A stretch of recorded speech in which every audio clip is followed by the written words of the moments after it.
As light and shadows swirled around him, a wave of dizziness hit. Before Lin Yi could even open his eyes, he was suddenly pushed to the ground. Strangers' memories flooded his mind, and he realized he had somehow traveled through time. Lin Yi, don't think that just because you're handsome, I'd fall for you. A sharp, disdainful female voice rang out. Lying on the ground, Lin Yi was stunned. Isn't this era about looks anymore? Is being handsome a crime now? His new memories informed him that he was now Lin Yi, a freshman at Hope Vocational School, known for his good looks, living alone after losing his parents. What a perfect setup for a time traveler, Lin Yi mused. Looking up, he saw a tall girl in a school uniform looking down at him. She had long black hair and a graceful figure, exuding youthful beauty, but her once pretty face was now full of contempt. The person I, Ning Jiao, would like should be a hero who can fight monsters, not a coward like you. Loser. She glanced at the crowd around them, growing more smug. In this world plagued by monsters, various spectral demons frequently endangered humans. Ning Jiao thought that with her looks, it wasn't too much to seek a hero capable of fighting these demons, whereas someone like Lin Yi was just a toy for her amusement. After sorting through his memories, Lin Yi was speechless.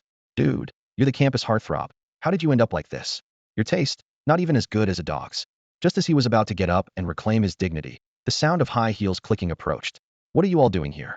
Not going to class? Or do you think I, your senior, can't handle you? The crowd of onlookers quickly dispersed, and even Ning Jiao hurried into the classroom.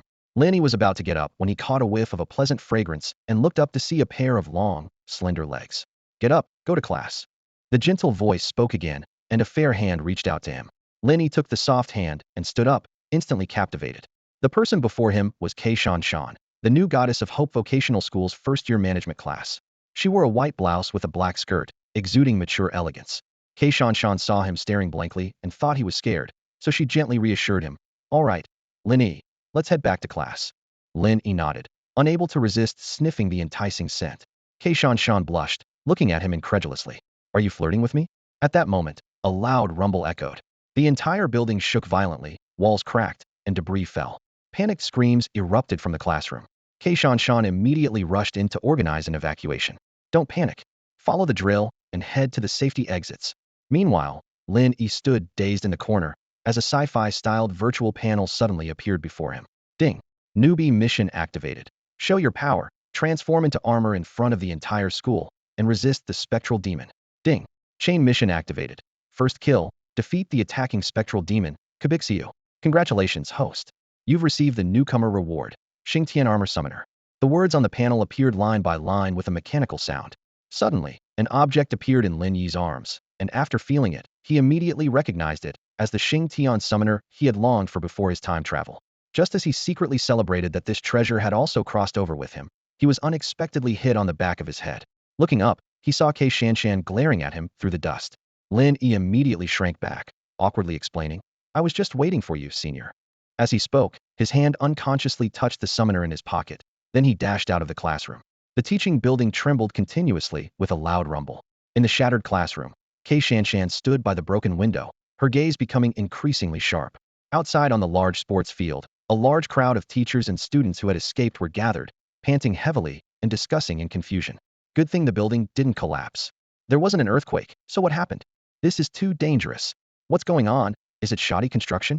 Lin Yi ran to the sports field, his expression serious as he looked around. Since the system had given him a task, the culprit behind this incident was obvious. The distant teaching building was in ruins, especially the upper floors, which were full of craters from explosions. Among the flames and dust, bloodstains and severed limbs could be vaguely seen. Suddenly, a scream erupted from Ning Jiao in the crowd. Huh? That is. She collapsed to the ground, trembling and pointing into the distance. Everyone followed her gaze, falling into a dead silence before erupting into a chorus of screams. Nether demon. Teachers and students retreated in panic, many falling to the ground, creating a scene of chaos. Lin Yi turned to look at the side of the teaching building, raising an eyebrow slightly. So this thing looks this hideous, huh? A grotesque creature was approaching slowly, covered in dark red armor adorned with green flame-patterned lines. Its face was ugly, half covered with a green mask, and its mouth, the size of a fist, revealed sharp teeth dripping with viscous liquid. The terrifying image had already terrified the teachers and students present. Suddenly, the nether demon's abdomen lit up with a fiery glow, and a fireball shot out with a roar, exploding at the edge of the field. The scorching wave of heat swept through the area. Seeing everyone even more terrified, The nether demon tilted its head back and let out a triumphant laugh, wantonly mocking these desperate humans. Who can save them in such a moment? Ning Jiao sat helplessly on the cold ground of the playground, tears uncontrollably streaming down her face. I don't want to die. I don't want to die. Who can save me? Her voice trembled with despair. The menacing Yuming demon continued to advance with heavy steps, its grotesque features appearing even more terrifying under the sunlight. At this critical juncture, a disdainful voice suddenly erupted from the back of the crowd. Who do you think you are? Looking like a freak and still having the nerve to mock others. This unexpected taunt plunged the entire campus into silence. The Yuming demon paused momentarily, then let out a thunderous roar, its blood-red eyes fixed on the direction of the voice. Who said that? Before the words had even settled, the surrounding crowd scattered like a retreating tide, leaving only Lin Yi standing alone. He watched the panicked retreat of the others and couldn't help but shake his head. The Yuming demon's terrifying face and writhing mouthparts made everyone witnessing the scene worry for Lin Yi. Yet Lin Yi remained calm, his hand gently touching the summoner in his arms, and he took a step forward instead. What are you looking at? Feeling inferior after seeing my face? He continued to provoke. These words thoroughly enraged the Yuming demon, which opened its mouth to speak but could utter no sound. From a distance, Ning Jiao and her classmates stared in shock at the scene, someone whispering in disbelief. Is he asking for death? Indeed, Lin Yi's appearance far outshone the monster, but now was clearly not the time to discuss such matters. Teachers and some level-headed students urgently shouted, "What are you doing? Come back." But Lin Yi was beyond listening to any advice. His blood was boiling. The moment he had waited for years had finally arrived. Who among us men can remain calm at a time like this? He declared boldly, removing his jacket with flair and gripping the Xingtian summoner, lamenting only slightly. Too bad there's no girl I like watching. Composing himself, Lin Yi looked directly at the dumbfounded Yuming demon and declared loudly, "For the next 10,000 years, you will remember my name." He raised the summoner to eye level, pressing the button to complete an iris scan. In an instant, a finely crafted armor belt materialized around his waist. A card flew from the deck, perfectly slotting into the summoner, which then securely embedded itself in the center of the belt. Xingtian armor. Unite. As Lin Yi formed seals with his hands, lights swirled around him, and the armor transformed from illusion to reality. A mechanical voice echoed across the campus. Armor unite. In front of the ruins of the teaching building, sunlight pierced through the clouds. Between the terrified teachers and students and the menacing Yuming demon, a red figure stood resolute. It was a majestic and dignified armored warrior, with red and white armor accented by golden edges, emanating a reassuring aura of justice. Feeling the immense power coursing through him and the countless eyes watching him, Lin Yi was on the brink of exhilaration. The moment the Xingtian armor enveloped his body, an indescribable sense of strength surged through him. Although the armor's stats seemed average, this meant there were no glaring weaknesses, and Lin Yi understood its limitless potential provided his will was strong enough. The armor fit him perfectly, as if it had always been a part of him. The operation manual flooded his mind like instinct, and as Lin Yi looked up, the visors of the Xingtian armor emitted a dazzling glow. Facing the menacing nether demon not far away, his fighting spirit soared, eager to test the armor's might. The playground was already in an uproar. Who would have imagined that in a moment of crisis, a hero clad in armor would emerge, and that this hero was their classmate? Many girls gazed at the awe-inspiring figure with admiration in their eyes, sparking a wave of envy among the surrounding boys. In Class 1's area, chaos erupted. Ning Jiao sat on the ground in a daze. Moments ago, she had passionately declared her admiration for those who could fight monsters in armor, but now she was thunderstruck. To her, this was worse than death. She would rather be slain by the nether demon than become a laughingstock. She could almost feel the mocking stares and hear the whispers behind her back. Anger and shame made Ning Jiao grit her teeth. Lin Yi, how can a loser like you become an armored hero?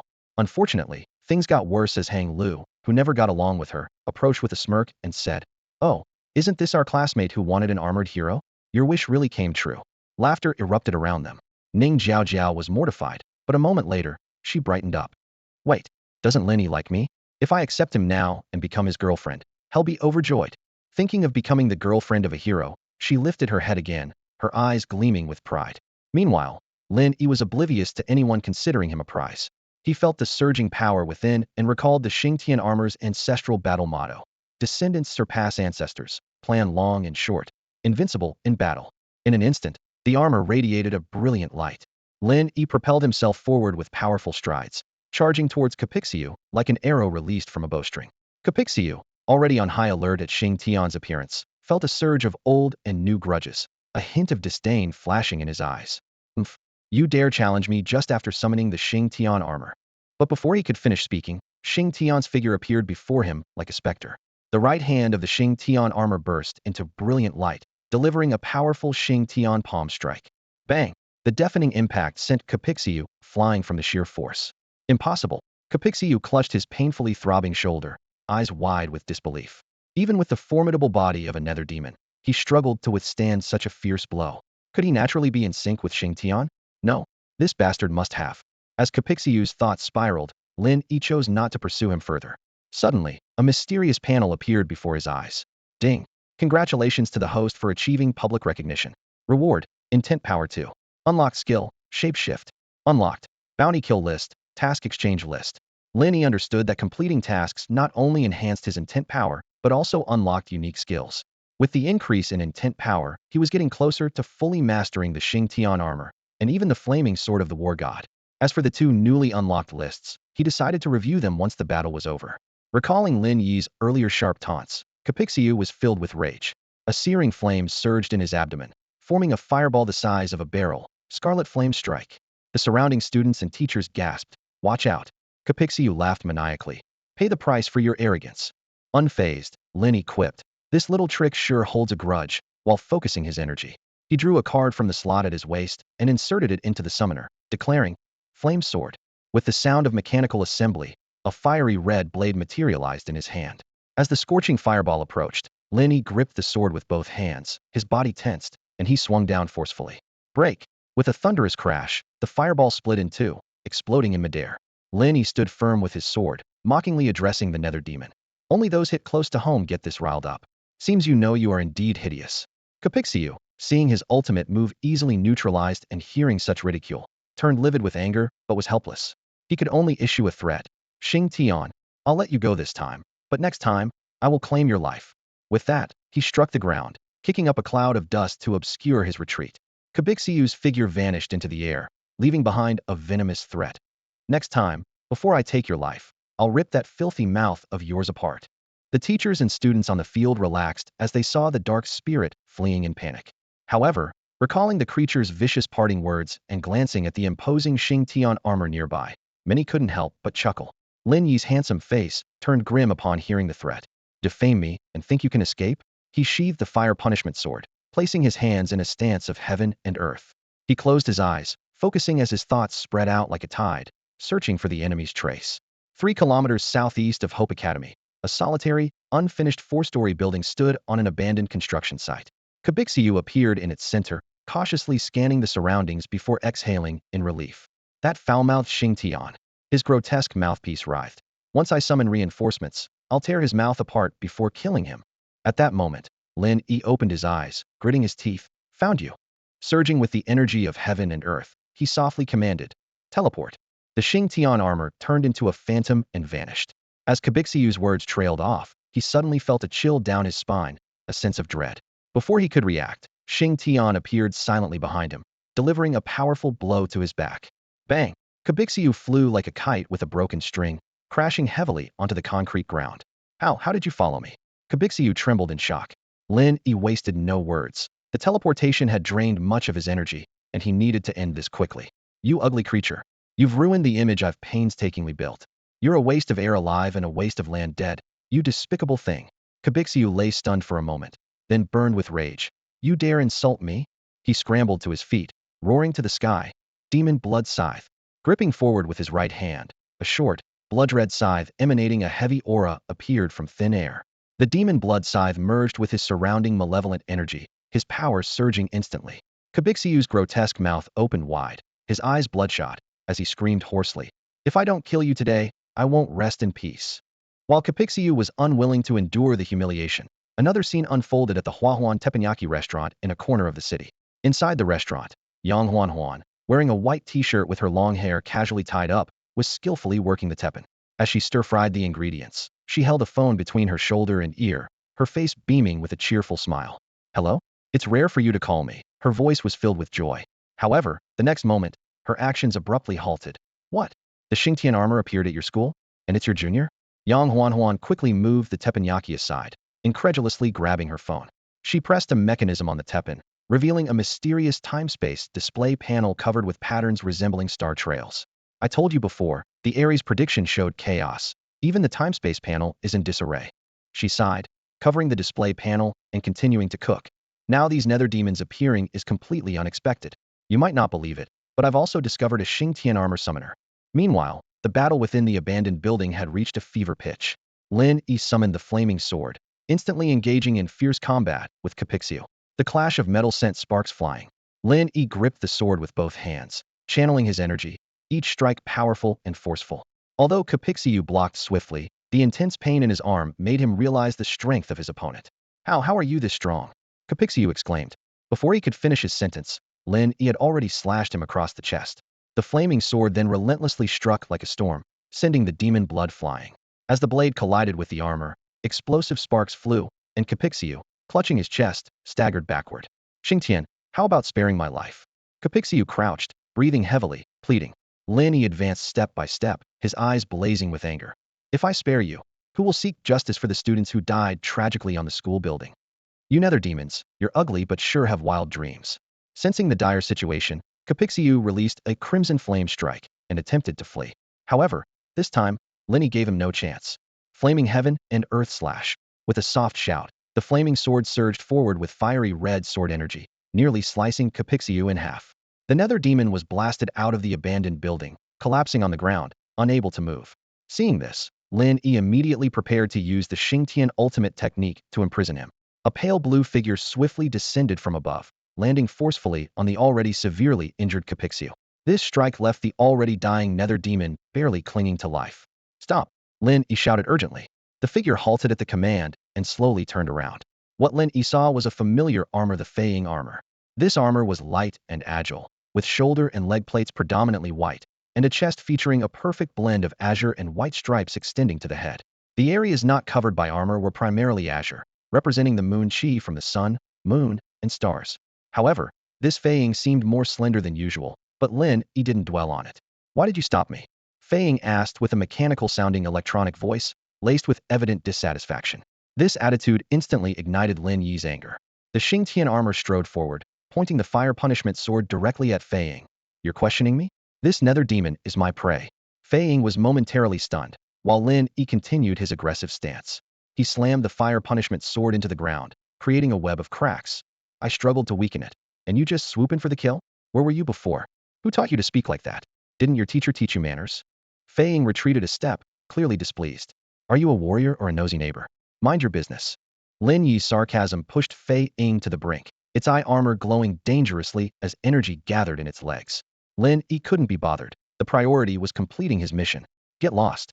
With that, he sheathed the fire punishment sword, forming hand seals, and assumed the heaven and earth yin-yang stance. Heaven and earth's ultimate Xingtian execution. In an instant, a semicircular space engulfed in black flames enveloped the trio. This wasn't just a visual spectacle, but a special space that suppressed enemies and enhanced Xingtian's power. Fei Ying was startled to find itself caught in it, and quickly retreated to the edge. Lin Yi turned to the barely alive Capixio, speaking solemnly. Being ugly isn't scary. Having an ugly heart is. You've got both. In your next life, learn from me, be refined and gentle, a person of justice. Capixio, I sentence you to death, effective immediately. Refined? Gentle. Fei Ying and Capixio were both shocked. Capixio wanted to retort to this shameless individual, but it was too late. The Xingtian armor moved instantly, blasting the nether demon into the air with a palm strike. The fire punishment sword followed, executing a seamless fiery sword technique. Accompanied by a thunderous explosion, Capixio disintegrated into dust, leaving behind a floating cube genetic code. In the final moments, Lin Yi seemed to see Capixio's lips move. Curse you, you loudmouth. He shook his head, smiling brightly. No, he must be saying good person. Blessings to you. As the deadly space dissolved, warm sunlight poured down, perfectly illuminating the feet of the Xingtian armor and marking the end of this victorious battle. Lin Yi stepped forward, gently touching the Xingtian summoner with both hands, carefully storing the gene code within its internal space.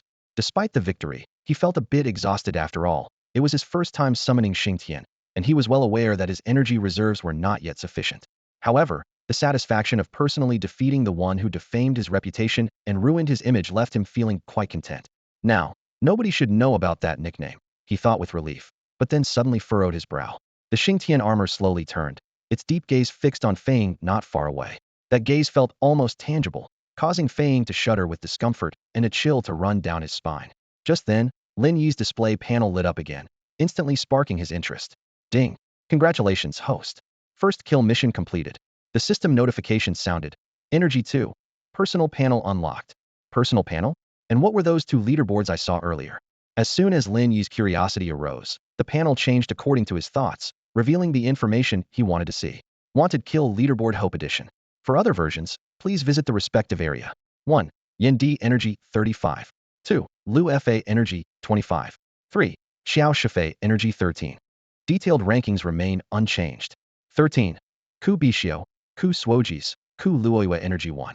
Lin Yi studied the leaderboard carefully and quickly understood the pattern. Killing these nether demons grants additional energy, and the rewards vary according to the opponent's strength. From the 13th to the 6th rank, each level includes 3 nether demons, with energy rewards increasing incrementally. The top ranks, Yin D and Lu Fa, stood out prominently. So the Ku Bishio I just took down was the weakest tier, Lin Yi sighed, his gaze continuing downward. Task Exchange Leaderboard Hope Edition. For other versions, please visit the respective area. Tasks completed 5. Redeem for King Kong Armor Fang Armor 1. Tasks completed 10. Redeem for Xingtian Armor 1. Subsequent exchange options remain unchanged. Staring at this seemingly outrageous exchange list, Lin Yi was stunned. This meant that by completing enough tasks, he could even obtain the Ashura armor and the Aphis battleship. For a moment, he felt parched, his thoughts drifting to the world beyond blue star. What might the galaxy look like? But soon, he reined in these unrealistic fantasies, turning instead to a more practical idea. If I form a team to complete tasks for me, wouldn't that greatly enhance the efficiency of battles? Since I can exchange for armor, I could recruit some subordinates to form a legion. With this thought, his eyes gleamed with excitement, eager to check the contents of the personal panel. However, what awaited him was an unexpected setback. Lin Yi quietly reviewed his personal stats. His physical condition was on par with a typical adult, but he gained additional boosts when summoning his armor. His mental energy level was above average, thanks to his innate talent. His combat skills still had room for improvement, which was expected to enhance once his armor reached level 40, and his 5 elements bloodline had yet to be unlocked, so it was not worth mentioning for now.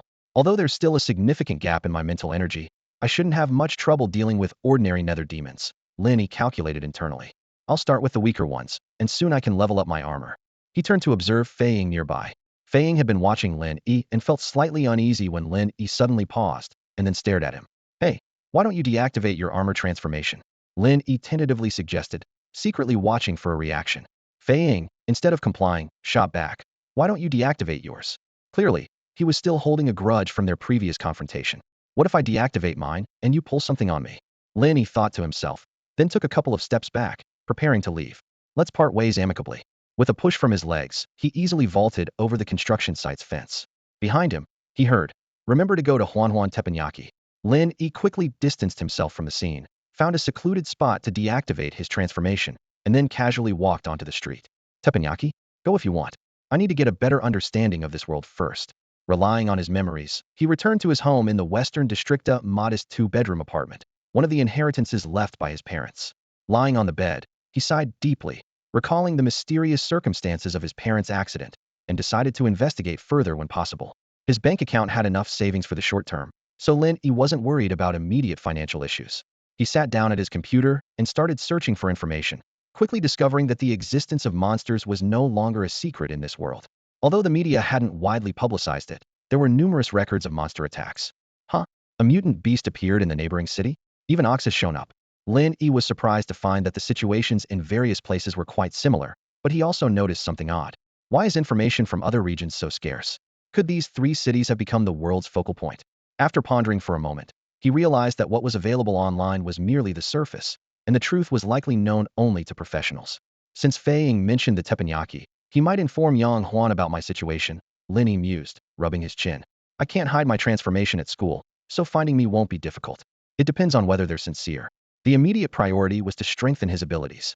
With the system's help, as long as he triggered tasks or hunted nether demons daily, his strength would steadily increase. Joining Yang Huan's group wasn't necessary, but it would certainly boost efficiency. As for Fei, could he be suiting Fei? Just then, an urgent knocking sounded at the door. The sudden knock on the door startled Lin Yi. Instinctively, he grabbed the Xingtian summoner on the table and cautiously moved towards the door.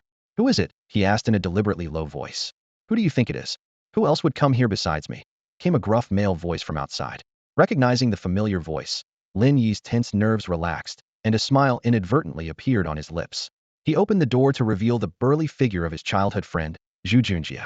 Though Zhu Junjie was as tall as Lin Yi, standing over 6 feet, their builds were vastly different. Lin Yi had the kind of physique that girls adored, slender, well-proportioned, with fair skin and handsome features. Ever since Lin Yi had arrived, his gentle demeanor had sharpened, making him even more striking. Zhu Junjie, on the other hand, was the complete opposite, built like a wall and exuding an aura that deterred any casual provocation. Despite his intimidating appearance, Zhu Junjie had a rather refined name. The two had grown up together in the village and later moved to the city. However, due to family circumstances, Zhu Junjie had dropped out of school and now worked at an auto repair shop. Zhu Junjie, dressed in a black baseball jacket and wide-leg jeans, grumbled as he walked into the room. Why did you take so long to open the door? Were you hiding in there doing something? And here I was worried about you. Lin Yi wordlessly shut the door and casually set the summoner aside. Do I need to sort myself out? With a face like mine, I could just shout once outside and have a party every night. Zhu Junjie placed the takeout on the coffee table and flopped onto the couch, looking at Lin Yi in surprise. Wow, you're being direct today. Aren't you usually the reserved type? Lin Yi chuckled to himself. With the memories of his predecessor, he was well aware of the deep bond between them. Besides, who would suspect that their childhood friend had been transported to another world? He sat confidently on the couch, opening the food containers as he said, I've realized something. What's the point of living timidly? As men, we should charge forward and live freely. He wrapped an arm around Zhu Junjie's shoulder, raising an eyebrow with a grin. We love money, beautiful women, and showing off. So what? Which real man doesn't love looking at beautiful women? If you don't, are you even a man? Zhu Junjie immediately chimed in. They exchanged a glance and burst into laughter together, exclaiming, shameless. Lin Yi began devouring his lunch hungrily. After a busy morning, he was indeed starving. Sitting beside him, Zhu Junjie, seeing Lin Yi safe and sound, wore a gossiping expression on his face. Hey, I heard something happened at your school this morning. I heard a college student turned out to be an armor hero. Apparently, he transformed in front of everyone and chased away the attacking monster. Zhu Junjie's face, with its bold features, was full of envy and admiration, his eyes practically sparkling. This feels amazing. Lin Yi closed his eyes, completely immersed in the scene from before, the adrenaline making him tremble slightly. Hey. He reached out and patted Zhu Junjie, the big guy next to him, whose face was flushed. Seeing Zhu Junjie's enraptured expression, Lin Yi couldn't help but smile. Zhu Junjie snapped back to reality, unfazed by the interruption, and eagerly asked, who is that college student? Do you know him? Is he usually very different from others? How cool is that armor? How powerful is it? Lin Yi turned slightly, revealing his perfect profile, and replied in a calm voice tinged with a hint of pride. I know that student. He's definitely different, like a crane among chickens. As for the armor, it's both stylish and powerful. After speaking, he lowered his head and continued eating, trying to suppress the smile tugging at his lips. Zhu Junjie nodded repeatedly, his eyes showing a hint of excitement. Lin, since you know that armored warrior, could you introduce me? With my build, maybe I could get some armor too, and then I'll have your back. Lin Yi almost spat out his food. He was secretly relieved that Zhu Junjie hadn't noticed anything, as he really could get him some armor. Just as Zhu Junjie was about to continue boasting, there was a soft and rhythmic knock on the door. Who is it? Zhu Junjie asked in surprise. Before Lin Yi could answer, a clear female voice came from outside the door. Lin Yi, it's Yang Huaning. I want to talk to you about Xingtian. Lin Yi opened the door and then returned to the sofa. Yang Huaning walked in, dressed simply yet stylishly, a white t-shirt with a light pink cardigan and slim white pants, looking both fresh and elegant. As she noticed the Xingtian summoner by the sofa, she recalled Fei Ying's angry words earlier. That kid doesn't take what I say seriously at all. You go talk to him. With your personality, you should be able to communicate with him well. She had naively asked at the time. Why me? Aren't you more familiar with him? Fei Ying clenched and unclenched his fist, finally gritting his teeth and saying, I'm afraid if I see that kid, I won't be able to resist beating him up. In the living room, Zhu Junjie's gaze flickered between the beautiful woman standing at the door and Lin Yi, who was calmly eating from a lunchbox. There was an odd tension in the air. Recalling Lin Yi's unusual behavior earlier that day, Zhu Junjie stole another glance at the woman whose expression shifted unpredictably, and suddenly, a shocking thought struck him, leaving him pale. Could it be that Lin Yi and this young, attractive woman are? Zhu Junjie's mind raced with a bold guess. He scrutinized the woman again. She appeared young but must be in her 20s, a few years older than Lin Yi. What a beast, he thought, increasingly upset, lamenting. Why is there such a gap between people? Just because he looks good, he can even win over a woman several years older? Sensing the awkward atmosphere, Lin Yi glanced at the despondent Zhu Junjie and decided to send him away for the moment. Ajia, why don't you wait in my room for a bit? I have some private matters to discuss with her. Upon hearing this, Zhu Junjie's feelings of resentment deepened.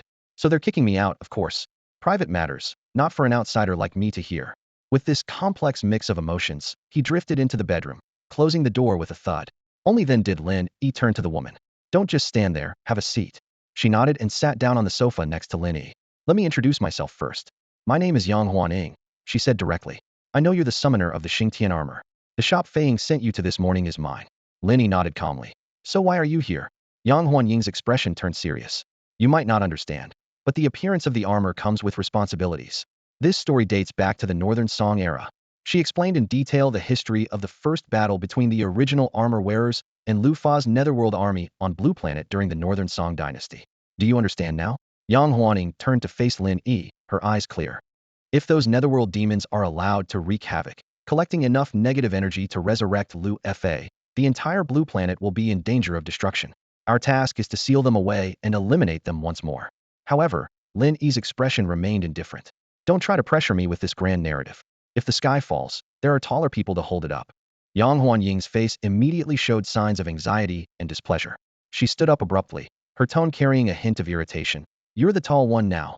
Besides, the Xingtian summoner contains coordinates, and Lu Fa will find you eventually. You're destined to be his enemy. After hearing this, Lin Yi's lips curled slightly, and he patted the seat beside him, gesturing for Yang Huaning to sit back down. Sit, sit, sit. Let's talk without getting worked up.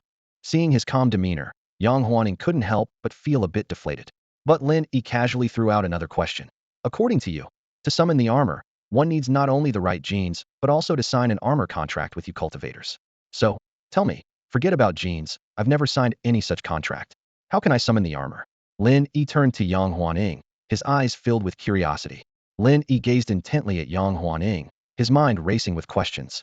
He wondered where the original Li Haoyan had gone after summoning the Xingtian armor. More importantly, he pondered whether the Xingtian summoner in his hand was something he had acquired himself, or if it was Li Haoyan's original version. If it was indeed the original, it might contain crucial coordinates. If you don't tell me everything you know, it's hard for me to believe your words, Lin Yi said. His tone firm as a hint of coldness flashed in his eyes.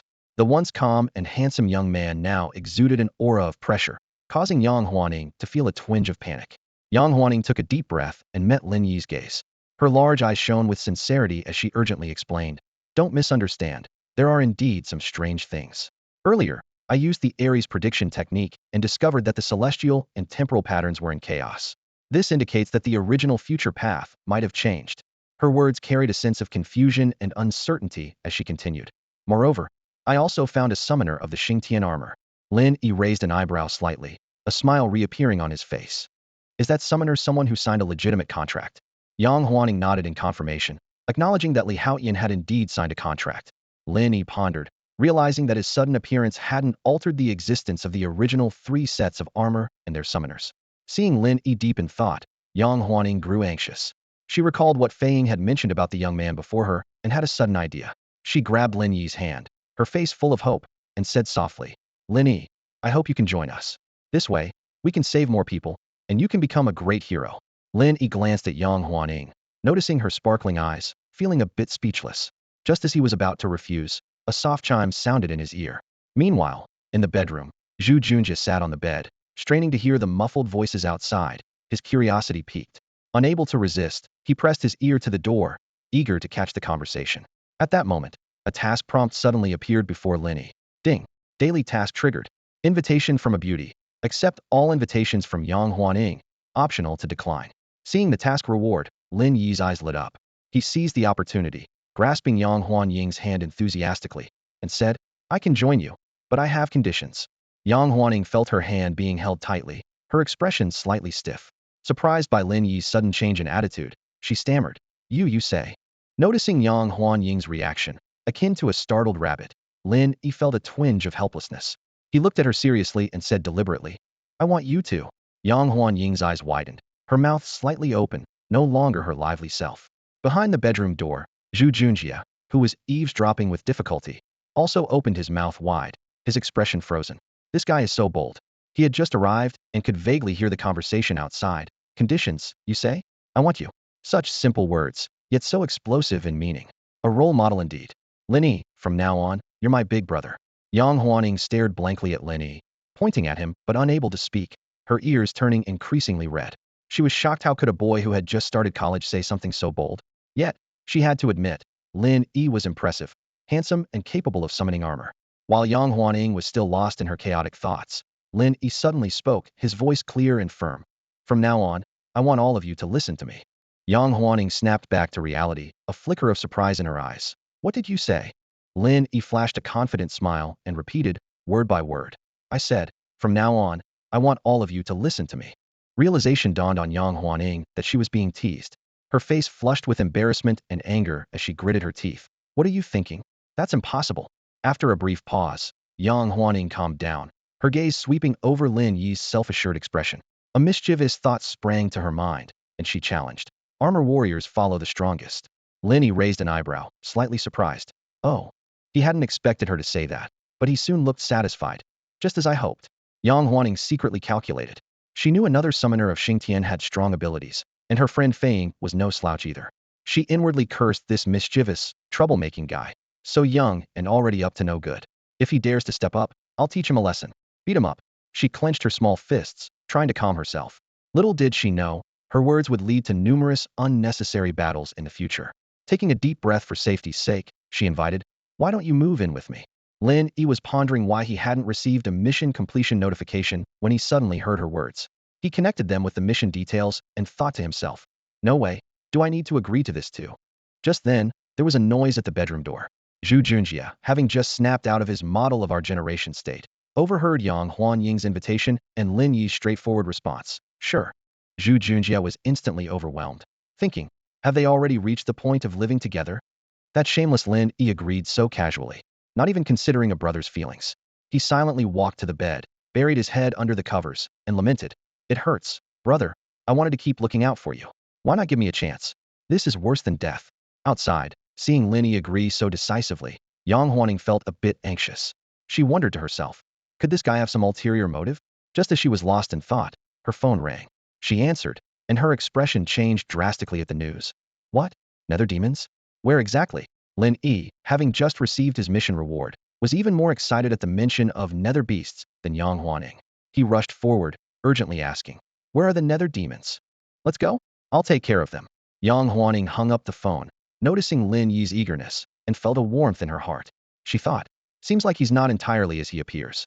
Despite his cheeky behavior, he's reliable when it counts. Little did she know, the Nether demons were more alluring to Lin Yi than she was at that moment. Let's head out now, Yang Huaning said without delay, pulling Lin Yi along as they headed towards the unknown danger. With a loud bang, the door slammed shut. Lying on the bed, Zhu Junjia heard the noise, and his heart felt even heavier, tears welling up in his eyes. He sighed inwardly, thinking, that was quick. Off they go together already. Downstairs, Lin Yi glanced around before turning to Yang Huaning, asking curiously, how did you get here?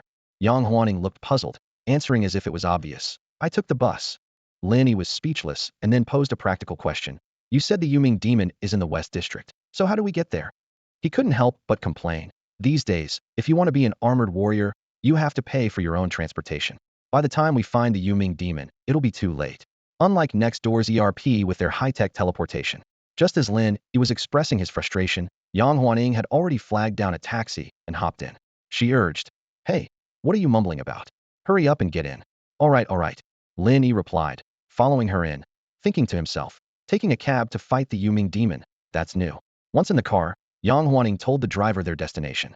The driver, upon hearing it, was quite excited and chuckled. Hey, what are you young couple doing over by the docks? There's nothing fun there.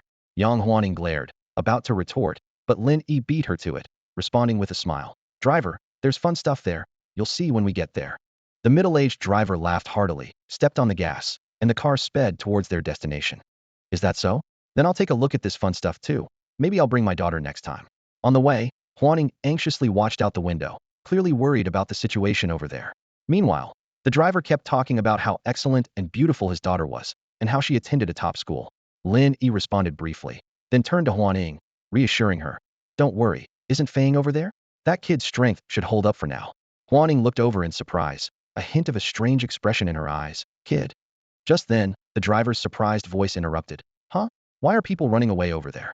Lin Yi leaned forward and saw, not far from the dock, people fleeing in panic, with various containers blocking the view, obscuring the exact situation inside. Driver, you can just drop us off here, Huaning said softly. The driver waved his hand dismissively. What are you saying? I'm a professional driver. Lin Yi sighed. Then, driver, keep going. The car continued for a few hundred meters when suddenly there was a loud boom. The containers stacked beside the taxi exploded, leaving a huge hole, with smoke and dust billowing around. Following that, a terrifying creature slowly emerged from the smoke, roaring continuously. The creature was covered in rough, crimson skin, with a tattered black battle skirt around its lower body. Most horrifying were the four spiraling sharp horns on its head, with a protruding mouth and exposed teeth, resembling a demon from hell. The driver, never having seen such a scene, was so shaken that he couldn't hold the steering wheel steady. Seeing this, Lin Yi remarked meaningfully, "See, driver, I told you not to come over here. Better turn around." With that, he got out of the car, firmly holding the Xingtian summoner. The Yuming demon noticed Lin Yi and his group, immediately letting out a malicious roar. Lin Yi gathered his energy, speaking seriously. "Huaning, stay back, don't come near here." No response. He turned to look, only to see the taxi's engine roaring as it sped away, with Yang Huaning not even getting out. All right, Lin Yi muttered, his mouth twitching slightly, not thinking about it further. In the taxi, Yang Huanying's face remained calm, not turning her head as she reminded herself, a wise person stays away from danger. Lin Yi raised the summoner to his eye, scanning his iris, and the belt appeared. "Xingtian armor," he shouted, inserting the summoner as his hands formed a stance, then standing with one hand raised. "Unite." Intense energy surged, and the Xingtian armor quickly enveloped Lin Yi. A mechanical voice announced, "Armor unite." Almost in the next instant, Lin Yi shot forward like an arrow, arriving in front of the Yuming demon in a flash, delivering a fierce Xingtian palm. Qiroi was admiring the might of the Xingtian armor when, out of nowhere, Lin Yi slapped him hard across the face. With a loud smack, Qiroi stumbled back, his cheek burning with pain. Lin Yi shook his wrist, clearly mastering the control of the Xingtian armor with ease. "Virtue," Lin Yi retorted disdainfully. "When you fell to become nether demons, preying on innocent civilians for negative energy, do you still talk about virtue?" Qiroi was furious. Despite their descent into the abyss, the Nether Legion still prided themselves as warriors. At that moment, Fei Ying appeared, angrily pointing at Qiroi. "Slaughtering innocents for negative energido, you still dare speak of virtue and morality?" With that, he swiftly drew his weapon card and summoned the swift shadow blade. Fei Ying dashed forward, the blade slicing across the nether demon's chest, sending sparks flying. Qiroi winced in pain and retreated, warily eyeing the two armors. Seeing this, Lin Yi knew Qiroi was planning to escape, so he stepped forward a few paces and taunted him recklessly. "What right do you have to speak of virtue with me? Those ridiculous horns on your head." Lin Yi mercilessly pointed at Qiroi's fangs. "Are you trying to mimic a saber-toothed tiger? With that ugly appearance, I doubt your strength is any better." Originally intending to retreat, Qiroi was completely enraged by these words, anger bubbling up inside him. Fei Ying was astounded, but Lin Yi continued to provoke. "With my righteous aura, even if I gave you a chance, you wouldn't dare make a move, would you?" Qiroi could no longer hold back and roared. "Xingtian, you young brat, you've gone too far. If it weren't for you too, would I, Qiroi, fear you?" His blood boiling, he forgot all thoughts of retreat, a large demonic blade appearing in his hand. Seeing his plan succeed, Lin Yi smiled with satisfaction and immediately told Fei Ying, "Fei Ying, don't interfere in the upcoming duel." Fei Ying, now understanding Lin Yi's intentions, glanced at the enraged Qiroi, thinking that this guy was so worked up that he even abandoned the chance to escape. Although tempted to speak out, Fei Ying ultimately just nodded silently, preparing to watch how things would unfold. Lin Yi's words were not just to prevent the nether demon from escaping, but also to ensure that the victory was his. Seeing Fei Ying nod and step back, he strode forward to face Qiroi. "Come on." Before the words were fully spoken, Qiroi lunged forward, his demon blade shrouded in a heavy aura of blood, striking down at Xingtian with ferocity. "Let me show you the power of my evil-eating demon blade." He had long wanted to teach this Xingtian a lesson, especially to tear apart that annoying mouth of his. Lin Yi's mind was highly focused, and the blood-tinged demon blade seemed to slow in his vision. With a swift movement, he deftly avoided the blade's path.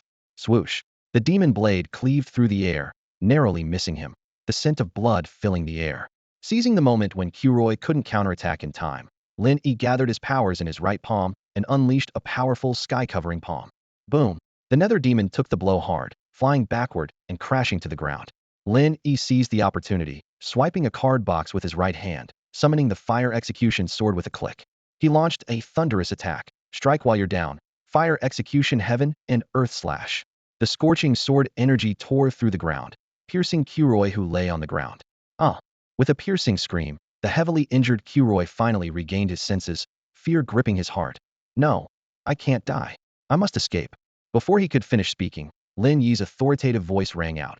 Heaven and Earth Infinite Xingtian Ultimate Technique.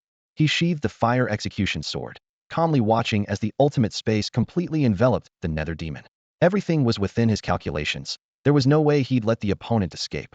Kuroi looked around at the flames burning in the dark ultimate space, realizing he had no escape. Remembering the past, he glared at Lin Yi with gritted teeth. I should never have listened to your words. Your mouth should be torn apart. Lin Yi was instantly displeased upon hearing this. Why did everyone say the same thing? Here he was, a diligent student working hard for his country's development, being slandered like this. I have no time to waste words with someone like you. He looked coldly at Kuroi. You know your own crimes. I don't need to pass judgment. But you might as well go and chat with your companion inside. Maybe you two have a lot in common. With that, he struck Kuroi with a palm, summoning the fire execution sword to perform the firelight sword technique. With a resounding boom, the unwilling Kuroi transformed into a cube QR code. Lin Yi stepped forward to collect the cube into his belt, feeling an indescribable surge of power. This guy only adds 1 point to the power list. What a waste. However, he did gain the ability to use the fire execution quick gun, which was a pleasant surprise. At this moment, Feying Armor approached, surprised by Lin Yi's power. It seems your abilities are strong. You managed to seal 2 nether demons with high-intensity combat both morning and afternoon. He himself had encountered several nether demons, but only managed to seal one. These creatures were really good at escaping. Seeing this, Lin Yi relaxed his guard, deactivated his transformation, and patted Fei Ying with a smile. You're not bad either, Xiao Fei. Hurry up and deactivate your transformation. Let's get to know each other better. We might need each other in the future. However, from within the Feying armor came a clear and gentle female voice. What, Xiao Fei? Lin Yi, what are you talking about? Lin Yi was taken aback. Wasn't Feying armor's summoner Suiting Fei? How could it be a female voice? And this voice was strangely familiar. He turned around and saw the Feying armor deactivate, transforming from solid to virtual. In a soft blue light, a woman with a black ponytail and arched eyebrows appeared. She wore no makeup but had a delicate face, dressed in a simple black athletic outfit that exuded youthful vitality. Upon seeing her face clearly, Lin Yi exclaimed, K. Shanshan? Smack! A karate chop landed on his head, and she feigned authority. Call me senior. After Chue Shanshan removed her armor, she noticed the look of surprise on Lin Yi's face and realized that Huanying hadn't revealed her identity. Lin Yi was confused. The summoner in his memory wasn't supposed to be like this. How could there be a female armored warrior, and a senior at that? This information was highly unreliable. Seeing Lin Yi's reaction, Chue Shanshan felt even more displeased. First, her achievements in management were dismissed in the morning, and now he didn't even call her senior. She unceremoniously slapped Lin Yi on the head and sternly corrected him. It's Chue, senior. Lin Yi rubbed his head, puzzled. How come it's you? It was his first time seeing a female armor summoner, and he never expected Chue Shanshan to be the summoner of the shadow armor, appearing to handle it with great skill. Chue Shanshan, now in a sporty outfit, looked dashing and confident, a stark contrast to her morning image. Seeing Lin Yi's surprise, she finally felt a sense of satisfaction and teasingly asked, why can't it be me? Does summoning armor have to be gender-specific? Although Lin Yi acknowledged that armor summoning indeed wasn't gender-specific, he still had doubts. It's not about gender, but where's Suiting Fei? Unable to figure it out in a short time, he decided to return to Huanying's shop with Chue Shanshan. As they walked through the deserted dock, more staff began to arrive. They moved quickly and finally stopped at a parking space. Lin Yi pointed in disbelief at the sleek BMW S1000RR motorcycle in front of them and asked, wait, is this yours? The bike was a classic BMW creation, not only stylish but also boasting impeccable performance. Chue Shanshan gave Lin Yi a sidelong glance and inserted the key. Who else? Yours. The motorcycle had clearly been customized. Its body was a subtle black, accented with red and white lightning stripes on the fuel tank. The matte silver-white engine, the exhaust with a light blue flame, and the sea blue and silver calipers gave it a low-key yet cool vibe, exuding elegance and gentleness. Lin Yi couldn't help but move closer, his eyes gleaming. This is the dream bike from my past life. Chue Shanshan, already wearing her helmet, pulled Lin Yi back a few steps, swung her long leg over the bike, and with a deep roar, she started the engine. A twist of the throttle, and it unleashed a roar no less intimidating than a sports car. Get on. No helmet for you. So make do. Chue Shanshan urged. However, Lin Yi continued to stare at the bike and the beauty before him, resolving in his heart. This was his passion in a past life, and this time, he must have it. Seeing no movement behind her, Chue Shanshan turned her head, only to meet Lin Yi's intense gaze. Momentarily flustered, she quickly collected herself, inexplicably annoyed, and urged again. Hurry up. After thinking for a moment, Xingtian reluctantly added, I'll give you a ride when there's a chance. Before she could finish her sentence, she suddenly felt a weight behind her and a pair of hands tightly gripping her waist. Thanks, Senior K. You're the best. Lin Yi's voice came from behind, filled with a hint of smugness. Xingtian's body instantly tensed up, feeling the strange sensation around her waist. Lin Yi's cheeky attitude only fueled her anger. Without a word, she abruptly started the motorcycle, shooting out of the parking spot like an arrow. The motorcycle sped down the street like the wind. The fierce wind made it hard for Lin Yi to keep his eyes open. He could only cling tightly to Xingtian's back, his arms instinctively holding on even tighter. A few minutes later, the motorcycle came to a sudden halt. Xingtian's icy voice rang out. Get off. Lin Yi snapped back to reality, realizing he was still holding tightly onto Xingtian's waist. He quickly released his grip and climbed off the slightly soft back. After getting off, he still seemed oblivious as he looked at Xingtian, whose expression was cold, and explained with a regretful face, Senior K, don't blame me for holding on too tight. It's because you were riding so fast. But, Senior K, you're amazing. With that, he dashed into the teppanyaki restaurant in front of them, leaving Xingtian standing there. She looked down at her now wrinkled shirt, gritting her teeth, clearly displeased with Lin Yi's behavior. Inside the restaurant, Lin Yi quickly scanned the room. The most conspicuous feature was the teppanyaki grill. He soon spotted Huan sitting on the sofa, along with a young man sitting across from her. The young man had a composed demeanor, exuding a serene and unassuming aura. While his looks were slightly inferior to Lin Yi's, his overall presence gave off an unfathomable impression. Lin Yi immediately recognized him as Xingtian, the official summoner of the Xingtian armor. Looking at Xingtian, Lin Yi couldn't help but feel impressed. No wonder he could develop the Xingtian armor to such an extent in the future. Apart from being slightly indecisive, he was practically a perfect summoner. At that moment, Xingtian also walked in. Seeing Huan and Xingtian, the chill on her face began to fade. Huan stood up to introduce everyone. Xiaodian, these two are Lin Yi, the summoner of the Xingtian armor, and Xingtian, the summoner of the Feiying armor. Lin Yi, Shanshan, this is another Xingtian armor summoner, Xingtian. Xingtian greeted them warmly. Hello, I'm Xingtian, but you can call me Xiaodian. Lin Yi keenly noticed that Xingtian's attention was focused on him, with a look of curiosity in his eyes. But Lin Yi didn't show any sign of noticing, having a good guess of the reason. Huan gestured to Lin Yi and Shanshan, explaining seriously, Xiaoyan's Xingtian armor is passed down from the Northern Song dynasty, containing coordinates. He has a signed contract, which is different from yours. Shanshan ignored Lin Yi's glance, and, being the most familiar with Huan, couldn't help but ask, so there should be another summoner for Feiying, right? Huan nodded, understanding her friend's implication. Yes, our most important task right now is to fight against the frequently appearing monsters while searching for the summoners of the remaining two armors. She looked at the three in front of her with a solemn expression. The more armors we find, the stronger we'll be. Otherwise, if Lu Fa revives, we might be powerless to resist. Xingtian nodded in agreement. A light that others couldn't perceive flashed in his eyes. This is not only about saving others, but also saving ourselves. Lin Yi understood the secret Xingtian held and the truth he sought, but it wasn't the right time to tell him. The drive to explore is always the best way to enhance one's strength. At that moment, a voice suddenly rang in Lin Yi's mind. Ding! Daily task triggered. Seek. 1. Find the summoner of the Feiying armor. 2. Find the summoner of the Jinggang armor. Task reward. 2 mental energy, skill, 8-fold movement. The moment Lin Yi triggered the task, a surge of confidence arose within him, as if the task was as easy as taking something out of a pocket. Meanwhile, deep in the secret chamber of the Ba Wang group, a flowing robe coalesced into the form of Lu Fa. He was listening to his subordinate's report, his hoarse voice revealing a sense of assured victory.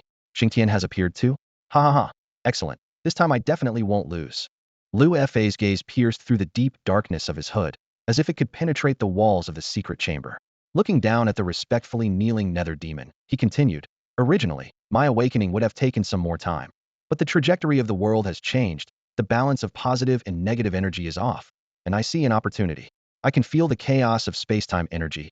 Even the power of the Gungshu Vajra might not compare. I must seize this momentum. Suddenly remembering something, Lu Fa turned to look into the distance. A few seconds later, he scoffed disdainfully. I didn't expect there to be evil forces here, wanting to ally with me? Once I resurrect and lead the Nether army to sweep all before us, and obtain the Gungshu Vajra, does he mere local bug of Blue Star think he's worthy?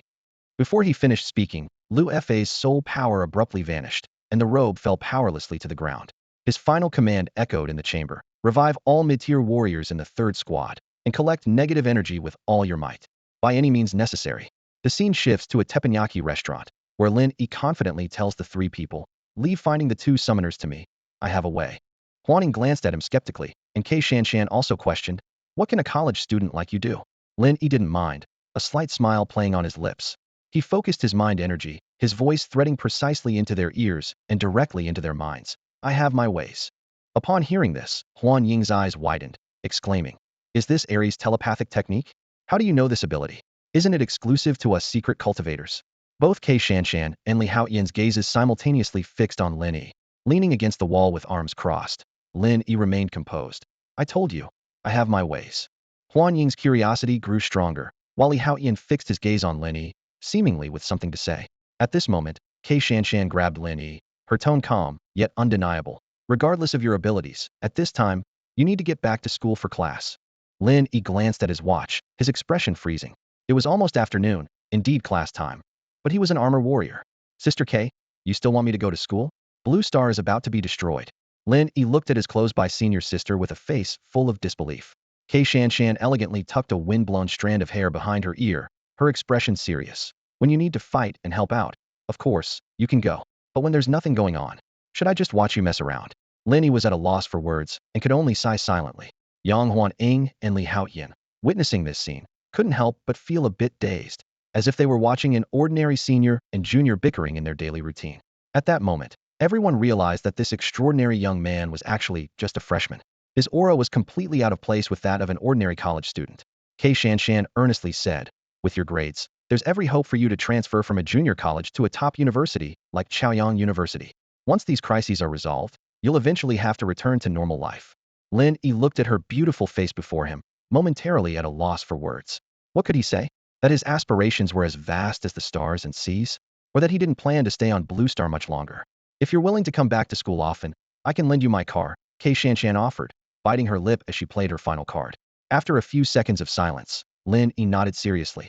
I understand your good intentions, senior. So, could you give me the car keys? This response made Xingtian clench her fists. The two of them left the teppanyaki restaurant together, ready to head back to school.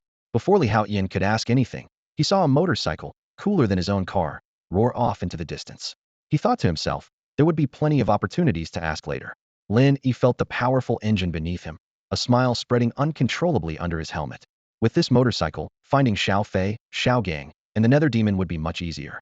Xingtian, sitting behind Lin Yi, shielded from the wind, continued to persuade him. You just need to attend classes normally. I'll help you with everything else. Back at school, the teaching building damaged in the morning hadn't been repaired yet, and most classes were relocated to nearby buildings. After Xingtian informed Lin Yi of the temporary classroom for Class 1, she said she needed to return to the teacher's dormitory to change clothes and left. Taking advantage of the time before class, Lin Yi leisurely walked to the classroom, reflecting on his bygone college days. As he pushed the door open, all eyes in the classroom turned to him, plunging the room into a brief silence. Lin Yi quietly counted in his mind. 3, 2, it's Lin Yi. Lin Yi is back. Before he finished counting, the classroom erupted into chaos, the noise almost lifting the floorboards. This was one of the reasons he was reluctant to return to school. Ignoring the uproar, he went straight to his seat, calculated the angle of the sunlight, and settled into a comfortable position to catch up on the sleep he missed at noon. As a faint scent of rose perfume wafted through the air, the classroom gradually quieted down. A clear, gentle voice tinged with delight broke the silence. Lin Yi, I'm so relieved you're okay. I was worried you might get hurt dealing with that monster.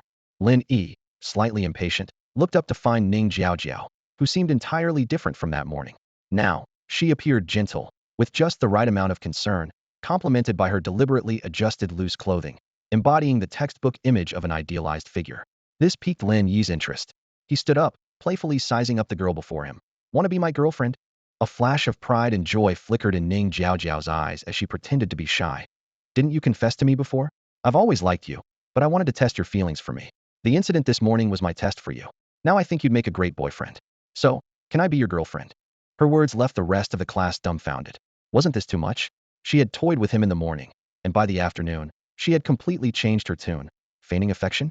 Everyone's gaze turned to Lin Yi, eyes full of anticipation. Reject her. Reject her harshly. This almost palpable force of will was overwhelming. Lin Yi merely nodded, sure. These words were like a thunderclap in the classroom, leaving everyone stunned. Only Ning Jiaojiao's face finally mirrored the smile she wore that morning. But in the next moment, Lin Yi changed his tone, teasingly. Just kidding. My girlfriend can't be someone who's weak and helpless. With that, he propped himself up on the desk, leaning closer to Ning Jiaojiao's eyes. Join me in hunting a nether demon sometime, and then you can be my girlfriend. Otherwise, forget it. Struggle and fear gradually surfaced in Ning Jiaojiao's eyes, sensing that the man before her was somehow different from before. Lin Yi's thought process was simple, to use her own methods against her. The kind of person I, Lin Yi, admire are those brave enough to confront monsters, not a coward like you. Lin Yi's voice echoed through the classroom, each word piercing Ning Jiaojiao's ears like a knife. Sunlight streamed into the classroom through the windows, and Ning Jiaojiao's gaze drifted as she recalled the imposing armor on the playground. She used to proudly boast to her classmates, "Look, the man who summons that armor is my boyfriend." But now, she could no longer utter those words. Clenching her fists, a flicker of defiance flashed in her eyes as she prepared to speak. "What are you doing?" A sharp voice suddenly rang out from the classroom door. Xingtian stood there, her brows furrowed. "This is a classroom. What are you two doing? If you want to flirt, take it outside." The reprimand startled Ning Jiaojiao like a frightened rabbit, making her scurry back to her seat. The classroom fell silent, with other students lowering their heads, having never seen their senior so angry. Standing at the podium, Xingtian's gaze swept across the room like lightning. She had just changed clothes at her apartment and rushed over, intending to calm the startled underclassmen and worried that Lin Yi might not handle things well. But upon entering, she found Lin Yi and Ning Jiaojiao almost face to face, with Lin Yi's face nearly touching hers. "There's only a month until exams, and you're still wasting time on other things." She glared at Lin Yi, who, instead of showing contrition, grinned. This smile ignited her fury, and the chalk in her hand unknowingly crumbled into powder. After class, Xingtian called Lin Yi into the hallway, her eyes blazing with anger. "If you keep this up, don't bother coming back." "Fine," Lin Yi replied, not intimidated but rather excited. "You infuriate me." Xingtian fumed, turning away in anger. Watching her retreating figure, Lin Yi smirked. "I haven't even mentioned how you ruined my plans." With that, he hopped on his motorcycle and left the school. As he weaved through traffic, Lin Yi pondered his task. Su Tingfei's dad is the CEO of Su Shipping Company. Logically, he should be at the company. But then he thought, with Xiao Fei's spoiled nature, how could he possibly stay put at the office? Better find Xiao Gang first. Guys like him usually hang out in arcades. He looked up the locations of arcades in the Western District and began searching them one by one. Although he couldn't remember which arcade Xiao Gang frequented, there weren't many in the area, so it wouldn't take long to check them all. As time passed, he found no sign of Wu Gang in any of the arcades. Lin Yi parked his car by the roadside, frowning slightly as he surveyed the surroundings.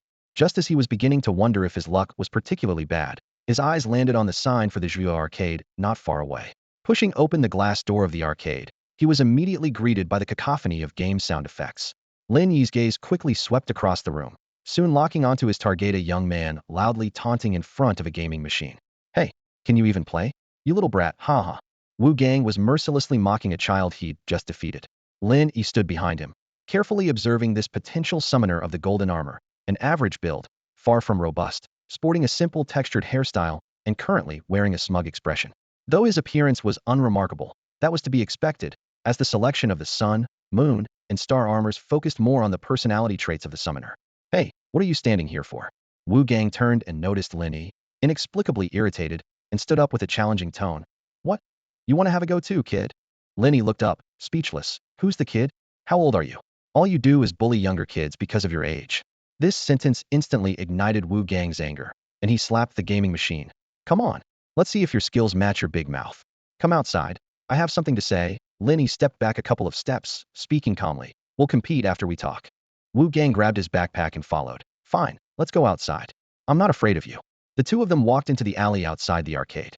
Wu Gang impatiently said, "What do you want to say? Have you heard of the Armor Warriors?" Lin Yi got straight to the point. "Who hasn't? They're the armor heroes fighting monsters lately." Wu Gang scoffed. "Do you want to become an armor warrior?"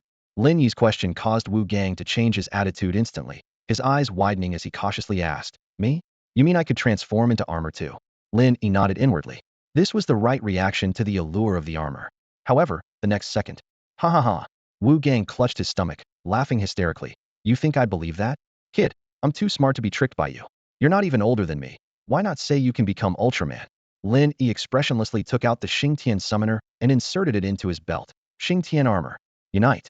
A blinding light filled the alley, and when it dissipated, The Xingtian armor stood coldly in place. Wu Gang froze on the spot, his mouth agape. Moments later, a pitiful cry echoed through the alley. I was wrong. I admit defeat. I'm no match for you. After a while, Lin Yi, feeling refreshed, stretched as he walked out of the alley. Turns out the old-fashioned methods work best. Behind him, a bruised and limping Wu Gang emerged, but his eyes sparkled with excitement. So, big brother, I can transform too, right? Lin Yi walked ahead, with Xiao Gang's hesitant voice trailing behind him. He nodded slightly and explained in a calm tone. That's right. Once you sign the contract, you'll be able to summon the golden armor. Someone will fill you in on the details. Xiao Gang touched his bruised face, clenched his fists, and silently vowed. They may bully me with their armor now, but once I can summon my own, I'll have my revenge. Lin Yi caught a glimpse of Xiao Gang's reaction out of the corner of his eye, and a faint smile played on his lips. The showdown between golden armor and Xingtian. I've been looking forward to this. Hope you bring some strength to the table, Wu Gang, he thought to himself. They rode their bikes to the meeting place. Watching Xiao Gang earnestly press his handprint, forming the contract before his eyes, Huaning was a bit surprised. You found a suitable candidate so quickly? I have my ways, Lin Yi replied with a smile, then turned to the eager Xiao Gang and added, don't worry, the summoner for the golden armor will find you. This calmed Xiao Gang down, reminding himself not to rush and risk getting hurt again. Lin Yi turned to Huaning. Is my room ready? I'll be staying here tonight. Huaning rolled her eyes at him. It's been ready for a while. That's good, Lin Yi nodded. I'll go out and try my luck, be back by dinner. Xiao Gang's eyes lit up. People can stay here? I don't have a place to stay either. Can you take me in? Huaning nodded helplessly. She had planned to have the summoners stay together for safety. She just didn't expect these two to be so forward, not even waiting for her to ask. Before leaving, Huaning called out to Lin Yi. By the way, Xiao Tian said he wants to ask you something. Make sure to find him when you get back. Got it, Lin Yi waved casually. Just as he mounted his bike and put on his helmet, he felt a surge of energy within him. Suddenly, the back seat sank, and Xiao Gang's voice rang out. I heard you're looking for another summoner. I'm coming with you. Lin Yi initially wanted to refuse, but then realized there might be some mysterious connection between the three armor summoners, and bringing him along might prove useful. Half an hour later, they arrived at the edge of the Western District, where Su Tingfei's father's company was located. In front of them was a neatly planned open space, with a 20-story office building standing tall in the center. It wasn't luxurious, but it exuded a grand and imposing presence. Wow, looks like Xiao Fei's family's business is doing well, Lin Yi remarked as he parked the bike and took in the surroundings. Xiao Gang stared in awe. How rich do you have to be to build a company like this? Lin Yi stood outside the company building, briefing Xiao Gang on the task details. Let's search the nearby area first, and if we don't find anything, we'll head inside, he said with a hint of caution in his voice. What does this person look like? Xiao Gang asked, scratching his head in confusion. Lin Yi thought for a moment, then smiled slightly. He's about our height, quite good-looking, with a typical rich kid vibe and a touch of arrogance. Oh, how handsome could he be? A rich kid, huh? Xiao Gang smirked, his tone full of mockery. Just a tad less handsome than me. Lin Yi replied nonchalantly, then turned and walked towards the side of the building. As he walked, he calculated in his mind. The demon suppression tower needs to be checked out. Not only does it hold the Gung Su Vajra pestle, but it also contains the Emperor Yan's zero-gravity, high magnetic prison. Although Lu Fei's robe is gone, it's not time to confront him yet. When the time is right, I'll seize all of these. The most important thing now is to enhance my abilities and find reliable teammates to defeat the Nether Demon. During working hours, the business district was eerily quiet. After circling the area with no results, Lin Yi was about to return to meet Xiao Gang when he suddenly heard a familiar argument. Hey, are you being reasonable or not? I just accidentally bumped into it. Is it worth making such a fuss? It was Xiao Gang's loud voice. A voice, suppressed with anger, followed. You country bumpkin, do you know how much it costs to repair this car? Lin Yi hurried over, the voice striking a chord of familiarity. As he approached, he saw a handsome man in a black vest, white shirt, and well-pressed trousers glaring at Xiao Gang, pointing at a nearby red sports car. Apologize, Su Tingfei demanded through gritted teeth. He was already frustrated from his father's scolding these past days, and now his beloved sports car was scratched by a guy with a backpack. The grating sound of metal was driving him insane. Lin Yi quietly observed the scratch on the car's side, and then glanced at the worn-out metal zipper on Xiao Gang's backpack. These two couldn't avoid each other forever. They were bound to clash. Are you two together? Su Tingfei asked coldly, looking at Lin Yi. Xiao Gang grabbed Lin Yi's arm. Big brother, you be the judge. This guy's clearly trying to scam us. Big brother? Ha ha. Su Tingfei mocked. You're calling someone much younger than you big brother? He probably hasn't even graduated yet. Lin Yi initially intended for Xiao Gang to apologize and settle the matter with compensation. However, Su Tingfei's words irked him just because he's young. He can't be the leader? Su Tingfei glanced at Lin Yi with disdain. Tell me, how are you the leader? His face was full of scorn. Witnessing this scene, Lin Yi was even more convinced that the biggest problem with their team back then lay with these two. If they weren't properly guided, trouble was inevitable. All right. Let me show you how I'm the leader, Lin Yi said calmly, looking directly at Su Tingfei, with the Xingtian summoner in hand. Xingtian armor. 2.5 minutes later, Xiaofei sat cross-legged on the ground, his face bruised just like Xiao Zhang's. He looked up at Xiao Zhang, who was also sitting on the ground, with confusion and shock in his eyes. So, I can summon armor to fight too? Xiaofei's voice trembled slightly. Were you convinced by him in the same way? Xiao Zhang nodded silently. Both of them turned their gaze to Lin Yi, who stood nearby, looking fresh and composed, a stark contrast to their disheveled appearance. You guys have a really unique way of recruiting people. Tingfei couldn't help but comment, his tone full of helplessness. Lin Yi extended a hand to help them up, wearing a gentle smile. I'm usually quite easygoing, but you two weren't cooperating, which was a bit frustrating for me. Upon hearing this, Tingfei and Wu Gang clenched their fists simultaneously, a mix of helplessness and anger flashing in their eyes. Is our summoner randomly assigned? Lin Yi nodded in confirmation to Xiaofei, then suddenly remembered something and asked seriously. By the way, I almost forgot. Are you willing to summon the armor and take on the responsibility of eradicating the nether demons? Xiaofei immediately nodded, excitement gleaming in his eyes. Who wouldn't want to do something this cool? As for the danger, it's a great responsibility bestowed upon me. Besides, I've already suffered the hardship and taken the hits. The three returned to the teppanyaki shop, where they signed a contract with Xiaofei. A system notification sounded. Ding. Congratulations, host. Quest completed. Reward. 8 shifts, willpower 2. Lin Yi felt the changes within himself and quickly checked the panel. What's my current willpower? Current host willpower. 18. Tasks completed. 4. Great. Just one more task, and I can redeem a set of armor. Lin Yi thought to himself. Once my willpower is high enough to upgrade War God Xingtian, with the power of the armor, I can finally challenge Lu Fa.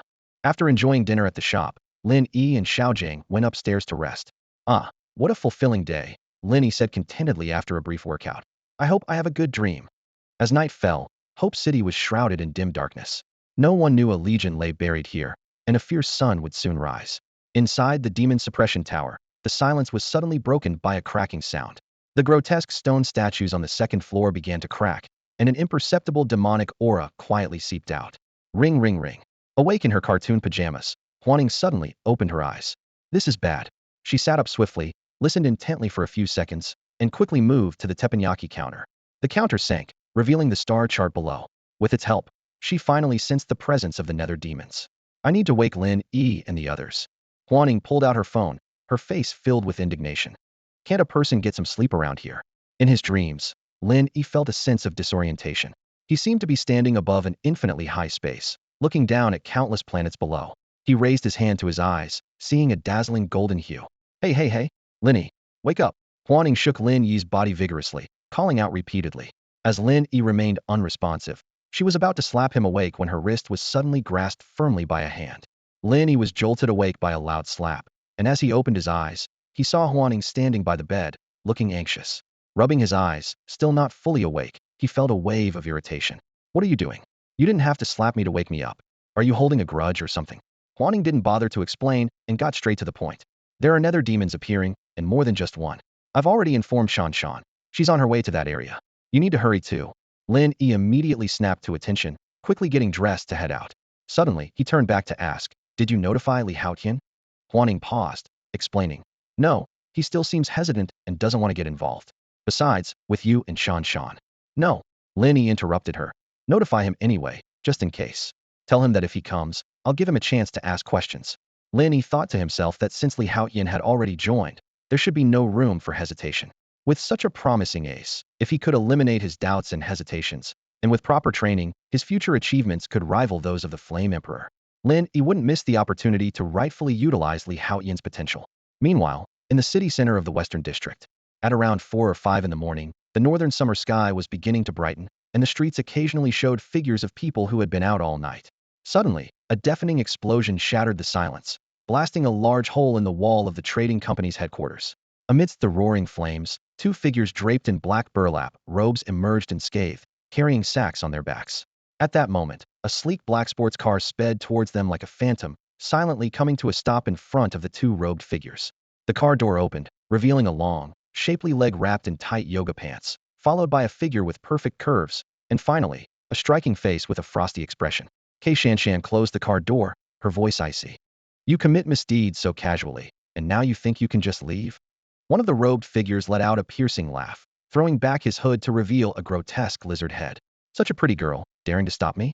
Let me show you my true form. Unfazed, Xingtian quickly summoned her flying shadow armor. The sky blue armor instantly enveloped her, emanating a powerful aura. What? The flying shadow armor, the nether demon Bayubi exclaimed in shock. I can't believe this generation's flying shadow is a woman. What are you waiting for? Let's take her down together. The other robed figure also threw off his cloak, revealing a rough, crimson body with scorpion pincers on his head and eyes like white pearls, identifying him as the nether demon Kasogis. The two nether demons coordinated seamlessly, with Kasogis heating up his abdomen to launch a fireball, while Bayubi seized the opportunity to charge forward, delivering a punch to Flying Shadow's chest. Bang! Xingtian felt a sharp pain in her chest as she was forced back a few steps. The battle erupted, and the situation quickly became tense. Xingtian cautiously scanned the two nether demons in front of her, silently calculating the time. She deftly sidestepped to avoid Bayubi's heavy punch, then retreated a couple of steps to dodge Kasogi's sweeping kick. Seizing the moment, she swiftly turned, channeling her energy into her legs to unleash the ultimate technique of the flying shadow kick. A fierce side kick struck Kasogi's in the abdomen, sending him flying several meters away. The flying shadow armor granted her extraordinary speed, and she had mastered this leg-based attack technique. Kasogi's landed painfully, seething with anger. He quickly readjusted his stance, energy accumulating in his abdomen as he prepared to launch a deadly fireball. Meanwhile, Bayubi took the opportunity to close in, attempting to restrict Xingtian's movements. As the scorching fireball was about to strike, Xingtian desperately tried to evade, but Bayubi's relentless pursuit made escape impossible. She sighed inwardly, fearing this might be her end, hoping that young man would arrive in time. However, the expected fireball impact never came. Instead, a deafening explosion erupted behind her, followed by Kasogi's anguished scream. Ah? Xingtian. Xingtian was overjoyed at the sound, forcefully kicking Bayubi back before turning to look. She saw Lin Yi clad in Xingtian armor, standing sideways. He smirked. You monster, ever tasted your own medicine? He had taken advantage of Kasogi's distraction, striking his abdomen and reflecting the fireball back at the creature. Xingtian found his words oddly amusing, while Kasogi's clutched his abdomen, roaring with rage. Xingtian, I'll make you taste it too. With that, he charged at Lin Yi. Lin Yi remained calm, gathering energy in his palm, this time targeting the scorpion claw atop Kasogi's head. Take this, he shouted, delivering a powerful blow. With a loud crash, Kasogi's didn't have time to react before the claw-like structure on his head was shattered, and he fell heavily to the ground. Not far away, Bayubi, who had been confronting the flying shadow, felt a chill witnessing this. How is Xingtian so strong? Seeing Lin Yi's unstoppable momentum, Xingtian finally breathed a sigh of relief. She launched herself into the air with a burst of blue energy, using her knees and elbows to crash into Bayubi. With a dull thud, Bayubi was caught off guard and sent flying. Damn it, he muttered, struggling to stand as he glanced at Kasogi's, who was shakily getting up nearby. He shouted, Come out. We can't hold them off any longer. His words immediately put Lin Yi on alert. More of them? At that moment, a figure emerged from the wall a few meters behind Xingtian, crashing into her back with a loud bang. Sparks flew from her armor as she was knocked to the ground, stumbling to a kneeling position.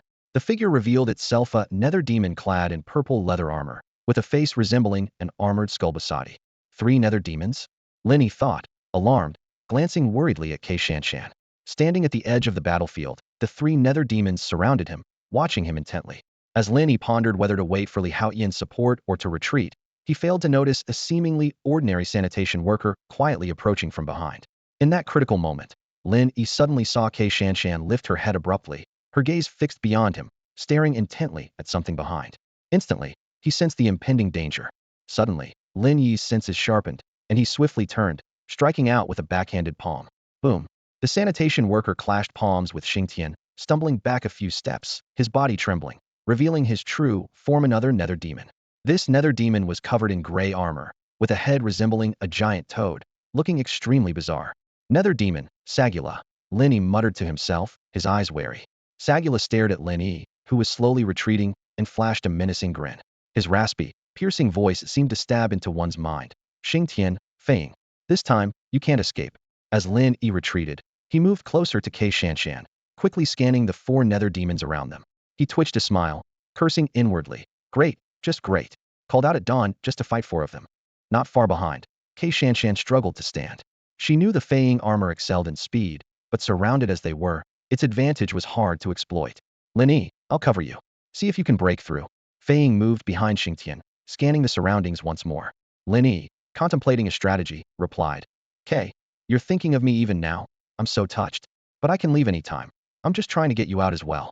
Lin Yi was being truthful. He could escape using his shadow-shifting skill. If it came down to it, he would retreat. However, Xingtian misunderstood, thinking Lin Yi was comforting her, ready to face life and death together. Her heart surged with emotion, and she choked up. If we can make it out together this time. Lin Yi teased with a smile. You'll accompany me through mountains and rivers? Xingtian was taken aback, her emotions wavering as she was about to speak, but then saw Lin Yi's energy suddenly surge. The four demons, including Baobi, had already summoned their weapons, unwilling to give the two any respite. Lin Yi's right hand slid over the card box, then inserted it into his belt, gripping an invisible weapon, fire punishment sword. With a mechanical sound, he donned the Xingtian armor in an instant, wielding the fire punishment sword, leaving with the words, "K, let's talk about getting out once we're out." He charged into battle. Xingtian silently drew her right hand across the card box, summoning a weapon, swift shadow blade. Brandishing the blade, she dashed towards Baobi, whispering a phrase as she struck. Lin Yi's target was clear as he charged out, heading straight for Kusuoji's, whom he'd injured. His eyes beneath the armor were resolute. Take down two first. Kusuoji's, seeing Lin Yi charging relentlessly, was on the verge of tears. Attack them. Why are you after me? He fled towards Sagula, only to be caught by Xingtian, who slashed his back with the sword. You think you can run? Did I say you could leave? Lin Yi stepped on the fallen Kaedis's back, turning to see Sagula rushing in from a few meters away, a cold smile playing on his lips. I'll devour you both today, and see if I can become a big fat guy. Putting away the fire punishment sword, he crossed his hands in front of him in a celestial gesture, focusing his energy to form a deadly space, his cold voice echoing around. Xingtian's ultimate technique of boundless heaven and earth. Boom. A vast dark space, outlined by flames, formed with a roar, enveloping both Kusuoji's and Sagula within it. Sargula, who had been charging at Xingtian, suddenly halted, a flicker of uncertainty flashing in his eyes. He puzzledly observed Lin Yi, wondering to himself, I'm in perfect condition, so why is he pulling me into a kill zone? In that instant, Lin Yi swiftly drew a card from his deck and inserted it into his belt. The flame execution sword reappeared in his hand, gleaming coldly. Kusuoji's felt the presence of death looming and screamed in terror. No. Ignoring the plea, Lin Yi gripped the flame execution sword with both hands, thrusting downward before swinging upward. Flame execution universe slash, he muttered. Boom. With a thunderous explosion, Kusuoji's scream was abruptly cut off. His body disintegrated instantly, transforming into scattered bits of genetic code that floated away. Sargula roared in anger, reaching out in an attempt to stop him, but it was too late. He watched as Lin Yi absorbed the genetic code, a cold expression on his face. Clenching the short knife in his hand, he slowly approached Lin Yi, a mocking smile on his lips. Xingtian, you will join him in death. Sargula said coldly. As a new generation summoner, I have summoned Xingtian before and am well versed in the Xingtian armor. You are at the end of your strength. Even if you drag me into the kill zone, what can you do? Lin Yi ignored Sargula's taunts, quietly sheathing the flame execution sword. He stood tall, gathering all his energy to its peak. Sargula sneered, raising his short knife as a powerful, malevolent force swept towards Lin Yi. At this critical moment, the principles of the eightfold shift flashed through Lin Yi's mind. Body follows intent, intent moves the body. Just as the menacing short knife was about to strike, Lin Yi suddenly opened his eyes, whispering, eightfold shift. In an instant, Sargula's knife struck empty air. He was shocked to find Lin Yi's figure seemingly overlapping in space, appearing phantom-like in 8 different positions simultaneously. In each position stood a majestic Xingtian armor. What? Eightfold shift. Such an advanced technique. How could you possibly know it? Sargula shouted, his voice now tinged with deep-seated fear. The 8 Xingtian armors unleashed a massive surge of power, as if 8 voices merged into one. Xingtian palm. In a flash, countless Xingtian palms erupted simultaneously from 8 directions, crashing down on Sargula like a torrential storm. Boom.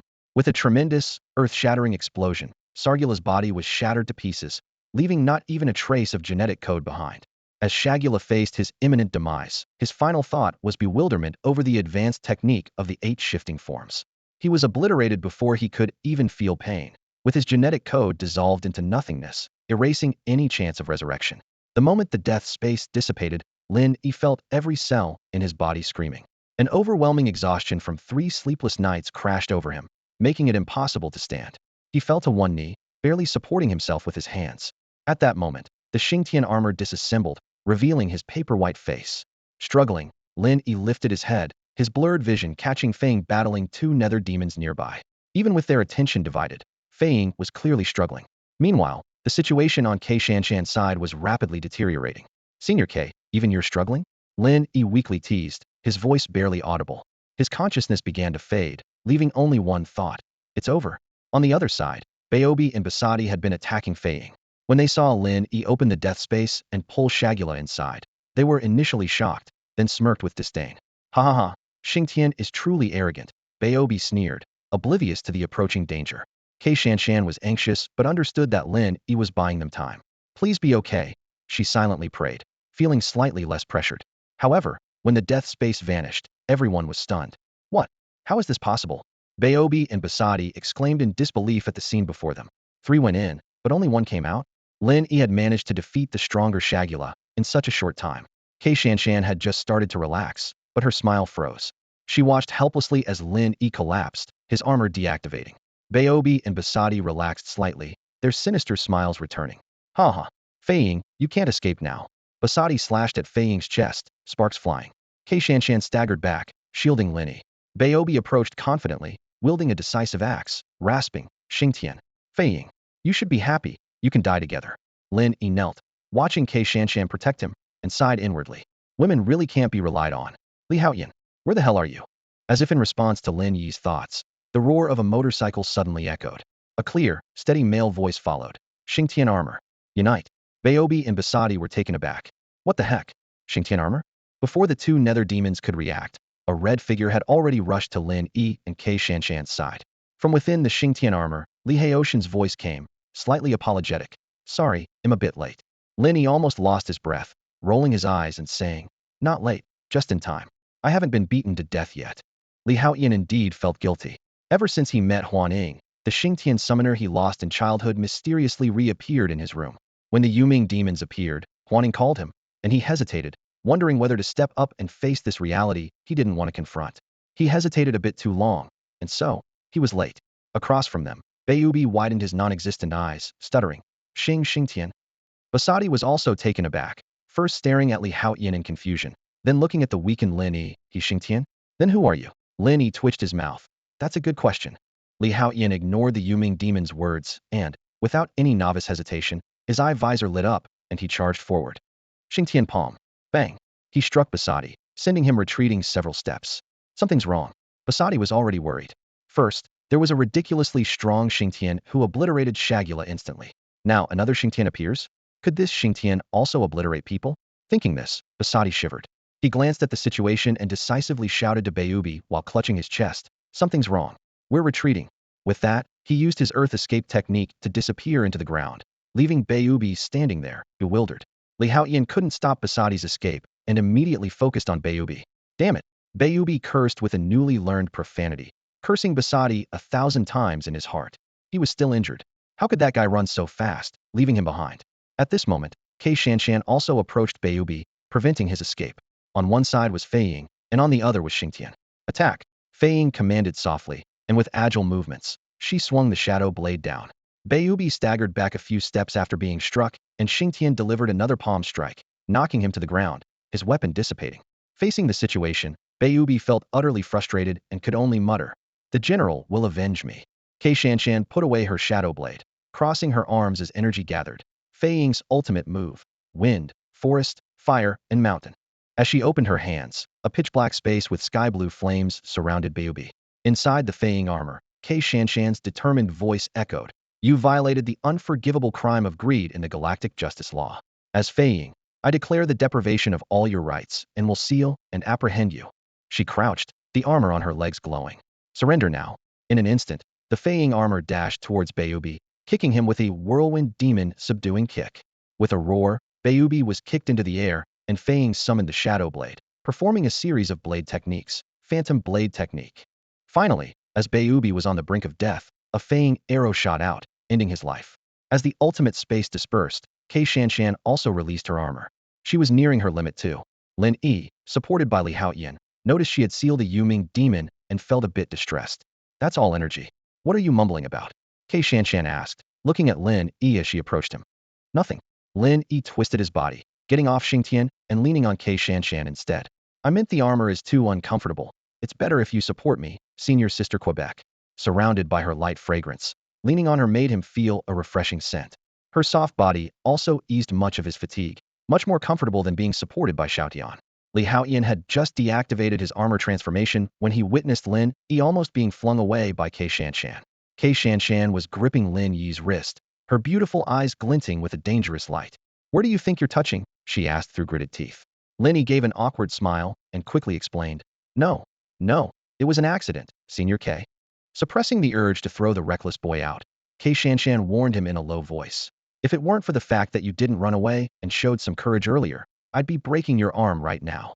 Despite her fierce tone, she wrapped her other arm around Lin Yi's waist and started walking towards the car not far away. Li Haoyan stood behind, watching the scene unfold. The sky was already lightening, and the thin morning mist appeared hazy in the faint light. In this mist, a slender figure was struggling to support the taller man beside her, wobbling slightly as they moved forward. Li Haoyan opened his mouth, contemplating whether he should offer to help, considering Xingtian seemed exhausted. However, in the end, he said nothing. Back at their place, Lin Yi collapsed onto the bed like a puddle of mud, letting out a long sigh. He felt as though his body no longer belonged to him, unwilling to move even an inch. Welcome? Welcome, he suddenly shouted. Welcome walked in from the doorway, looking at him speechlessly. What's up with all the yelling? Lin Yi quickly replied. Hurry. Get me some goji berries and red dates. And isn't this supposed to be a teppanyaki restaurant? Get me some kidneys and oysters, I need to replenish myself. Welcome retorted. We don't have any. There's just goji berries. Take it or leave it. She couldn't be bothered with Lin Yi and added. Xingtian is already resting in my room. The way she looked when she came back, it's clear she needs the rest more. You dragged her back, and you're the one complaining about being tired. With that, Welcome turned to leave. Lin Yi quickly called after her. Hey, don't go. Goji berries are fine. Just bring me a jar. Unfortunately, Welcome ignored him and went downstairs. Lin Yi was a bit speechless. He genuinely felt weak. Xingtian was just physically exhausted, but he felt completely drained. It wasn't the same. Lying on the bed, Lin Yi began to recall the battle earlier.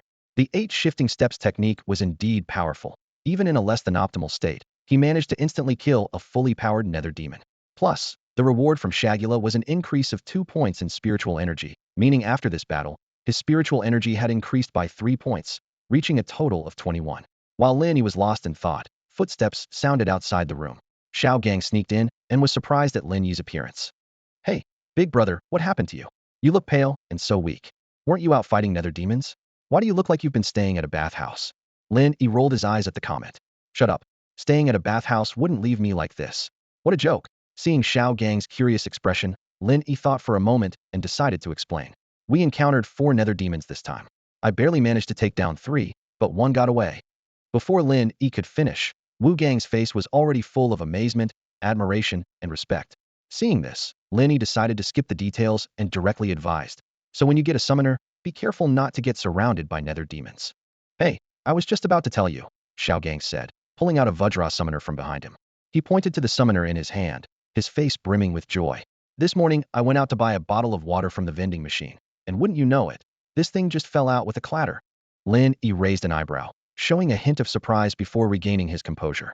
In a deep voice, he said, just in time. Once you're familiar with the Vajra armor, we can head out together to fight the nether demons. Wu Gang gripped the summoner tightly, feeling a newfound confidence.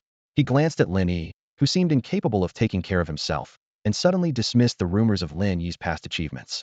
He looked Lin Yi up and down, cleared his throat, and said, So, you're Lin Yi, right? I heard you're just a college student. Noticing Wu Gang's change in attitude, Lin Yi narrowed his eyes slightly. What about it? Wu Gang, now in full swing, continued. You see, you're still young, so you should really call me Brother Gang. But since we're going to be comrades, and I have armor too, I think we should have a little contest. That way, you can call me that with conviction. As soon as he finished speaking, he noticed Lin Yi's expressionless face and suddenly remembered Lin Yi's earlier mention of killing 3, which made him feel uneasy. He quickly added, but seeing you like this, I suppose a contest is out of the question, so let's just stick to calling each other by our names. At that moment, Lin Yi's eyes lit up as a new message appeared on his panel. Congratulations to the host. Challenge Task 1 refreshed. Challenge 1. Accept Wu Gang's challenge. Defeat the Vajra armor. Task rewards. Mental energy 2. Armor enhancement value. 10. Note: when the armor enhancement value reaches 100, you can choose any ordinary armor for an upgrade, unaffected by the summoner's strength. Seeing the new task, Lin Yi was overjoyed, especially upon noticing the new rewards. He couldn't hide his excitement as he thought, armor enhancement value? If I can upgrade any ordinary armor, does that mean I can enhance the 5 light and shadow armors? Could I upgrade the war god Xingtian again? Could the Shura armor also be upgraded? The thought of it set Lin Yi's heart ablaze, eager to fill the enhancement value immediately. Wu Gang, seeing Lin Yi's sudden delight, mistakenly thought it was because he had given up the challenge. He instinctively added, "Of course, I'm just worried about your health. If you could compete, that would be great. I could do it with a clear conscience." "I can." Lin Yi interrupted Wu Gang excitedly. After a moment of thought, he patted Wu Gang on the arm and said warmly, "How about this? You go familiarize yourself with the Vajra armor first, and then this afternoon or tomorrow, we can have a contest. Mainly, I just don't want to bully you, so take some time to get used to it." Wu Gang was taken aback by Lin Yi's enthusiasm and felt a bit uneasy, swallowing back the words, "regain my dignity." Meanwhile, in the secret chamber of the Ba Wang group, Basa Di had already been kicked over several times. Lu Fa's robe billowed, the fabric in front of his hood fluttering like spittle. He was furious, his voice rising. "So, you say, for were sent to besiege 2, and 3 were killed. You also say Xingtian directly killed Sagula and Kasogis. Now you're saying there are 2 Xingtian?" Lu Fa's robe hem suddenly flew up, as if an invisible foot had lifted it, kicking Basa Di to the ground. He roared, "If that's the case, we might as well just surrender. What the hell are we fighting for?" Basa Di, feeling wronged, shouted in protest, "General, I'm telling the truth." In the dimly lit chamber, Basadi knelt on the cold ground, his voice trembling, each word like a cry of blood-stained injustice. Despair flickered in his eyes, 1,000 times more wronged than the tragic figures of ancient tales. Lu Fa watched him with a frown, his doubts slightly shaken. He squinted, his tone laced with suspicion. "As you say, it was 2 against 2, and you're quite strong. How did you manage to escape?" The question hit Basadi like a sledgehammer, demolishing his defense. His lips quivered, and after a few seconds of silence, he finally whispered, "I escaped by burrowing underground when they were off guard." Lu Fa's frown deepened. "Didn't Baobi also know how to burrow? Why didn't he take the chance to escape with you?" Basadi's face turned deathly pale, stammering his reply. "I took the opportunity when Baobi was distracted." Before he could finish, Lu Fa's fury erupted. He kicked Basadi to the ground, roaring, "So you left Baobi behind as a scapegoat, huh? You useless fool. You're a disgrace to me as a general." Nearly tempted to execute Basadi on the spot, Lu Fa held back, knowing they were already short on manpower. He took a deep breath, suppressing his anger, and ordered, "Wake a few more people. Bakuru, go with Basadi and verify his story." The scene shifts to Huanhuan Teppanyaki. Li Haoyan sat on a soft sofa, opposite the varied expressions of Kei Shanshan and Huanying. Li Haoyan got straight to the point. "Where's Lin Yi? I'm here to see him." Huanying shrugged helplessly. "That guy's still resting, says he needs to recuperate." Kei Shanshan sighed, looking at Li Haoyan with a hint of apology. "Why don't you go up and find him yourself? He won't even go to school. Says he's feeling weak." Li Haoyan nodded silently, stood up, and went upstairs. Pushing open Lin Yi's room door, he found Lin Yi comfortably lying on the bed, a book in hand. "You're here." Lin Yi put down the book, unsurprised by Li Haoyan's arrival. Closing the door, Li Haoyan's expression turned complex. His voice was low, tinged with pain and anticipation. "You can summon the Xingtian armor too. When you were young, did you see anything?" Lin Yi sat up, meeting Li Haoyan's gaze. "I haven't seen anything." Just as the hope in Li Haoyan's eyes was about to extinguish, Lin Yi added, "But, I know what you're looking for." Hope sparked anew in Li Haoyan's eyes. "Then tell me." Lin Yi shook his head, a rare hesitation crossing his face, before he solemnly said, "I can only say, be prepared. Join me in fighting those nether demons, and you'll see the truth for yourself." A look of pain and melancholy crossed Li Haoyan's face. Years of searching seemed on the brink of resolution, yet the truth remained elusive. Lin Yi grabbed Li Haoyan's arm, his youthful face showing unusual seriousness and determination. "I can't promise the best outcome, but if you stand with me, I'll do everything I can to help you." Li Haoyan looked down at Lin Yi, whose youthful face appeared unexpectedly steady.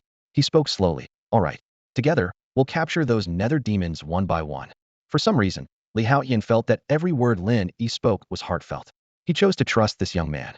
Seeing Li Haoyan's commitment, a relieved smile finally spread across Lin Yi's face. He wasn't sure if the Gungshu Vajra could change the past, or had any power to alter it. Lin Yi murmured to himself, his eyes shining with determination. "Coming to this world once, I can't just pass through it in mediocrity. Living again, I must wield the strongest power, witness the most breathtaking sights, and explore the wonders of the world." Xiao Tian nodded silently after hearing Lin Yi's words and then left the room. He had decided to move in with Lin Yi. Watching Xiao Tian's departing figure, Lin Yi curved his lips into a sly smile. He thought, Xiao Tian is convinced now. As for the other two stragglers, a little forceful persuasion should do the trick. What Lin Yi had just said was indeed heartfelt, but he also intended to persuade Li Haoyan. He understood well that the most dangerous thing in a team is internal conflict or disunity. However, this might disappoint Huaning. Thinking of this, Lin Yi couldn't help but laugh out loud. As expected, Huaning was indeed disappointed. She was chatting with Xingtian when she suddenly saw Xiao Tian coming down from upstairs, announcing he would move in. Huaning widened her eyes in surprise, thinking, seriously, what kind of magic does Lin Yi have? I was the first to persuade Xiao Tian, and back then, he was adamant about not getting involved. And now, just after a short while, he's convinced? Huaning recalled that Xiao Fei and Xiao Gang were also brought in by Lin Yi, seemingly after being dealt with by him. She realized that the three armor summoners seemed to be rallying under Lin Yi, and she felt her leadership position was in jeopardy.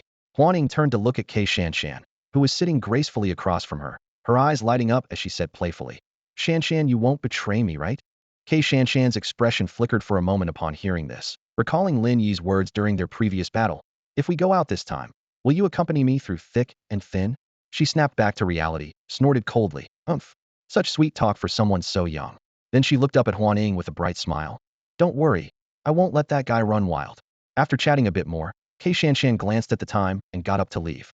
Before leaving, she reminded Huaning, tell that guy when he comes down to get back to school if he's got nothing else to do.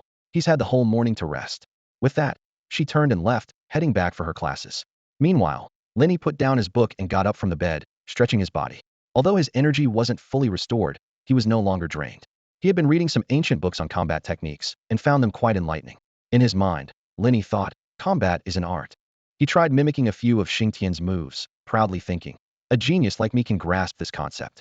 Just then, Wu Gang, having just familiarized himself with his armor, passed by the door. Lin Yi's eyes lit up, and he called out, Xiao Gang, you wanted to spar, right? Let's do it. Xiao Gang felt a bit nervous seeing Lin Yi's enthusiasm, but he braced himself and agreed. After lunch, Lin Yi rode his beloved BMW motorcycle to an open area in the outskirts. Xiao Gang was already there waiting, and the surroundings were conveniently deserted. Seeing Lin Yi arrive, Xiao Gang remembered his previous beating, his blood boiling as he psyched himself up. I refuse to believe that just because we all have armor, I should be the one to get beaten. Xiao Gang pulled out his Vajra armor summoner disguised as a game console, pressed a button, and a card flew out, slotting into it. He quickly inserted the summoner into his belt, struck a powerful pose, and shouted, Vajra armor, assemble. The surging energy of the universe converged, sweeping over Wu Gang like a torrent of tangible code.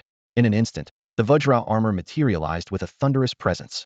The bright yellow, heavy armor enveloped the vital parts of the body, adorned with white patterns of mountainous strength, exuding a sense of immense power. Lin Yi stared intently at the Vajra armor, unable to help but remark, I wish I could try it on. Hearing Lin Yi's murmuring, Xiao Gang, feeling the powerful energy surging within him, was full of confidence. He taunted, Humph, you wish to summon the Vajra armor? Only a man like me is worthy of such a masculine armor. Lin Yi was taken aback by Xiao Gang's words, thinking, who gave him this courage? Liang Jingru? No, it's the Vajra armor. He chuckled, pulling out the Xingtian summoner, completing the summoning in an instant. No worries, it won't give you courage for long. Seeing this, Xiao Gang immediately attacked, controlling the Vajra armor to swing its massive fist straight at Lin Yi. Watch me take the initiative this time. Lin Yi dodged effortlessly, instantly appearing behind the Vajra armor. His mental energy surged again, his strength surpassing before. You're too slow. He struck with his palm, causing the Vajra armor to stagger back. Xiao Gang was furious, turning to charge at Xingtian once more. He was convinced his strength could trouble Lin Yi, underestimating the gap in their abilities. This time, Lin Yi did not evade. He gathered his mental energy into his palm, meeting the Vajra's punch with one of his own. Boom. The collision of immense forces stirred up a whirlwind, dust rising all around. When the dust settled, Xingtian stood firm, while the Vajra armor was pushed back several steps, appearing somewhat weakened. Lin Yi stood sideways, Xingtian's blue eye armor glowing, issuing a calm guidance. Although the Vajra armor excels in strength, your mental energy is too weak, and you haven't grasped its combat essence. Even in a contest of strength, you're no match for me. Xiao Gang looked down at the Vajra's hands, struggling to accept reality. I refuse to believe I can't make a dent in you. He roared, as the Vajra armor swiftly drew a card from a slot at his waist, inserting it into the summoner. Thunder drill. In an instant, With the sound of mechanical assembly, a massive twin-headed electric drill appeared on the Vajra's right arm. With a thought, the thunder drill roared, its head spinning wildly. Seeing him summon a weapon, a cold glint flashed in Lin Yi's eyes. As the Vajra armor charged with the thunder drill, Xingtian calmly sidestepped, reappearing behind him. Are you out of your mind, summoning a weapon against me? Lin Yi's voice echoed in Xiao Gang's ear, followed by a soft command. Xingtian palm. Bang! The palm, imbued with tremendous power, struck directly at the back of the Vajra armor. Xiao Gang felt a sharp pain, his entire body knocked to the ground. The thunder drill vanished into a beam of light, disappearing without a trace. Lin Yi grabbed the summoner on the waist of the King Kong armor, causing it to instantly disassemble and reveal a curled-up Xiao Gang inside. Xiao Gang lay silently on the ground as Lin Yi looked down at him and finally spoke. Are you clear-headed now? Using weapons against a teammate. Is this what you call sparring? The powerful aura emitted by the Xingtian armor remained undiminished, as Lin Yi deliberately stayed in his armored state. He continued, You're too impulsive and reckless. With this attitude, you'd better put down the summoner. I'm worried you'll meet your end at the hands of the nether demons. After speaking, Lin Yi deactivated his armor and extended a hand to Xiao Gang. Xiao Gang glanced up, just about to grab it and stand, when Lin Yi casually asked, Do you admit defeat now? Xiao Gang's hand froze in midair. 2.5 minutes later, Lin Yi leaned against his motorcycle, while Xiao Gang squatted behind it, drawing circles and reflecting on what had just happened. He realized he'd indeed lost his cool, summoning a weapon to confront Xingtian. It was as absurd as a soldier on a training field saying they wanted to spar, only to pull out a gun and fire. Ridiculous, Lin Yi suddenly exclaimed. Xiao Gang, who was about to stand and apologize, froze again upon hearing this. You did it on purpose, didn't you? Just to see me make a fool of myself. Finally, with his legs aching from squatting, Xiao Gang couldn't help but stand up, walk over to Lin Yi, and eventually apologize. Lin Yi nodded, said nothing more, and rode off on his motorcycle. He felt that this reprimand would be effective for a long time.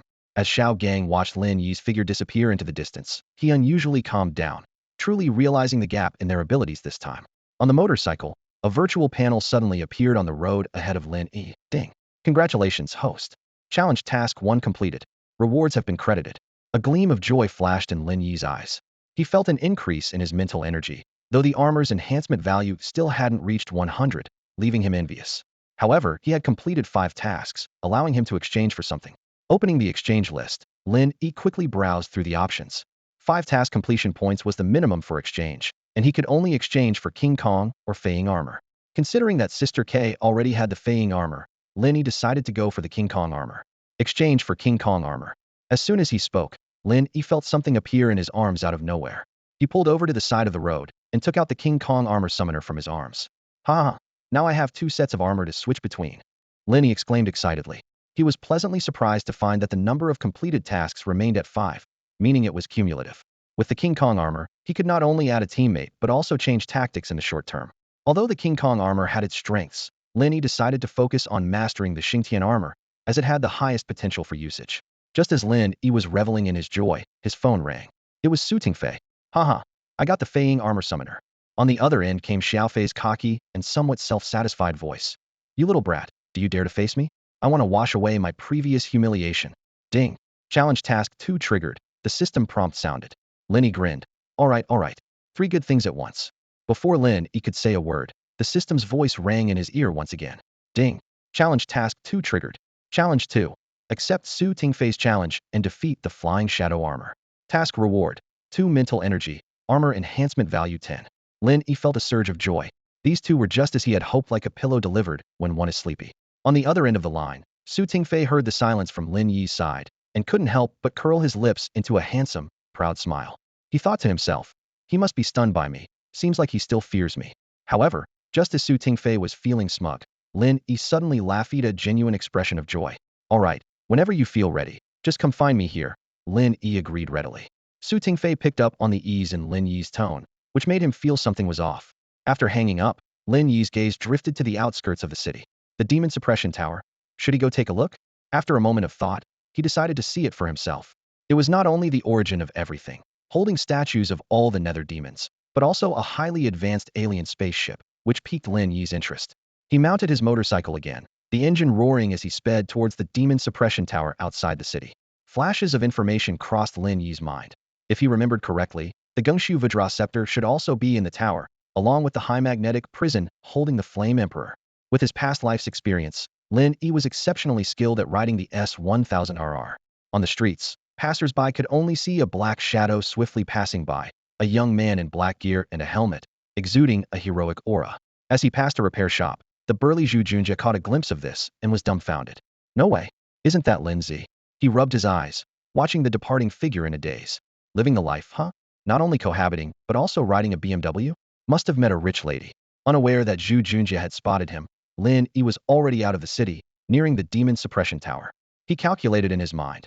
Although he knew the whereabouts of the Gungshu Vajra scepter, and the energy balls and fragments weren't hard to find, he couldn't take the treasure yet. Once taken, Lu Fa would surely become desperate. With his current strength, he couldn't handle an all-out confrontation. Besides, the true power of the Gungshu Vajra scepter was still unknown, and with Lu Fa being an incorporeal entity, it would be hard to stop him if he decided to flee. Kai. The screech of brakes echoed, and the strong inertia caused Lin Yi to lean forward. He stopped the bike and looked up at the ancient demon suppression tower several meters away. Lin Yi thought to himself, the best approach now is to progress gradually. Once the war god Xingtian can be successfully upgraded, the initiative will be back in my hands. Having sorted out his thoughts, Lin Yi took off his helmet and walked slowly towards the demon suppression tower. He pushed open the old wooden door and peered inside. The tower's structure was complex, with 8 sides. Starting from the second floor, each side had a fierce nether demon statue. As he ascended, the third floor held statues of the 3 captains. At the top stood a statue of Lu Fa. In the center of the tower hung an ancient wind chime extending from the top, directly above a platform below. Lin Yi stepped into the tower, glancing around. The menacing statues of nether demons loomed over him, as if trying to exert immense psychological pressure on visitors. However, Lin Yi was unfazed and even sneered at himself. I'm not afraid of the living, let alone a few lifeless statues. While Lin Yi wandered inside the tower, on the other side of the city, Basadi and Bakuru appeared discreetly. Bakuru greedily eyed the bustling crowds, filled with fascination for the mortal world. Basadi gritted his teeth, pondering for a moment, then said, as soon as we show up, they'll come rushing. Just as he finished speaking, an idea struck him to avoid another confrontation. Got it. Xingtian first appeared at a school, so we'll head there. Bakuru nodded in agreement, but Basadi added, the 2 of us aren't enough. If they send 2, we won't be able to prove my point. We need to get the general to send 2 more. This time, no fighting them. If we see 2 Xingtian, we retreat immediately and spread out to collect negative energy. Bakuru agreed again, starting to believe Basadi's words. In a secret chamber, Lu Fa received Basadi's proposal. Could there really be 2 Xingtian? Has another patrol team arrived on Earth in recent years? Without much thought, he awakened several nether demons, eager to uncover the truth. While dispatching the nether demons, he also ordered, someone's in the demon suppression tower, go check who it is. Meanwhile, Lin Yi was inside the tower, observing the nether demon statues, wondering which ones he had actually defeated. He mocked himself. It'd be interesting if a nether demon resurrected right now. Just as he finished, the bell in the tower's center suddenly chimed. Ding, ding, ding. The sound was so clear that Lin Yi thought it might be a system notification. Looking up, he saw the bell shaking violently, almost spinning. Holy crap, Lin Yi exclaimed. Is my mouth really that prophetic now? At the same time, in the teppanyaki restaurant, Huanying shuddered, sensing the resurrection of a nether demon once more. She quickly moved to the front, pinpointing the exact location of the nether demon's appearance, and immediately informed the others. With Shanshan, Lin Yi, Xiao Gang, Xiao Fei, and Xiao Tian already present, Huanying wasn't too worried. As Lin Yi marveled at the situation, Huanying's Aries telepathy reached his mind. Lin Yi, another nether demon has appeared. Where are you? Yeah, I know, I saw it myself, Lin Yi replied. Where are you? Huanying pressed. In the demon suppression tower. After a brief silence, Huanying seemed to have located the nether demon. Not good. Those nether demons have gone to your school again. Lin Yi was puzzled. Why are they targeting that place again? By now, the students at Hope School had begun a hasty evacuation. After the last incident, their resentment was palpable. Hope City is so big, and yet you're targeting this little rundown school again, huh? Come on, come on. Who can stop you, huh, damn it? Kei Shanshan stood atop the school building, clutching a summoner, glaring down at the 4 howling nether demons below, her face full of indignation. With the others still on their way, she had to hold them off alone for a while. Guess I'll just have to fleece this one, she quipped before transforming into her flying shadow armor and leaping down to confront the nether demons. Inside the demon suppression tower, Lin Yi continued his conversation with Huanying. Is everything okay on your end? Huanying asked. No, Lin Yi began, but was cut off as a man suddenly pushed the door open, locking eyes with him. A smirk played on Lin Yi's lips, a sharp glint in his eyes. Now there is. Lin Yi hung up the call and turned his gaze to the plain-looking middle-aged man. Before he could speak, the man arrogantly demanded. Hey, kid, what are you doing here? What's your business here? The middle-aged man's demeanor was more like a cocky thug than a mature, composed adult. Lin Yi chuckled lightly and retorted without hesitation. Hey, greasy guy, why do you care what I'm doing here? If you can be here, why can't I? Upon hearing this, the middle-aged man's face twisted into a fierce expression. Sharp-tongued brat. Just wait, you'll be crying in fear soon, and I'll be the one to chew you up. With that, he strode into the tower, closing the door behind him. Suddenly, the entire tower was shrouded in darkness, and the eerie statues of demonic figures around them looked even more terrifying in the shadows. The man seemed to be enjoying himself, continuing his intimidation. Ha! Look at these statues of gods and demons around you. Be careful, they might come to life and devour you. However, Lin Yi was already uninterested in responding. As soon as the man appeared, Lin Yi's Xingtian summoner had already issued a warning. He looked coldly at the man, who was gloating, and said in a chilly tone, "These grotesque things dare call themselves gods and demons. You don't have to worry about scaring me. I'm more concerned about scaring you." Hearing Lin Yi's unrelenting words, the middle-aged man roared in anger, his body twisting violently. Under the influence of demonic energy, he transformed in the blink of an eye into a gray, horned demon with blue eyes, standing before Lin Yi. Nether demon, Shaluk, Lin Yi silently noted, remaining unfazed. Shaluk looked at Lin Yi, who appeared calm, and mocked with a hiss. Ha ha! Kid, are you frozen with fear? Before he could finish, Lin Yi sprang into action. He held his Xingtian summoner with one hand, scanning his iris and pressing the transformation button, his other hand resting on his belt. A card flew out and inserted into the summoner, which then merged with the belt. A surge of powerful energy descended, and with one hand on his waist and the other raised, his authoritative voice echoed through the demon suppression tower. Xingtian armor. Combine. Boom. The fiery red armor instantly enveloped Lin Yi, the faint mechanical sounds resonating like an echo around him. Armor combination complete. Shaluk, sensing the somewhat familiar aura and the powerful energy surrounding the armor, was momentarily stunned. Didn't the general say that Basa and the others went to distract the armor? How did the strongest Xingtian end up in the demon suppression tower? He was filled with uncertainty and doubt. Lin Yi stepped forward slowly, taunting. Why aren't you moving? Are you frozen with fear? With his current strength, unless it was one of the 3 captains or vice-captains, the other nether demons posed little threat to him. Shaluk snapped back to reality and immediately tried to escape, only to find that the door behind him was firmly shut. His ability to mimic humans didn't include passing through walls. Xingtian, this is your trap, isn't it? You came here to ambush me. Shaluk shouted in panic, gathering a purple energy ball at the tip of his horn and firing it at Lin Yi in an instant. Boom. Lin Yi effortlessly dodged with a slight movement, and the energy ball exploded against the wall of the tower. Debris flew, dust filled the air, and the echoes of the explosion reverberated throughout the tower. Fortunately, the demon suppression tower is an external manifestation of the spaceship, possessing some extraordinary qualities. Otherwise, it might have been shattered by this strike. Seeing his attack miss, Sharuk's eyes flashed with annoyance, and he immediately gathered energy again, unleashing a piercing sonic attack. As a member of the Grey Underworld team, he was not skilled in close combat and preferred long-range attacks. Lin Yi sneered and dashed forward like a phantom. He deftly dodged several incoming energy balls and in an instant was in front of Sharuk. Xingtian palm. Lin Yi whispered, channeling powerful energy into his palm and striking the chest of the Underworld demon. Sharuk flew back like a broken kite, embedding heavily into the wall of the demon suppression tower. Cough, cough. Sharuk clutched his chest and slid down from the wall with difficulty. His eyes were filled with madness as he roared. Xingtian, I'm not afraid of you. With that, he summoned his weapon, the Extinction Spirit Ringblade. The long-handled, broad-bladed weapon gleamed coldly in his hand as he charged at Lin Yi once more, hoping to inflict some damage on his despised opponent. Lin Yi calmly stepped back a few paces to the other side of the tower. He swiped a card with a pistol image from the card holder and inserted it into the summoner. Fire punishment quick gun. With a low shout, a gun handle appeared in his hand, and the rest of the gun quickly assembled. Lin Yi looked coldly at the approaching underworld demon and fired several shots. Bang, bang, bang. The bullets from the fire punishment quick gun were no less powerful than the demon's energy blasts, creating numerous craters in Sharuk's path. Sharuk was hit several times, barely managing to block a few shots with his weapon, but ultimately failing to defend against all of them. A heart-wrenching scream escaped his lips. Damn it, I shouldn't have come to the demon suppression tower. Sharuk appeared disheveled, struggling to hold his large blade steady. He felt like crying, cursing in his heart. General, you've led me astray. Suddenly, he shouted, help. Hearing Sharuk's cry, Lin Yi's eyes showed mockery. Oh, why are you calling for help now? Weren't you quite fierce when we first met, saying you wanted to make me cry?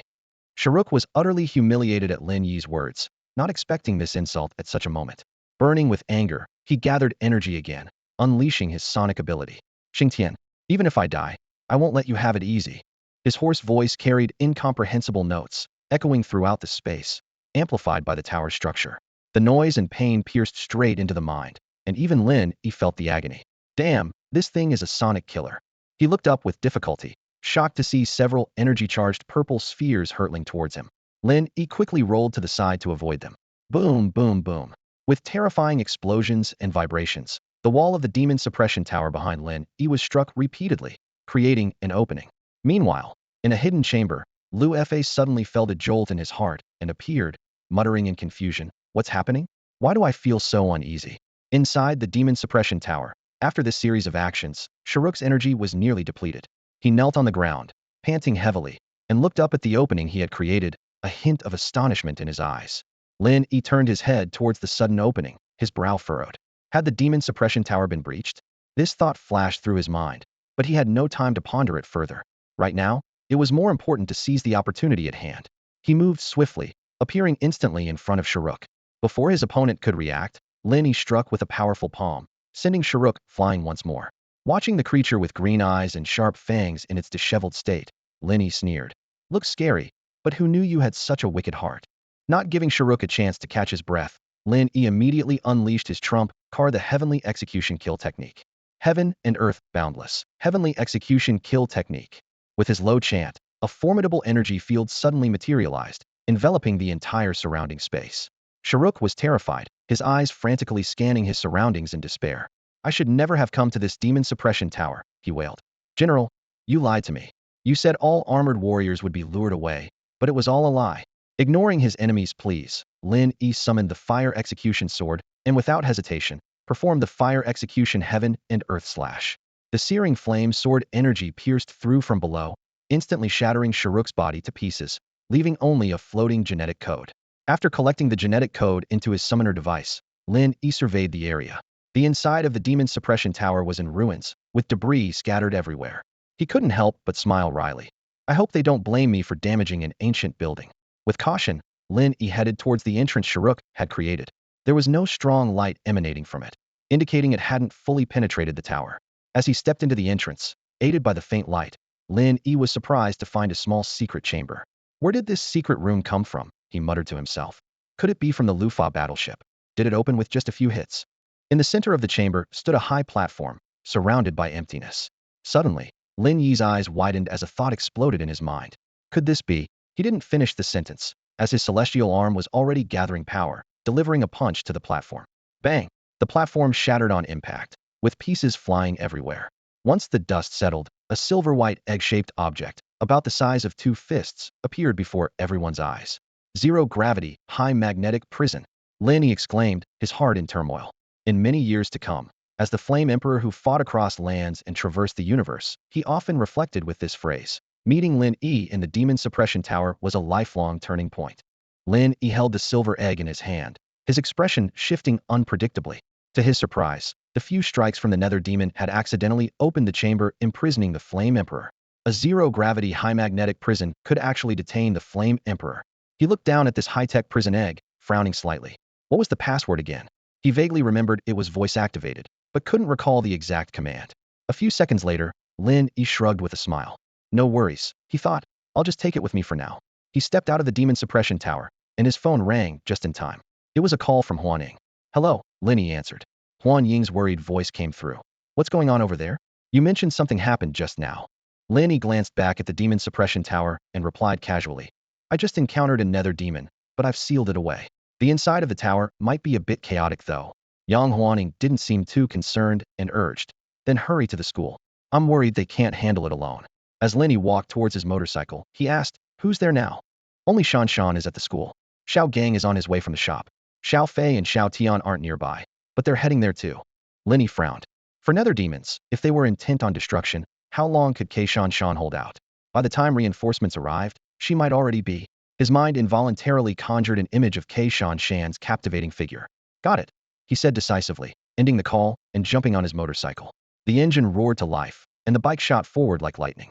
"Kei Shan Shan," Lin Yi murmured. twisting the throttle to the max.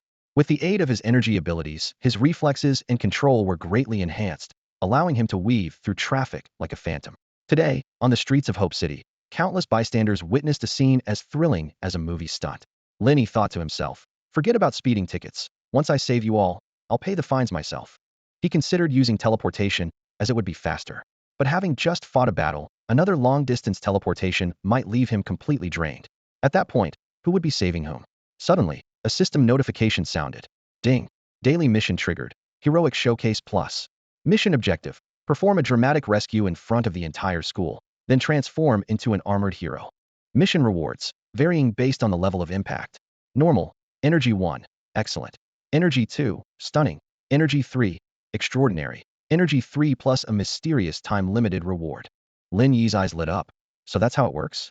Today's the day to make a big impression. Soon, Hope School came into view.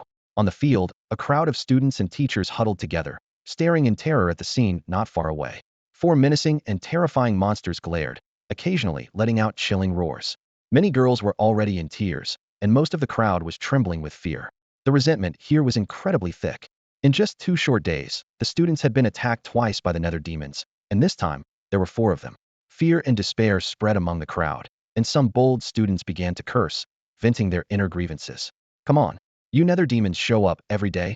Who the heck can survive this? Bring it on. Who can even stand against you all? Come on. A student shouted angrily, his voice filled with helplessness and sarcasm. Not far away, the 4 nether demons sensed the overwhelming resentment and were overjoyed.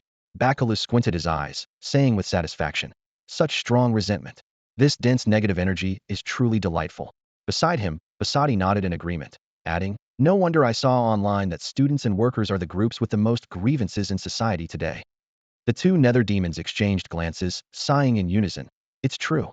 They were in no hurry to attack, because only Xingtian was there to protect the students. She summoned the flying shadow armor, gritting her teeth as she fought with 2 of the nether demons. The other 2 nether demons watched intently, waiting for the right moment, adding to Xingtian's immense pressure. What do you want here? Xingtian shouted angrily, kicking one of the nether demons in the shoulder with a swift flying shadow kick, forcing it back a few steps. The 2 nether demons in front of her had distinct forms. One named Charmin, clad in red-black sturdy armor, had a head resembling a devil bull, covered with sharp spiked balls. It could release corrosive black mist and explosive energy balls, making it extremely troublesome. The other, named Backed, had purple armor adorned with green patterns, a face devoid of features, and massive horns extending from its head. It moved with incredible speed and could burrow underground, making it hard for Xingtian to defend against. Hearing Xingtian's question, Backed let out a hoarse laugh. Ha! Just felt like toying with you insects, so what? Before the words finished, a furious shout came from afar. Nether demons, stop right there. Wu Gang finally arrived on the scene, enraged by Backed's taunts. He quickly took out the Vajra armor summoner. Vajra armor. Unite, completing his transformation in an instant. The Vajra armor, brimming with immense power, charged forward, trying to join Xingtian. However, Bakalu and Basadi, who had been watching from the sidelines, immediately intervened as reinforcements arrived. Bakalu pulled out sharp weapons with a swift motion and slashed down towards the Vajra armor. Bang! Xiaojing punched the blade, forcefully halting its advance. At that moment, Basadi took the opportunity to burrow underground, instantly appearing behind Xiaojing. It raised its weapon and struck hard at the back of the Vajra armor. Boom! Sparks flew, and Xiaojing felt a surge of pain, stumbling to the side and eventually half-kneeling on the ground, struggling to support himself. He looked up at the 2 menacing nether demons, then glanced at the other 2 engaged in battle with Xingtian ahead. Anger flared within him, and he couldn't help but curse. These despicable cowards were launching a sneak attack. They didn't use weapons against a girl, but pulled out blades for him? Such blatant sexism. Basadi gripped his long sword tightly and stood back-to-back with Bakalu near the school gate. Impatiently, he roared, is this the speed of you armored warriors? I've been waiting forever, and only one of you showed up. Where's Xingtian? Where are the other 2? Seeing that his goals weren't met, a fierce glint flashed in his eyes. Looks like I'll have to give you a reason to show yourselves. The 4 nether demons exchanged glances, their cruel laughter echoing in the air. In that case, let's kill some people and start a fire. As soon as they finished speaking, they conjured explosive energy balls and hurled them toward the teachers and students. The terrifying power rippled through the air with a deafening roar. Seeing this, Xingtian and Wu Gang immediately rushed forward, using their bodies to block several energy balls with all their might. The remaining 2 exploded around them, shaking the ground with thunderous blasts. The students and teachers on the field could no longer hold on. and cries and screams filled the air. Xingtian and Xiao Gang knelt on the ground, their bodies battered and bruised from the attacks, unable to continue fighting. Xingtian gritted her teeth, forcing herself to stand, and staggered towards the students. I won't let you harm my students. But she barely took 2 steps before clutching her chest and collapsing to the ground, overwhelmed by the pain. Her armor dissipated instantly. Seeing this, the nether demons slowly advanced, their faces twisted with cruelty. They raised their weapons, mocking laughter ringing out. Looks like no one can save you now, huh? Scream, shout, show us your fear. But it's useless, even if you scream your lungs out. Behind them, Ning Jiaojiao was in tears. The students and teachers of Class 1, along with hundreds and thousands of others, were terrified, like helpless lambs. Amid the nether demons' rampant laughter, despair was evident in everyone's eyes. This time, it seemed truly hopeless. Suddenly, the thick clouds churned, and sunlight pierced through the gloom like a sharp sword, illuminating the earth. A heavy rumbling and the sound of wind tearing through the air rushed in from afar, like battle drums on a battlefield. Many looked up to see a black shadow, like a mighty dragon, breaking through its confines and arriving in an instant. Bang!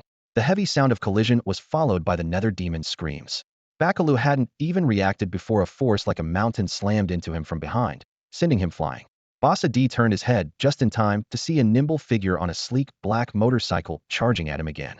The motorcycle's roar shook the surroundings, its front wheel lifting like a dragon's head, crashing into his face and sending him flying.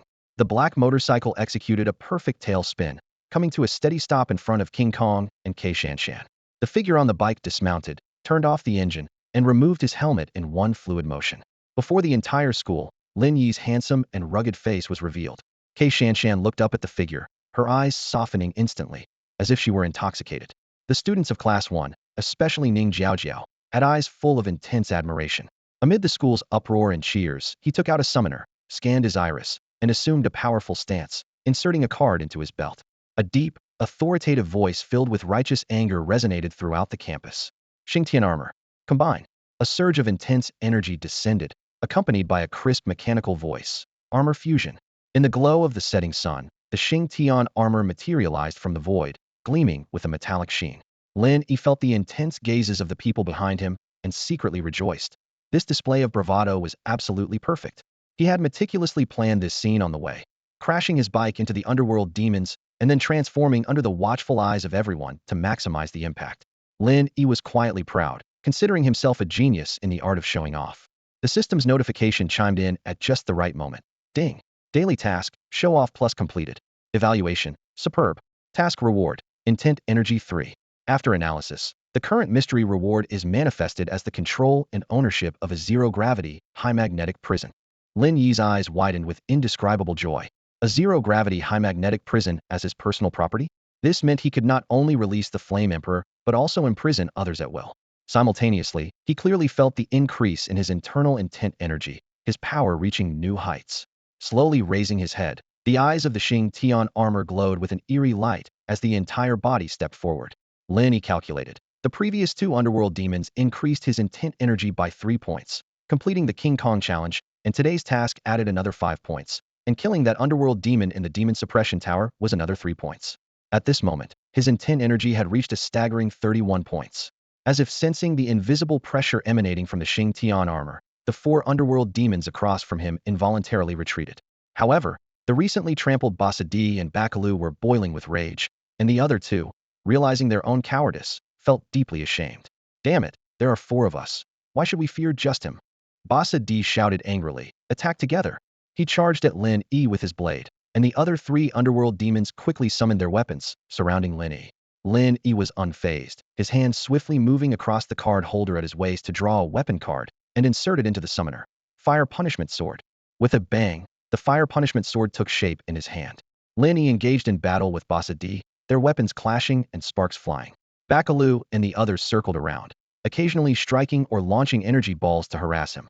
Thanks to the superior performance of the Xingtian armor and his enhanced intent energy, Lin Yi was able to handle the situation with ease and skill. This stunning scene was like a massive meteor, deeply imprinting itself in the hearts of everyone present, destined to become an unforgettable memory in the long years ahead. Kicking Bakuru away with force, Lin Yi wielded the Fire Punishment Sword, its light slicing through the air like a rainbow, clearing the surrounding enemies in an instant. He watched the remaining nether demons warily, knowing he needed to find a breakthrough point. At this tense moment, Basa D squinted and spoke coldly. Xingtian, no matter how powerful you are, can you withstand the combined force of the four of us? Once we go all out, you'll quickly fall. Aren't you going to bring out the other Xingtian yet? Basa D's words carried a sense of urgency, clearly indicating he was on a mission. Seeing that the second Xingtian had not appeared, he grew increasingly anxious. Hearing this, Lin Yi raised an eyebrow, instantly understanding the situation.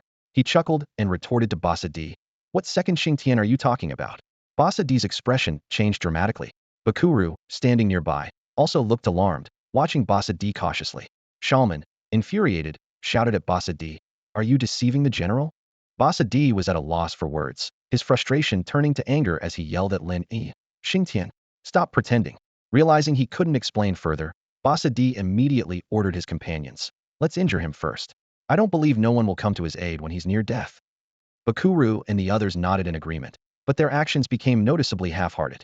Lin Yi keenly sensed this change, thinking to himself, "This is my chance." He immediately ignored the other nether demons and launched a fierce attack on Basa D. The fire punishment sword traced fiery arcs in the air, engaging Basa D in a renewed battle. After a few exchanges, Lin Yi seized an opportunity, striking Basa D on the chest with his sword. "Ah!" Basa D cried out, clutching his chest as he staggered back. Lin Yi followed closely, focusing his energy into his palm, delivering a powerful Xingtian palm strike. Seeing this, Bakuru and the others rushed forward to attack Lin Yi, trying to relieve the pressure on Basa D. However, they were caught off guard when Lin Yi suddenly leaped behind Basa D. With the fire punishment sword poised, Lin Yi shouted, "Fire punishment, heaven and earth slash." Boom. With a thunderous explosion, a massive flame sword energy erupted from the ground, sending Basa D flying. He crashed heavily to the ground, unable to rise again. Bakuru hurried to Basa D's side, helping him up and shouting at Lin Yi, "Damn you, Xingtian, you're too arrogant." He knew full well that if Basa D took another fatal blow, it would be the end for him. Lin Yi laughed heartily. "Ha, what's the matter? Are you upset? Weren't you just using me to teach him a lesson?" Shalman and the others, hearing this, were furious. They indeed had ulterior motives, but never intended for Basa D to be killed. Shalman glared, gritting his teeth. "Do you think that was just a lesson?" Shalman and Bakht stood in front of Lin Yi, gripping their weapons tightly, glaring at him fiercely. "Enough talk. You're just delaying the inevitable." Bakuru also stood up, and the three formed a circle, shouting, "Today, you won't escape." Lin Yi calmly surveyed the surroundings, saying nothing, and suddenly deactivated his Xingtian armor. The three nether demons were momentarily stunned, thinking he was surrendering. "Don't think we'll spare you just because you surrender," Shalman warned harshly. However, the next moment, a uniquely designed yellow game console the King Kong armor summoner appeared in Lin Yi's hand. He quickly pressed the buttons, and a belt materialized around his waist. A golden armor summoning card flew out of the card slot and slotted into the summoner. Lin Yi then attached the summoner to his belt. Striking a powerful pose, Lin Yi softly declared, "King Kong armor, unite." Boom. A surge of energy converged, and the robust, righteous King Kong armor instantly enveloped Lin Yi. Armor unite. Lin Yi's fists collided, sending visible waves of power radiating outward. Feeling the enhanced strength and the formidable defense provided by the armor, a hint of delight flashed in Lin Yi's eyes. The King Kong armor, renowned for its defense and strength, truly lived up to its reputation. He secretly rejoiced. "Now I can confidently face their assault." Meanwhile, Shalman and the other nether demons were once again stunned, incredulously watching the scene unfold. "Is this the King Kong armor?" The three nether demons simultaneously turned to look at Xiaojang on the other side. Not far away, Xiaojang first looked down, then up, then down again, utterly bewildered. He stammered, "You're the King Kong armor? Then who am I? Wait, how can you summon the King Kong armor too?" Xiao Gang was in complete disbelief, his face reflecting his inner turmoil. He had just finished a sparring match with Lin Yi, using his Vajra armor while Lin Yi used the Xingtian armor. But in a shocking twist, Lin Yi demonstrated mastery over both sets of armor. Xiao Gang thought to himself, "What's the point in competing? I might as well concede now." No wonder he was so proficient when teaching me to use the Vajra. However, Xiao Gang's assumption was off the mark. In reality, Lin Yi had only just acquired the Vajra armor and hadn't used it in their previous match. Nearby, the severely injured Basa D witnessed the scene, tears of excitement in his eyes. Struggling to speak, he exclaimed, "Look, it's really two sets of armor." His skeletal face showed a hint of relief, as if a burden had finally been lifted. Without hesitation, Lin Yi summoned the Vajra armor and then inserted a card into the summoner. Thunder Drill. With a commanding voice, his right hand instantly assembled a powerful thunder drill. Turning to face Sharman and Bakut, Lin Yi's eyes glinted provocatively. He pointed at the two creatures. one with a bull's head and the other with a ram's, and taunted, "Hey, you two misfits, dare to take me on?" This provocation instantly angered Charmin and Bakut. Charmin roared, wielding his Zanua Rulera long-handled broad blade striking down at Lin Yi. Lin Yi remained unfazed, raising his thunder drill to block the attack. At that moment, Bakut burrowed underground, suddenly appearing behind Lin Yi, aiming his wheel of hell sword at Lin Yi's back. Immovable as a mountain, Lin Yi silently recited the Vajra armor's mantra, instantly channeling his energy to the armor's surface. Bakut's sword struck the armor but left it unharmed, showcasing the astonishing defense of the Vajra armor. Swift as a thunderclap, Lin Yi focused his energy, and his right hand's thunder drill roared to life. A surge of power rushed through his arm, slamming into Charmin's chest. The fierce drill head forced Charmin's weapon aside, sparking against his chest. Quickly, Lin Yi spun around, swinging the thunder drill towards Bakut. The drill spun wildly, nearly shredding Bakut's chest armor, sending him flying. This spectacle left everyone watching in awe, except for Xiao Gang, who stood there, dumbfounded.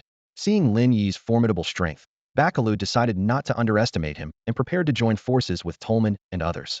But just then, the sound of armor fusing came from both the direction of the school gate and the crowd near the building. Xingtian armor. Fusion. Flying shadow armor. Fusion. Boom. Two armors appeared simultaneously, leaping from both directions to encircle the nether demons. Kai Shanshan and Xiao Gang were overjoyed at the sight, shouting in unison, "Xiao Fei, Xiao Tian." The Xingtian armor landed beside Lin Yi, and a familiar voice spoke. "Sorry, Lin Yi, we're late. Seeing you could handle it, we decided to surround them from both directions to try and capture these nether demons in one sweep." While Lin Yi was slightly frustrated with their tardiness, he agreed with their strategy. At this point, the nether demons were in a panic. Baruch exchanged a glance with Charmin and whispered, "Another Xingtian, another flying shadow? There really are two sets of armor. We must inform the general immediately." Their tone already hinted at a desire to retreat. Their original goal was to verify the authenticity of the information, and now it has been confirmed. Lin Yi felt alarm bells ringing in his mind as a terrifying thought crossed his mind. Could it be that another patrol team had quietly arrived over the years? But there was no time to dwell on this. The most pressing issue now was how to escape. Looking around, Lin Yi had to face a harsh reality. They were indeed surrounded. Just then, Basa D's voice suddenly rang out, almost incoherent with excitement. "Look, another Xingtian has appeared." However, before his shout had faded, Xiao Fei had already noticed the ghostly demon nearby. Xiao Fei glared, shouting fiercely, "This ghostly demon! It dares not to be afraid when seeing us coming. Truly arrogant."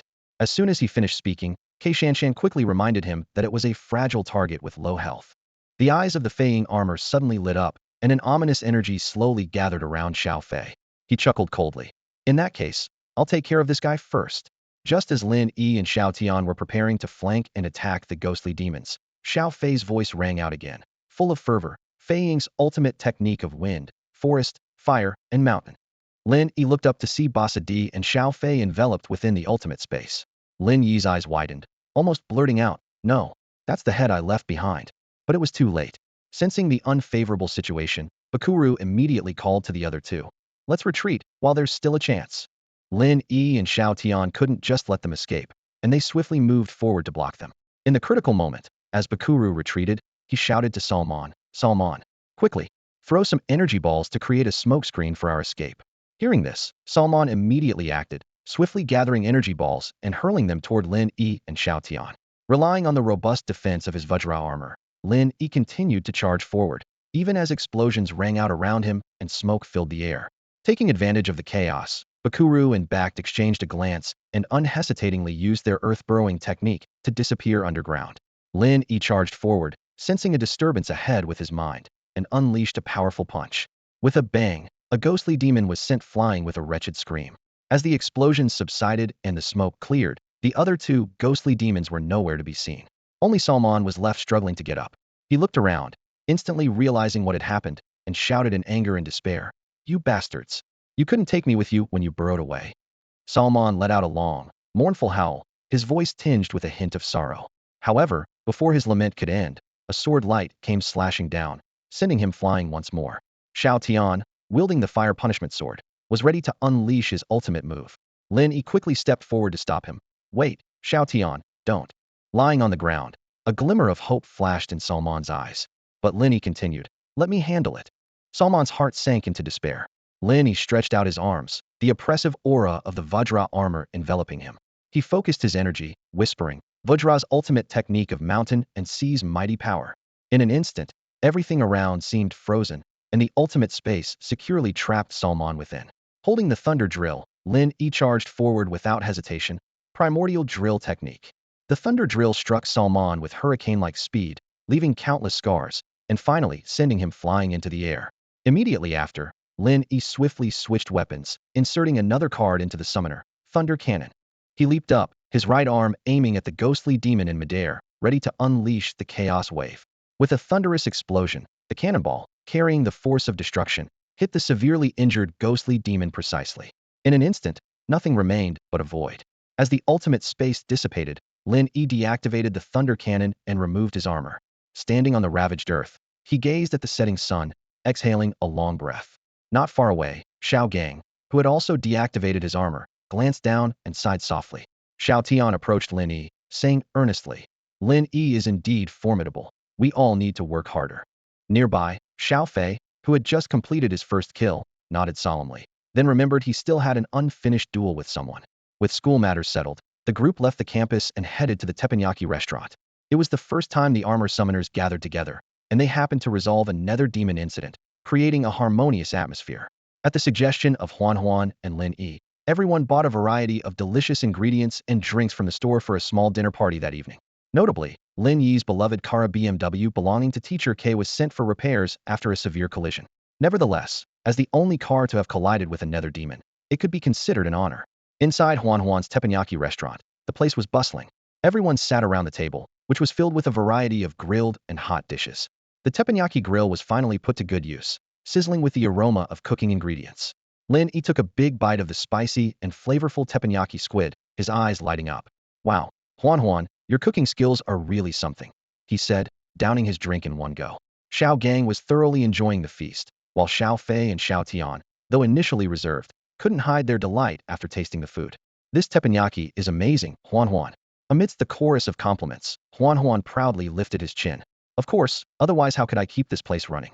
Lin Yi ignored Huan Huan's inexplicable pride, grabbing another skewer to devour.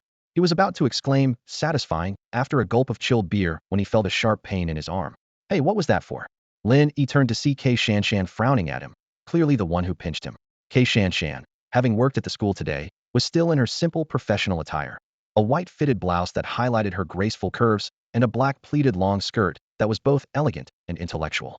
As she sat, her fair legs naturally showed, and the folds of her skirt appeared particularly charming under the light. Just as Lin Yi was admiring K Shanshan, he suddenly felt a sharp slap on his arm. Her voice, filled with a hint of menace, reached him. "Lin Yi, what are you looking at?" Seeing this, Huan Huan, sitting on K Shanshan's other side, displayed a gloating smile. "Serves you right for your wandering eyes, you little perv." Xiao Tian, Xiao Fei, and Xiao Gang continued to focus on the food, occasionally glancing over to catch a glimpse of Lin Yi's predicament. Faced with K Shanshan's stern gaze, Lin Yi quickly averted his eyes and offered her a flattering smile. "It's just that senior is so beautiful, I can't even concentrate on eating." Seeing Lin Yi's straightforwardness, K Shanshan was taken aback, her ears turning slightly red. She forced herself to put on a stern face, her voice carrying an unnatural severity. "You're a college student, yet all you think about are these things? You should be more ambitious."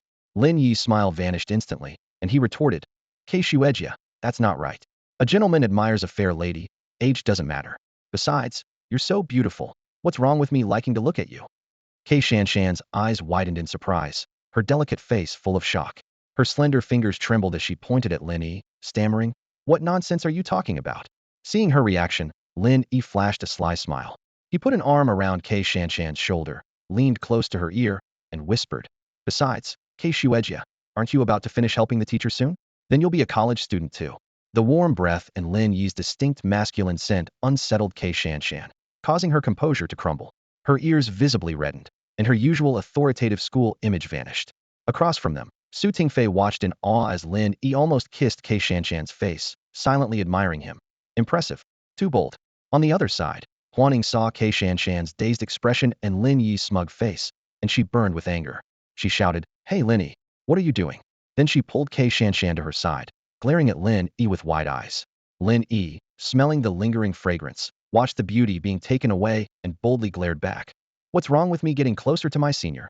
Huaning glanced at K Shanshan, who was blushing and flustered, and retorted, "Humph. I think you're just daydreaming. At this, everyone was stunned, and the entire shop fell silent. The term daydreaming was too apt. Lin Yi opened his mouth to argue, but ultimately stayed silent, feeling guilty. Pulled to Huan Ying's side, Xingtian finally snapped back to reality. Initially lost in thought, she was jolted awake by Huan Ying's words. She straightened up, making her white shirt fit more snugly around her curves. Lin Yi couldn't help but glance over, only to meet Xingtian's fierce glare. Embarrassed, he quickly averted his eyes. Xingtian took a deep breath, collected her thoughts, and spoke in a gentle yet serious tone. This is our first time gathering together. I think we should seriously discuss our future plans and goals. Her eyebrows furrowed slightly, lips pressed together, and her beautiful eyes glanced at Lin Yi, who was pretending to look at the ceiling, rather than talk about irrelevant and trivial matters. This was Xingtian's true nature. She was a knowledgeable and thoughtful woman. Otherwise, she couldn't balance being a teacher and a motorcyclist, two seemingly contradictory roles. Huan Ying, seeing Xingtian return to her usual self, perked up and immediately agreed. That's right. We cultivators have a mission, just like you armor summoners. We must eliminate the Nether Legion completely. With these words, the atmosphere of the gathering became serious.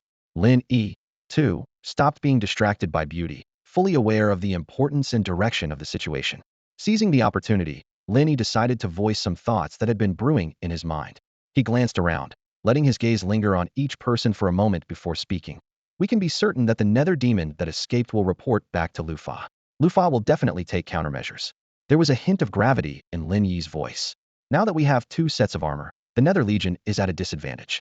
If I were Lufa, I would scatter the Nether Demons to cause chaos everywhere. Once they spot us, they would retreat immediately. This would avoid direct confrontation and be more advantageous for them.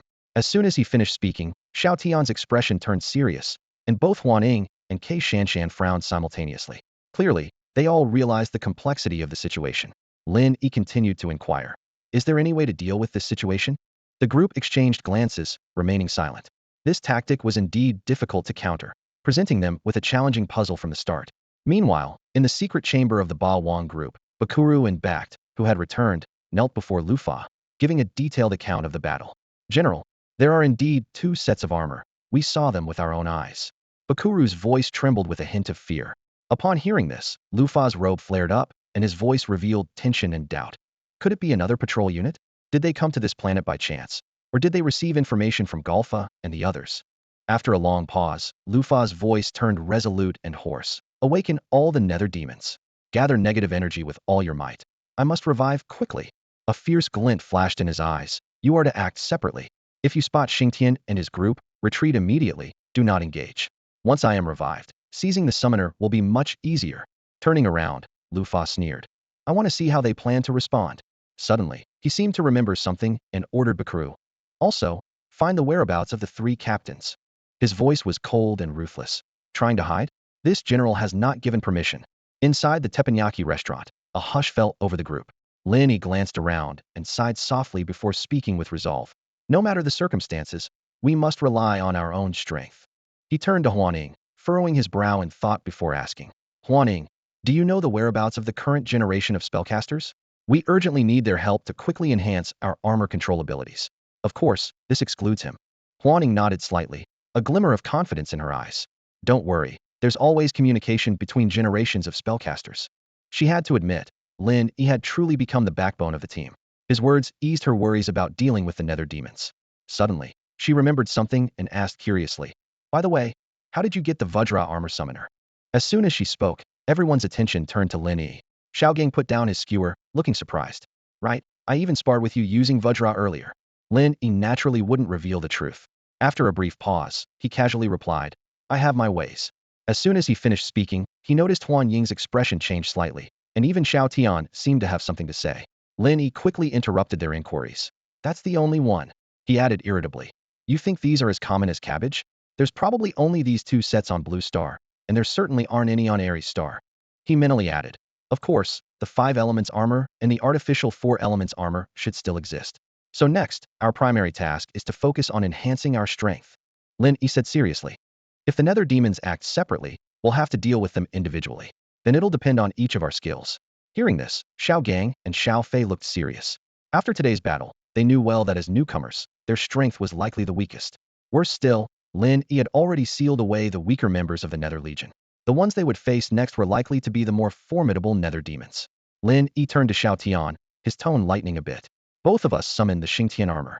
You can come find me whenever you're free, and we can train together. He thought that if Xingtian's potential could be tapped, he could surely stand on his own. With everything explained, the group felt more at ease. They continued to drink and chat, and before they knew it, it was late at night. Senior K, don't leave, it's so late. Lin Yi, slightly tipsy, held on to K Shanshan's hand, promising with a pat on his chest. My bed is big. We can share it. I promise you won't be uncomfortable, Shanshan. Xiao Tian, Xiao Fei, and Xiao Gang wisely headed upstairs to sleep. K Shanshan, looking serious, tried to pull her hand away from Lin Yi. Huaning, watching Lin Yi in his drunken state, couldn't help but tease. This little guy can't hold his liquor but insists on drinking. Look, he's not even calling her Senior K anymore, just Shanshan. She turned to the exasperated K Shanshan with a smile. Shanshan, why don't you rest in my room first? I'll take this guy upstairs so he doesn't keep bothering you. K Shanshan glanced down at her hand tightly held by Lin Yi, and then noticed his swaying, drunken state. Her heart softened. With a silent sigh, she decided to help him upstairs. Huaning, seeing the situation, astutely locked the shop door and headed back to her room. At this moment, Lin Yi was leaning entirely on K Shanshan. Her slender frame bore his weight, and the subtle fragrance and soft touch made Lin Yi somewhat entranced.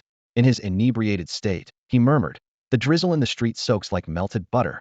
K Shanshan's initially tense body froze, surprised that he could still recite poetry. She sighed once more, steadied Lin Yi with effort, and arduously dragged him back to his room. All right, we're at your room. Get some sleep, K Shanshan said, attempting to lay Lin Yi on the bed. Unexpectedly, Lin Yi stumbled onto the bed without releasing her hand.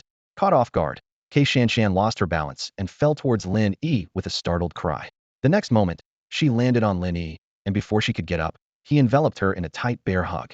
K Shanshan froze instantly, his handsome face so close, his warm breath and the scent of alcohol making her feel dizzy.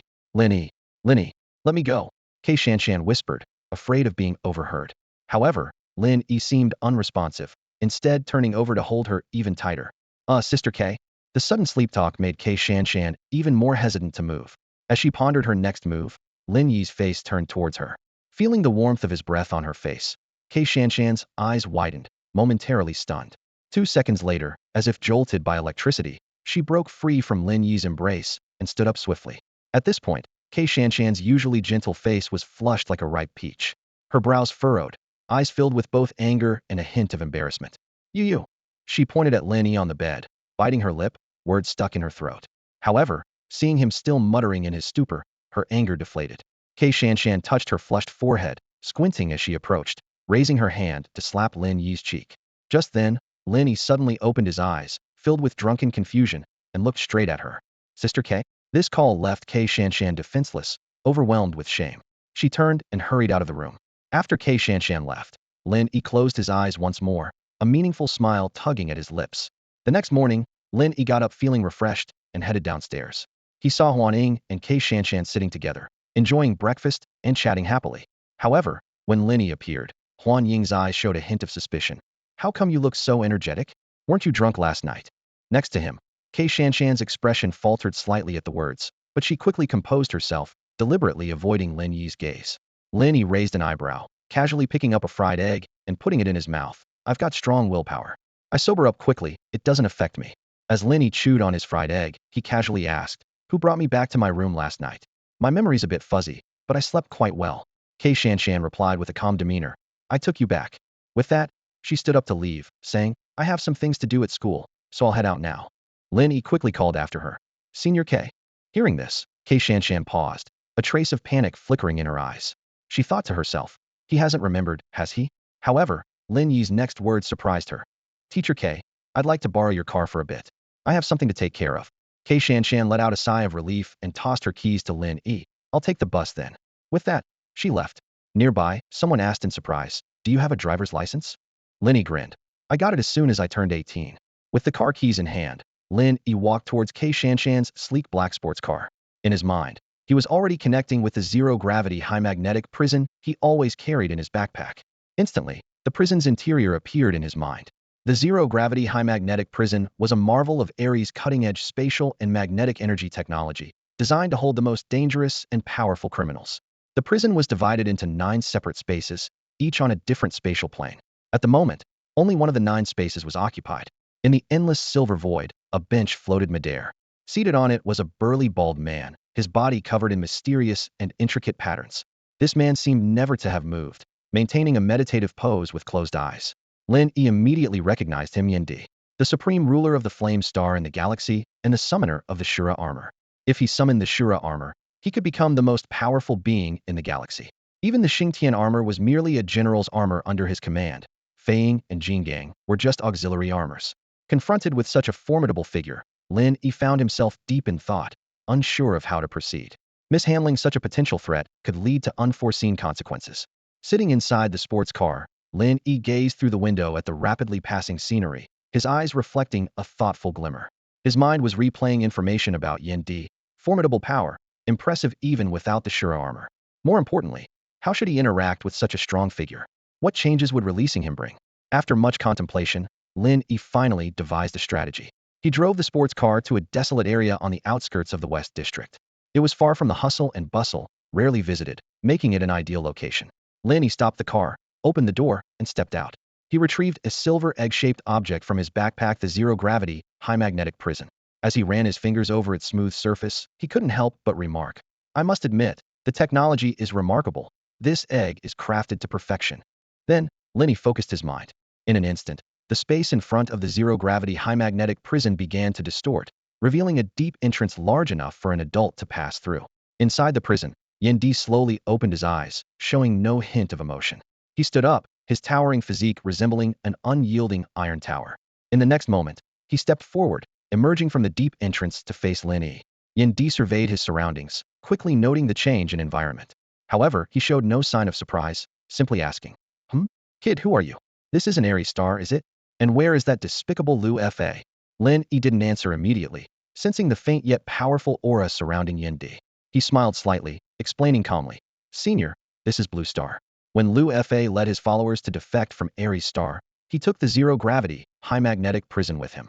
Ambitious as he was to become the new master of the galaxy, he was stopped and defeated 1,000 years ago by an armored patrol team from Aries when he tried to acquire the final energy crystal. After hearing Lin Yi's explanation, a flicker of surprise crossed Yin Di's eyes, but he quickly regained his composure. As a battle enthusiast, he had always pursued formidable opponents. He only scoffed at Lu Fa's fate. Lin Yi casually took out the Xingtian summoner and continued calmly. That patrol team sacrificed their lives to defeat the Nether Army, but only managed to seal them. Now, 1,000 years later, they have returned. I am a Blue Star native and the summoner of the Xingtian armor. During my fight against the Nether demons, I discovered the prison holding you and decided to release you. Yin Di first glanced at the Xingtian summoner, then suddenly burst into laughter. Lu Fa, defeated by a patrol team from Aries? Seems like he's regressed. I was hoping to challenge him again. He then looked up and down at Lin Yi, asking in a booming voice, "So, handsome young man, what is your purpose in freeing me?"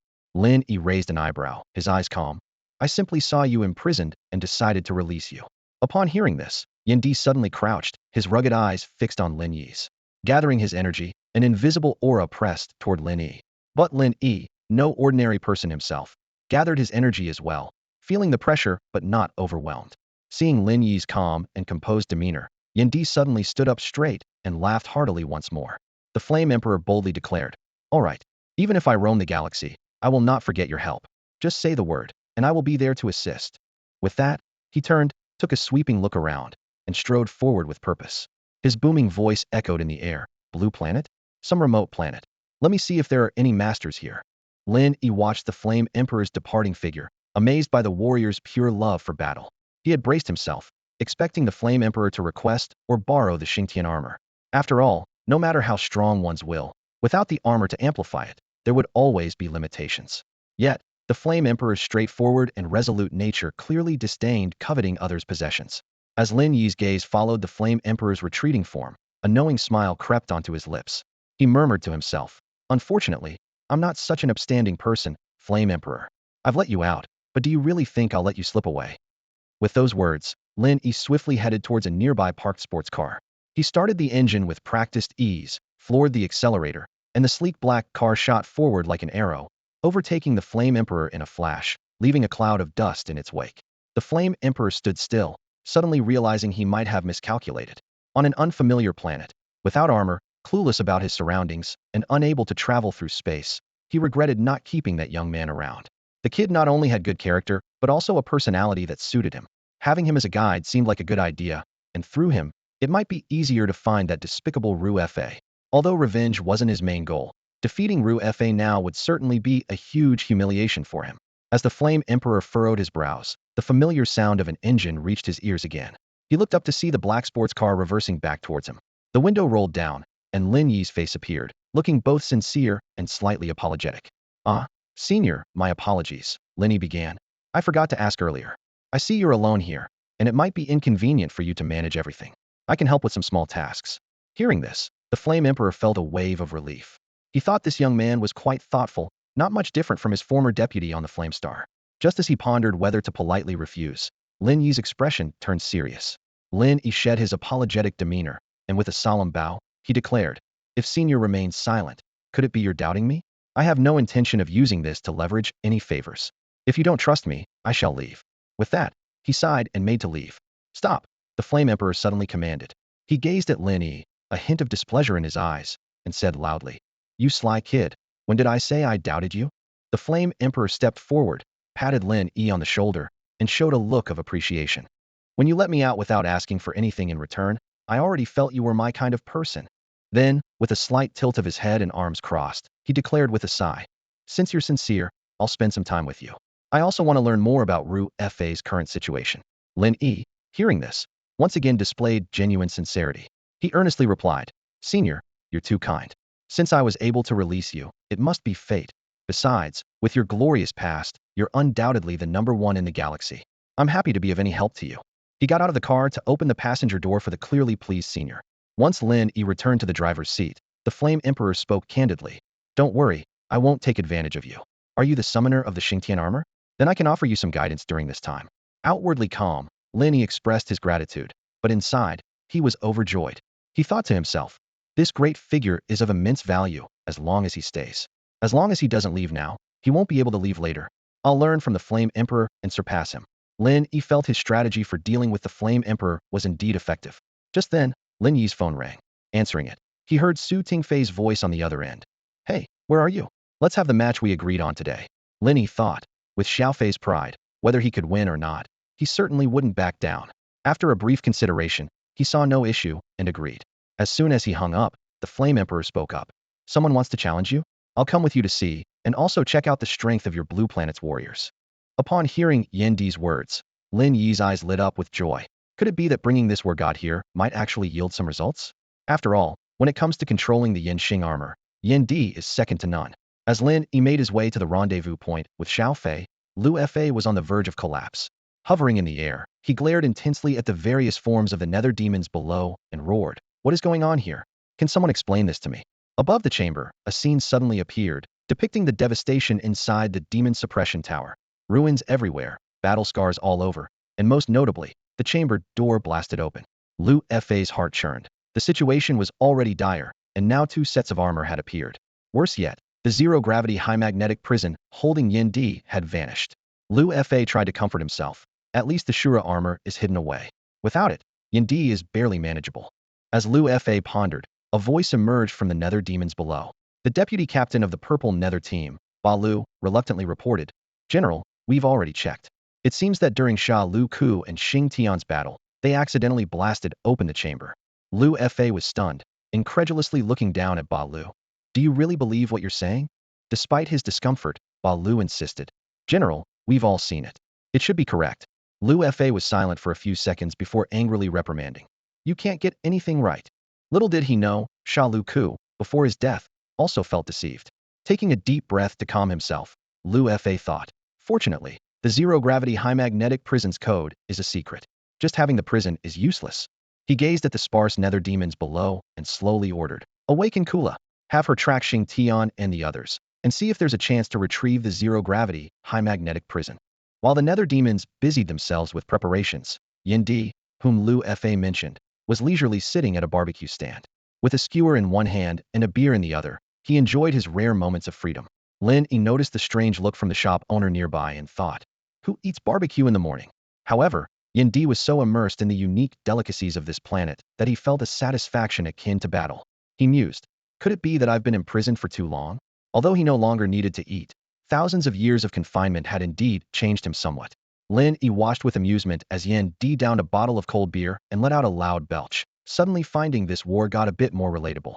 Putting the bottle down, Yin Di unusually spoke a bit more. For some reason, I suddenly find that enjoying food can actually be quite pleasant. As a war god who thrived on battle and sought strong opponents, only worthy adversaries could excite him and bring him joy. Food.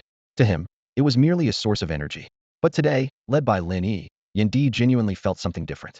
Emperor Yin was thoroughly enjoying his grilled squid and lamb kidneys when he suddenly made a significant decision. From now on, he would dedicate a fraction of his time to savoring fine food and wine. At that moment, a mischievous glint appeared in Lin Yi's eyes as he suggested taking Emperor Yin to explore more local delicacies. Soon after, the two arrived at a secluded spot behind a teppanyaki restaurant. This was Lin Yi's secret training base, surrounded by old buildings and rarely visited. Su Tingfei had been waiting for a while and complained as Lin Yi finally arrived. "Where have you been? I've been waiting forever."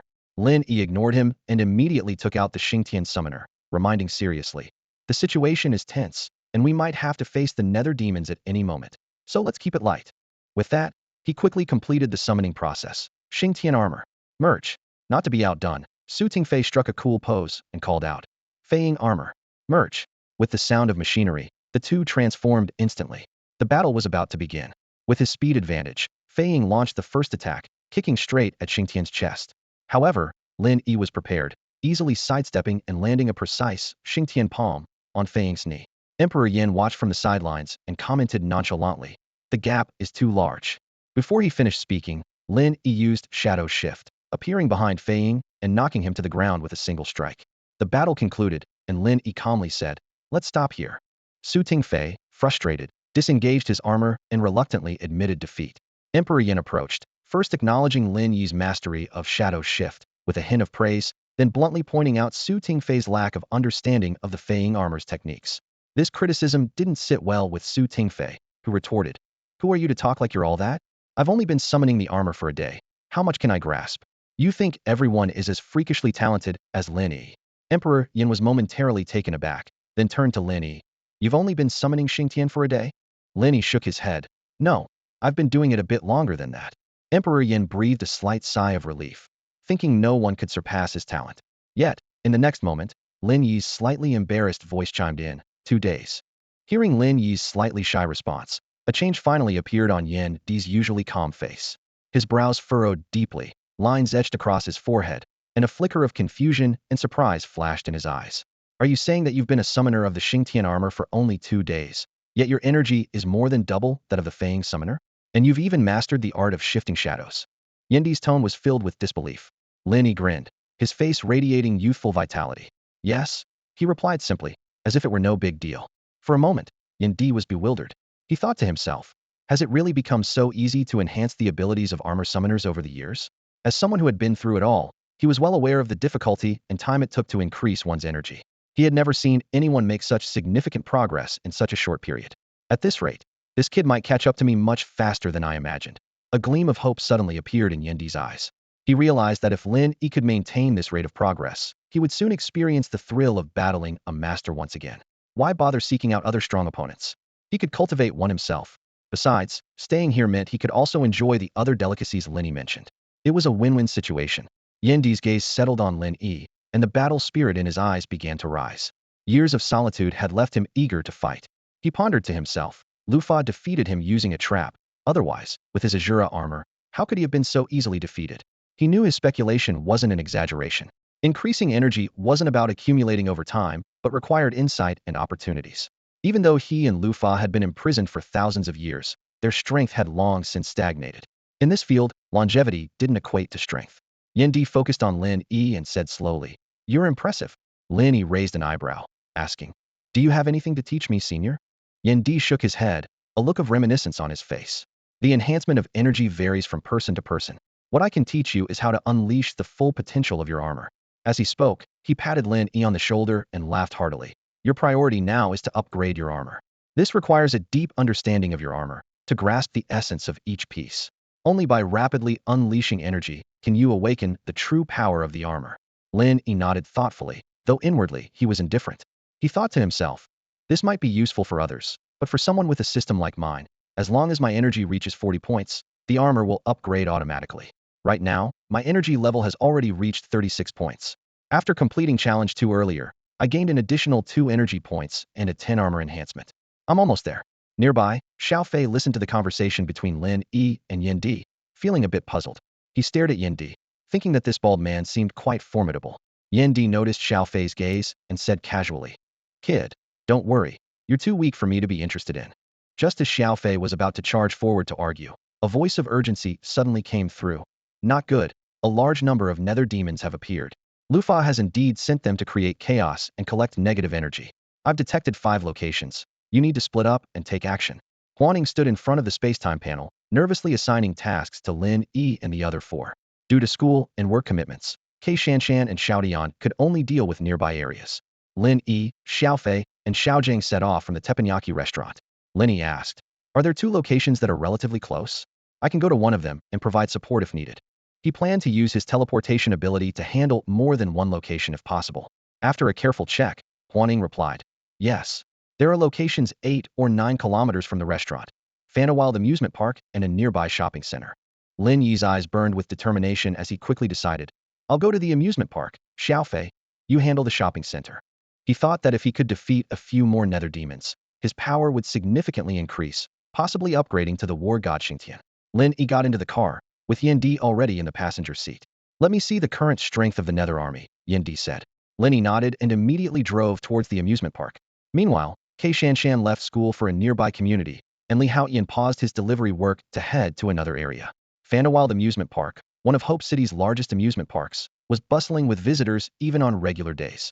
People of all kinds came here to enjoy themselves and escape the monotony of everyday life. However, at this moment, the sounds of joy and laughter were replaced by panic and cries. With a thunderous roar, fiery balls of energy continuously bombarded the amusement rides. The base of the Ferris wheel exploded, leaving the cabins stranded and passengers in a state of panic. The carousel was half destroyed, and bumper cars soared into the sky, colliding with each other. At the center of the amusement park, a nether demon named Kulesk, with a menacing dragon head and a body bathed in crimson, was recklessly unleashing fireballs. He coldly surveyed the surrounding chaos, seemingly indifferent. Amidst the crowd, a couple was fleeing in haste. The man, with curly hair and a sturdy build, held his girlfriend close, moving forward with surprising composure, showing little fear in his eyes. "Aku, let's go. Those dreadful monsters are back." Lily, delicate and gentle, nestled in Kyofin's arms, softly complained. Kyofin's wore a conflicted expression as he escorted Lily to safety, then returned to the amusement park. "Lily, go home first. I have something to do." When Kyofin's returned to find Kulesk, Lin Yi had already transformed into Xingtian and severely injured the nether demon. Xingtian's eyes shone brightly as he shouted with authority, "Go atone for your sins." A powerful strike of fiery justice was aimed directly at Kulesk. Seeing Kulesk's life hanging by a thread, Kyofin's hesitated for a long time before rushing out to intervene. "Stop." He stood in front of the gravely wounded Kulesk, dazed and unsure of right from wrong. Xingtian sneered, his voice filled with anger. "Oh, I thought you were one of the good ones, but you came out to save this thing? Then I'll kill you both." Several minutes ago, Lin Yi parked his car outside the amusement park. The panic-stricken screams and the throngs of people rushing out made him furrow his brow, thinking to himself, with such chaos, even if the nether demon hasn't caused direct casualties, a stampede is almost inevitable. He glanced at Yin Di, who was vigilantly scanning the surroundings, and without hesitation, scaled the side wall of the amusement park. The main entrance was too crowded to pass through. As the roaring sounds ahead became clearer, Lin Yi tightly gripped the Xingtian summoner, sprinting towards the source of the noise with lightning speed. In an instant, he saw Kulesk standing in an open area, appearing as leisurely as if he were taking a casual stroll. Without a second thought, Lin Yi sprinted a few steps and activated the summoner. The Xingtian armor instantly enveloped him, and he swiftly appeared behind Kulesk. The nether demon sensed something amiss and quickly turned, swinging a punch. Lin Yi didn't retreat but advanced, meeting the blow with a powerful Xingtian palm. With a loud bang, a strong shockwave erupted. Lin Yi remained unmoved, while Kulesk staggered back several steps before barely regaining his footing. "Xingtian!" Kulesk exclaimed in surprise, then remembered Rufa's warning and retreated a few more steps, growling. "You got here fast. I've only been here a few minutes, and you're already on my heels." Lin Yi surveyed the area. The once joyful amusement park was now in ruins. In the distance, people were still trapped in rides, calling for help, but fortunately, the nether demon was being held at bay, posing no immediate threat. He sneered. "In just a few minutes, you've caused this much damage. If I'd arrived any later, this place would have been a complete wasteland. Noticing Kulesk's retreat, Lin Yi scoffed. Looks like Rufa is really desperate, not even giving you the courage to face me. Kulesk halted, snorting. I just don't want to waste time. Do you think I'm like those worthless ones before? Your strength, to me, is nothing impressive. Having just exchanged blows, he felt a bit more confident. Lin Yi looked him over, shaking his head in disappointment. Seeing you with that dragon head, I thought the Qiming team might have some backbone. Turns out, you're just a bunch of cowards. This remark thoroughly infuriated Kulesk. He roared, Xingtian. The warriors of the Qiming team are unmatched in bravery. Don't you dare slander them. Lin Yi burst into laughter, pointing at the nether demon with disdain. You, unmatched in bravery? If that's the case, even mice should be called General Mouse, a bunch of cowardly freaks. These words hit Kulesk like a heavy hammer, leaving his mind buzzing. He pointed at Lin Yi, speechless with anger. You. Behind Lin Yi, Yindi hid behind a tree, staring in astonishment at the scene unfolding before him. He rubbed his eyes in disbelief, thinking, is this the same guy who spoke to me this morning? Quickly, he snapped back to reality, examining the battlefield with a curious glint in his eyes. Could it be he's afraid the Chiming team will run away? Yindi pondered, provoking the Yuming demon with such trash talk, especially the most irritable Chiming. Now the Yuming demon is probably fighting to the death. Lin Yi walked forward slowly, a cold smile playing on his lips as he continued to taunt. You. What are you? Even Barca from the Zimming team dared to fight me Hedon, not run at first sight. Calling your Chiming team cowards, not warriors, isn't wrong, is it? These words pierced Kuleski's heart like a sharp blade. He felt rage surging through him, almost reaching his head. I'll kill this guy, he roared, clenching his fists, gathering destructive power, and charged at Lin Yi. Seeing his goal achieved, Lin Yi didn't hesitate. His right hand brushed past a card at his waist, and he gripped the air with one hand, calling out, Fire Punishment Sword. As the Yuming demon approached, Lin Yi wielded the Fire Punishment Sword with both hands, slashing down fiercely onto its chest. With a sizzling sound, sparks flew from Kuleski's chest armor, sending him flying like a kite with a broken string. It must be said, this Yuming demon was indeed stronger than the ones Lin Yi had sealed before. After being knocked back, Kuleski quickly got back on his feet, dark energy swirling around him as he drew his weapon. Rapid Cave Blade, he shouted, wielding the bizarrely shaped weapon and slashing several times towards Lin Yi. Several dark energy slashes flew straight at Lin Yi.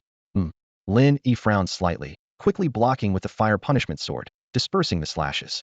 I have to admit, you're much stronger than those bulls and sheep before. With his energy focused, Lin Yi smirked and moved, shadow shift. In an instant, he appeared behind the Yuming demon, delivering a powerful blow with his left hand. Boom! The force struck the Yuming demon's back, knocking him to the ground. Kuleski screamed in agony, a hint of fear creeping into his heart. Lin Yi didn't let up, slashing down again with the Fire Punishment Sword, causing sparks to fly and Kuleski's body to almost split apart. Nearly decapitated, the heat in Kuleski's blood quickly cooled.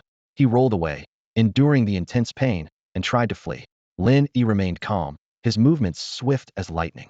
He quickly changed weapons, inserting the Fire Punishment Gun card into the summoner. Fire Punishment Gun. Instantly, the sword transformed, assembling rapidly into a gun. Trying to escape now? Too late. He fired at the fleeing Yuming demon. The fire bullets hit Kuleski precisely, the blasts and explosions crushing his escape hopes. Lin Yi stood a short distance away, his eyes full of authority and justice. The blue-eye armor of the Xingtian armor glowed as he surveyed the devastation, hearing cries around him. His voice, calm yet burning with anger, said, Repent for your sins. The Fire Punishment Sword transformed. Lin Yi wielded it, unleashing a blazing sword energy. Fire Punishment Universe slash. Boom. The crimson fiery sword energy struck the Yuming demon, engulfing him in ethereal flames, on the brink of death. As Lin Yi prepared to unleash the Xingtian finishing move, a voice suddenly called out. Stop. Hyufins rushed out from the shadows, standing between Lin Yi and Kuleski. This was his old subordinate, a battle companion for countless years. He couldn't bear to watch him be killed. Lin Yi's eyes showed slight surprise, recognizing this Yuming Legion captain, knowing they were not entirely without conscience. But in an instant, his eyes turned calm, filled with intense killing intent. You've seen everything here and know what he's done, yet you still stand in my way. Lin Yi had never fought a captain-level Yuming demon and wasn't sure of the outcome. But he was determined to vent his anger today. Facing Hyufins, his defiant voice echoed. Fine, I thought you were decent, but you came to save this thing. I'll kill you both. Hearing Lin Yi's words, Hyufin's hesitation vanished, his face showing a fierce resolve. Yindi, hidden behind the tree, listened to Lin Yi's sharp words, his eyes brightening with admiration. Truly, a compassionate heart with the strength of a diamond.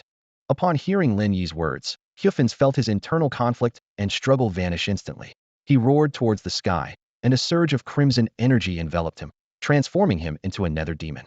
Hyufin's entire body turned red, clad in ancient armor, with a horned helmet atop his head and a shield gleaming coldly on his chest. His head resembled a mythical beast, with narrow, fiery red eyes burning with rage and horns sprouting from either side, resembling a fierce bull from afar. "Captain!" Hyules called out excitedly from behind, his voice filled with awe and anticipation. However, Hyufins was too consumed to respond to his subordinate's call. The malevolent aura from 1,000 years ago seemed to resurface as he pointed at Lin Yi, growling deeply. "You talk big, but let's see if you can back it up." Lin Yi, undeterred, quickly shed his Xingtian armor. His eyes sparkled with a sharp light, and his handsome face was full of killing intent, matching Hyufin's intensity. "Reckless and impulsive, useless for any great task," Lin Yi retorted coldly. "Indeed, those not of our kind have different hearts." Initially, Lin Yi held a glimmer of hope for the three nether captains, knowing they had ideological differences with Lufa. But now, he decided not to delve into their hearts any further. Since Hyufins chose to confront him, he would resolve this conflict decisively. Hyufins knew well that Hyulesk had indeed erred. Yet, as a captain, he was unwilling to see his subordinate perish, even if he was at fault. Ultimately, he found it hard to muster any sympathy for the unfamiliar Blue Star people. Hearing Lin Yi's words, Hyufins immediately retorted, "I just don't want him to die. It's you who's going too far by insisting on killing him." Lin Yi heard this and smirked coldly, retrieving his Vajra armor summoner. He thought to himself that Hyufins, being a strength-type nether demon, would be best countered with the Vajra armor. "I won't bother explaining to you. You're not worthy of listening." Lin Yi shouted sternly, "Vajra armor. Combine." He swiftly activated the summoner, inserted the summon card, and secured it on his belt. Then, Lin Yi clashed his fists together, posing in a stance of immense power. In an instant, energy surged, golden light gleamed, and the Vajra armor materialized, covering him completely. "What?" Hyufins was taken aback at Lin Yi summoning the Vajra armor, recalling his own past use of it, feeling a mix of emotions. Vajra armor. This kid has another armor. Yin Di, witnessing Lin Yi's transformation, was equally surprised. He muttered to himself. Didn't mention there were other armors. By now, Lin Yi was brimming with anger. He focused his thoughts, directing the Vajra armor straight at Hyufins. Unfazed, Hyufins strode forward to meet the attack. The two clashed instantly. Boom! Their fists collided like two massive mountains, the deafening sound echoing in the air. The powerful impact forced both to step back. Captain-level strength does have some merit. Lin Yi assessed internally, then gathered his strength again, delivering another powerful punch straight at Hyufins. Bang! The punch landed squarely on Hyufin's chest, the immense force sparking off his body. The battle erupted, marking the beginning of the clash between two formidable warriors. At the same time, Hyufin's fist struck Lin Yi's Vajra armor with the force of thunder. Lin Yi felt a tremendous force hit him, and pain surged through his body like a tidal wave. Clenching his teeth, his anger boiled inside him. "Damn it! I'm going to teach you a lesson today." Instead of retreating, Lin Yi advanced, striding forward with fists flying like a storm, engaging Hyufins in battle. In an instant, their figures clashed like colliding meteors, separating and rejoining amid the constant thunderous noise that shook the surrounding air. From a distance, the Flame Emperor watched the fierce battle with a piercing gaze. A hint of admiration flashed in his eyes, one of Lufa's three main lieutenants. And yet this young man has reached such a level in such a short time. On my Flame Star, he would surely shine brightly. Mentioning Flame Star, the Emperor's eyes grew deep, as if containing countless stories. In the arena, after another fierce collision, Lin Yi was forced to step back a few paces. His right hand swiftly moved to his waist, and his weapon card flew into the summoner like lightning. "Thunder Drill," Lin Yi murmured, as the mighty Thunder Drill appeared on his right arm with a deafening roar. Not far away, Hyufin's eyes were blood-red, showing no signs of backing down. He reached into the air with both hands, and a primitive double-edged axe appeared in his grasp, the legendary Dragon Fury axe. Lin Yi charged with the drill, unleashing a powerful strike. The Dragon Fury axe blocked the attack, but Lin Yi gritted his teeth and forced it aside. The Thunder Drill, unstoppable, drilled into Hyufin's shoulder. Instantly, the sound of the drill grinding against leather armor screeched, accompanied by blinding sparks, as Hyufin's shoulder was forced to the side. However, Hyufin's did not relent. The Dragon Fury axe swung down, heavily striking the side of the Vajra armor's shoulder plate. Lin Yi felt his body sink, instinctively rolling to the ground to narrowly avoid the follow-up attack. Hyufin's, breathing heavily, also stepped back a few paces, and the two had switched positions. The battle changed rapidly, and Lin Yi quickly summoned another weapon card. The Thunder Drill on his arm rapidly reassembled, transforming into the more powerful thunder cannon. Not far away, Hyufin's felt a warning bell in his mind, instinctively raising the double-edged axe in front of him. A subtle smile played on Lin Yi's lips as the thunder cannon in his hand prepared to fire. Suddenly, Hyufin sensed something amiss. His gaze swept like lightning to the heavily injured Kulesk not far behind Lin Yi. In an instant, Hyufin's expression changed, urgently shouting, "Get out of the way!" Kulesk was momentarily bewildered by the shout, but before he could react, Lin Yi had already turned swiftly, the charged thunder cannon aimed directly at his vital point. "I told you, you can't escape," Lin Yi said softly, unleashing the mighty electromagnetic blast of the thunder cannon. Vajra Chaos Wave. Boom! A thunderous explosion erupted, accompanied by Kulesk's anguished scream, as blinding light burst forth. 2.5 seconds later, the dust settled, revealing a crimson gene code cube quietly suspended in the air. Hyufin stood not far away, witnessing the scene, his breathing growing heavier. He angrily spoke. "Well played, you switched to the Vajra armor on purpose." Lin Yi sneered, explaining, "The charged shot from the thunder cannon is much stronger than the fire punishment gun. While the Vajra armor's defensive power was indeed useful against you, it was also part of my strategy." "Huh. I said you'd die, and so you shall," Lin Yi continued. "In high-intensity combat, using a teleportation technique to avoid you and kill this guy? That's unrealistic. Only by fighting, changing positions, and getting within range could I execute a precise strike. The Vajra method, living up to its name." Lin Yi stepped forward to absorb the gene code, and Kyufin's did not stop him. He couldn't stop him. Even if he did, it would be in vain. Lin Yi coldly said, "He has to pay for what he's done, as does everyone. You, me, everyone." Lin Yi removed his Vajra armor and calmly looked at Kafengsi. Beneath his young and handsome exterior lay a cunning and ruthless nature. Kafengsi met the gaze of this earthling and said coldly, "You can make him pay, but you're not strong enough to deal with me." We're both Captain Swo's afraid of whom. At that moment, Lin Yi felt his internal energy surge, reaching 39 points. He was pleased, as he was just a step away from upgrading his armor. Casually playing with the game console in his hand, he taunted Kafengsi, "Neither fully leaving the Nether Legion nor truly integrating with Earth. Someone like you is bound to be a tragedy." Kafengsi was taken aback, feeling as though his inner thoughts had been seen through, leaving him uneasy. After a moment of contemplation, he put away his weapon, assuming Lin Yi had also given up the fight. However, Lin Yi suddenly looked up, his eyes flashing with familiar defiance, and shouted fiercely, "Damn it! When I say I'll take you down, I mean it." He swiftly inserted the Xingtian summoner into his belt, instantly transforming. Lin Yi glanced towards Yen Di, his energy condensing, glowing like a blazing sun. In the next instant, the energy erupted. The Xingtian armor radiated light, as if shrouded in a dazzling halo. Lin Yi raised his middle finger at Kafengsi, and, with a slightly hoarse and manic voice, yelled, "Eightfold shift."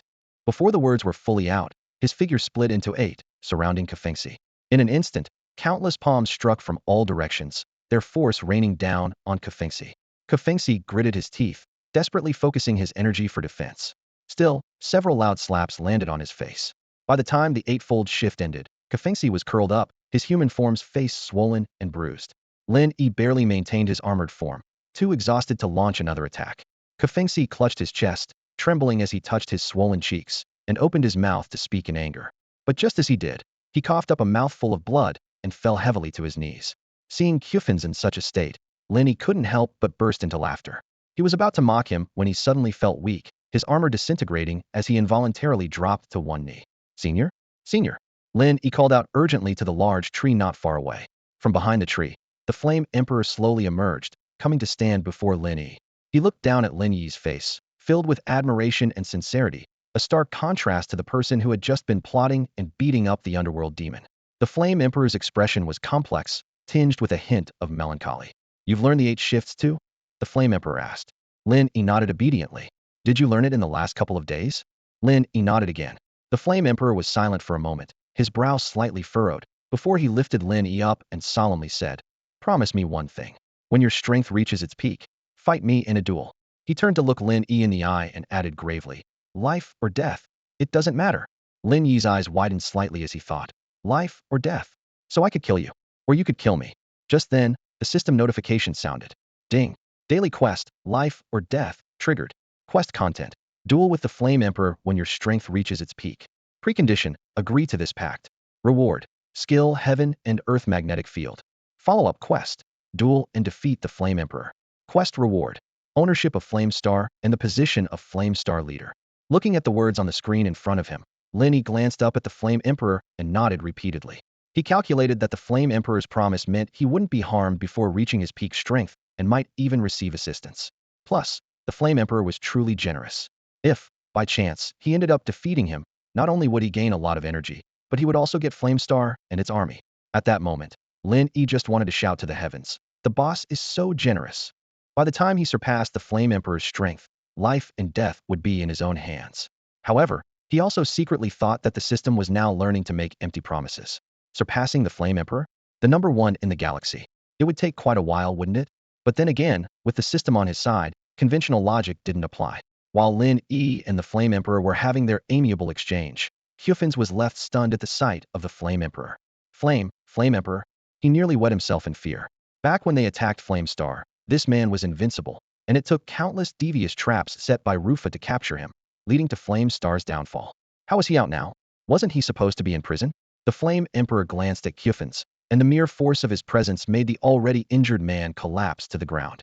Lin Yi, held by the Flame Emperor, glanced at him and then at Hyufin's, a hint of malice and killing intent in his eyes. "Senior, this guy is one of Rufa's 3 deputies. Why not just kill him?"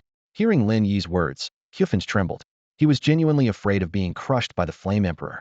"Lily," he called out in his heart, truly yearning for and loving his current life on Blue Star. Amid Hyufin's tension and Lin Yi's anticipation, the Flame Emperor didn't even spare Hyufin's a glance. He looked sideways at the wall in the distance, then turned and walked away with Lin Yi. "Kill him? A mere deputy of the Underworld Legion, not worth dirtying my hands," the Flame Emperor said calmly, his tone full of disdain. As the sirens wailed, Kafensi closed his eyes with a sense of relief. Lin Yi was curled up in the passenger seat of the sports car, watching as Yen Di skillfully and recklessly handled the steering wheel, the speed climbing rapidly. He couldn't help but speak up. "Senior, you don't have a driver's license." Yen Di abruptly turned his head, and Lin Yi immediately fell silent, eyes shut tight. Inside the teppanyaki restaurant, everyone had returned. Lin Yi was the last to be brought in, accompanied by a hulking man who looked like a bodyguard. Kei Shanshan quickly stepped forward to take Lin Yi, helping him onto the sofa, and then invited Yen Di to sit. She politely inquired, "Who is this?" Lin Yi waved it off, saying, "It's nothing, just a trustworthy senior." Trustworthy? Yen Di, who had been quite impressed with Kei Shanshan's sensibility, couldn't help but glance over at Lin Yi upon hearing his words, then nonchalantly closed his eyes to rest. Lin Yi looked around, naturally taking on a leadership role as he asked, "Let's talk about what everyone encountered." The group began to complain.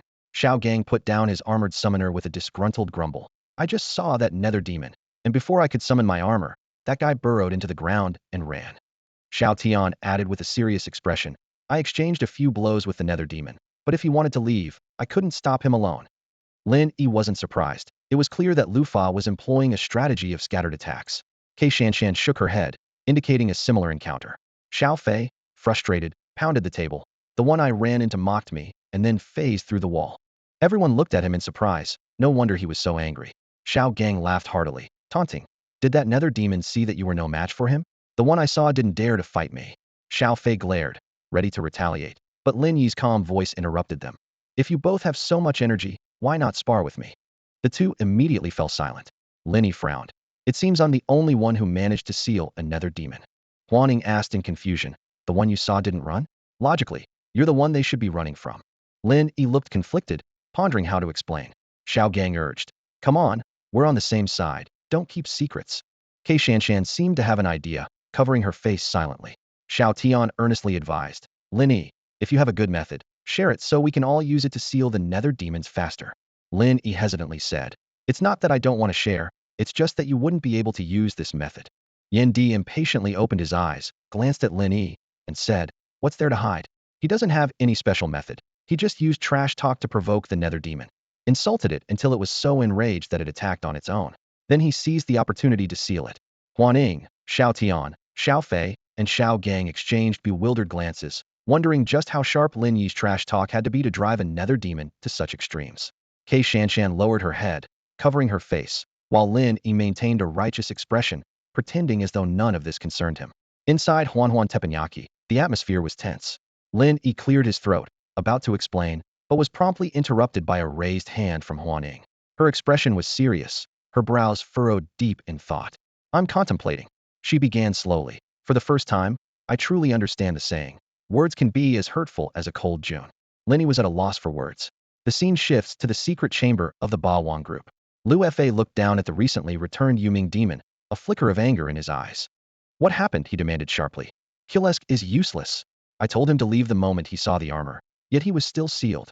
The Yuming demons remained silent, their minds racing. Suddenly, a purple mist seeped through the wall and took shape. The newly appeared Yuming demon was clad in purple skin armor, with faint blue stripes and parts of his body also covered in battle armor. His head was peculiar, resembling a split demonic flower bud or a sharp fleshy crest. His eyes glowed purple, and his clown-like face exuded a cunning aura. General, I have a significant discovery, he declared, kneeling on one knee before all the Yuming demons. Lu Fa regarded him coldly.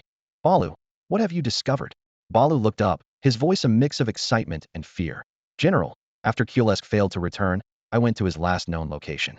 I found Captain Kufens and the Flame Emperor. The entire chamber fell silent at these words. Even Lu Fa's gray robe shivered slightly. After a long pause, Lu Fa asked in a hoarse voice, the Flame Emperor? Are you sure? Without my unlocking, how could he possibly escape the zero-gravity, high-magnetism prison? Balu confirmed. General, it's true. Captain Kufens recognized him too. Kufens, Lu Fa muttered, then sneered. How could he show up?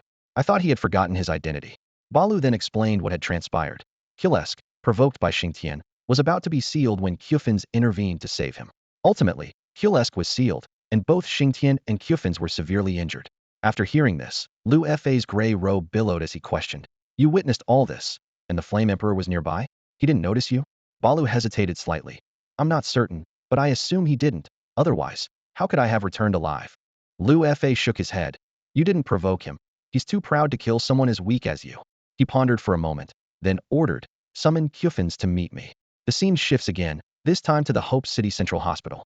Kufens lay in a hospital bed, surrounded by tubes and machines. He was awake, staring blankly at the wall ahead. Lily sat beside him in a chair, holding his hand tightly with one hand and gently caressing his swollen cheek with the other. Who would do such a thing? Lily lamented, her heart aching. So cruel, to take advantage of you being knocked unconscious to hit your face. Kufens snapped back to reality and turned to reassure her. It's okay, Lily, I'll recover soon. This was the story he had fabricated for his girlfriend. Though a hint of worry lingered on Lily's delicate face, she nodded firmly. She grasped Kufens' hand, her eyes full of reliance. Seeing this, Kufens couldn't help but smile warmly. Just then, the door to the hospital room suddenly opened. A slightly overweight young man in a black hoodie entered. A faint smile played on his lips, and his eyes occasionally flashed with an eerie purple light. To Kufens and Lily's surprise, the man walked straight to the bedside and gave a slight bow. Huh? Who are you? Lily asked first, while Kufens kept a close eye on the newcomer, his brows furrowed. The man locked eyes with Kufens and suddenly revealed a respectful smile. He emitted a unique aura and softly said, Captain. Kufens' expression changed abruptly upon hearing this. Recognizing the familiar aura, he instinctively sat up straight and asked cautiously, What are you doing here? It turned out that this man was a human possessed by Balu, named Xiao Wang. Lily was puzzled by this title, not understanding why this stranger would call her boyfriend Captain. Sensing Lily's confusion, Kufens quickly composed himself and explained in a relaxed manner. Haha, he's a former colleague of mine. We were in a team together, and he got used to calling me that. He then turned to Balu and asked in a serious tone, What brings you here? Balu smiled and glanced meaningfully at Lily beside Kufens before speaking. It's like this, Captain. The higher-ups asked me to inform you to meet him when you have time. It's been a while since everyone last met, hasn't it? Hearing this, Kufens' unease grew stronger. He knew that his previous actions had exposed his identity. Since the general had found out, with Lufa's methods, he had nowhere to hide. I understand. He'll return after I recover. Kufens replied briefly and closed his eyes, ignoring Balu. In his mind flashed Lin Yi's taunts and scolding. The scene shifts to a teppanyaki restaurant. Lin Yi straightened his back and scanned the people present, deciding to drop his facade. I've already told you the method, but clearly, you can't use it. So the only thing left is to improve your strength. He patted the Yendi beside him and introduced solemnly. Since no technique practitioners have arrived, you can all seek guidance from this senior here. Even learning a trick or two would be worthwhile. Yendi opened his eyes at these words, his sharp gaze fixed on Lin Yi, his rugged face expressionless. Lin Yi remained unfazed, quickly using the Aries communication technique to strike a deal with Yendi. Senior, as long as you are on Blue Star, it'll cover all your barbecue, beer, food, and housing. Eat and drink whatever you like. Yendi nodded expressionlessly and responded through the same technique. Deal. Though Xiao Fei had seen Yendi before, he still had doubts about this mysterious figure's abilities and couldn't help but raise an eyebrow, asking, Seek guidance from him? Who is he? Does he also understand armor? Xiao Gang beside him also widened his eyes and blurted out. Looking at his build, I probably can't beat him in a fight, but summoning armor? I think it's not something you can just learn from anyone. Hearing his brother's words, Lin Yi was momentarily dumbfounded. Such remarks were as laughable as questioning whether the world's wealthiest person knows how to make money. Upon hearing these young one's arrogant words, Yin Di's eyes widened, and a powerful aura burst forth. Boom! An invisible pressure bore down on Xiao Gang and Xiao Fei, slamming their heads onto the table, their faces making intimate contact with it. It was as if an immense mountain weighed on them, leaving them unable to even open their mouths, only able to mumble apologies. Senior, we were wrong. After this scene, everyone present suddenly realized that this was an extraordinary and formidable deity before them. Yin Di stood up, lifting the two with a cold smile. Two useless fools, bringing shame to Yin Xing armor. I'll help you properly next. Saying this, he grabbed Xiao Fei and Xiao Gang, intending to head to the backyard.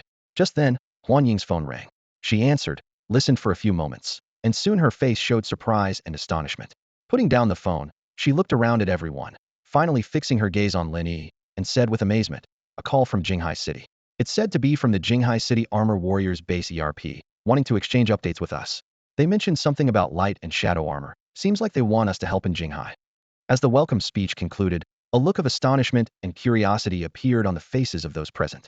Yin Di sat back down, his eyes filled with intense interest. Armor warriors from other regions? Are they like ours? Every region is dealing with its own monsters right now. How can we go there? The room buzzed with discussions, voices overlapping. Lin Yi's eyes flashed with excitement as he thought to himself, Jinghai City? The 5 elements shadow armor, huh? I'm curious too. Welcome's face showed concern as she spoke reluctantly. I've already used the time-space disk to probe the time and space of the universe, along with Ares's prediction technique. They all indicate chaos in time and space. The resurgence of cosmic energy is causing countless demons and spirits across the planet to awaken and wreak havoc. Hearing this, Lin Yi couldn't help but internally comment.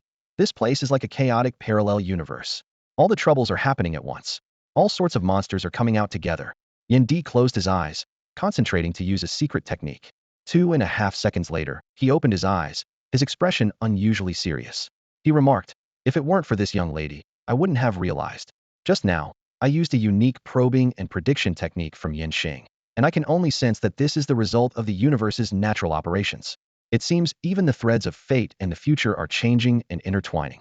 Lin Yi looked at Yin Di, surprised that he could detect so much. Yin Di spoke calmly, but his eyes burned with passion. Chaos, grandeur, overlap, conflict. This is destined to be a period where strife and brilliance coexist. Perhaps we can discover more powerful beings than ever before. It seemed he had found another reason to stay. Lin Yi didn't think too much about it. He turned to welcome, shrugging. Inviting us to Jinghai? Is Liu Fa alive? Could he have gone to Jinghai? At this, Lin Yi's eyes suddenly lit up. Hey, that's a good idea. Kei Shanshan saw the gleam in Lin Yi's eyes and guessed he had thought of something. She slapped his arm, glaring as she said, and then what? Let those nether demons collect negative energy here without restraint? Let the nether legion regain its full strength. Welcome also glared at Lin Yi, immediately exclaiming, seriously, Lin Yi? I thought you had your flaws, but at least you were someone of character, and now you're thinking of running away. Lin Yi rolled his eyes, speechless. I was just joking. He knew in his heart that he could leave, but Kei Shanshan, Welcome, Xiao Tian, and Xiao Fei definitely wouldn't.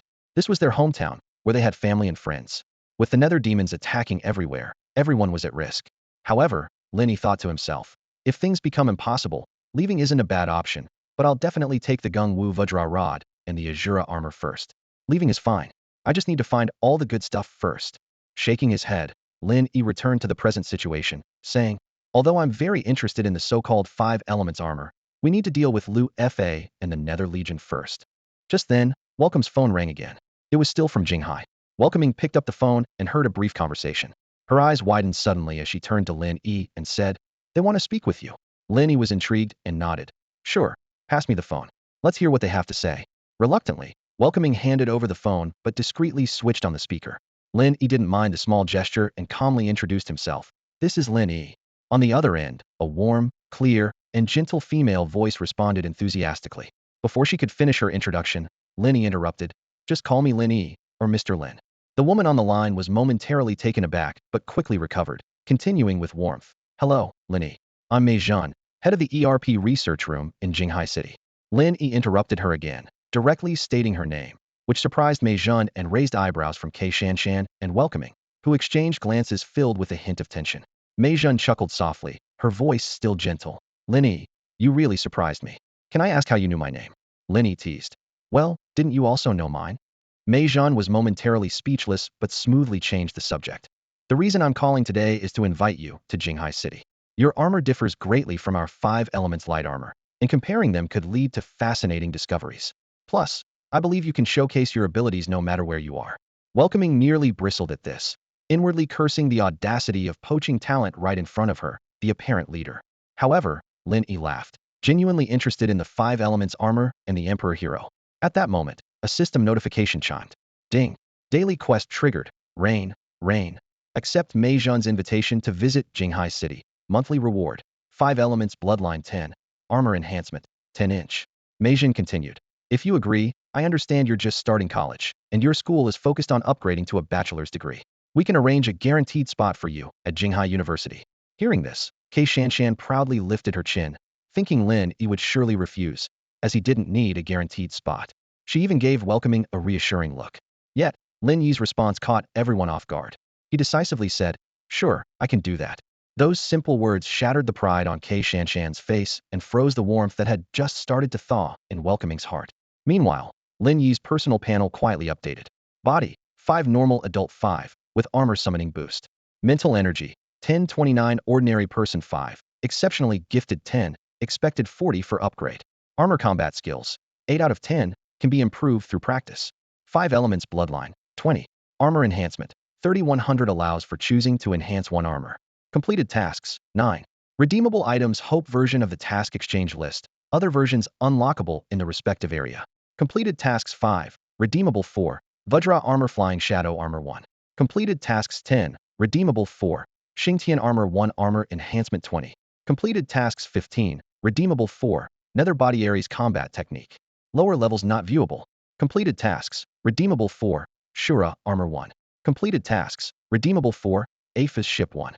Gnu Vajra pestle. Unlike the reactions of Xingtian and Huanying, Mei Jun's eyes sparkled with intense joy. She had approached the situation with a give-it-a-try mindset and was surprised by her success. This led her to fantasize about various possibilities once Lin Yi arrived, studying the differences between his armor and the 5 elements shadow armor here, comparing their combat effectiveness, and even considering how to use this power against the increasingly rampant shadow realm. However, Lin Yi's next words interrupted her daydream. But it'll take some time, probably a month later, just in time to sort out my university transfer issue. A trace of disappointment flickered across Mei Jun's face, but she quickly adjusted her demeanor and responded softly. That's fine, we can wait. She dared not say more, fearing Lin Yi might change his mind. Over the phone, there seemed to be 2 caring big sisters, which made Mei Jun feel uneasy. Before ending the call, she playfully added, Lin Yi, make sure you come quickly. This was her final safeguard. Meanwhile, the atmosphere inside the teppanyaki restaurant was cold and tense. Xiaotian and Xiaofei felt noticeably uncomfortable, while Yin Di turned to Lin Yi and said, I thought you were leaving right away. Take me with you when you go. I want to see the other armor too. Lin Yi nodded stiffly, feeling the sharp stares from both sides. Huanying glared at Lin Yi coldly and mocked. Huh? Going to Xingtian City in a month, huh? Our Xingtian sure is confident, thinking he can solve the Rufa and Yumingmo issues in just a month. Lin Yi chuckled awkwardly and hurriedly explained. With Rufa's urgency, the likelihood of his revival in the short term is very high. It's not us who are in a hurry, it's him. He's eager to revive, eager to find the Gungshu Vajra pestle, eager to find the Ashura armor, and with all these preparations, defeat everyone and seize the energy crystal. Upon hearing this analysis, Xiaotian and the others realized the urgency of the situation and understood that the 1-month timeline was not just an empty promise. Although Huanying still felt a bit resentful, there was nothing more to say. At this moment, Xingtian's voice, gentle yet with a hint of menace, broke the silence. Ah, so the school you've always wanted to go to is Xingtian University, huh? I guess I haven't been a very competent senior. No wonder you didn't listen to me and didn't go to school. You wanted to go to Xingtian, after all. Well, they do have a sister there who really likes you. Lin Yi immediately felt a chill run down his spine, feeling like he was sitting on pins and needles. Xingtian, however, smiled and said to Yin Di, why don't you take them for training in the back, senior? Lin Yi's energy hasn't fully recovered, and I'd like to discuss some personal matters with him. Yin Di, sensing the awkward atmosphere but unwilling to meddle in Lin Yi's affairs, took the opportunity to leave.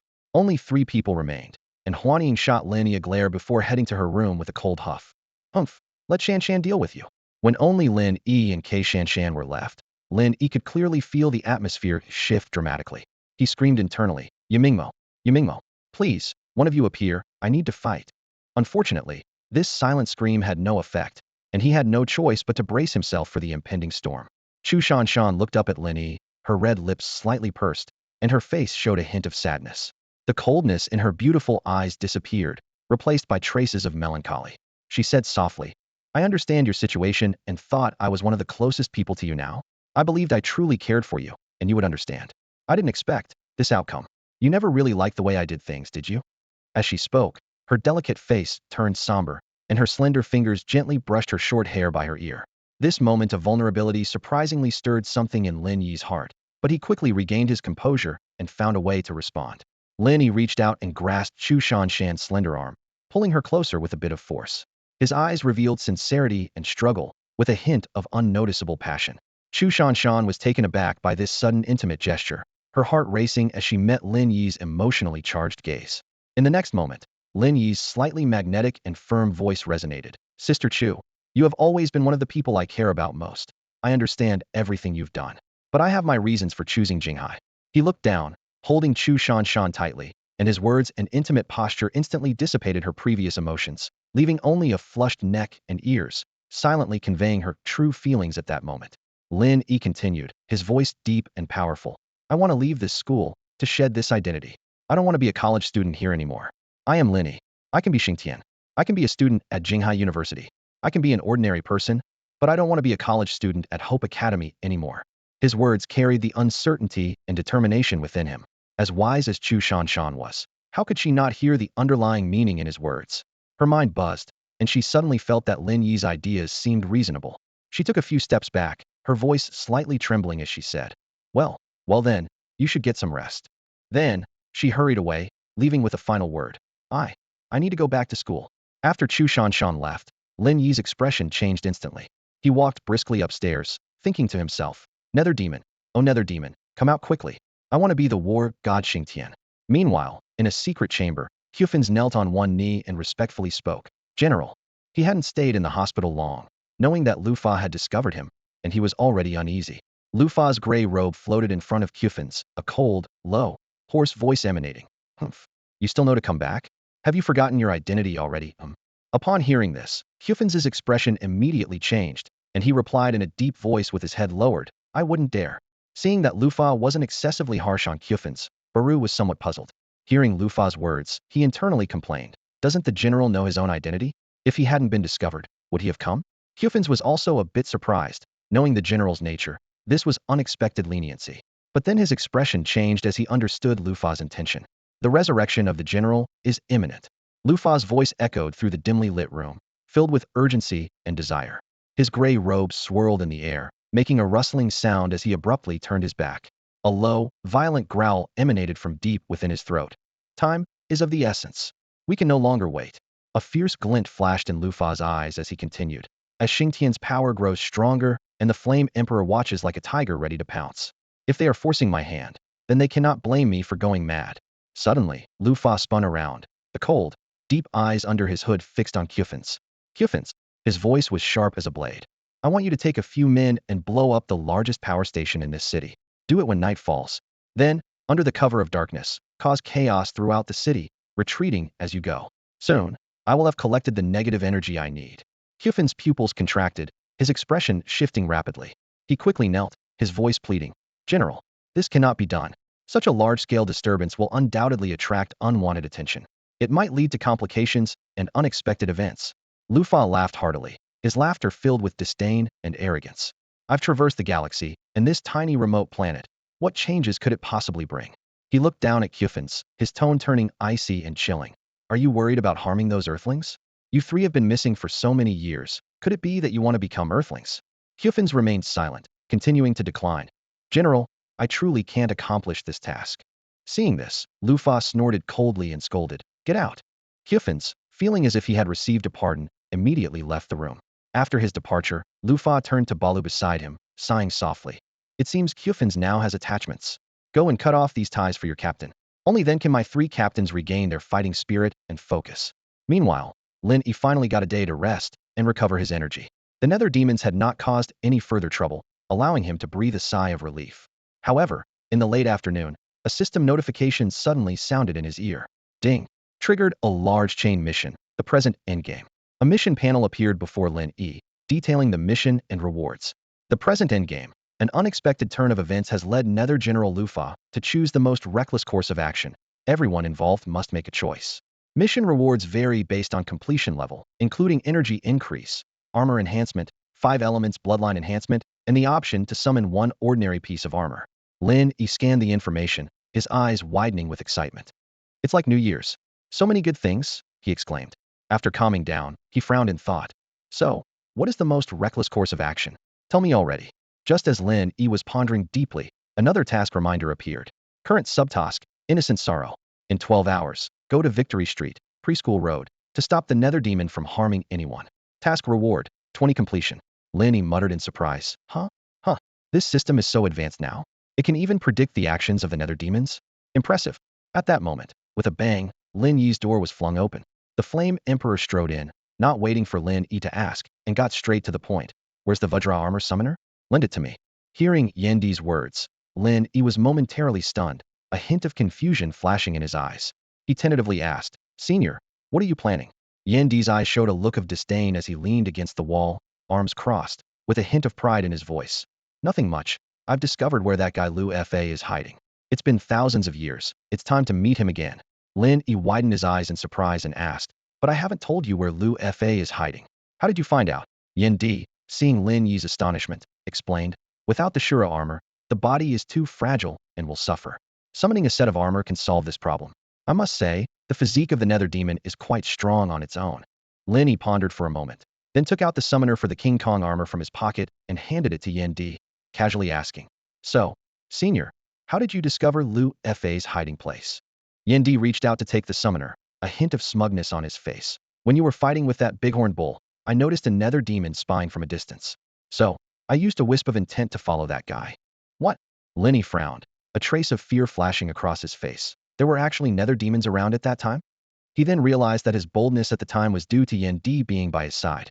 This realization gave him some relief, and he thought to himself, then it's all right. Just goes to show, someone as cautious as me wouldn't make a mistake. Yendi continued, I didn't expect that cunning guy to be hiding in a building. He let out a cold snort, his eyes flickering with a fighting spirit. Now that I'm without Shura, and he's injured, it won't be unfair for me to confront him. Seeing Yendi's determined look, Lin Yi asked, is that building called Ba Wang Group? Yendi was taken aback by the question and looked at Lin Yi with raised eyebrows. Huh? How do you know that? Could it be you already knew Lu Fa was hiding there? Lin Yi shrugged helplessly and shook his head. Even if I knew he was there, there's nothing I can do. Lu Fa is now incorporeal and can easily escape. I can't do anything to him. I might as well keep it in mind and catch him off guard later. Hearing this, Yendi seemed thoughtful. He waved Lin Yi off impatiently, turning away with the King Kong summoner. Such a hassle. I'll take the King Kong summoner for now, as it doesn't really help you much. As for Lu Fa, I'll take a look first. Lin Yi watched Yendi leave, calculating in his mind. Tomorrow, if all goes well, my intent energy will reach 40. Upgrading to the God of War Xingtian would make me less passive. He analyzed. Based on my estimates, the newly resurrected Lu Fa should be manageable with the God of War Xingtian. Of course, defeating and killing him might still require some skill. As night fell, Xiao Tian, Xiao Fei, and Xiao Gang stayed at the teppanyaki restaurant. They had been trained by Yendi all afternoon, and although the process was painful, it was indeed beneficial for them. Lin Yi looked at the three, exhausted but full of anticipation, and quietly looked forward to tomorrow. The senior mentor had already imparted the battle secrets of 3 sets of armor to us, and personally demonstrated the unique combat style for each. As night fell, everyone gathered around the dining table, the aroma of food filling the air. Xiao Tian was eagerly discussing the day's training with Lin Yi, while Xiao Gang was devouring his meal, his chopsticks darting quickly in his bowl. I'm exhausted. Xiao Gang finally swallowed a big mouthful of rice, lifting his head with a proud smile. I better eat more tonight. But I have to say, I feel like my skills have improved a lot. Xiao Fei glanced at him coldly, a mocking smile playing on his lips. I remember the mentor saying your comprehension was poor, and you handle the golden armor worse than Lin Yi does when he's just playing around. You. Xiao Gang's eyes widened in anger, ready to retort. Stop. Lin Yi intervened decisively, making a halting gesture. He looked seriously at the two, who were on the verge of a quarrel, and pointed to the back door. If you want to fight, take it outside. Seeing the two quiet down reluctantly, Lin Yi's expression grew more serious. In any case, Any chance to improve is worth taking. I have a feeling we'll soon face a tough battle. As his words hung in the air, the atmosphere at the table turned heavy. Everyone nodded silently, aware of the gravity of the situation. After dinner, Xingtian put down his chopsticks, a mysterious smile on his face. Tomorrow, I want to introduce someone to you all. I'm sure you'll like her. Huaning looked up curiously and asked, who? Her name is Xiaozi, Xingtian replied. Lin Yi raised an eyebrow, pondering silently. Is Xiaozi's appearance her own intention, or is it the influence of Kara within her? Have you sensed something? He asked cautiously. Xingtian, surprised by Lin Yi's perceptiveness, nodded. Yes, I feel she's special. From what Huaning said, I think she might be like us. Huaning stood up excitedly. Then bring her tomorrow, and let me take a look. Late at night, Lin Yi returned to his room. He flipped through ancient texts left by practitioners while focusing on honing his intent energy, striving to master this mysterious power. Time slipped away quietly, and dawn arrived before he knew it. Lin Yi was startled awake by his alarm clock, rubbing his sleepy eyes as he sat up and stretched. Suddenly, he was taken aback. How is it that the Nether Demon is up so early? Since Xingtian had driven off the previous day, Lin Yi had to walk to the designated street for his mission. The city was already waking up in the early morning, bustling with activity. Street sweepers swung their brooms, vendors prepared breakfast, and hurried commuters crossed paths with schoolchildren carrying backpacks. Lin Yi navigated through the city's veins, feeling the rhythm of each person's life. Eventually, he arrived at the intersection of Victory Street and Preschool Road. This was a typical residential area, with high-rises and low buildings interspersed, surrounded by several neighborhoods. In front of the gate of one such neighborhood, a cheerful, lively voice called out, "Hey, Mom and Dad, come over here." A little girl in a floral sundress Lila was standing at the entrance, excitedly waving to a middle-aged couple approaching slowly from a distance. Despite the hint of exasperation on their faces, the couple couldn't hide the affection they had for their daughter. The morning sun cast its light on the path in front of Lily's house. The family of three stood at the door, their faces beaming with anticipation. Lily's mother teased, "Who would get up so early? And it's to meet your boyfriend, our future son-in-law." Lily's face lit up with a bright smile as she affectionately linked her arm with her mother's. Turning to her father, she explained, "Aku got injured yesterday and seems a bit down. He's been wanting to meet you both, so I thought this would cheer him up." As she spoke, she playfully shook her mother's arm. Lily's parents, clearly understanding and open-minded, merely smiled indulgently at her words. Lily continued, "Aku said he'd be here soon, so let's wait a bit." As soon as she finished speaking, she looked eagerly down the road. However, Lily's smile quickly faded. She saw a familiar figure approaching, but it wasn't the one she was expecting. Aku. "Hey, aren't you Aku's colleague? What are you doing here?" Lily asked, puzzled. It was Baru, who had taken over Xiao Wang's body. Wearing a sly grin, he strode forward and grabbed Lily's arm. "Haha, nothing much, just thought I'd take you for a little walk," Baru said, his tone leaving no room for refusal. As he yanked her, Lily's face contorted in pain. She cried out in fear, "What are you doing?" Lily's parents rushed forward, trying to separate Baru from their daughter. As they pulled with all their might, they shouted angrily, "Who are you? Let go of our daughter." Infuriated by their interference, Baru shoved Lily aside and glared at the older couple.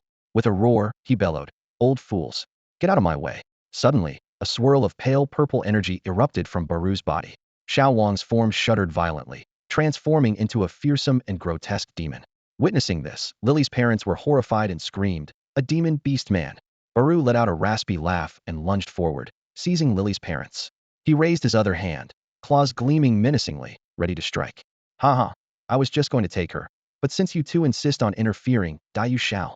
Just as Baru's claws were about to strike the couple's heads, a clear voice suddenly called out, "Heaven and Earth magnetic field." Lin Yi was seething with anger. Today's outing had turned into a nightmare. Without any transportation, he had to leave early and walk. Who would have thought that the mundane hustle and bustle of the street would daze him, nearly leading to disaster? Before he even reached the scene, he heard the terrified cries of the poor elderly couple. At that moment, he finally understood why this mission was called Innocent Sorrow. The kind and open-minded couple were simply accompanying their daughter to meet her future husband, a joyous occasion by all accounts. Who would have imagined it would become the end of their lives? Lin Yi sighed inwardly. Anyone else would have bowed their head to this fate. Yet, it was as if their lives were taken away without reason. If this isn't innocence, then what is? Just as Balu's hand was about to strike, the energy in Lin Yi's mind burst forth. Utilizing his well-honed skills, he decisively employed the Heaven and Earth magnetic field. This powerful skill was being used by him for the first time in such a critical moment. Freeze! Lin Yi's voice echoed softly, and the entire world seemed to be frozen in amber, with time and space coming to a standstill. Teleportation. Lin Yi appeared beside the elderly couple in a flash, striking at Balu with his palm. The heaven and earth magnetic field was released just in time, and Balu, seeing a formidable armored figure staring right at him, exclaimed in shock. Xingtian! Balu cried out. The next second, Xingtian's palm strike came down with the force of a mountain, sending Balu flying. He landed heavily on the ground, clutching his chest and roaring. Xingtian, how can you be here? Lin Yi stood in front of Lily and her parents, casually resting his right hand on his belt, and taunted. Because the dashing me sensed you, a despicable creature, trying to harm others. Is that reason good enough? Hearing this, Balu almost spat out blood. Shameless, he cursed through gritted teeth. Raising an eyebrow, Lin Yi couldn't believe he was being called shameless. He stepped forward and coldly rebuked. The shameless ones are you people. Warriors, honor, it's all garbage. You've thrown your so-called past glories into the cesspit, and now you're just a bunch of vile creatures. Before he finished speaking, Lin Yi drew a weapon card from his card holder and inserted it into his summoner. Flame Execution Sword. With a resonant clang, the Flame Execution Sword materialized in his hand. Just as Lin Yi raised the Flame Execution Sword, a frantic shout came from afar. Stop! What are you doing? Ku Finci came running from the end of the street, having spotted the imposing figure with the sword while searching for Lily and her parents. Lin Yi noticed Ku Finci too and immediately cursed. You idiot! Ignoring him, Lin Yi leaped towards Balu. However, Balu had already prepared an escape technique when Ku Finci appeared. The Flame Execution Sword struck down, cutting through mere remnants of dark energy. Lin Yi was furious. He turned to Ku Finci, who had arrived nearby, and shouted, Are you out of your mind? Why stop me instead of that thing? The sword energy from the Flame Execution Sword was nearly unleashed. Ku Finci was stunned by Lin Yi's tirade, about to retort when Lily ran over. Tears welled up in her eyes, her sobs still tinged with lingering fear. Lily trembled as she spoke. Aku. It was so terrifying. Those monsters were so terrifying. Her heart was filled with dread and relief, realizing she had almost never seen her parents again. She choked up as she continued. If it weren't for this armored warrior, I'm afraid my parents would have been doomed. Hyufins heard Lily's cries, and his face turned pale immediately, clearly guessing what had happened. Lin Yi, noticing this, first put away the fire punishment sword and turned to comfort the still shaken elderly couple. Thank you so much. The couple, grateful to have survived, held Lin Yi's hand tightly, expressing their gratitude repeatedly. Lin Yi felt a rare sense of awkwardness, his mouth twitching slightly, thinking, this is making me a bit embarrassed. At that moment, Hyufins and Lily approached. Lin Yi snorted coldly, a hint of displeasure flashing in his eyes. Hyufins first apologized to the elderly couple, then handed the keys to Lily, saying in a low voice, Lily, you and your parents should go to my place and rest for a bit. His demeanor was filled with guilt. Lin Yi suddenly stepped forward, interrupting him with an icy tone. Miss Lily, you and your parents should immediately take a taxi to the Huanhuan Teppanyaki 2 streets away. Hyufins was instantly filled with anger, glaring at Lin Yi. What are you trying to do? Lin Yi's eyes glowed blue through the Xingtian armor as he retorted without hesitation. Use your brain. If you want them to stay alive, do as I say. Since Lufa didn't succeed, he won't give up easily. Lily and her parents wandering around is asking for trouble. Hyufins was silent for a moment, seemingly realizing the possibility. Eventually, after safely sending Lily and her parents away, Lin Yi and Hyufins found themselves in an empty alley. Tell me, why does Lufa want to abduct Lily? I won't believe it has nothing to do with you, Lin Yi asked bluntly. Hyufins looked desolate, and after a fierce internal struggle, he finally admitted to Lin Yi what Lufa had planned for him to do. Lin Yi was shocked upon hearing this, gritting his teeth. He's a madman. Blowing up the power station isn't just about a blackout. There will be explosions. Who knows how many people will be injured or killed? Hyufin seemed like he wanted to argue but eventually said, Thank you for saving Lily and her family. I will remember your kindness. Lin Yi smirked, his eyes showing restrained anger and ferocity. There's no need for that. After all, I really want to kill you. Despite knowing he owed Lin Yi, Hyufins couldn't help but retort coolly. If you have the ability, you can try anytime. What? Are you mocking me? Thinking I'm not strong enough? Lin Yi felt provoked. Oh, my temper. I really can't stand your insolence. Just then, a system notification sounded. Subtask, Innocent Sorrow completed. Task completion, 20. Reward, 1 willpower. Lin Yi was suddenly invigorated, his abilities reaching 40. He was finally going to be powerful. He immediately looked at Hyufins with a dominating gaze. All right. Since you're asking for it, let me show you my war god Xingtian. Lin Yi's voice was firm, filled with overwhelming confidence. Opposite, Hyufins heard Lin Yi's confident words and the mention of war god Xingtian. His pupils constricted, and he felt a momentary unease. The next moment, Lin Yi stood upright, serious, and shouted, War god Xingtian. Upgrade. Silence. Hyufins stood tense, blinking, but nothing happened. Lin Yi, still in disbelief, Tried again, upgrade. Still silence, nothing happened. That's when Lin Yi finally realized there was no war god Xingtian card in his deck. What upgrade? Hyufin's. A few seconds later, Hyufin's calmly said, if you were trying to scare me, you've succeeded. With that, he turned and left. The alley was empty, and Lin Yi deactivated his armor transformation. He paused, squatted down, covered his face with his hands, and lamented silently. I can never face the people of Jiangdong again. Where did it all go wrong? Lin Yi returned to the teppanyaki restaurant with a furrowed brow. He stood at the entrance, pondering the steps to upgrade his armor, utterly puzzled. It should upgrade at level 40, and I'm already there. So why isn't it working? He muttered to himself. Pushing open the door, Lin Yi saw that Lily and her parents had already arrived. Huan Ying was busy attending to them, given the limited space in the restaurant. Seeing Lin Yi return, Huan Ying quickly approached him and whispered, they said you invited them. What's going on? Who are they? Lin Yi glanced at Lily's family and replied vaguely. Their identity is a bit special.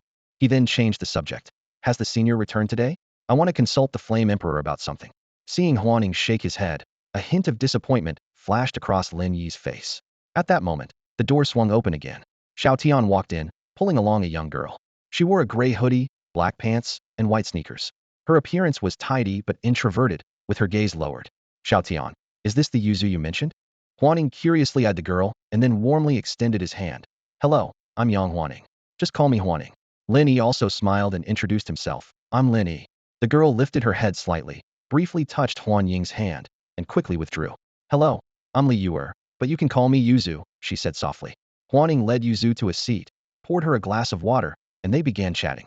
Lin Yi leaned against the teppanyaki counter, discreetly observing Yuzu. He was contemplating. Has she been awakened by Lufa? If so, Lufa is just short of absorbing negative energy for revival. If not, Lufa will definitely seek her out. Before long, Huan Ying and Xiao Tian approached Lin Yi. Huan Ying looked at Lin Yi and nodded to Xiao Tian, confirming. It's true, Yuzu is a hidden practitioner. Xiao Tian turned to Yuzu, his eyes filled with sympathy. I found her wandering and wanted to take her in. She's had such a hard life. Lin Yi couldn't help but roll his eyes and teased. Oh, come on. Since she's one of us. Of course, we won't leave her alone. Besides, you want to take her in? Who knows if you're just smitten? He lowered his voice for the last part.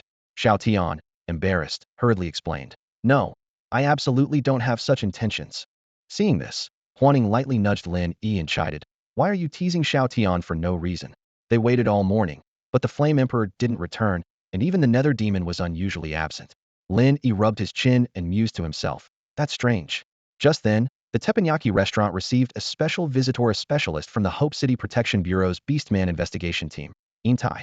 He was dressed in a uniform, standing at the entrance of the teppanyaki restaurant, engaging in conversation with the guests, but his eyes kept darting towards Lin Yi, clearly indicating that Lin Yi was his real target. After wrapping up the conversation, Intai walked straight up to Lin Yi and got straight to the point. Hello, summoner of the Xingtian armor. Upon hearing this, Lin Yi immediately put aside thoughts of Yen Di and focused on the situation at hand. What he didn't know was that earlier that morning, after he left the store, Yen Di had already set off towards the Ba Wan Group's building. A phantom? Huh. Just because that kid can't handle him doesn't mean I can't. Yen Di's eyes sparkled with a fighting spirit as he quickly made his way to Ba Wan Group. One of the most magnificent buildings in Hope City came into view. As soon as Yen Di stepped into the lobby, 2 security guards moved to block him. The young guard frowned and barked. Hey, who are you? While the older guard calmly asked, who are you? What's your business here? Do you have an appointment? Yen Di's imposing figure and the patterns on his face made the guards wary. He responded coldly, I'm here to find Lufa. With that, he strode confidently in the direction he had detected. The young guard was furious, grabbing Yen Di and shouting, you can't go in. There's no such thing as. Before he could finish, Yen Di's eyes turned cold, and with a powerful aura, he flung the guard aside, snapping, get out of my way. Noisy. The young guard was thrown several meters away, leaving those around gasping for breath. He struggled to get up and stop Yen Di again. You can't. The older guard quickly restrained him, watching Yen Di's retreating figure, and said helplessly, kid, you're making 2,000 a month. Is it worth risking your life? I've been in this business for over 20 years. I know who we can stop and who we can't. Do your job for the pay you get, young man. Meanwhile, Yen Di had reached the floor where Lufa's secret chamber was located. That despicable fellow, he's hidden himself well. He marched forward fearlessly. Inside the chamber, Lufa, who was plotting his resurrection, suddenly felt a jolt of fear. The next moment, Bakuru phased through the wall, frantically reporting, General, it's bad. Yen Di is here. What? Lufa's gray robe billowed as he angrily questioned. How does he know I'm here? Where is he now? Bakuru knelt and answered rapidly. He's already on this floor. heading this way. Rufa's mind was a storm of emotions as he quickly connected the dots to Balu's earlier mention of seeing the Yin Emperor. Anger surged within him, threatening to overpower his reason. Useless. What a bunch of useless fools. Not one of them is worth anything, he raged internally, yet outwardly he maintained a calm demeanor. Time was of the essence, and with the Yin Emperor's imminent arrival, Rufa knew that anger would achieve nothing. He swiftly composed himself and issued decisive orders. Bakalu, go and notify Bakay immediately. Then, turning to the other two subordinates, he commanded, you two, go and delay the Yin Emperor for a while. Bakalu's eyes flickered with panic upon hearing the order. He had only recently escaped from Lin Yi's grasp by betraying Charmin, and now he had to confront the Yin Emperor directly? Fear washed over him like a tidal wave. Rufa keenly sensed his subordinate's fear, cursing inwardly but keeping his expression composed. He spoke firmly. The Yin Emperor doesn't have the Ashura armor now, so he can't fully exert his power. The two of you should be more than enough to hold him off for a while. These words acted like a shot of adrenaline, calming Bakalu slightly. He nodded in agreement, and then transformed into a wisp of mist, vanishing silently. The scene shifted to the hallway of the top floor of the Ba Wang Group building. The Yin Emperor abruptly stopped, his sharp gaze cutting through the surroundings like a knife. He let out a derisive laugh, his voice dripping with disdain. Come out. You think you can hide from me? No sooner had he spoken than Bakalu materialized from the wall like a ghost, while Bakay descended from the ceiling, landing steadily in front of the Yin Emperor. Pointing at the Yin Emperor, Bakay recalled Bakalu's words and felt emboldened. He taunted, Yin Emperor, don't get too arrogant. How much power do you really have now?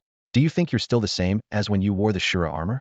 The Yin Emperor responded with a hearty laugh, mixed with a hint of anger, echoing through the entire floor. That kid, with all his talent and power, was always respectful when he saw me. And you too. Mere insects he chased down. How dare you speak to me like this? With that, the Yin Emperor reached for his Vajra armor summoner without hesitation and pressed the button. In an instant, a torrent of energy engulfed him. The Vajra armor materialized, becoming solid as he declared with a thunderous shout. Vajra armor. Fusion. Boom. His powerful aura spread outward like a tangible force, crashing into everything around. In the blink of an eye, the imposing figure of the Vajra armor stood before Bakalu and Bakay. The sudden turn of events left both of them frozen in shock. Bakalu was rooted to the spot, while Bakay was too stunned to speak. What is going on? Wasn't it said that the Yin Emperor didn't have his armor? They both thought simultaneously. The next moment, the Yin Emperor's domineering and cold voice pierced their hearts like an icy blade. Since when do insects dare to speak against me? When did insects dare to speak so arrogantly to me? Yin Di roared in anger, disappearing in an instant and reappearing behind Bakit. He raised his mighty fist and delivered a crushing blow. Bakit was struck as if by lightning, sent flying and crashing heavily to the ground. The floor cracked, and debris scattered everywhere. Bakalu, witnessing this, felt a chill in his heart. He quickly retreated a few steps, positioned himself behind Bakit, and summoned his short blade, Lin Yi, watching Yin Di warily. Bakit struggled to his feet and exchanged a terrified glance with Bakalu. Diamond armor? The two nether demons exclaimed in unison, clearly shaken by Yin Di's power. They began to doubt the reliability of the information provided by Lufa. Yin Di snorted dismissively, not bothering to answer their questions. His body tensed, and the energy around his diamond armor surged wildly. Diamond Abyss Fist, he shouted, charging towards the two nether demons like lightning. The powerful punch sent both Bakit and Bakalu flying. Bakit landed heavily, clutching his chest and struggling to breathe, his weapon slipping from his grasp, clearly too injured to rise. Yin Di coldly mocked, insects are just insects. Before his words had even faded, he appeared before Bakit. His right arm tensed, and energy gathered into a blinding light on his fist. Boom! A deafening explosion echoed throughout the building. The immense force shattered Bakit's body into dust, leaving a crater in the ground, nearly piercing through it. Bakalu, witnessing this, was filled with rage. He seized the opportunity while Yin Di had just attacked, appearing behind him, and swung his short blade without hesitation. Clang! The blade struck the backplate of the diamond armor, sparks flying. Yet, enhanced by Yin Di's powerful energy, the armor's defense was significantly boosted, leaving the blade unable to inflict any damage. Yin Di slowly turned, the green eyes of his armor glowing, coldly staring at the stunned Bakalu. Monster! Bakalu exclaimed in disbelief. Who's the real monster here after being called one for so long? In that moment, Bakalu's courage turned to lifelong fear. He immediately retreated, transforming into mist to escape underground. Yin Di, noticing this, wanted to pursue but felt the limitation of the diamond armor's speed, frowning. So there's a weakness after all. Speed can't be fully utilized. However, Yin Di did not give up. He quickly drew a weapon card from his side, inserted it into his belt, and summoned his weapon, Thunder Cannon. With the sound of mechanical assembly, a powerful thunder cannon appeared on his arm. Energy concentrated within the weapon, and Yin Di fired 3 consecutive shots without hesitation. Boom, boom, boom. The explosive shells hit the ground where Bakaloo had fled, shattering it, and sending debris flying, dust filling the air. Ah! A piercing scream was heard as Bakaloo was forcibly blasted from underground, tumbling out in disarray. Yin Di did not give his opponent a chance to catch his breath. Swiftly, his right hand brushed over the card box, switching weapons. Explosive fist. In an instant, a formidable golden-black gauntlet assembled on his hand, extending to his palm, containing the power to destroy everything. The Flame Emperor took a step forward, standing before Bakaloo. His massive fist came crashing down like thunder. Bakaloo's terrified scream was abruptly drowned out by a deafening explosion. As the dust settled, Bakaloo had vanished without a trace. With an impassive expression, the Flame Emperor continued on, his strides steady and resolute. He arrived at Badu's office and with a single punch, shattered the seemingly impenetrable door to the secret chamber into pieces. Amidst the flying debris, the Flame Emperor spoke coldly. Rufa, were those 2 insects sent by you to stall for time? Entering the chamber, he cast his sharp gaze around the room. The space wasn't cramped, but it was filled with an unsettling aura. In the center stood an octagonal platform adorned with several mysterious items. Symbols of the Nether Legion hung around the chamber, each exuding a sinister energy. However, Rufa was nowhere to be seen. Coward. The Flame Emperor sneered, about to turn and leave when he noticed a note on the octagonal platform. Picking it up, he read the message written in Galactic Common. Flame Emperor, you killed 2 of my subordinates, and I will surely avenge them. I've set up an Ares isolation array here to trap you, but it will dissolve in 3 days. After my revival, we will have a battle. I promise you a thrilling fight, but I need you to wait here for 3 days. If you're worried about my revival, feel free to try breaking the array with all your might. After reading, a blue flame rose from the Flame Emperor's palm, instantly reducing the note to ashes.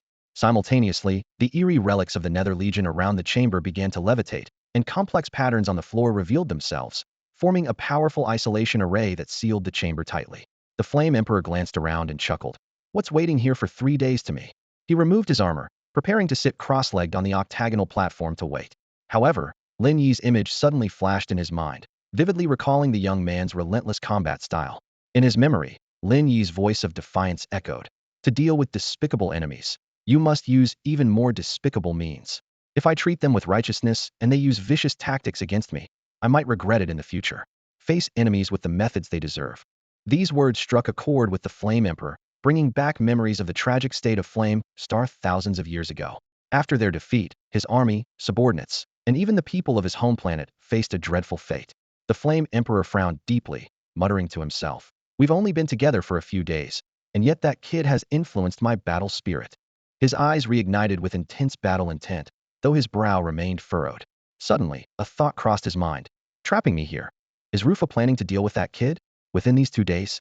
Though the Flame Emperor was a battle enthusiast, always seeking the ultimate opponent, he was not foolish. He quickly deduced this possibility. After a moment of contemplation, he began to speak to himself. Can that kid handle Rufa? Probably still lacking a bit. So, he'll have to come to me for help then. Emperor Yin stood up from the octagonal platform, his body instantly covered in a radiant armor. He swept his gaze across the surroundings, a hint of impatience in his otherwise calm voice. Troublesome brat. Before he finished speaking, a vast wave of energy surged outward like a tide, enveloping the entire isolation barrier. Suddenly, a thunder cannon appeared on his arm, and in the next moment, it began to unleash a storm of lightning in all directions. The chamber was filled with flashes of lightning and the booming sound of cannon fire, the space saturated with raw power. Under the pressure of the energy, the barrier soon showed signs of instability, cracks spreading like a spider's web. Yet, in the center of the chamber, a towering figure remained unmoved. As the dust filled the air, the figure's form became increasingly obscure, with only a low muttering voice audible. But this time, your treachery won't help you. The scene shifts to an undeveloped shell of a shopping complex owned by the Bawang Group. On the spacious second floor, Badu, draped in a gray robe, stood gazing at the cityscape, his eyes glinting with an eerie red light. Behind him, the alluring Miss Lin stood cautiously, a hint of fear in her eyes. Nearby, several ghostly demons stood respectfully. Badu reached out into the air, and an ancient battle order transformed into a Vajra scepter in his grasp. A raspy voice, that of Lufa, emerged from his lips. Ares Assembly Order. Warriors, return to me and fight for my cause. With his words, the scepter emitted a spectral glow, and an invisible summons was sent forth. The ghostly demons responded with varied expressions, clearly feeling the pull of the assembly order. Miss Lin couldn't help but ask, Mr. Ba, won't that scary big guy come after us? Badu turned with a confident smile, reassuring his subordinates. Don't worry, Emperor Yin won't disrupt our plans anytime soon. I know him too well. He thinks he's noble, but he's really just hopelessly naive. Meanwhile, in a teppanyaki restaurant, Lin Yi faced an unexpected guest. He was well aware of the true identity of the person before him, Sabin, one of the 3 vice-captains of the Nether Legion. Lin Yi mused inwardly about how Sabin had met unfortunate ends in his original world, twice betrayed by his own, never having faced the armored group directly. With curiosity in his eyes, Sabin asked, Do you think we could have a private chat outside? Lin Yi showed some interest and was about to agree. However, at that moment, the Ares assembly order sent out by Lu Fa took effect. Sabin's expression changed dramatically as he clutched his head, emitting cries of pain. In a heart-wrenching roar, Sabin's body rapidly transformed into a fearsome demon form. The teppanyaki restaurant erupted into chaos, with diners struck by terror. Lin Yi quickly stepped back, the Xingtian summoner already in his hand, his face marked by surprise. Guess there's no need to step outside now, is there? Even though I know Sabin, the demon, isn't too bad genuinely wanting to leave the Netherworld Legion and never having harmed anyone, dude. Transforming right in our base feels a bit disrespectful, doesn't it?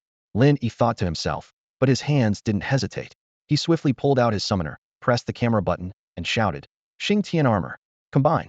In an instant, a powerful energy enveloped Lin Yi's entire body. The Xingtian armor, radiating a sense of justice and might, covered him, exuding an intimidating aura. Lin Yi shielded Huaning behind him, his sharp gaze fixed on Sabin. He immediately noticed Sabin's abnormal state, sometimes exuding murderous intent, other times retreating in struggle, painfully clutching his own arm. Lin Yi frowned, a thought flashing through his mind. Ares summon order? Sabin's appearance had completely changed. His body was covered in gray leather armor, with additional armor draped across his chest. His head had lost all human shape, with 4 sharp fangs that were terrifyingly fierce, his mouth split to his ears, and 2 long tusks protruding from his lower jaw. Lin Yi shifted his stance slightly, placing his hands in a yin-yang formation, but couldn't help teasing. Brother, no offense, but looking like this, you don't exactly scream retired monk living a peaceful life, do you?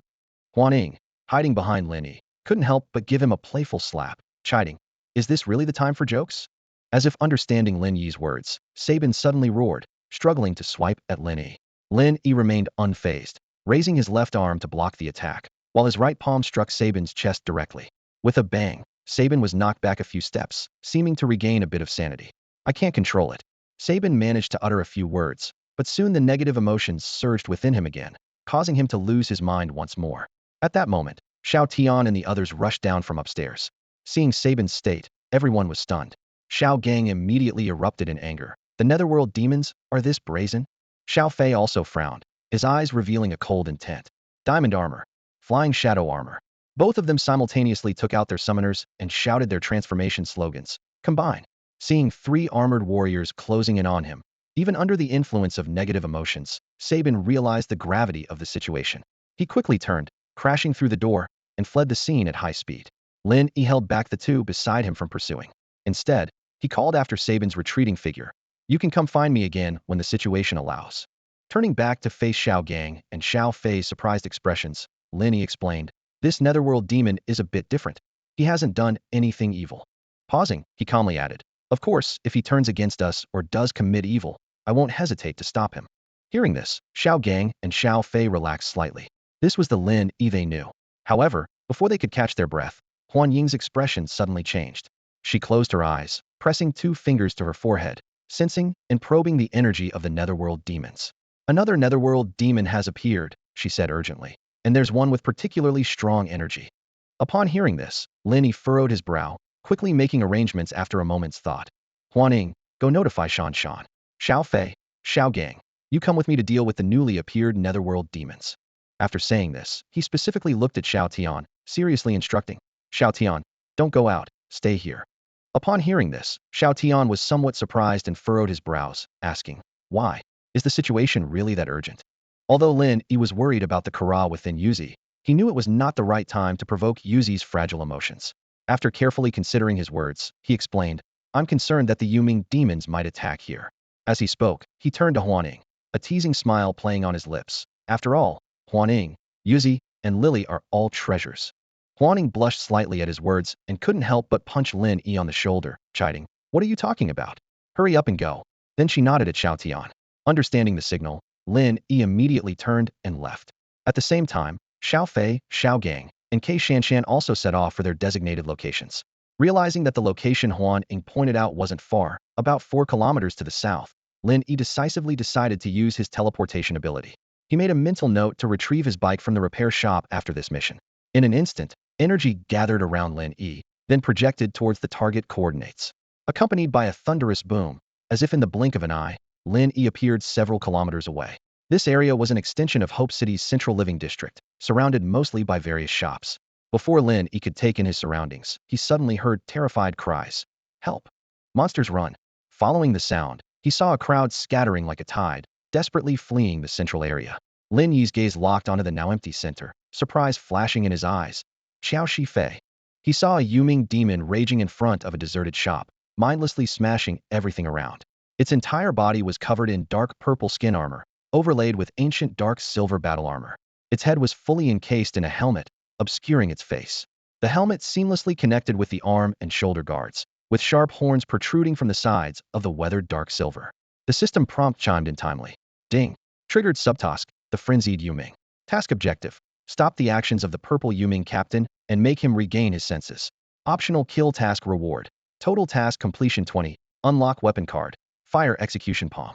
Seeing the triggered task, a glint of determination flashed in Lin Yi's eyes, making him regain his senses. According to the system, killing him could also count as regaining senses. However, among the 3 Yuming captains, Xiao Shifei's strength seemed to be the highest. Without upgraded armor, Lin Yi wasn't entirely confident. In an instant, Lin Yi's figure moved like lightning, rushing directly to Xiao Shifei's side. His palms suddenly rose, energy gathering in his hand. Xingtian palm. Lin Yi squinted his eyes, watching the frenzied Xiao Shifei, and hearing his words, a fighting spirit surged within him.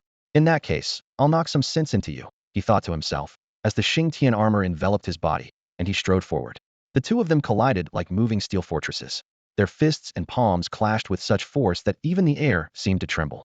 Both stepped back a few paces, only to charge at each other again, unleashing a barrage of punches and kicks like a torrential storm. Xiao Shifei's strength was indeed formidable, perhaps even difficult for Qifan to withstand. However, what surprised Lin Yi was that Xiao Shifei could match him blow for blow, without showing any signs of weakness. Bang! Xingtian's palm landed heavily on Xiao Shifei's chest, while Xiao Shifei's iron fist slammed hard against Xingtian's chest armor. Both were once again pushed back by each other's force. Lin Yi didn't rush forward again. He had gauged their strengths. Why continue a meaningless fight, he pondered. Xiao Shifei seemed ready to attack again, but Lin Yi was quicker. His right hand swept across his waist, and a weapon card flew out, slotting into the summoner. Flame punishment quick gun.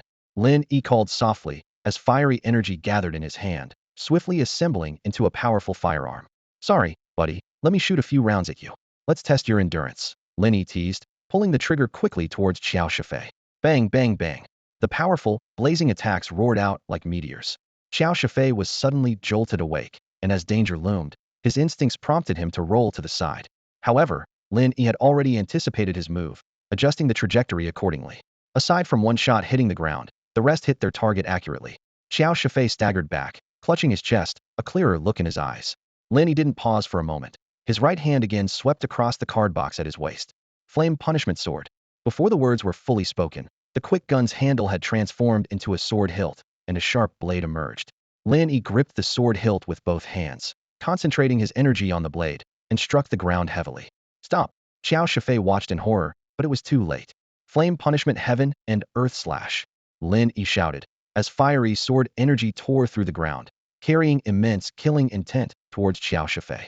Damn! Even the usually gentle Xiao Shifei couldn't help but curse. He quickly summoned his twin axes, crossing them in front of his chest, every muscle tensed as he gathered all his strength to withstand the deadly blow. Boom! Amidst the violent roar, Xiao Shifei barely managed to block the slash, but the powerful impact forced him to one knee. Gasping for breath, his weapons vanished. He looked up at Lin Yi, the sunlight glinting off the Xingtian armor, making him appear like an invincible war god. Xiao Shifei then turned to look at his master in the distance, a complex and pained expression in his eyes. Finally, he spoke with difficulty. Xingtian, thank you for saving my master. Xiao Shifei suddenly snapped awake, his violent emotions instantly suppressed by the threat of death. A glimmer of joy flashed in Lin Yi's eyes as he felt the increase of energy within him and noticed a new weapon card appear in his card box. He silently watched the pained Xiao Shifei without saying a word. Xiao Shifei retracted his ghostly form and forced a smile. I've heard of you from Qufens. Seeing you today, you truly are someone worth knowing.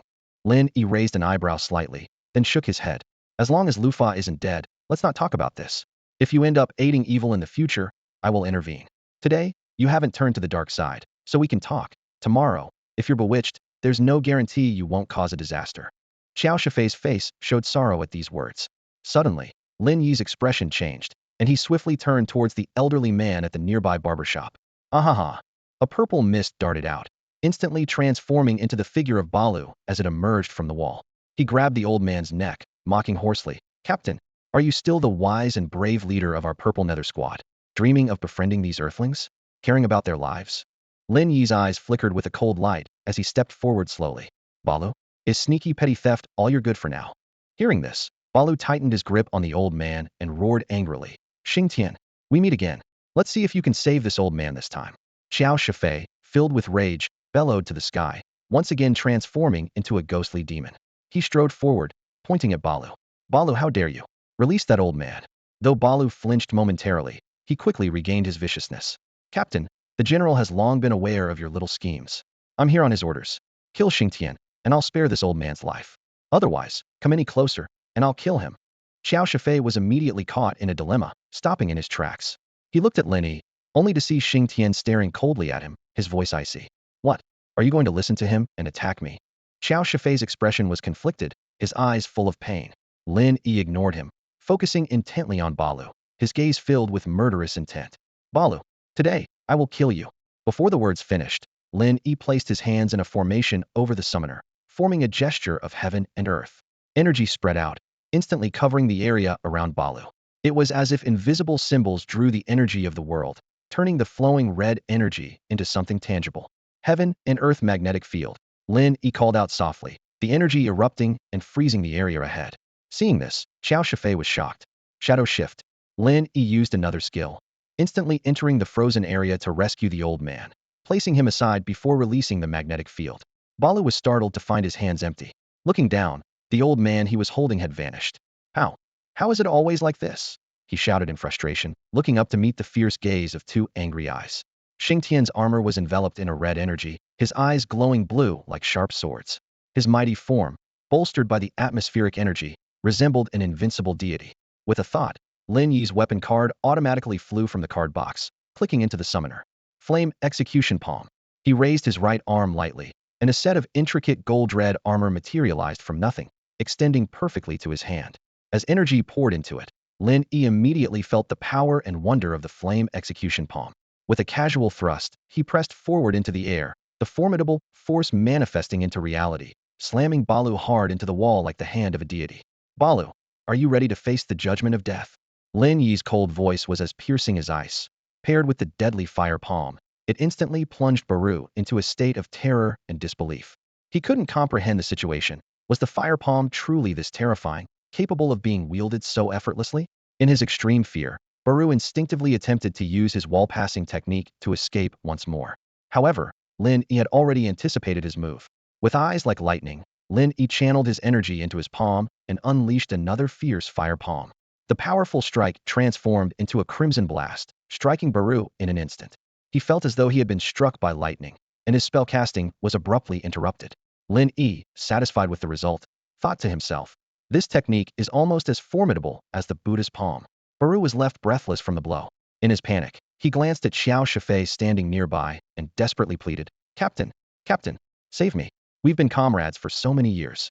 His voice was filled with genuine fear and desperation, resembling a scene of a forsaken lover seeking reconciliation. Hearing Baru's plea, Xiao Shifei hesitated, a complex expression flickering in his eyes as he looked at Lin Yi. But Lin Yi had no interest in such melodrama. Without a word, he unleashed two more fire palms. With two thunderous booms, Baru was struck silent, clutching his chest in despair. Lin Yi slowly approached Baru, raising his right palm where golden red energy gathered, brimming with destructive power. He slightly lowered his head and softly commanded, Firestorm Palm. With a loud crash, Lin Yi's palm descended above Baru's terrified head. The explosive force of the Firestorm Palm surged into Baru's body like a torrent. Witnessing this, Xiao Shifei turned away, unable to bear the sight. With a resounding boom, All that remained above the shattered walls and ground was a purple-black genetic code hovering in the air. Lin Yi absorbed the genetic code into his summoner, exhaling deeply. Today's energy consumption had been severe, and he pondered. Short-distance teleportation is manageable, but long distances are too draining. Unless I could use powerful armor, like the Ashura armor, then maybe it would be as effortless as the Flame Emperor's teleportation. Lin Yi continued to analyze his abilities. The Earth-Heaven magnetic field is indeed a powerful skill, but it has its limitations. It can confine weaker opponents in a small range, but against stronger foes or in larger areas, it might only hold them for a moment before draining me. Nonetheless, defeating Baru, a vice-captain level opponent on the wanted list, had earned Lin Yi 8 energy points. His energy level was now at 50, and he thought he wouldn't face the same challenges as before when he was evenly matched with Xiao Shifei. Lin Yi turned to Xiao Shifei, who exuded a melancholic aura, thinking, I might as well deal with him too, so I don't have to see him suffer all the time. Noticing Lin Yi's gaze, Xiao Shifei recalled the earlier confrontation with Baru and Lin Yi's cold questioning, feeling a wave of guilt. He quietly said to Lin Yi, Xingtian, I'm leaving now. I need to check on my master. With that, he reverted to his human form and walked towards the direction of the old man. Lin Yi watched Xiao Shifei's somewhat lonely figure, feeling a bit helpless. Finally, he called out to Xiao Shifei's retreating form, My name is Lin Yi. Stop calling me Xingtian. There's another Xingtian, don't get confused. After parting ways with Xiao Shifei, Lin Yi remembered the task entrusted to him by Ke Shanshan and headed towards the motorcycle repair shop she had specified. Without a car, it's really hard to get around. Lin Yi sighed inwardly as he finally reached the repair shop to pick up his beloved motorcycle. His fingers gently caressed the sleek, smooth body of the bike, and he carefully examined its cool appearance, a satisfied smile spreading across his face. Suddenly, a thought flashed through his mind. Oh right, I haven't asked Welcome about the situation in the other areas. As Lin Yi mounted the bike, he pulled out his phone and dialed Welcome's number. Beep, beep, beep. No answer. Lin Yi's brow furrowed, his expression darkened, and a wave of worry washed over him. Could something really have happened? The scene shifts, rewinding to a few hours earlier. Lu Fa had just issued the Ares assembly order and turned to face the few remaining nether demons. His gaze was as sharp as a knife, and his voice was icy as he issued commands. Banalas, Sharon's, Chatre. You three, go collect negative energy, draw the attention of those armored ones, and scatter them. The 3 nether demons immediately kneeled on one knee upon hearing the orders and quickly departed. At that moment, Baru, who had previously been scared off by Lin Yi, emerged from the ground, looking anxious as he approached Lu Fa. He urgently reported, General, just as you suspected, Captain Kyufin's harbors rebellious intentions. When I was capturing the woman with a special connection to him, Xingtian suddenly appeared and saved her. Moreover, it seems they had a conversation afterward. Lu Fa, possessing Badu, frowned deeply upon hearing this, exuding a chilling aura. He questioned displeased, Xingtian? How did he show up there? Baru lowered his head and replied, I don't know, but Captain Kyufin's didn't clash with Xingtian. Lu Fa sneered, his tone full of menace. Humph. If he won't obey, he can't blame me for being ruthless. He ignored Baru and turned to another nether demon from the Grey Nether Squad, ordering, You, bring in the person sent by the dark forces of Nambwa City. Tell them I'm interested in cooperation. Then leave immediately and notify Kara to start the operation. This nether demon, named Shafinta, was covered in gray armor, his head grotesque and fearsome, with a helmet that appeared like a cracked skull. Shafinta opened his chilling maw, kneeling on one knee, and rasped, Yes, General. As Shafinta rose to leave, he cast a mocking glance at Baru. Baru seethed inwardly. You think your schemes are any less than mine? You dare to laugh at me? Just as Shafinta was about to depart, Lu Fa's slightly wistful voice rang out again. After completing the task, find your Captain Anmixiu and bring him back.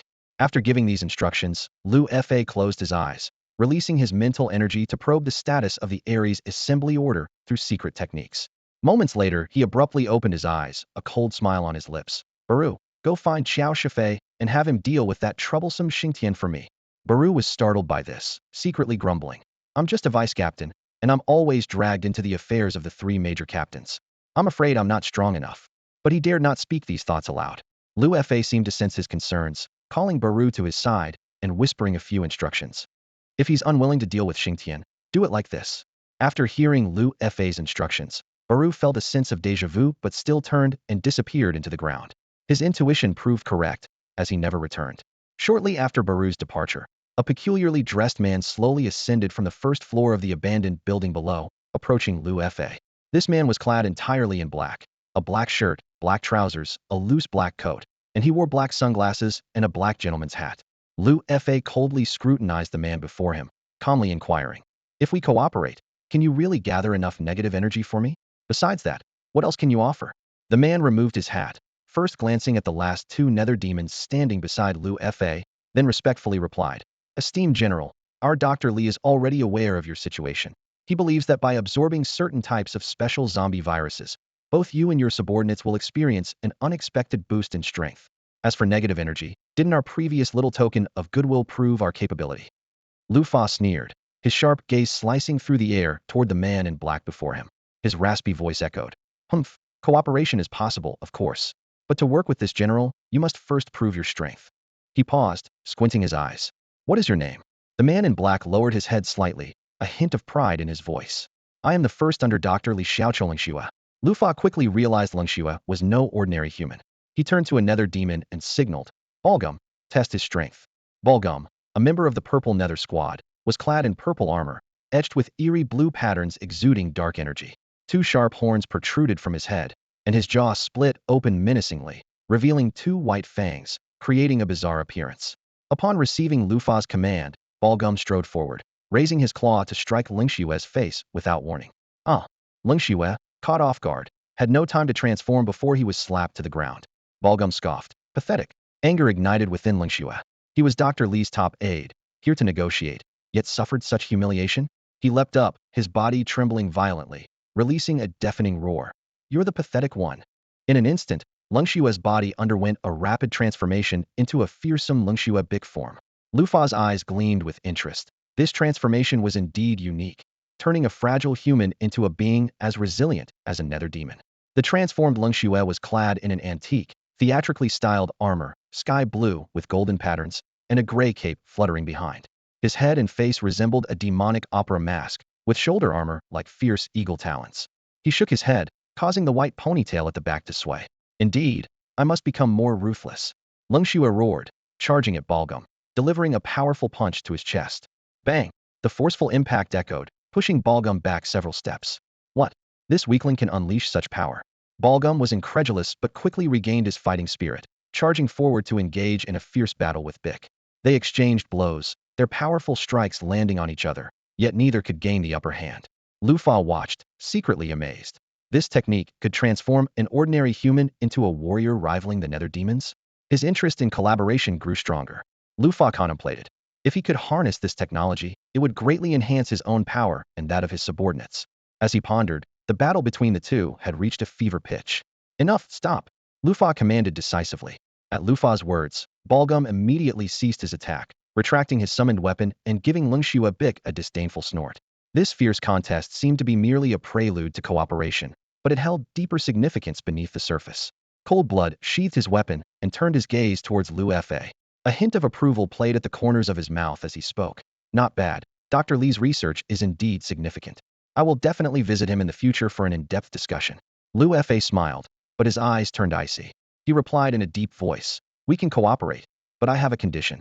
This time, I will send a subordinate with you, and you must quickly prepare enough negative energy for me." Cold Blood heard this and smiled slightly. He took a lollipop from his pocket and casually put it in his mouth, thinking to himself, "This mission for the doctor is as good as complete." A flash of murderous intent crossed his eyes. "As for that meddlesome Duan Muyan, I'll deal with him when I return." With that, Cold Blood and Balgam left together. Lu Fa watched their retreating figures, a cold smile forming on his lips. He knew the true purpose of their visit. Li Xiaoqiu undoubtedly wanted to use the body of the nether demon to further research the rampage virus. Or perhaps he valued Lu Fa's strength and intended to use him to clear obstacles. Lu Fa scoffed internally. "Once I am resurrected and obtain the Gung Su Vajra Pestle and the Ashura armor, and seize the Blue Star Energy Crystal to destroy this place, I might let him be a researcher and spare his life. As for cooperation, it's nothing more than temporary exploitation. They're all old foxes, yet they dare to play tricks with this general?" Thinking about his impending dominance, a confident smile appeared on Lu Fa's face. Meanwhile, in the Huanhuan Teppanyaki restaurant, after Lin Yi left, Huanhuan kept a close eye on the movements of the nether demon while contacting Kei Shanshan, Xiao Fei, and Xiao Gang. Soon, they all arrived at the designated location and engaged in a fierce battle. Huanhuan breathed a sigh of relief, her face showing a gratified smile. As a secret practitioner passed down through generations of her family, she had always been aware of the mission she bore. She just didn't expect this mission to truly manifest in her generation. with her assisting the armor warriors in their fight against the terrifying Nether Legion. She once thought this task would be extremely arduous and dangerous. However, Lin Yi's appearance completely changed the situation. His initial display of strength and incredible abilities greatly accelerated the ceiling of the Nether Demon and significantly reduced the pressure on Huan. Recalling the scene when she first met the handsome young man at Lin Yi's home, she never expected him to so thoroughly change her destiny. Thinking of this, a sweet smile flickered in Huan's eyes. She mused to herself, they should all be fine, right? If we seal the Nether Demon again today, Lu Fa's power will be further weakened. Soon, everything will be over. The burden of 1,000 years is about to be lifted. With him here, it can definitely be done. However, immersed in joy and hope, Huan didn't notice Yuzu, who should have been resting on the second floor, quietly approaching her.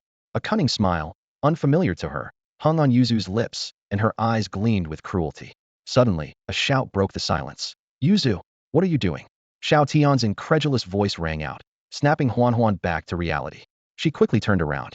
What met her eyes was Yuzu's wicked smile and the swift descending hand chop. With a bang, the strong blow hit Huan precisely, knocking her unconscious. Yuzu caught the fainted Huan and laughed triumphantly at Xiao Tian. Ha! You're too late. Xiao Tian's eyes were filled with disbelief. Just as he was about to intervene, Yuzu's body shuddered, and Kara emerged from the demonic aura. Nether Demon. Xiao Tian was shocked, quickly pulling out his summoner and pressing the button. A card flew into the summoner, merging with his belt, and in an instant, the transformation was complete. Xingtian armor. Unite.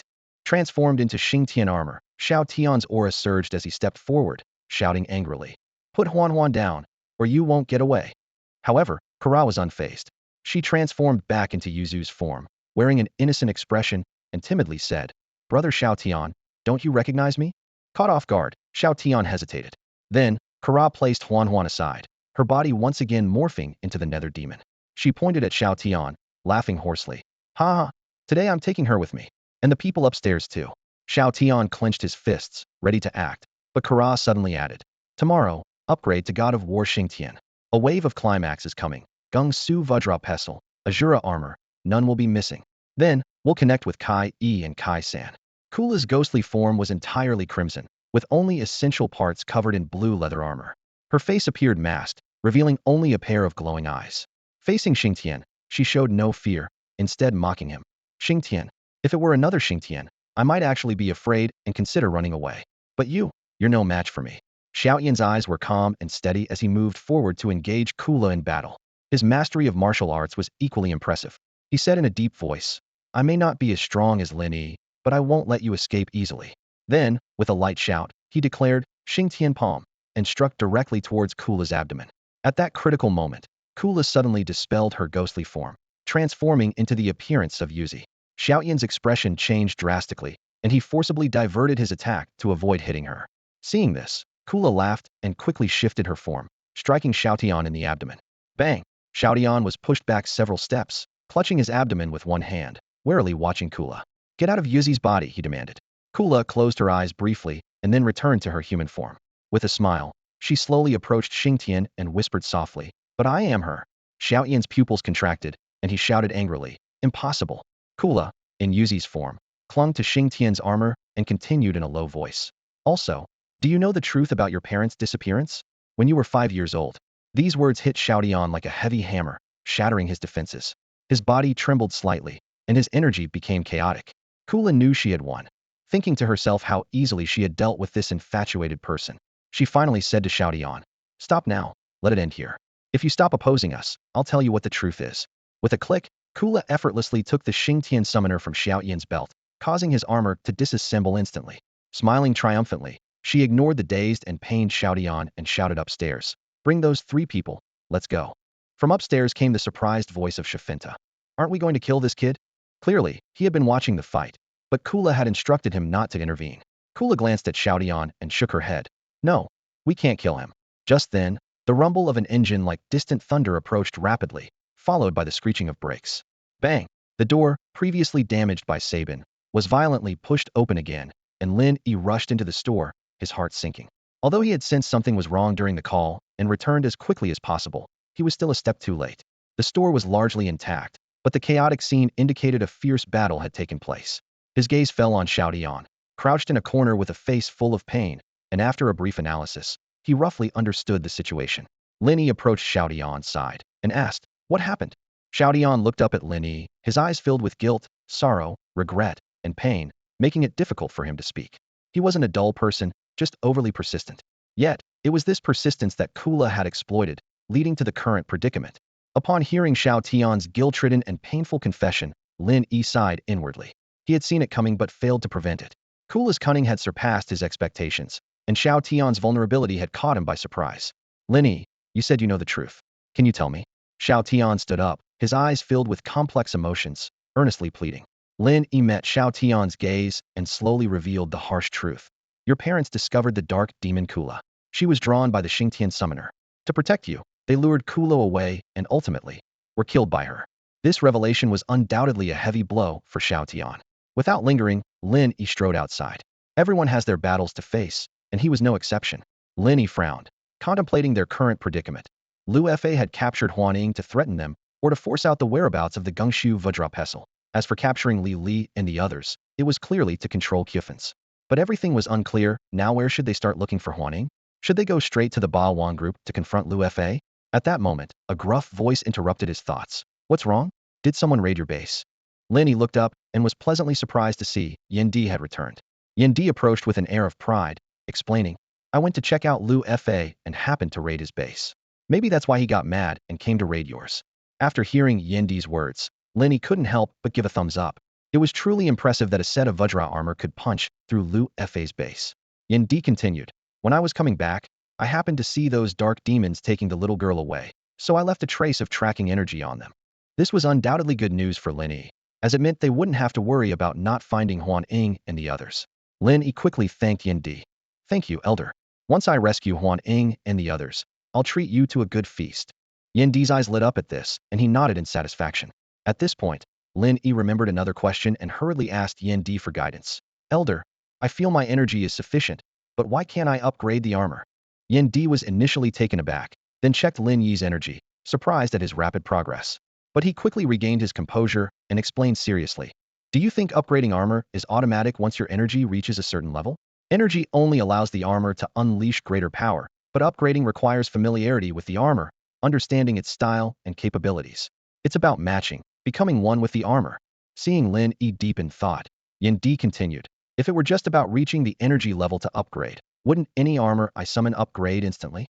Lin Yi suddenly understood, disregarding Yin Di's implicit compliment on his abilities. He had grasped some of the subtleties. Upgrading the Xingtian warlord. This would give him more confidence in rescuing Huan Ying and in the final battle, and he already had a plan for the upgrade. Having clarified everything, Lin Yi didn't wait any longer. He turned to Yin Di, his eyes shining with urgency. "Senior, where did those nether demons go in the end? Did they head to Lu Fa's new hideout?" Yin Di was about to answer and begin tracking when suddenly a figure dashed out from the street corner. The person moved incredibly fast and was in front of Lin Yi in the blink of an eye, grabbing his arm and urgently shouting, "Xingtian, quickly go." "Shabin." Lin Yi recognized the newcomer with surprise. It was Shabin, who had come to him before, reverted to his original form, and then left. Noticing Shabin's anxious expression, Lin Yi immediately asked, "Why are you here? Where should I go?" Shabin, now back in human form, spoke rapidly without pausing for breath. "You must save your Feying. The general knows she is close to you and has sent Captain Qifans to capture her. Our captain stumbled upon this and sent me to inform you." Yin Di watched with interest and thought, nether demons coming to warn the armor? Or asking the armor to save a comrade? Interesting. Lin Yi heard Shabin's words and frowned. He quickly realized that the Feying referred to was not Xiao Fei, but Ke Shanshan. What a cunning Lu Fa. Lin Yi clenched his fist and gritted his teeth. After abducting Huan Ying and Lily, he uses Lily to threaten Qifans, and now wants to capture Teacher K to threaten me? Yin Di, hearing this, scoffed. "Humph, he's always been a despicable character." At that moment, a familiar panel appeared before Lin Yi, and the system's voice echoed in his ears. Ding. Submission, rescue, and slaughter triggered. Mission content. Rescue K Shanshan alone. Mission reward. 10 completion. If the mission result is excellent, an additional 10 completion can be awarded. Lin Yi internally grumbled. Didn't expect a mission to trigger now, and it's called rescue and slaughter, but the task is to save someone? How inaccurate. Is this system reliable? But with the situation urgent, Lin Yi didn't hesitate. He quickly mounted his motorcycle to set off. He solemnly said to Shabin, "Thank you, and Misu for your help. I'll personally thank you when there's a chance." He then urged, "You should hurry back, or it'll be a big problem if you're discovered." Lin Yi was worried. In the past, Shabin had tragically died at the hands of his own. He didn't want Shabin to meet a similar fate because of him this time. Shabin nodded and left, his task completed. Seeing Lin Yi's rare serious expression, Yin Di, though unaware of the full story, said, "You should go handle that matter first. I plan to track the energy to see if I can find Lu Fa's new lair." He stood with arms crossed, not looking at Lin Yi, and added casually, "If I encounter your friends, I'll make sure to protect their lives." Hearing Yin Di's seemingly offhand remark, Lin Yi felt a flash of gratitude.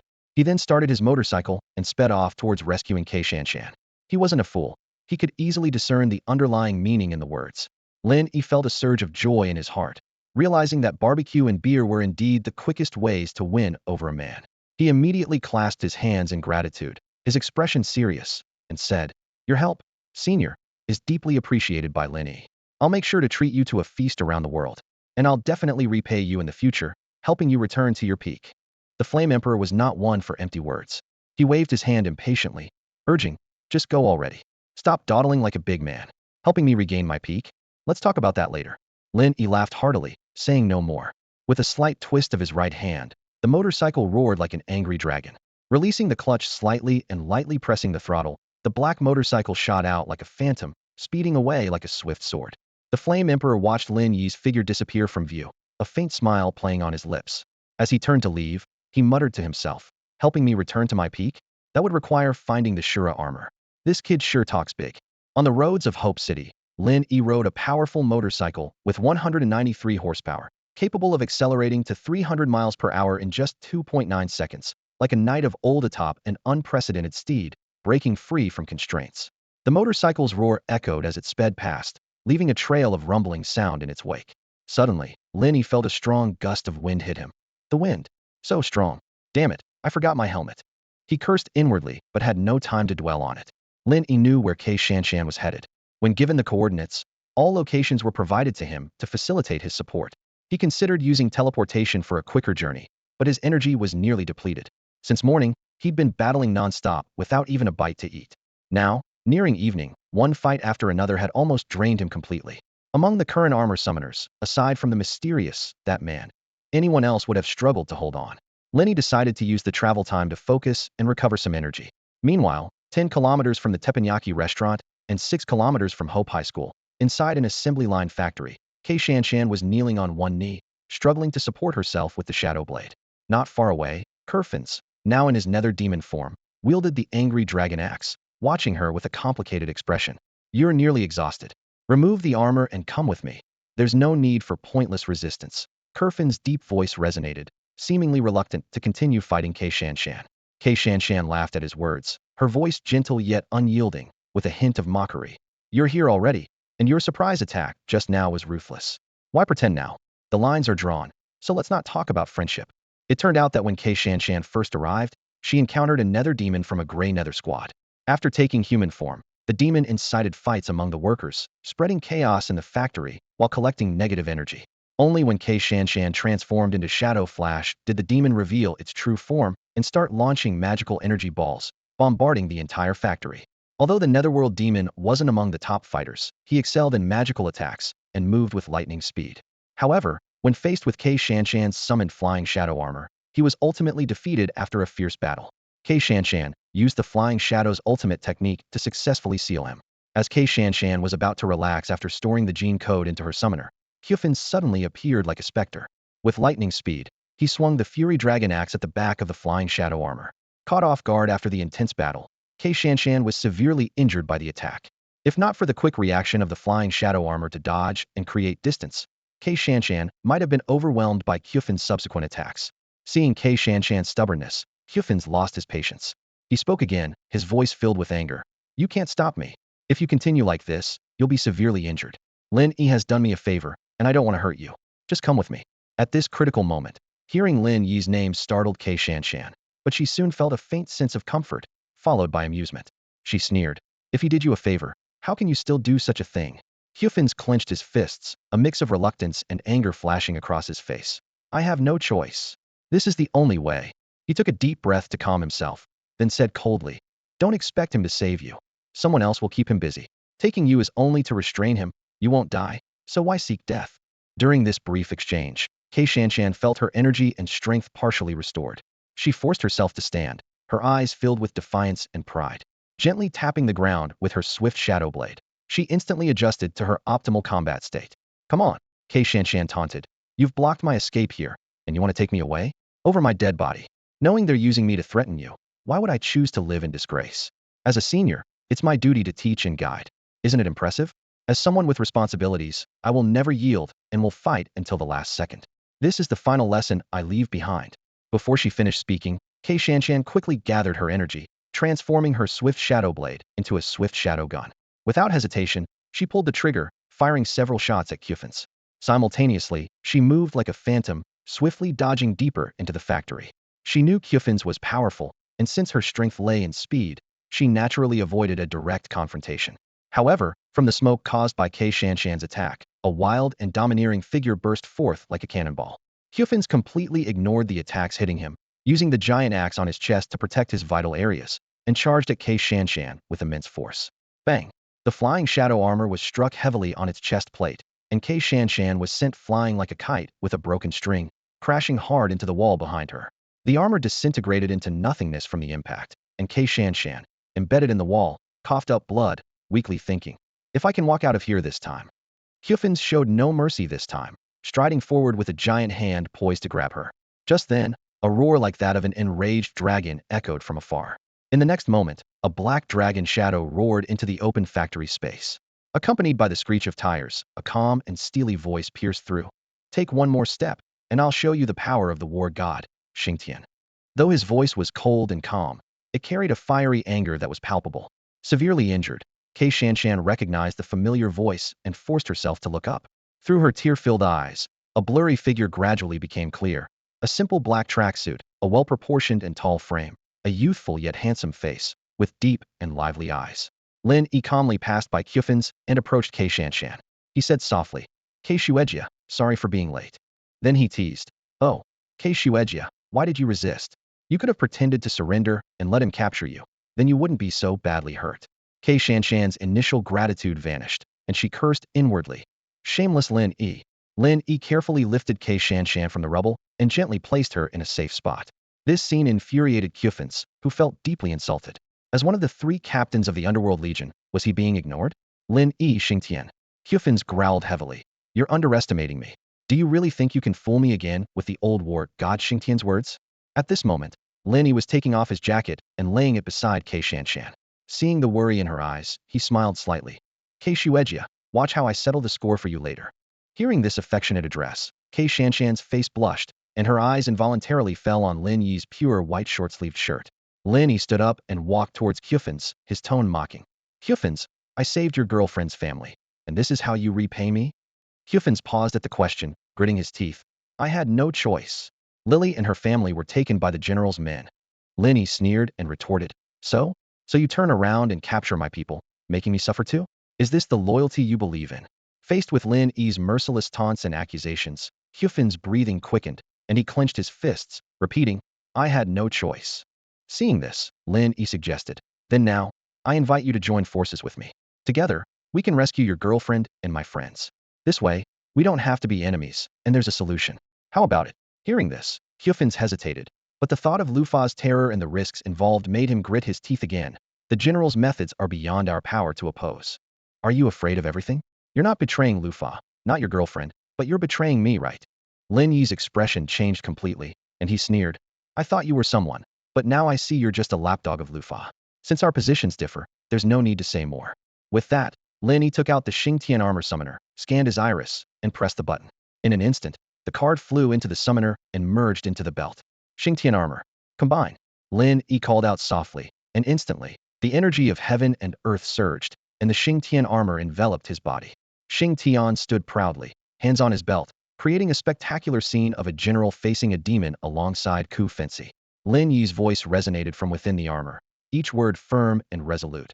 Ku Fenci, since you've chosen the wrong path, today you'll stay here. Ku Fenci laughed loudly, though his laughter couldn't hide his anger. With just you? Don't worry, I'll remember the favor of you saving Lily's family and spare your life. Lin Yi didn't respond, instead focusing intently on channeling all his energy into the summoner on his belt. The intent to fight was clear, yet his conscience was clear. Memories of fighting alongside Xingtian flashed through his mind, and though their time together had been short, they had shared numerous battles. He had gradually become familiar with and mastered Xingtian's various abilities and weapons. The Xingtian armor was not only a general's armor, but also an embodiment of justice. This justice wasn't the kind seen as harmless or naive by society, but rather a firm conviction within the summoner's heart. It wasn't about repaying evil with kindness or sacrificing oneself for others, but about discerning right from wrong and knowing when to act and when not to. As Lin Yi's mind became one with Xingtian, the heat and strangeness from the summoner grew more pronounced. Though the data seemed ordinary, among the three sets of armor, Xingtian's potential was the highest. Its defense surpassed that of Fei Ying, its speed outmatched Jin Gang, and its attack methods were superior to the other two armors. The words of Yendi echoed in Lin Yi's mind, and he softly chanted, "Later generations will rise, the first will arrive, strategize for long and short, and be invincible in battle." In an instant, a vast energy erupted within the Xingtian armor. Lin Yi felt this immense power and instinctively shouted, "War God Xingtian, upgrade!" With a thunderous sound, the immense energy enveloped the Xingtian armor like a flood breaking through a dam. Lin Yi's body trembled slightly, his right hand swiftly moving from his waist to the card holder, extending forward. A card depicting the war god Xingtian appeared in his hand. Snap! Lin Yi decisively inserted the summoning card into the summoner on his waist. In the next moment, under the embrace of golden-red energy, the Xingtian armor rapidly reconstructed. Ku Finci watched the transformation before him in shock. The lens and four corners of the summoner on Xingtian's waist opened simultaneously, radiating a dazzling light. The arms crossed to protect the chest, as the arm guards and the armor on the chest and back expanded. The white shoulder guards instantly turned to gold. The light blue eyes were adorned with golden patterns, and the symbol of a punitive sword protruded from the back of the head, exuding a sense of majesty and nobility. In the blink of an eye, the upgrade of war god Xingtian was complete. The entire armor was composed of regal gold and red, with the intricate armor on the chest accentuated by white patterns, adding an air of majesty. An astonishing aura erupted from Lin Yi's body, and the dignified appearance of war god Xingtian inspired awe. Ku Finci stared in disbelief at the war god Xingtian before him, exclaiming incredulously, "How is this possible? You're just a blue star human. How could you develop the Xingtian armor to such an extent?" Facing the skepticism, Lin Yi remained unusually calm. At this moment, his power had surpassed all the nether demons except Lu Fa. The battle was about to begin. "What about the people of Blue Star? Do you think they're naturally inferior to you Eurasians?" Hyufin swallowed his words, unable to voice them. "I'll give you the first move," Lin Yi said, stepping closer with each word, heightening Hyufin's tension and causing him to retreat. "Then let me witness the might of the war god Xingtian." Hyufin's could no longer hold back, hurling his battle axe directly at Lin Yi's face. Lin Yi gracefully dodged the lethal strike, then sidestepped to unleash the heaven-covering palm. Bang! The force exploded on Hyufin's chest, pushing him back several steps. Roaring, Hyufin's charged again, swinging his axe single-handedly at Lin Yi. Later position, first strike. Lin Yi softly uttered, vanishing instantly. Hyufin's attack hit nothing but air. First position, next strike. The voice came from behind Hyufin's as Lin Yi reappeared. Tactics over strength. He raised his right fist, a small red knuckle duster appearing above it. Lightning strike. Boom. The lightning strike landed heavily on Hyufin's back, sending him crashing to the ground with its immense force. Looking down at the severely injured Hyufin's, Lin Yi repeated the words from their first encounter. "You hesitate too much, leaving no place for yourself." Hyufin's dropped his axe, his eyes unfocused, and smiled bitterly. "Indeed, serving different masters, death is nothing to regret. This is my fate. Do it. But please, save Lily." Lin Yi nodded in agreement. Hyufin's shivered slightly, then peacefully closed his eyes. Lightning cannon. Boom. All that remained was a string of floating genetic code. Lin Yi softly spoke his final words. "Victory in every battle." "My name is Kei Shanshan, a 25-year-old graduate student. In March, my mentor unexpectedly reached out to me, asking if I could temporarily manage the underclassmen at my alma mater. Despite his age, he remains busy with university summits and sometimes needs me to substitute for his classes. Coincidentally, my thesis requires research on vocational colleges, so I gladly accepted the opportunity. I have never shied away from discussing my initial education or my alma mater. Although it is just an ordinary vocational college in Hope City, I have never regretted my choice. An unexpected event during my college entrance exams left me taking only 2 subjects. While grades are important, the last glance from my mother on her deathbed is a comfort for the rest of my life. The passing of a loved one is not like a sudden storm, but a prolonged dampness. I didn't want to return to high school for another year. So why not a vocational college? The starting point never determines the destination. During my 2 years at my alma mater, I learned, grew, and made many friends. I then smoothly transitioned to an undergraduate program and later got into a top-tier university for my graduate studies, returning to where I belonged. This return to Hope City is an exciting journey. Recently, numerous strange tales have been circulating, with claims of encounters with monsters. Many dismiss these stories, but I believe them. Unfortunately, I am just an ordinary person and cannot delve into the core of this bizarre disaster. Despite my father's all-out investment in researching weapons to combat these monsters, there has been no progress. I wish I could dedicate my life to this cause. As if by fate, on my second day back in Hope City, a sky blue music player appeared out of nowhere in front of me. The moment I touched it, I realized its purpose. This peculiar item could grant ordinary people the power to protect themselves and others. I was genuinely grateful for this phantom summoner. During a casual chat, my best friend and I were surprised to discover that we were respectively a mystic practitioner and an armor summoner. She shared with me the origins of the phantom armor and the emergence of the nether demons, warning that chaos was imminent. The appearance of nether demons would surely endanger the innocent, and we were uncertain if our powers were enough to stop them. While at my alma mater, I noticed some intriguing underclassmen. Although teenage emotions seemed trivial to me, one particular junior caught my attention. He is diligent and performs well academically, but is too timid. Even more puzzling is his pursuit of a cunning female classmate. Although I find him foolish, as a senior, I occasionally look out for him to ensure he isn't too harshly bullied. After all, in this era, one must ultimately rely on oneself. Nether demons began appearing frequently, yet other armor summoners were slow to emerge. The innocent continued to get hurt, and fear spread. On one occasion, I barely managed to defeat a nether demon, but almost lost my life. The appearance of nether demons became more frequent. The death of Kyufin's didn't stir any emotions in Lin Yi's heart. He had foreseen this outcome ever since Kyufin's first stopped him from killing the nether demon. They were never meant to be on the same path. After deactivating his armor transformation, Lin Yi called for assistance for Aku, who had collapsed on the ground. The Blue Star Man was merely possessed. Although he had temporarily lost consciousness, his life was not in danger, and he would recover after a few days of rest. Lin Yi turned to Xingtian. Can you still drive? You just pulled me out from the wall yourself. I was practically embedded in it, Xingtian said, her eyebrows raised in annoyance. Do you think I can drive? Seeing her displeased expression, Lin Yi realized he had asked a foolish question. He bent down, slipped one arm under her neck and the other under her knees, and gently lifted her up. The last rays of the setting sun streamed through the exit, casting a golden edge on their silhouettes as night quietly descended. Lin Yi, don't call me senior anymore. Why not, Senior? I said don't call me senior. Because, well, you're not attending the academy classes anyway. Okay, Senior. You're really infuriating. Don't be mad, Senior. Back at the teppanyaki shop, Xiao Fei and Xiao Gang had already returned. Xiao Tian was also looking much better, his eyes clearer than before. What happened to Xingtian? Xiao Gang and Xiao Fei asked with concern. Lin Yi placed Xingtian on the sofa and, unable to respond immediately, anxiously asked, Is there anything to eat? I'm starving. The day's energy depletion and physical exhaustion had left him nearly faint. Seeing this, Xiao Gang quickly went out to buy food. After devouring a bowl of noodles, Lin Yi finally regained his strength.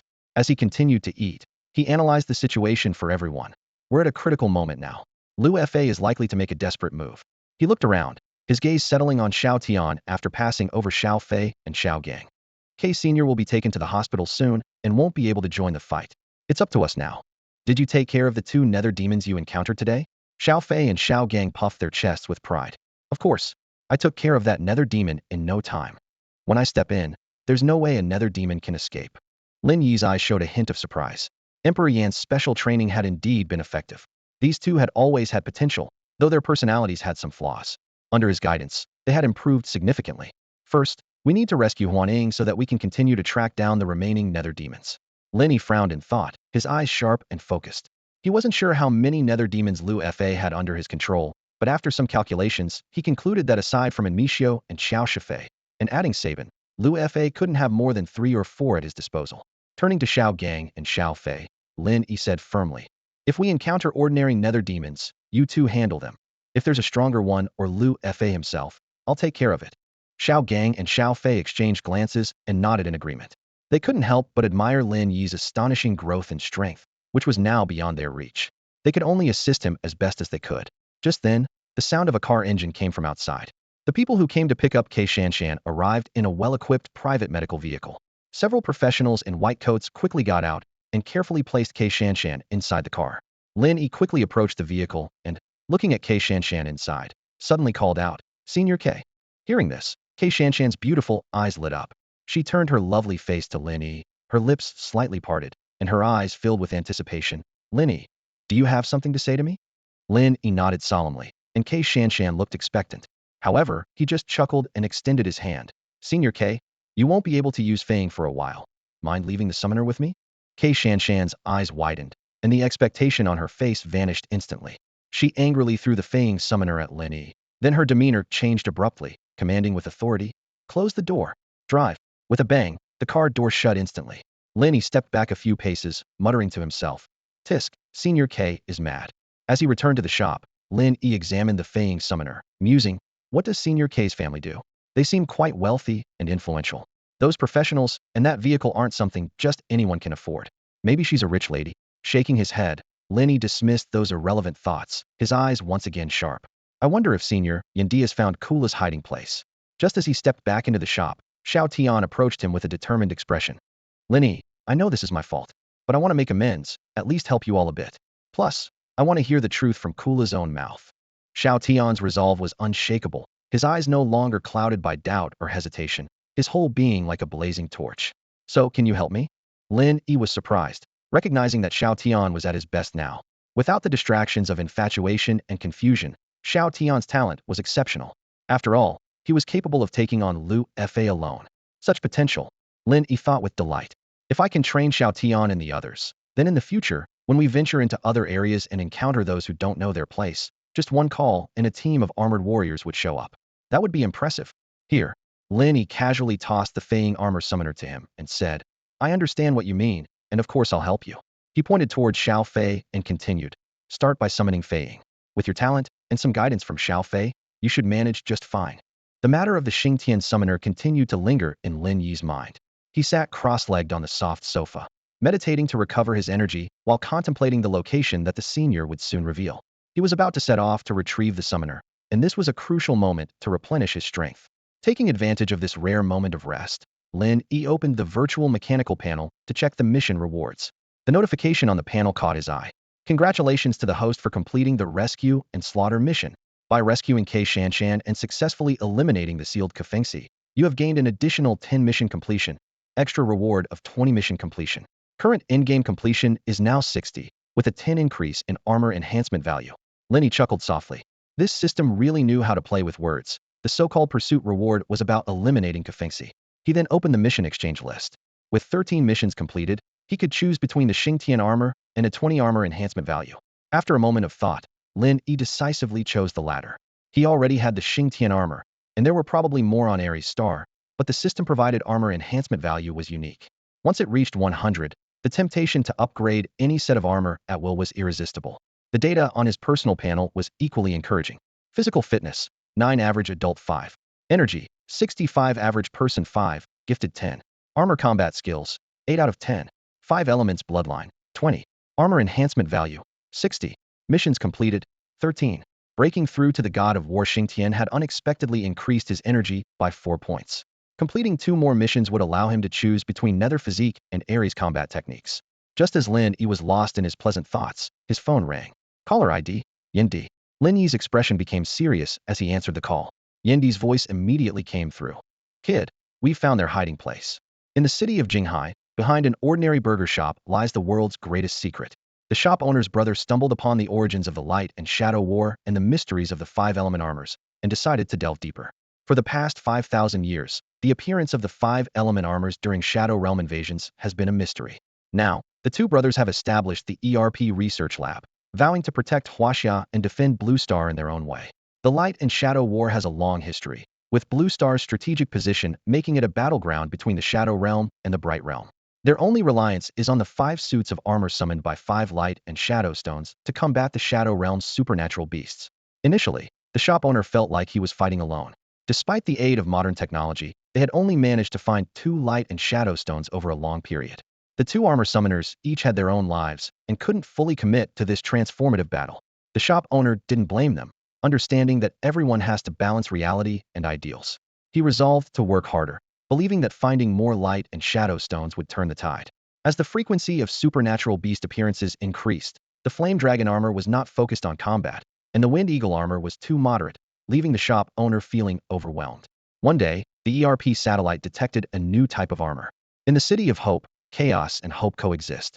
The shop owner turned his attention there, wanting to understand the circumstances of other armor summoners and study the combat capabilities of the new armor and its potential contribution to the light and shadow war.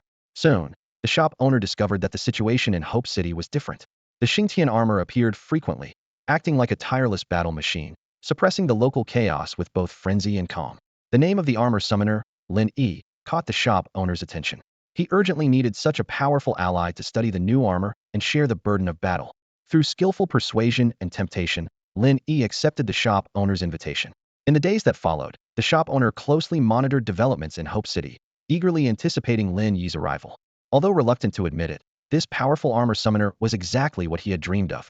However, Lin Yi's progress far exceeded the shop owner's expectations. Under his leadership, the chaos in Hope City was quickly subdued. Even though the shop owner could only see fragments, he could already feel Lin Yi's significant growth and power. He consoled himself, believing he had something Lin Yi wanted, and that their technological level was more advanced. But when the shop owner checked on Hope City again, a massive battleship shocked him. It was several times larger than an aircraft carrier, with technology far surpassing Earth's, and it sped out of Blue Star's detection range in seconds. The shop owner then realized that what he thought was a fledgling tiger was already a dragon soaring through the skies. Lin Yi was about to arrive, and the shop owner was both excited and apprehensive, unsure of how to face such a formidable ally. Lin Yi listened to Yan Di's boisterous voice over the phone, feeling both excited and worried. "Senior, where are they? Are they with Lu Fa?" he asked urgently. Yan Di laughed heartily. "Ha! They've really gone back to Lu Fa's old lair. That old guy, trying to avoid me, wants to escape?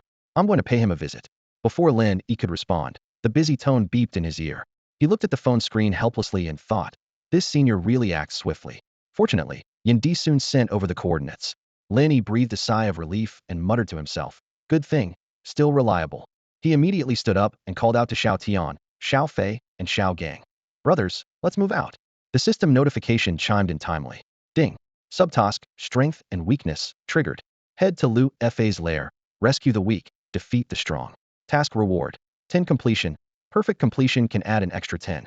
Meanwhile, in the second floor of an undeveloped commercial building under the Ba Wang Group, Lu Fa's lair, a tense standoff was unfolding. And Mixiao, dressed in casual attire, stood in front of Ba Do, who was possessed by Lu Fa, frowning. His voice carried a note of indignation. "General, resorting to such unscrupulous methods, blowing up Hope City's oil depot. It could affect half of Hope City, with countless casualties. We'd truly become the so-called demons. Think of the past glories of our legion. Isn't it ironic?" Lu Fa's expression turned icy, and he spoke coldly. "We are already the demons in the eyes of Blue Star people. For our future, what does it matter if many Blue Star people die? Have you forgotten those past planets? Every member of the Nether Legion has blood on their hands." And Mixiao was taken aback by his words, looking down at his own palms, a pained expression in his eyes. He had once been accustomed to ignoring everything and killing wantonly. But after experiencing human warmth and emotions, he no longer wanted a life stained with blood. Lu Fa observed in Mixiao's reaction, a cold smile playing on his lips.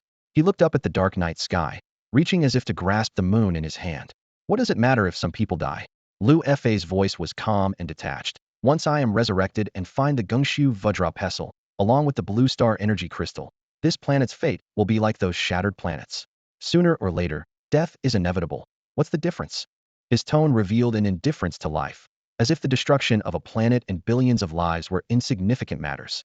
And Miao clenched his fist and looked directly at Lu Fa. His face no longer showed anger, but rather a heavy calmness. "You were once the commander of the Ares Star Army, possessing unmatched power. To you, the lives of these ordinary humans might seem as insignificant as ants. However," and Miao's voice suddenly rose, "what crime have these innocent people committed? Why should they suffer such a tragic death?" His questions echoed through the empty floors, piercing every corner. Lu Fa's expression turned icy as he strode towards Miao. He stared intently into his son's eyes that once seemed cold but now were filled with a human warmth. Suddenly, Lu Fa let out a sharp, mocking laugh. "You three have been on this blue star for too long. You've started to consider yourselves one of them." His voice dripped with sarcasm. "Hyuffins, I gave him the chance to blow up the power station, but he refused. I had to use some means to make him capture people, but unfortunately, he's already dead. And then there's Qiao Shaifai, the captain of the Underworld army, worried about an old man's life. Tell me, does he still deserve to be my captain?" Lu Fa walked past Miao to the edge of the balcony. He gazed into the pitch-black night sky and suddenly roared. "You ask me what crime these Blue Star people have committed? I tell you, Their crime is weakness. The weak are destined to be devoured. That is the law of the universe. Death and disgrace are the fate of the weak. If you weren't my son, I wouldn't bother wasting words on you. A flash of red crossed Lu Fei's eyes as he was about to turn and see Myo's reaction. Just then, a rough and commanding voice suddenly rang out, shaking the entire space. Well said. Lu Fei, by your logic, you are weaker than me, so dying at my hands is your fate. The voice was like a thunderclap, and Lu Fei's face changed drastically as he exclaimed, Yin Di. And Myo and the previously low-key Sabin also turned sharply, looking towards the direction of the voice. Though the moonlight was faint, it was enough to illuminate the surroundings. Not far away, a bald, tattooed giant of a man was approaching, his presence overwhelmingly intimidating. Lu Fei was the first to speak, his voice a mix of shock and confusion. Yin Di, weren't you trapped by me? How are you here? He glanced around, suddenly realizing an awkward fact. The underworld demons present at the time were all dead.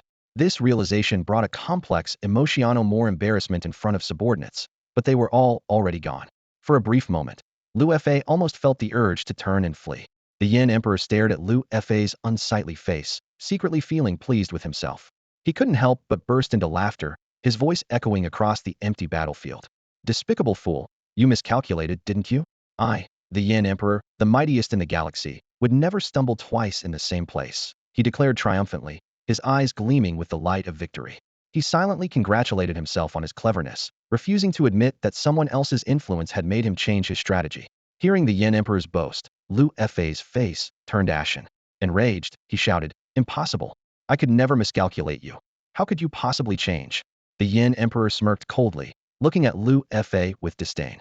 I need to finish off this despicable loudmouth quickly. I have no time for your nonsense. His words hit Lu Fei like a heavy blow, leaving him speechless. Without waiting for Lu Fei to respond, the Yin Emperor swiftly retrieved the Vajra Armor Summoner and decisively pressed the button. Vajra Armor, unite! His voice thundered through the air. With a resounding boom, a golden energy torrent enveloped the Yin Emperor. The energies of heaven and earth seemed to answer his call, converging wildly. In an instant, the imposing Vajra armor appeared before everyone, radiating a formidable glow. Lu Fei's heart trembled at the sight. Realizing the tables had completely turned, he immediately turned to Enmieshio, shouting, Enmieshio, get me out of here. At this moment, he was like a helpless creature, unable to match the Yin Emperor's speed. Enmieshio and Shabing heard the call and rushed towards Lu Fei, attempting a rescue. The Yin Emperor watched coldly, a smirk playing on his lips. Courting death, the Yin Emperor suddenly launched himself with explosive force, darting towards Enmieshio like an arrow released from a bow. He assumed a classic fighting stance, his right fist pulled back to his waist, channeling all his energy into it. Vajra Mountain Sea Fist, he roared, launching his right fist with devastating power like a ferocious tiger. In an instant, a massive golden fist imprint materialized in the void, like a moving mountain, crashing towards Enmieshio. Just as the punch was about to hit its mark, Shabing shook violently, letting out a heart-wrenching scream. He transformed into a phantom demon, resolutely shielding Enmieshio. Captain, get out of here! Shabing's voice trailed off as the Mountain Sea Fist imprint struck him with full force. The tremendous impact sent him flying several meters, crashing heavily to the ground, leaving his fate uncertain. Sabin. Enmieshio turned around to witness the scene, overwhelmed with grief and anger. He let out a furious roar, instantly transforming into his spirit form. Seeing this, Lufa grabbed Enmieshio's arm and commanded coldly, Go now. Enmieshio's gaze shifted between Sabin and the approaching Yin Emperor, while Lufa's urgent orders echoed in his ears. Clenching his teeth, he grabbed Badu, leaped, and vanished into the night. The Yin Emperor approached Sabin with steady steps. Severely injured, Sabin had lost control over his body, oscillating between his human form and spirit form, his face etched with agony. He looked up at the imposing golden armor, his mind hazy. Is it finally over? However, it was the moment he appeared in his human form that saved his life. The Yin Emperor saw Sabin's face, raised an eyebrow, and spoke with surprise. Oh, it's you. He remembered being present when Sabin reported to Lin Yi earlier that day. The Yin Emperor lowered his raised fist, glanced downstairs, and then in the direction where Enmieshio and Lufa had escaped. He muttered to himself, Lufa, you've escaped again. But can you really get away? With that, he leaped and gave chase. A few hundred meters away, a row of temporary steel structures stood silently remnants from the construction of a shopping mall. Kula and Shafinta were guarding the hostages inside. Waking up, Huanyin glared outside, plotting her escape. Damn spirit demons, she vowed silently. Once Lin Yi arrives, we'll seal them all away. She, along with Lily's family, were confined in the steel room, while Kula and Shafinta stood guard outside. As the Yin Emperor pursued Lufa and Amicio, Kula seemed to hear something. She turned to Shafinta, who was resting against the wall, and asked suspiciously, "Did you hear something? Could something have happened to the general?" Shafinta opened his eyes, gave Kula a disdainful look, and sneered. "Kula, you're worrying for nothing. With the general's skills, what could possibly happen? The general specifically called Captain and over for a reason, so don't get any ideas. You've got a long way to go before you rise up." Kula, infuriated, pointed at Shafinta and retorted, "What do you mean? You think I'm scheming? At least I'm not two-faced like you, always plotting against others." "Humph. This is a critical time. I won't argue with you." Distracted by Shafinta's words, she forgot about the noise she heard. Meanwhile, with the Yin Emperor in hot pursuit, their esteemed Lufa was being dragged frantically by Amicio as they fled. In the darkness, a figure approached the steel room, exuding an unparalleled aura and elegance. Kula noticed the figure immediately, startled at first. She then looked toward the direction where Lufa had been, feeling reassured. "With the general here, why should we fear this kid?" Kula sneered, her eyes filled with contempt for Lin Yi. Her voice dripped with sarcasm. "Humph, Xingtian, should I say you're incredibly powerful, or just outrageously bold? To dare to actually come here alone?" Shafinta joined in, his eyes gleaming with cunning. He laughed heartily, his voice laced with disdain. "So this is the Xingtian they've been praising to the skies? I think he's nothing special." Then, he turned to Kula, his body emanating a dark aura, and excitedly shouted, "There's only one of him, and two of us. I love a good gang up, huh?" Kula didn't object to Shafinta's suggestion. She was somewhat wary of Xingtian and felt that joining forces was the best option. However, just as they were about to make their move, three figures suddenly appeared behind Lin Yi. These three quickly spread out, standing shoulder to shoulder with Lin Yi as they advanced. Shafinta's face turned ashen, and Kula widened her eyes, involuntarily stepping back a few paces. You. Before Kula could finish her sentence, Lin Yi had already taken out the Xingtian summoner. Simultaneously, Xiaotian and the others also took out their own summoners. Lin Yi chuckled softly, his voice full of confidence. "Brothers, let's transform." As soon as he finished speaking, four resolute voices rang out almost simultaneously. "Xingtian armor, unite. Feiying armor, unite. Jinggang armor, unite." With a thunderous roar, a vast and powerful energy burst forth, accompanied by dazzling tangible energy. Four sets of armor materialized from nothing, radiating an imposing aura. As the light faded, the majestic Xingtian armor stood at the forefront, flanked by the distinctively styled Feng armor on each side, and on the far right, the robust and powerful Jinggang armor, with its fists poised and ready. From within the Xingtian armor, Lin Yi's voice came, teasing yet relaxed. "Indeed, I love a good gang up." With that, Kula looked wistfully at Shafinta, whose face turned greener than a pea, his expression as if he had swallowed a fly. "Both of you, you're not leaving here today," came Xiaotian's voice, full of suppressed anger, from within the Feng armor. In an instant, he lunged forward.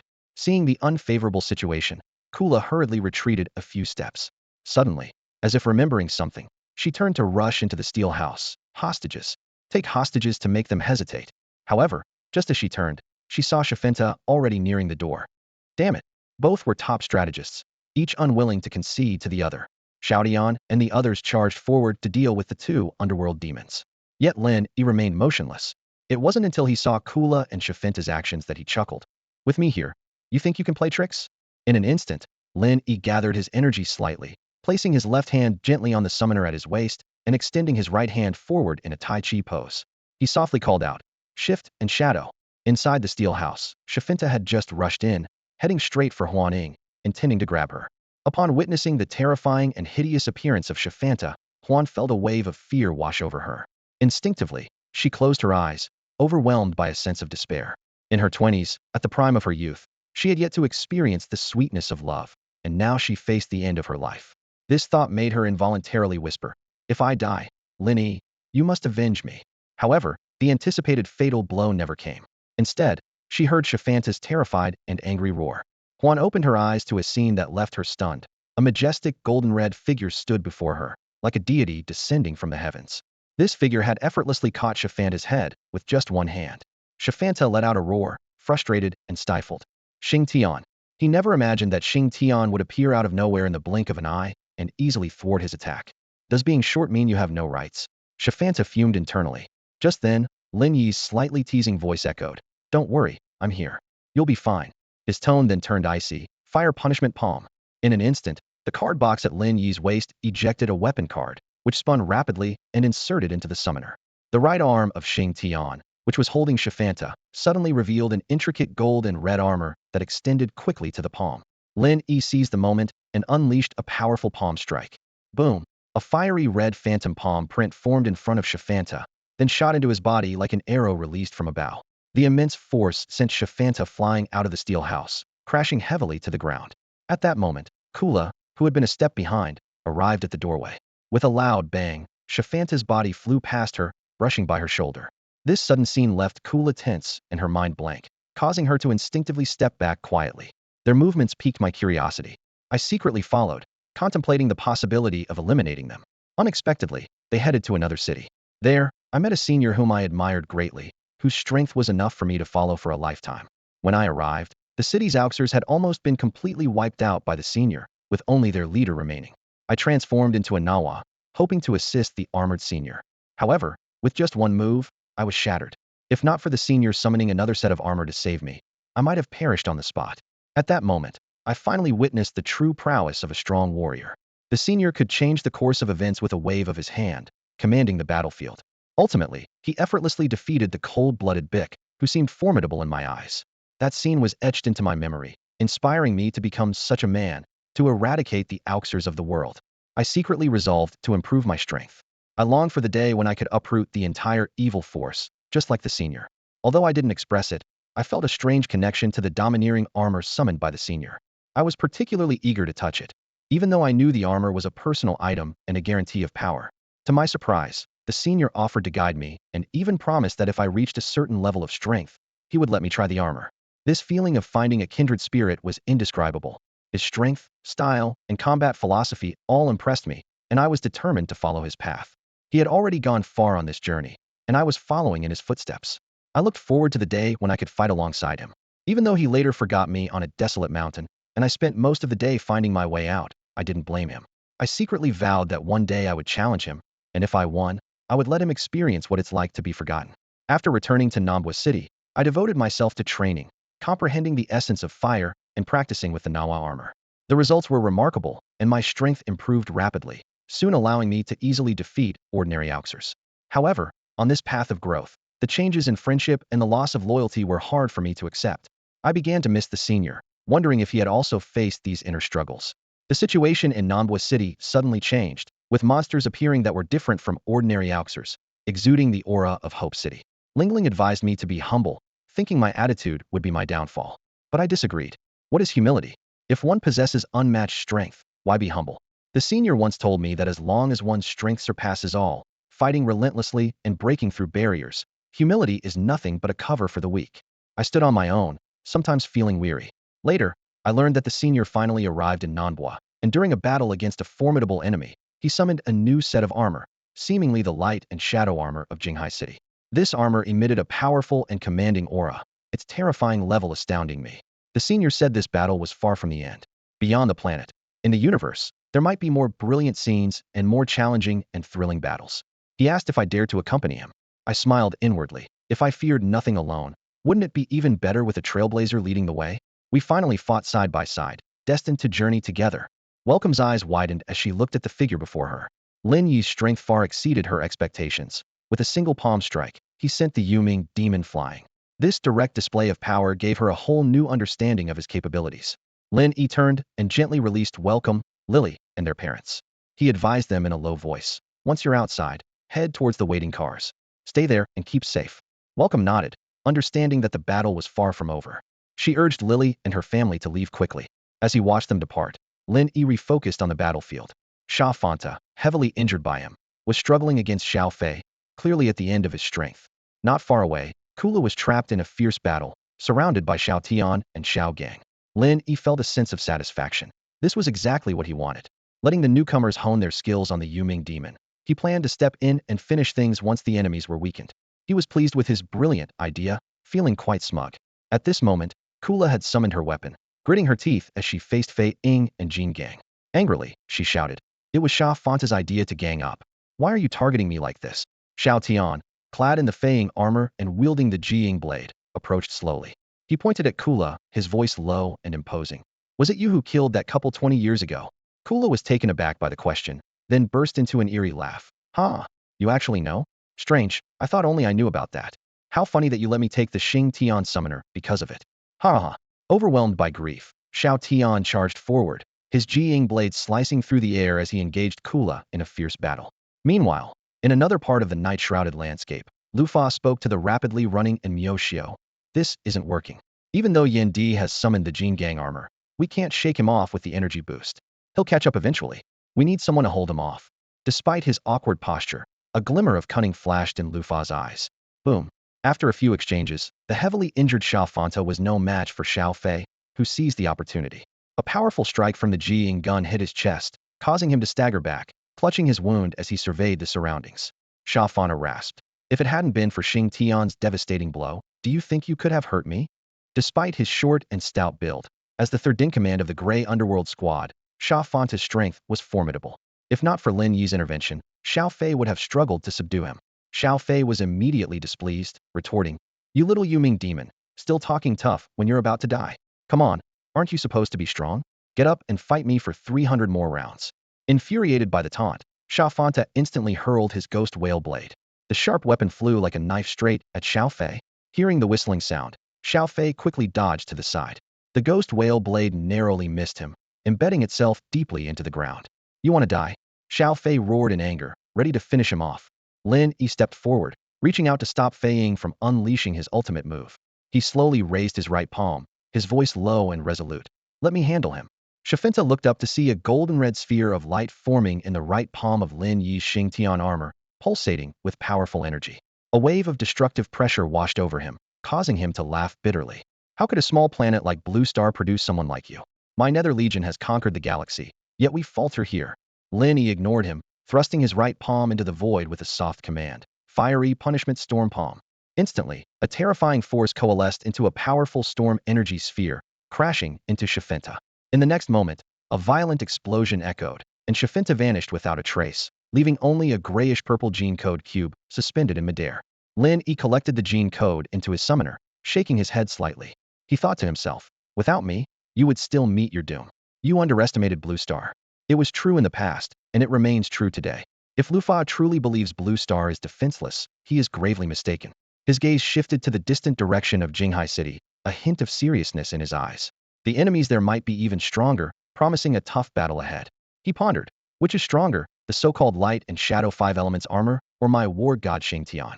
Then, a smile curled on his lips. Perhaps I can acquire another set of armor. Thinking of the ultimate armor within the light and shadow armor, Lin Yi's eyes burned with determination. No matter what, I must obtain it. The battle continued. Xiao Tian summoned Fei Ying and Xiao Gang summoned Jin Gang were fiercely fighting Kula. As the vice-captain, Kula proved to be more formidable than Shafinta. Jin Gang delivered a powerful punch towards Kula, who retaliated with equal force. The clash of their powers reverberated around them. Seizing the opportunity, Xiao Tian dashed behind Kula, swinging his swift shadow blade down hard. Kula reacted quickly, narrowly dodging the lethal strike. However, the relentless battle had drained much of her strength, and facing the combined assault of 2 armors, she was gradually overwhelmed. "You cowards!" Kula roared, witnessing Shafinta's defeat, a sense of shared doom creeping in. Xiao Gang sneered, his voice harsh. "The true cowards are you. You kidnapped our loved ones to threaten us. Today, you'll pay the price for your wickedness." Xiao Tian also spoke, his tone filled with hatred. "Today, I will avenge my parents." Upon hearing this, Kula suddenly burst into manic laughter. She withdrew all her demonic energy, her nether demon form dissipating, reverting to the appearance of Yuzu. "Come on, take your revenge. I won't resist, but can you really do it?" she taunted arrogantly, the contrast between Yuzu's appearance and her brazen words fueling their anger. Xiao Tian hesitated, unsure of what to do. But Lin Yi had already lost his patience, striding forward. "Damn it, enough of this." He waved his right hand, drawing a weapon card from the card holder at his side, and swiftly inserting it into the summoner. "Fiery punishment Skyblade," Lin Yi murmured, extending his right hand forward to deliver a fatal blow to Kula. Lin Yi's arm guard vanished in an instant, replaced by a majestic sword hilt that appeared in his palm. The next moment, fiery red energy burst from the hilt like flames, revealing a grand and exquisite yet commanding sword blade, with a sharp and powerful aura spreading around. Gripping the flaming sky sword firmly, Lin Yi advanced toward Kula step by step. His voice was calm, but carried an undeniable authority. "What did you just say? Say it again." This statement caused Kula to retreat in fear. She exclaimed in panic, "Xingtian, what are you doing? This is your ally. Don't be reckless." Hearing Kula's fearful words, the three behind her, led by Xingtian, exchanged surprised glances. It was unexpected to see a demon advising an armored warrior to stay calm. Kula knew well that Xingtian and his friends would likely hesitate in such a situation. But Lin Yi was a different story. She had already investigated him thoroughly. He was decisive and ruthless, someone who acted without hesitation. She was genuinely afraid that Lin Yi would eliminate both her and Yuzi without a second thought. She didn't want to die. Lin Yi merely smirked at Kula's words, halting his advance. Kula breathed a sigh of relief as her heart began to settle, only to hear Lin Yi coldly declare, "Then don't resist, and meet your end peacefully." With one hand holding the flaming sky sword, Lin Yi drew a card from his card box with the other and inserted it into the sword's hilt slot. Instantly, fiery red light spread from the hilt. Lin Yi's right hand slid up the sword's blade, channeling powerful energy into the weapon. He then gripped the flaming sky sword with both hands, slashing diagonally while his eyes, burning with intensity, locked onto Kula. His commanding voice echoed, "Flaming sky slash." Boom. The overwhelming energy enveloped the entire flaming sky, sword in flowing crimson. Around Kula, a massive fiery red energy matrix formed, encasing her, with a mysterious slash pattern at its center. As she felt the terrifying force and murderous intent, Kula's heart, which had momentarily settled, sank completely. She realized in despair, "He truly intends to kill me." Kula felt the overwhelming and terrifying power, along with that authoritative and indifferent voice, and was genuinely terrified. The instinct to survive overpowered everything else, and she transformed back into another demon, trying to fend off the impending deadly strike. Seeing this, Lin Yi's lips curled into a cold smile. He knew all too well that those who fear death the most will fight hardest to survive. In the blink of an eye, as he swung his sword, Lin Yi's body became ethereal, instantly appearing in front of Kula. The Tianlai sword in his hand slashed down fiercely, accompanied by a violent slashing roar, and its sharp and terrifying power drove fiery red energy patterns, piercing directly through Kula's body. Kula's body shook violently, and she cried out hoarsely in pain. "Xingtian, you're so cruel, killing even your own companions. You're not human at all." Lin Yi sheathed the fiery Tianlai sword, turned to look at the ferocious Kula, and sneered disdainfully.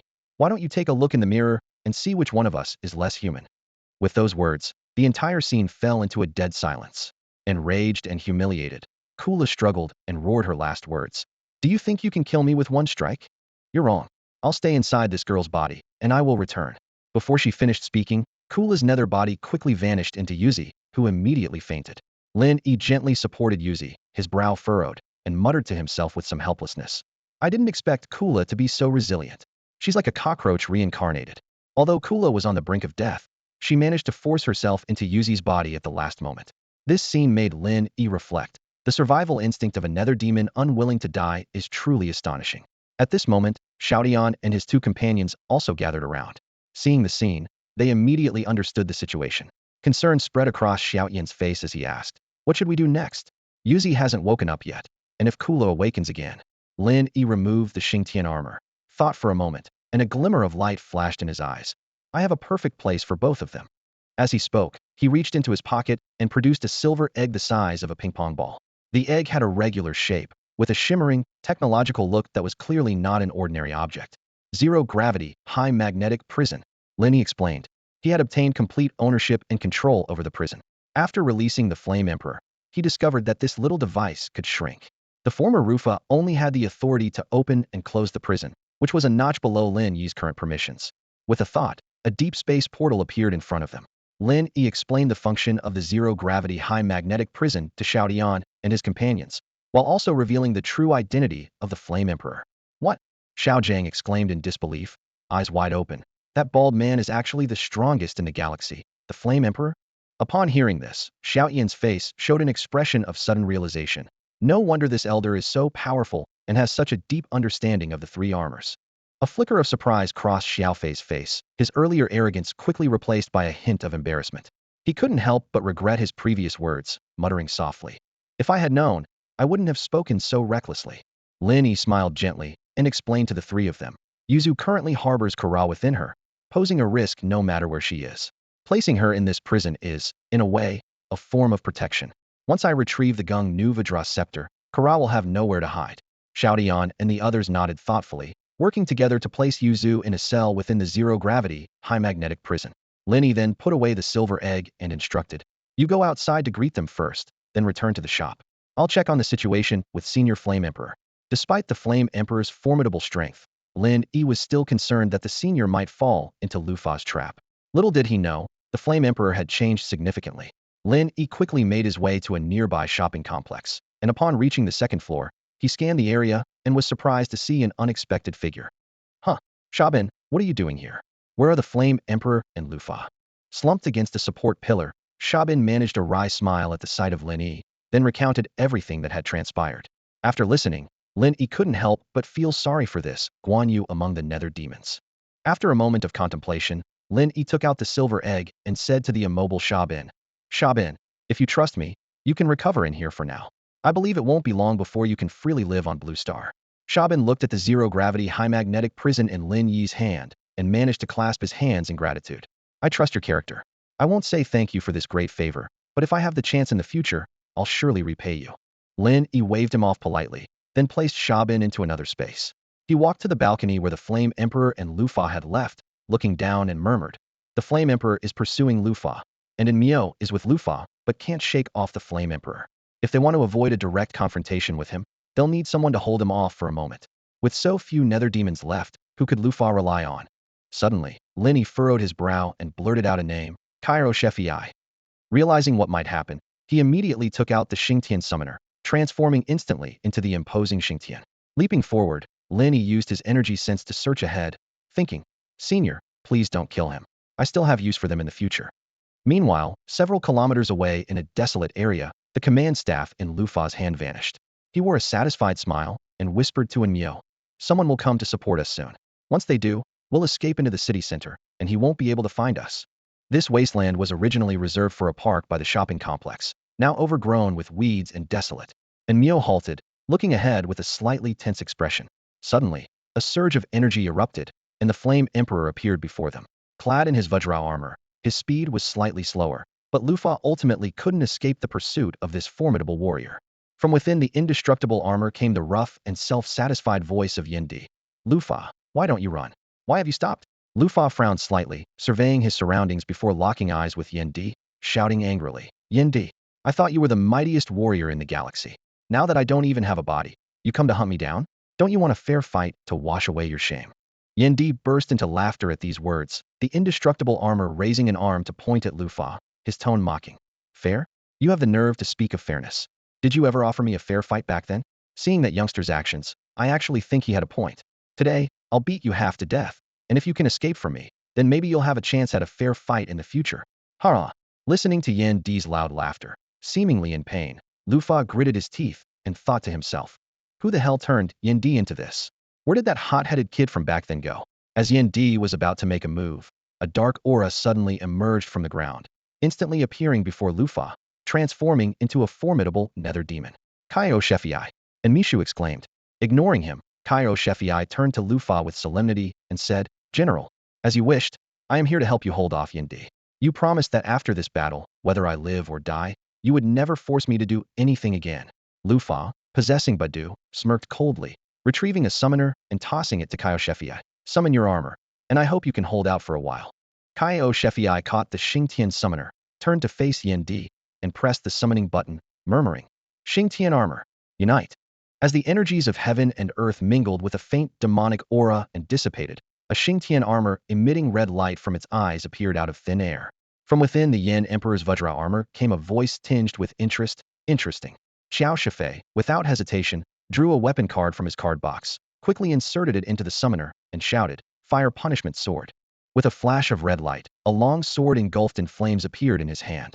And Moshio stood behind Xiao Shifei, a look of urgency flashing in his eyes as he murmured, General, Xiao Shifei is no match for the Yin Emperor. He's courting death. Lu Fa, possessing Badu, watched coldly, a slight smirk on his lips. Turning to Moshio, he said, I told you, betrayal comes with a price. Before he finished speaking, he pulled Moshio and turned to leave. Lu Fa thought to himself, I can't linger here.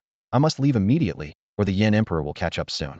I'll hide in the city center. He shouldn't be able to find me. Once I successfully revive and restore my body. Clutching the fire punishment sword, Xiao Shifei charged swiftly at the Yin Emperor. The blade, sharp and forceful, slashed downward, but the Yin Emperor evaded it with ease. A card flew from the Yin Emperor's waist box, inserted into his summoner. Explosive Fist. In an instant, The Yin Emperor's right fist was equipped with the explosive fist, unleashing immense power, striking hard at Xiao Shifei's back. With the sound of a violent impact, sparks and smoke erupted. Xiao Shifei let out a grunt of pain, stumbling as he used the fire punishment sword to support himself, half kneeling on the ground. The gap, is it really this big? Xiao Shifei muttered in a low voice. The Yin Emperor looked down at him disdainfully, saying, "Your strength was mediocre to begin with, and without any fighting spirit in your heart, standing before me is a death wish." Struggling to stand, Xiao Shifei infused his intent into the Xingtian armor, causing a crimson glow to emanate around the fire punishment sword. He suddenly accelerated, appearing before the Yin Emperor, the sword's shadow slicing swiftly like an illusion. The Yin Emperor chuckled lightly. Now this is interesting. His fists flew out rapidly, each punch precisely striking the weak points of the fire punishment sword. The sound of clashing metal was incessant as the two figures tangled together. Suddenly, the Yin Emperor shouted, "Vajra Abyss Fist." His right fist, charged with power, slammed into Xiao Shifei's abdomen, sending him flying. Xiao Shifei crashed heavily to the ground, carving a deep trench. The fire punishment sword slipped from his grasp and vanished as he coughed violently, clutching his abdomen and struggling to rise. Xiao Shifei barely moved before collapsing in pain, his Xingtian armor disintegrating instantly, and his summoner falling to the side. He lay on the ground, racked with agony, unaware that Yi had already approached him. Suddenly, memories flooded his mind. Honor, betrayal, slaughter, escape, scenes flashed before his eyes. Just as he was lost in these recollections, a rough and indifferent voice interrupted his thoughts. Thunder Cannon. Yi swiftly drew a weapon card from his waist and inserted it into his summoner. Instantly, his powerful arm guards vanished, replaced by a massive golden multi-barreled hand cannon. This formidable weapon exuded a menacing explosive aura, its dark muzzle aimed directly at the severely injured Xiao Shifei on the ground, ready to fire. Xiao Shifei glanced at the imposing golden armor and felt a sense of relief. Is it finally going to end? He thought to himself. In the thousands of years he had lived, the moments he cherished were those spent on Blue Star.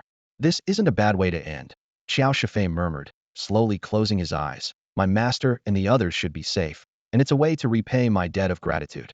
His expression seemed to convey to Yi that everything was ready, just waiting for the final blow. Yi didn't hesitate, immediately beginning to charge the thunder cannon, poised to deliver a fatal strike. Just at that critical moment, a hand suddenly reached out, carefully steadying the cannon and gently pushing the muzzle aside. Yi turned in surprise, disbelief flickering in his eyes beneath the armor. Who dares to touch my cannon? I'll take you down too, he began, only to be interrupted. Senior, you're a senior, a voice urgently called out. Why kill someone who's given up resisting? It doesn't enhance your reputation. It was Lin Yi who arrived just in time, pushing the cannon aside while speaking indignantly. His gaze shifted between Yi and Xiao Shifei lying in the pit, finally unable to help but tease. Tisk, TSK. No wonder they say emotions only slow your draw. Look at Captain Xiao here, lying like he's ready to meet his end in peace. Hearing this, even Xiao Shifei couldn't help but open his eyes. Damn, that's infuriating. Even if you save me, I want to punch you, he cursed inwardly. But as he opened his eyes, he was greeted by another Xingtian armor, equally dominant in red, but radiating an even more vibrant and powerful aura. Yi glanced at Xiao Shifei in the pit, then turned his attention to Lin Yi. He was about to speak when his eyes suddenly narrowed, as if noticing something unusual. Kid, you successfully upgraded the war god Xingtian? The mighty Yi's voice now carried a note of surprise, as if he found it hard to believe. Lin Yi nodded, equally surprised. You can tell just by looking? Yi put away the thunder cannon, his gaze on Lin Yi turning fervent. He was well aware of the vast improvement in Lin Yi's abilities, which made him even more excited. Good kid. I knew I wasn't wrong about you. Yi laughed heartily, his laughter full of delight. He aimed a punch at Xiao Shifei, powerful energy gathering at his fist. Meanwhile, he addressed the slightly nervous Lin Yi. Kid, I know you want to save this waste. He barely spared Xiao Shifei a glance, continuing to speak to Lin Yi. But don't flatter me. Back in the day, I roamed the galaxy, ruled the flame star, and no one I wanted dead was saved so easily. Hearing this, Lin Yi understood the meaning behind Yi's words. The previous leniency was over, and now he wasn't planning to go easy anymore. So, what do you mean, senior? Lin Yi asked tentatively. Yi replied decisively. You want to save him? Then defeat me. Yi's voice boomed like thunder, his fighting spirit almost tangible as it burst forth from him. In the pit, Xiao Shifei, who had been on the brink of death, suddenly widened his eyes at the sound. His weak voice quivered as he spoke. Xingtian, you can't, you're no match for him. Lin Yi paid no heed, his gaze firmly fixed on Yi. He felt the overwhelming battle spirit emanating from the elder, as if it ignited the fire in his own veins. A thought flashed through his mind. As the war god Xingtian, Xiao Tian had once defeated a weakened Yin Di, so what was there to fear? Though the Yin Di before him was in his prime, he wasn't clad in the Ashura armor. How can I come to this world and remain beneath others? I am no less than anyone. Lin Yi silently shouted to himself. In that instant, the blood within Lin Yi surged, and his eyes blazed with a battle spirit and aura that matched Yin Di's. Seeing this, Yin Di's eyes sparkled with approval, and he shouted, "Good. Well done, young man." At that moment, the familiar system prompt sounded. Ding. Subtask triggered. Combat mission never inferior to others. This task is highly challenging and can be refused or postponed. Task details. Fight Yin Di and defeat him. Task rewards. 20 task completion. Coordinates for the Ashura Armor Summoner. Blue Star Ashura Armor Summoning Permissions. The sprout of the strongest aura. Lin Yi's eyes shone brightly, as if he saw endless opportunities. He quickly checked the rewards from the previous task. Ding. Congratulations to the host for completing the Strength and Weakness task. Task rewards. 10 task completion. Current large chain task. The endgame completion. 70. Reward. 3 intent energy. Feeling the noticeable increase in his internal energy, Lin Yi smiled with satisfaction. Refuse? Impossible. The current situation was so urgent, he needed more power. His previous life was peaceful yet unremarkable. Only by going against the current could he see a broader horizon. At this moment, Lin Yi had completed 14 tasks. Completing this task would not only locate the Ashura armor, but also allow him to exchange items again. Whether it was the Nether physique or the Ares combat technique, both were invaluable treasures. Winning this battle would pave the way for a bright future. Lin Yi looked up directly at the imposing golden armor, his battle spirit surging like a tide. Just then, Xiao Shifei, enduring his pain, struggled to his feet. Clutching his chest, he looked up and continued to plead earnestly. Xingtian, Lin Yi, you mustn't agree, my death doesn't matter. Without a word, Lin Yi pushed him back into the perfectly sized pit, jokingly remarking, "It's not up to you to decide when you can die." The elder said, "The worthless have no say." He walked forward, eyes brimming with a fierce fighting spirit, like a volcano on the verge of eruption. Lin Yi slightly curved his lips and softly said to Xiao Shifei, "Now, it's my turn to challenge the senior. Just listen to our battle and be ready to repay your debt." Yin Emperor watched Lin Yi's every move with growing interest. He thought to himself, "This kid indeed meets my expectations." He then stepped back a few paces, instantly appearing a short distance away, and called out loudly, "Kid, come on, show me your current strength."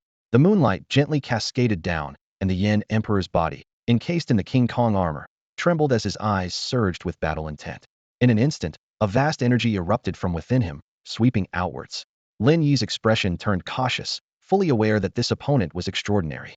He focused intently, channeling his energy into the summoner on his belt, and triggered it with force. With a thunderous boom, the immense energy enveloped the Xingtian armor, with crimson energy flowing like a tangible force. Lin Yi's body shook as his right hand swiftly slid over the card holder at his waist.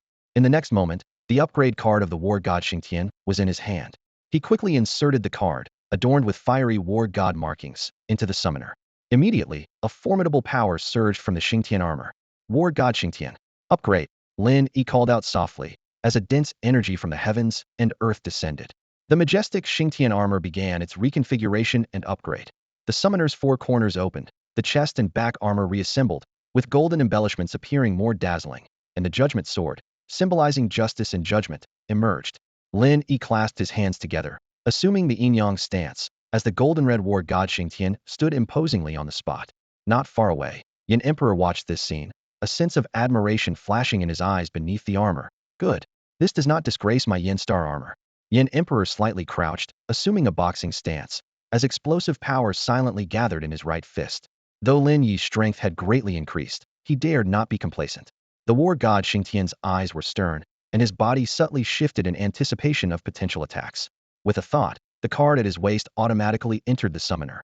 His right hand clenched into a fist, and the electric strike was swiftly assembled on it. Seeing Lin Yi as steady as a mountain yet not initiating an attack, Yin Emperor couldn't help but laugh. Good. You've mastered Xingtian's combat style. In that case, I won't hold back. With that, he suddenly exerted force, launching himself like a cannonball toward Lin Yi. The King Kong armor, carrying an unparalleled momentum, bore down like a moving mountain. The air exploded under this thunderous strike. Lin Yi remained composed, and just as Yin Emperor was about to collide, the war god Xingtian's figure flickered, deftly avoiding the attack. Simultaneously, Lin Yi seized the moment when Yin Emperor missed, and Xingtian's figure flashed behind the King Kong armor. Electric strike, he called softly, channeling his energy into the electric strike. transforming it into a powerful punch. This was the brilliant application of striking after the opponent. Boom. The electric strike converted the energy into immense power, landing heavily on the King Kong armor, instantly sparking an explosive flash. Thus, the battle commenced. The diamond armor suddenly unleashed a tremendous force, like a moving steel fortress, violently flinging Lin Yi into the air. Before Lin Yi could regain his footing, a fierce thunder drill, like a beast unleashed from its cage, charged straight at Xingtian's chest. Alarm bells rang in Lin Yi's mind, and he instantly executed his shadow shift technique. Xingtian's figure vanished mid-retreat and reappeared several meters away. The thunder drill, having lost its target, crashed to the ground, creating a pit deep enough to swallow a person, with debris flying in all directions. Lin Yi, you're impressive, remarked the Yin Emperor as he straightened up, the green glow in the eyes of the diamond armor flickering with a hint of admiration in his voice. Lin Yi, however, dared not relax for a moment. His fingers moved swiftly to switch weapons. Another weapon card was instantly inserted into the summoner. Fire Xingtian Fierce Sword, he murmured. Xingtian planted his feet firmly on the ground, his hand making a gripping motion. In an instant, a mighty broadsword appeared out of thin air, its blade seemingly forged from pure flame, radiating intense heat waves. Forgive me, Senior. Lin Yi whispered apologetically, a sharp gleam in his eyes as he ghosted towards the Yin Emperor. Gripping the Fire Xingtian Fierce Sword with both hands, his swordplay was as agile as the wind, the fiery blade transforming into a scorching tempest that rained down on the diamond armor like a violent storm. The Yin Emperor was slightly surprised but remained calm. He met the attack with the thunder drill in hand, engaging in a fierce clash with the Fire Xingtian Fierce Sword. The bang, bang, bang of their collisions echoed loudly, deafening, as shockwaves rippled through their battleground, cracking the earth beneath them. Lin Yi capitalized on his extraordinary speed and shadow shift, constantly changing his attack angles. Despite the Yin Emperor's formidable strength, the diamond armor's disadvantage in speed began to show, and minor weaknesses appeared in its defense. In the blink of an eye, the war god Xingtian's sword had struck the diamond armor multiple times, fiery sparks illuminating the night, adding an eerie beauty to the intense battle. The Yin Emperor was starting to feel the strain, clenching his teeth in frustration. This kid. Although the diamond armor's defense was formidable under his mental control, he was acutely aware that if this continued, the armor would eventually be breached. However, he found himself in a dilemma. If he attempted a powerful strike, the agile Lin Yi would surely exploit any opening. Yet, if he defended carelessly, he couldn't keep up with his opponent's pace. Though focusing solely on defense was a temporary solution, it was not sustainable. At this critical moment, a thought flashed through the Yin Emperor's mind, and he genuinely began to miss his other powerful equipment, the Ashura armor. The young man had gone too far. The Flame Emperor finally reached his limit. After being caught off guard by Lin Yi once more, he focused his energy around the exterior of his Vajra armor and then unleashed it with a thunderous explosion. Boom! The battlefield was instantly engulfed by a sound like rolling thunder, nearly causing Lin Yi to lose consciousness. The Flame Emperor seized this fleeting moment, pushing off with his feet to swiftly move out of the attack range of the war god, Xingtian. His entire body began to gather strength, his aura rising with each moment. It felt as if Lin Yi had been struck hard on the head with a heavy hammer. He quickly regained his senses but couldn't help but exclaim, "What the heck?" As he rapidly recollected, he realized that even at his strongest, Liu Fa could only use his own energy to interfere with others. Could this be a similar technique? Yet, with danger looming, there was no time to ponder. The Vajra armor retracted its weapons, standing firmly in place. The Flame Emperor's voice echoed with a different tone, lacking its previous vigor.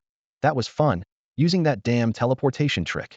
Hearing this, Lin Yi felt a pang of anxiety. He knew well that while he seemed formidable just now, he had already exhausted much of his energy. If he couldn't take down the Flame Emperor soon, he might lose everything. Forcing a smile, Lin Yi was about to speak. "Senior." Thunder Steel Hammer. A furious shout interrupted him. Looking up, he saw the Vajra armor with hands outstretched. Then, outlined by golden energy, a long-handled hammer with an exaggerated design appeared out of thin air. The weapon seemed both mechanically constructed and imbued with primitive strength, its entire form glowing a dazzling gold. The Flame Emperor grabbed the Thunder Steel Hammer, and the eye armor of the Vajra armor suddenly emitted a ghostly green light. His voice became particularly menacing. "Let's see if I can hammer you today." Feeling that overwhelming aura, Lin Yi's scalp tingled. He held the Fire Xingtian sword defensively in front of him, still trying to appeal to the Flame Emperor's reason. "Senior, we're just sparring today, we should stop before it goes too far, don't you think?" The Flame Emperor was unmoved, gripping the Thunder Steel Hammer tightly, and preparing to charge forward. "Even if you speak nicely and call me Senior, I will still hammer you." Realizing the Flame Emperor's resolve, Lin Yi raised an eyebrow, his eyes darting before he shouted loudly. But senior, even if you hammer me, it doesn't change the fact. I was still cutting you just now. These shameless words made the Flame Emperor's face beneath the Vajra armor twitch uncontrollably. He was completely enraged, wanting nothing more than to knock this young man down immediately. In the next instant, the Flame Emperor charged at Lin Yi with the Thunder Steel Hammer, like a mountain about to collapse. Lin Yi's eyes shone with a determined light, his previously hidden fighting spirit reigniting. He realized this was the perfect opportunity. It was time to unleash that move. He pushed his energy to the limit, and the war god Xingtian was suddenly enveloped in a golden red glow, the immense pressure dissipating. Lin Yi held the sword in one hand and swiftly retrieved a critical card from his waist with the other, inserting it into the hilt slot. In an instant, the mighty flames and sword energy of the fire Xingtian sword merged, a vast power ready to be unleashed. But it wasn't over yet. Lin Yi projected his remaining energy towards the advancing Yin Di, his heart and body moving as one. Eightfold shift. His shout echoed through the night sky, instantly alerting Yin Di. Yin Di's heart tightened as he quickly positioned his thunder steel hammer defensively in front of him, ready for anything. Almost simultaneously with Lin Yi's shout, 8 imposing war god Xingtian figures surrounded his Vajra armor.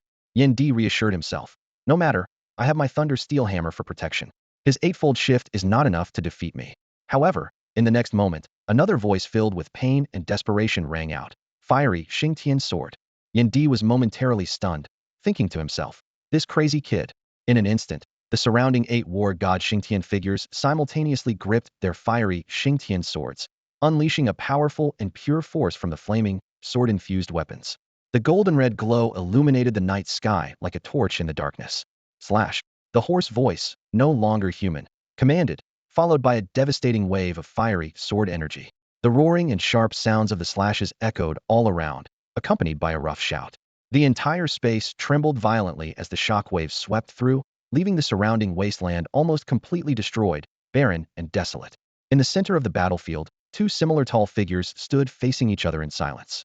The war god Xingtian's figure was dim, no longer the majestic, fiery embodiment it once was. On the other side, the Vajra armor was covered with sword marks, appearing dull and gray. Suddenly, the Vajra armor disintegrated, and Yin Di staggered back 2 steps, his thick eyebrows furrowed as he clutched his chest and looked up at Lin Yi. You kid, you're insane. Despite the armor's disintegration, Yin Di himself wasn't seriously injured, but he was shocked. The eightfold shift, as a supreme skill, was extremely powerful yet highly exhausting, not easily executed at will. And the fiery Xingtian slash, though not as powerful as the eightfold shift, was also a major move. Releasing 8 major moves simultaneously was simply insane. Yin Di observed Lin Yi, who was standing with the support of his sword, and asked in surprise, "You're all right?" Inside the war god Xingtian, Lin Yi's voice was low and clear, as if suppressing something. So, Elder, does this mean I win? Yin Di frowned in thought for a moment, then reluctantly waved his hand. The armor's disintegrated. You win. Hearing this, Lin Yi felt a wave of relief.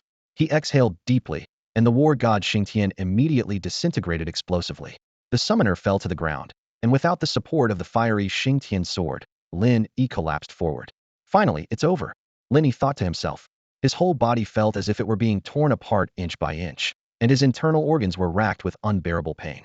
His head felt like it was about to explode, accompanied by a subtle, piercing pain, as if countless tiny figures were pricking his skull with needles. Damn, Yin Di exclaimed in shock, instinctively using a recently learned phrase. He caught Lin Yi, releasing a bit of his energy to probe, and his brow immediately furrowed. You're courting death, Yin Di said sternly, his voice filled with shock and concern. After examining Lin Yi's condition, Yin Di frowned deeply. The young man's body before him had been utterly ravaged, like an overworked machine on the verge of collapse. In martial arts terms, he was in a critical state with his meridians severely damaged. Yin Di's expression grew somber, and a complex mix of emotions surged in his heart. He raised his hand, intending to scold the weakened boy in his arms. You suggested sparring, and you risked your life. I was planning to train you well, and now you've gone and ruined yourself. However, his hand paused midair, unable to come down. Yin Di couldn't bring himself to do it. Lin Yi looked too pitiful. His face was as pale as paper, his body was drenched in sweat from enduring intense pain, and he seemed as fragile as a porcelain doll, ready to shatter at the slightest touch. For the first time in thousands of years, the usually rugged and straightforward Yin Di experienced a strange emotion. This feeling was reminiscent of when he was captured and Yin Xing was invaded long ago. He didn't realize this emotion was called sadness and regret. Suddenly, a gritted voice broke the silence. Senior, can you lay me down flat? It hurts so much.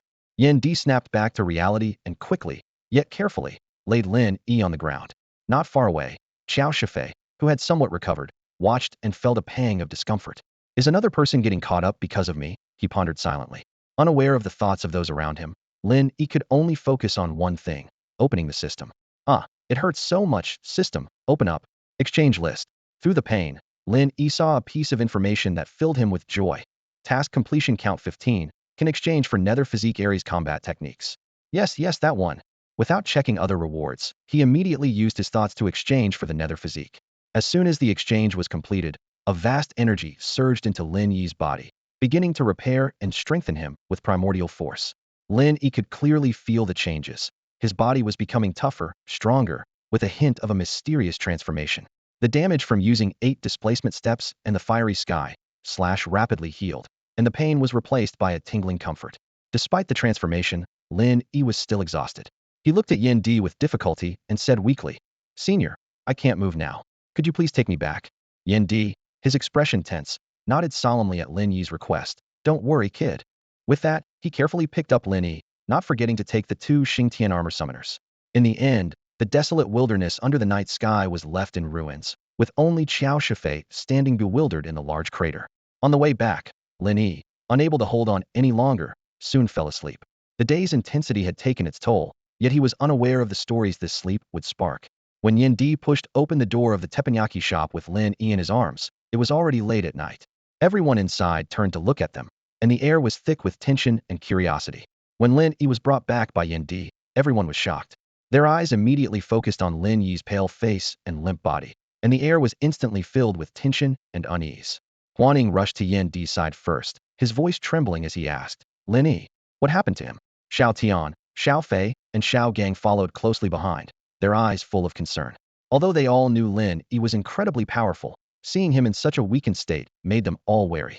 Yin Di looked irritably at the crowd blocking his way, clearly displeased that his carefully nurtured protege was unexpectedly injured. Xiao Tian noticed Yin Di's annoyance and quickly signaled everyone to step aside. He asked seriously, "Senior Yin Di, what happened to Lin Yi?" Yin Di gently placed Lin Yi on the sofa, and turning to face the anxious crowd, he said irritably, "Don't worry, he's not going to die." Hearing this, everyone breathed a sigh of relief. Huaning showed a hint of a smile, and Xiao Gang burst into laughter. "I told you, someone as tough as him wouldn't die, huh?" However, Yin Di quickly added, "But he's not far from it." The laughter abruptly stopped, and the room fell silent. Huaning widened his eyes, a mist of tears forming, yet he forced himself to ask, "How could this happen, Senior? He's so powerful, who could possibly hurt him this badly?" Xiao Tian and the others clenched their fists simultaneously, summoning devices already in hand, and shouted indignantly, "Whoever it is, we will avenge Lin Yi." Yin Di heard this and suddenly looked embarrassed. He was calculating in his mind how to explain. Should he admit that he was the one who injured Lin Yi, or say it was just a sparring match and Lin Yi ended up like this on his own?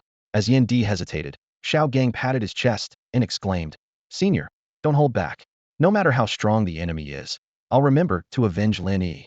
He exchanged looks with Xiao Fei and Xiao Tian, who also nodded in agreement. Yin Di took a deep breath and calmly said, "It was me." Xiao Gang's expression froze. Xiao Fei frowned and stepped back, while Xiao Tian quietly tightened his grip on his summoning device. Yin Di observed their reactions, appreciating their loyalty to Lin Yi, yet couldn't help but mock their naivety. Suddenly, Huaning, filled with resentment, questioned, "Senior, why did you do this to Lin Yi? He respected and trusted you so much." Yin Di stifled his laughter, thought carefully, and replied, "We were just sparring, and he ended up like this on his own. Do you believe me?" Wow, that was such a refreshing sleep. Lin Yi slowly opened his eyes, feeling the comfort and energy coursing through his body. He couldn't help but stretch his limbs, relieving the tension in his muscles.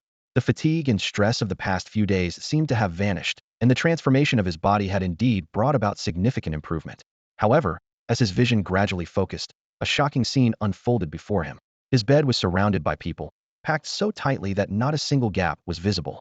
All their concerned gazes were fixed on him, leaving Lin Yi momentarily at a loss. He instinctively closed his eyes, thinking, "This must be a dream, it's too frightening." Just then, a gentle and melodious voice broke the silence, accompanied by a soft hand gently resting on his forehead. "Lin Yi, how are you feeling now? Don't worry, we'll do everything we can to save you." The cool touch made Lin Yi realize it was not a dream. He quickly opened his eyes, instinctively grabbing the blanket to shield himself, and swiftly retreating to the foot of the bed. He looked around warily, his voice tinged with annoyance. Why are you all standing here? Don't you know it's scary to stand by someone's bed while they're sleeping? Having said that, his gaze fell on the person who had just spoken, Xingtian. Today, she was wearing a loose white hoodie with some black stripes, paired with fitted black pants that accentuated her long legs. Despite her slightly pale complexion, she continued to look at Lin Yi with concern, her large, expressive eyes showing signs of redness, as if she had been crying. Feeling puzzled, Lin Yi asked, Shueijia, weren't you supposed to be recovering? Why are you back here?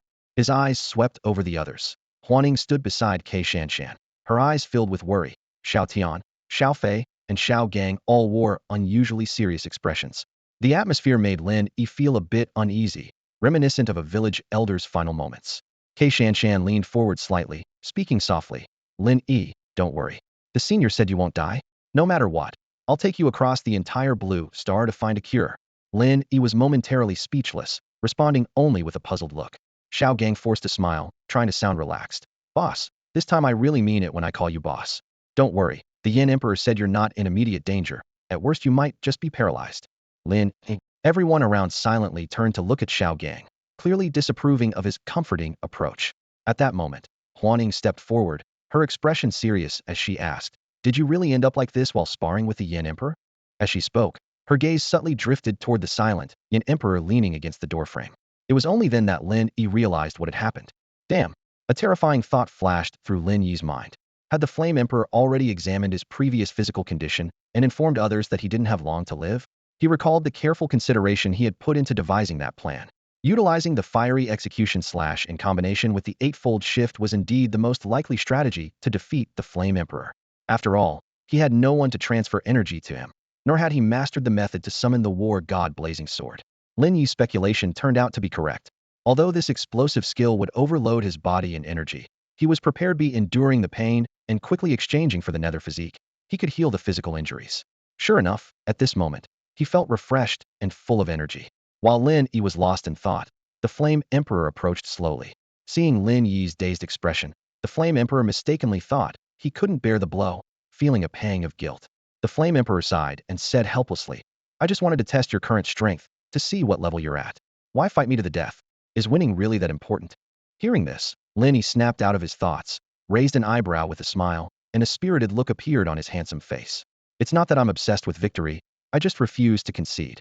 The Flame Emperor fell silent, his eyes distant, as if seeing the spirited young man from many years ago on Flame Star. After a long pause, he solemnly said to Lin Yi, next, I will search for Lufa to force out the whereabouts of the Ashura armor. I need to return to Flame Star. There might be a way to heal your body there. Lin Yi, who was checking his mission rewards, looked up in surprise at these words. The system's prompt sounded just in time. Ding! Congratulations to the host for completing the mission, never inferior to others. Mission rewards. Main task completion 20. Ashura armor summoner coordinates. Ashura armor summoning permission. Seed of the strongest aura. Strongest aura. Righteous and fearless. Supremely powerful. Poised and decisive. Swift in action. Current main task completion 90. Reward. 5 element bloodline 10. Lin Yi could barely contain the joy on his face, coincidentally hearing the Flame Emperor mention the Ashura armor. He chuckled inwardly. What a coincidence. The system just gave me the coordinates, and now you're bringing it up. Seeing the somber atmosphere around him, Lin Yi didn't bother teasing them further. He smiled and prepared to get out of bed. However, as soon as he moved his leg, there was a loud crash, and the bed frame collapsed instantly. Lin Yi's eyes widened, and as he instinctively reached to steady himself against the wall, another loud crash followed as the wall was blown open. The people gathered around the bed quickly backed away, their eyes filled with caution. Who are you? Xiao Gang exclaimed. Such powerful strength. Could it be that you've been possessed by a nether demon? Seeing this, Lin Yi hurriedly tried to explain while concentrating on controlling the power of the nether physique. As if responding to his thoughts, Lin Yi's aura surged dramatically. His body appeared even more perfect, and the power within him doubled suddenly. What was even more striking was the mysterious golden red pattern that emerged from his brow to his forehead. This pattern, both mysterious and noble, seemed to contain some kind of power, adding an air of mystery to Lin Yi. Lin Yi could clearly feel that both his physical strength and power had increased significantly. Meanwhile, the pattern on his brow seemed to harbor a peculiar power. As Lin Yi was absorbed in these changes, Xiao Gang shouted, You still say you're not a nether demon?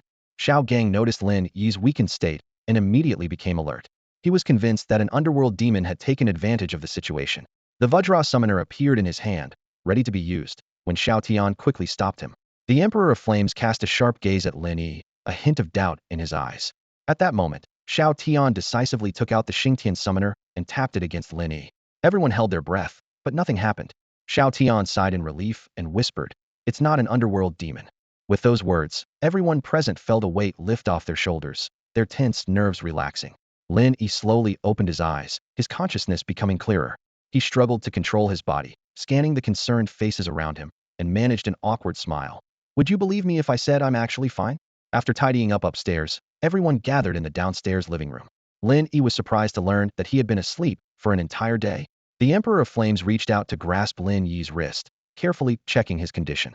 His tattooed face was furrowed with confusion, his eyes full of questions. How could someone who was on the brink of death the day before suddenly seem so vigorous after a night's sleep? The Emperor of Flames sat back on the other side of the sofa, closing his eyes in contemplation, searching his mind for possible explanations. Lin Yi was quietly pleased, aware of his current physical state.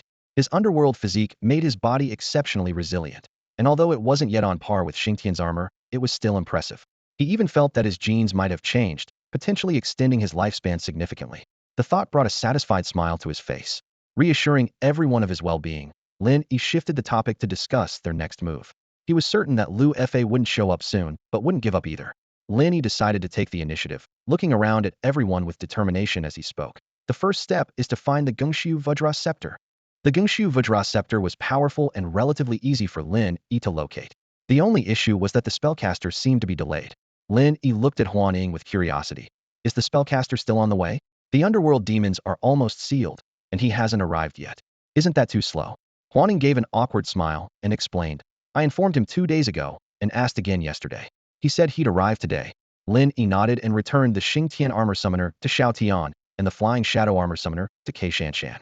With the summoners back to their rightful owners, the team was complete once more. Turning to the calm Xingtian, Lin Yi asked with concern, Senior, are your injuries healed? Why did you come back so soon? As soon as the words left his mouth, he realized it was a foolish question. Sure enough, Xingtian rolled her eyes and replied with a smirk, the injuries aren't too serious. I'll recover slowly from here on. Lin Yi scanned the room, speaking in a deep voice. Right now, the only thing we can do is wait for Lu Fa to show up and try to locate him. Leave that to me. You guys focus on training your abilities and strengthening your armor. A sharp glint flashed in his eyes. Humph, does he think he can just walk into Jinghai City alone? When the time comes, we'll bring our armor squad and show those beasts who truly rules Jinghai. The trio nodded and departed without objection. Lin Yi's strength was undeniable. Without him, it was uncertain whether they could grow quickly enough to resist the onslaught from the dark forces following the cosmic upheaval. After everyone dispersed, Lin Yi looked intently at Huan Ying, then gestured towards Xingtian beside him. However, Huan Ying seemed oblivious to his hint, huffing lightly as she linked arms with Xingtian. Shanshan, let's go. We'll practice our abilities too. With me as your mentor, your progress won't be slow. Xingtian's face showed a hint of hesitation, but she obediently stood up. Lin Yi quickly grabbed her soft hand, giving it a gentle squeeze, and teasingly said, Senior K, shouldn't you stay and discuss with your strong and experienced junior like me? Feeling the warmth in her palm and hearing Lin Yi's playful words, Xingtian's ears turned red. She indeed wanted to stay, but not because she wanted to be alone with Lin Yi. It was because his current strength and abilities were truly beyond others, and he might have some insightful perspectives. However, sensing the resentful gaze from Huan Ying beside her, Xingtian ultimately chose her friend. Watching the two leave, Lin Yi withdrew his gaze and opened his personal interface. He could feel that he had improved somehow, and the panel displayed it more clearly. Men should ultimately prioritize their career and strength. Reinforcing this belief in himself, he began to seriously examine the simulation panel before him. Personal panel. Lin Yi's body. 59 normal adult 5. Armor summoning bonus. Synchronized increase with abilities. Abilities. 80 average person 5. Gifted 10. 40 expected to upgrade armor. Combat skills. 8 max 10. Can improve through practice and actual combat. 5 elements bloodline. 40 at 70. Can transform into the Emperor armor with the belt. Armor enhancement value. 70 at 100. Can choose to upgrade an armor. Completed tasks. 15 can exchange for items. After battling with the Flame Emperor, Lin Yi's abilities broke through to 80. The dark physique directly brought a 50-point body enhancement, and he estimated that his physical strength could now rival the 3 major captains. He had to find Xiao Shifei to test his skills, although they seemed to wear simple armor too. With the armor enhancement value at 70, just 30 more to upgrade to a higher level armor. As for the task exchange list, Lin Yi glanced at it and noticed it had been updated. Task exchange list hope version. Unlock other versions in your area. Completed tasks 15 can exchange for Dark Physique Ares Combat Technique.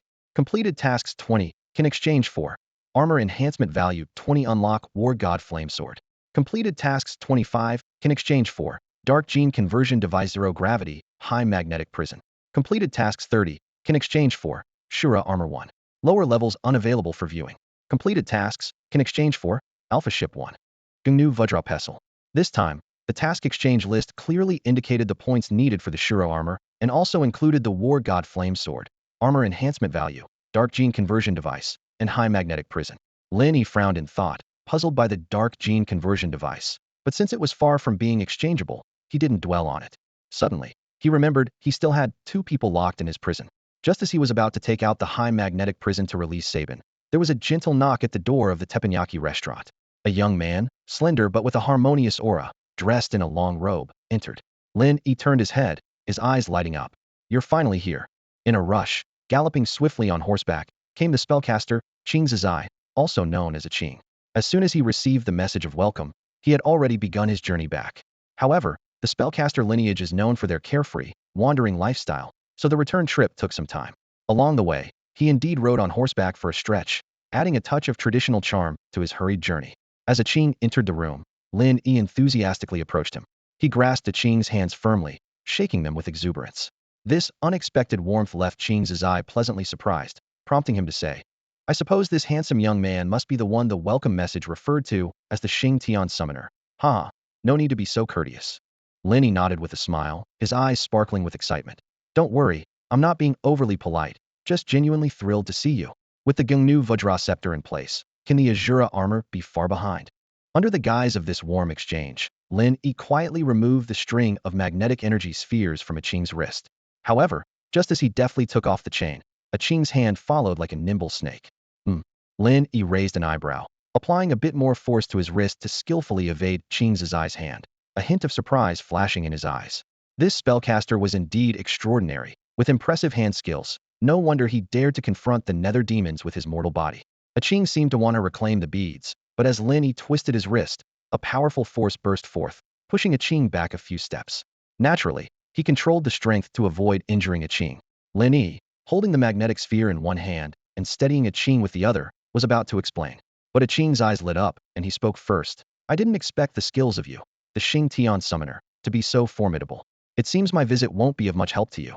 Lin Yi smiled, raising the beads in his hand. This is the greatest help to me. At that moment, Huaning heard the commotion and came out to greet a Qing with a smile, offering a brief explanation. A Qing exclaimed in surprise, What? You've already sealed almost all the nether demons. Then what am I here for? Catching the underlying meaning in a Qing's words, Lin Yi promptly said, A Qing, you're a spellcaster, deeply knowledgeable about armor summoning and various combat techniques. I hope you can stay and continue to guide the other armor summoners.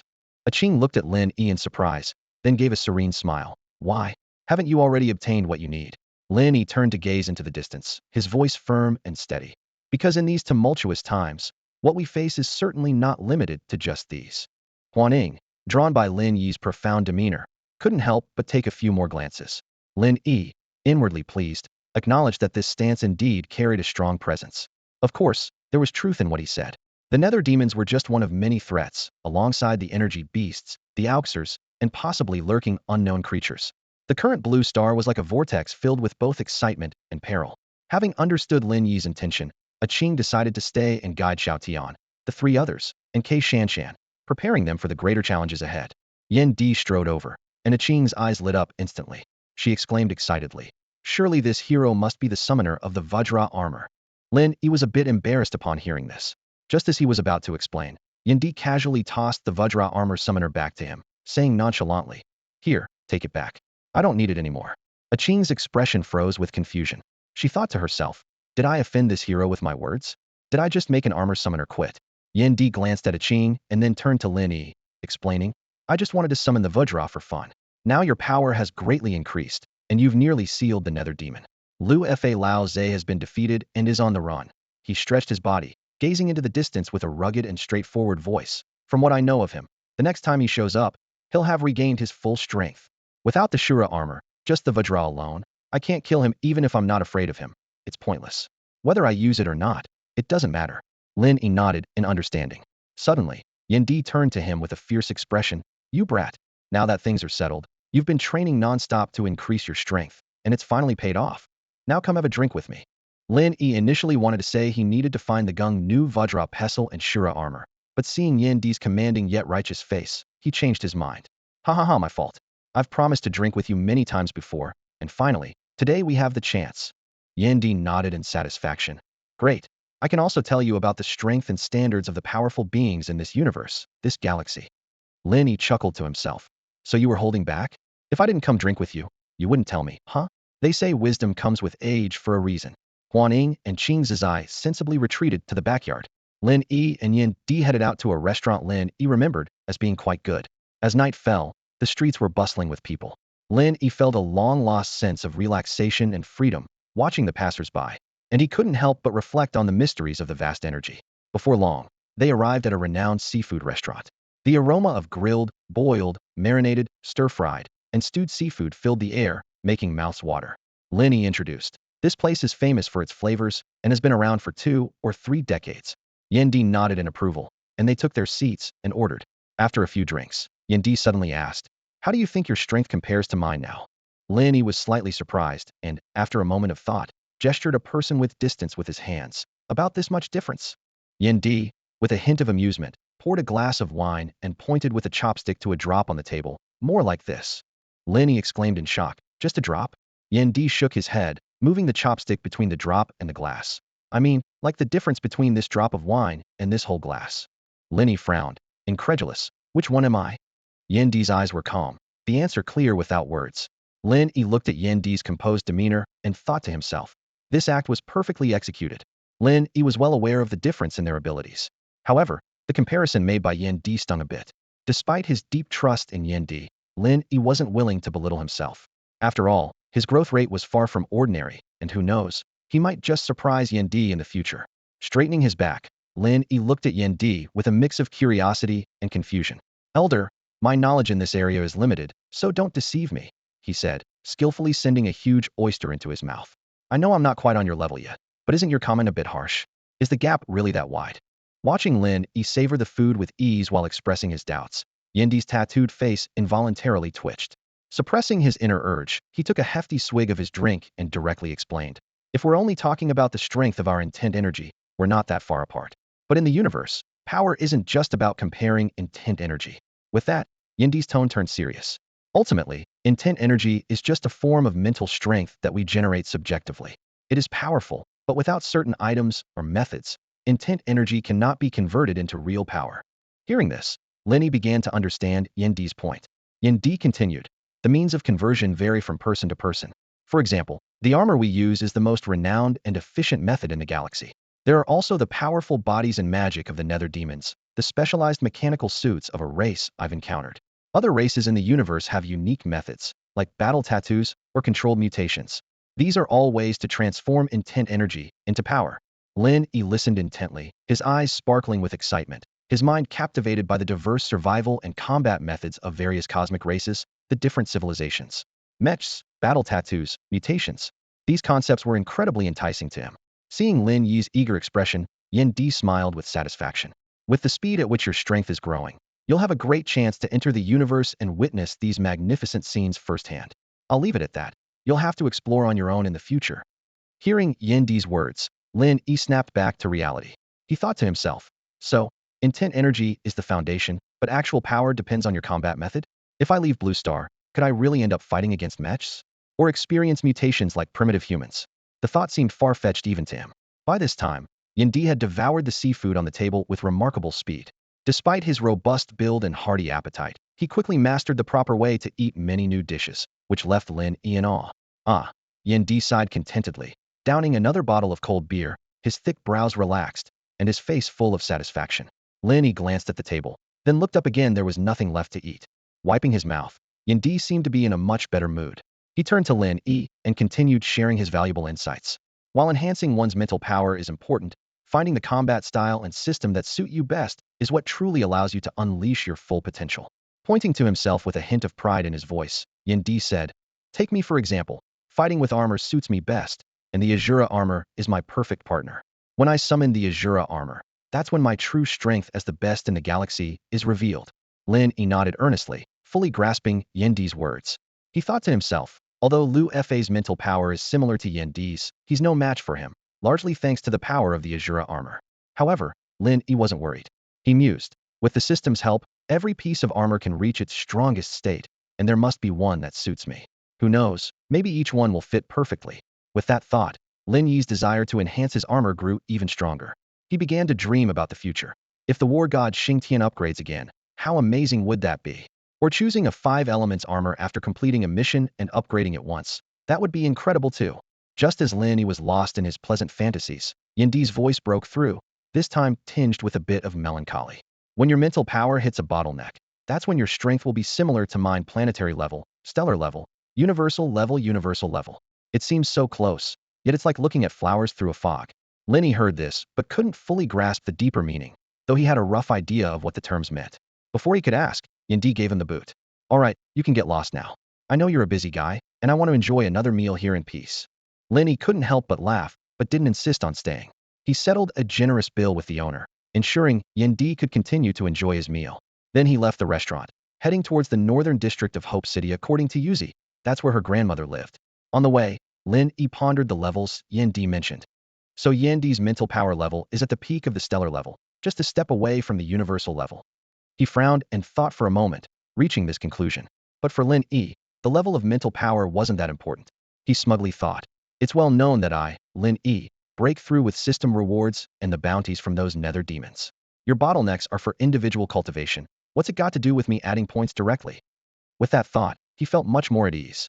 When I reach Yandi's level of mental power, I shouldn't encounter any bottlenecks, right? The northern district wasn't far from the western district, but Lin Yi certainly wasn't going to walk. He quickly hailed a taxi. All right, driver, you can stop here. Getting out of the car, Lin Yi arrived at a small 2-story house. It was already getting late, and this area was far from the city center, mostly filled with these self-built detached houses with small yards. Seeing the lights on inside, Lin Yi didn't hesitate and knocked on the door. Who is it? Coming, came the voice of an elderly woman from inside. A moment later, a sprightly old lady came out and approached the gate. The elderly woman stood at the gate, squinting as she sized up Lin Yi. She leaned forward slightly, her voice tinged with curiosity. Young man, who are you looking for? Lin Yi got straight to the point, pulling a Xingtian summoner out of his pocket and showing it to her. With a smile on his face, his tone was calm yet firm. I'm here to see you, to retrieve something. The moment she saw the Xingtian summoner, her expression noticeably changed. However, being a cautious person, she didn't immediately hand over the fragment of the Gungshu Vajra scepter. Instead, she gazed steadily at Lin Yi, her eyes conveying a clear message. Prove your identity. Lin Yi chuckled softly, understanding her concerns. After all, this was an item her family had guarded for generations, tied to the fate of the entire Blue Star. He recalled the history of the Gungshu Vajra scepter. When it shattered, it was divided into 3 parts and entrusted to 3 cultivators. The energy orb was taken by a family of magic practitioners, turned into a bracelet, and eventually ended up with Qin Zizai. The main body was held by secret practitioners, kept deep in their hearts.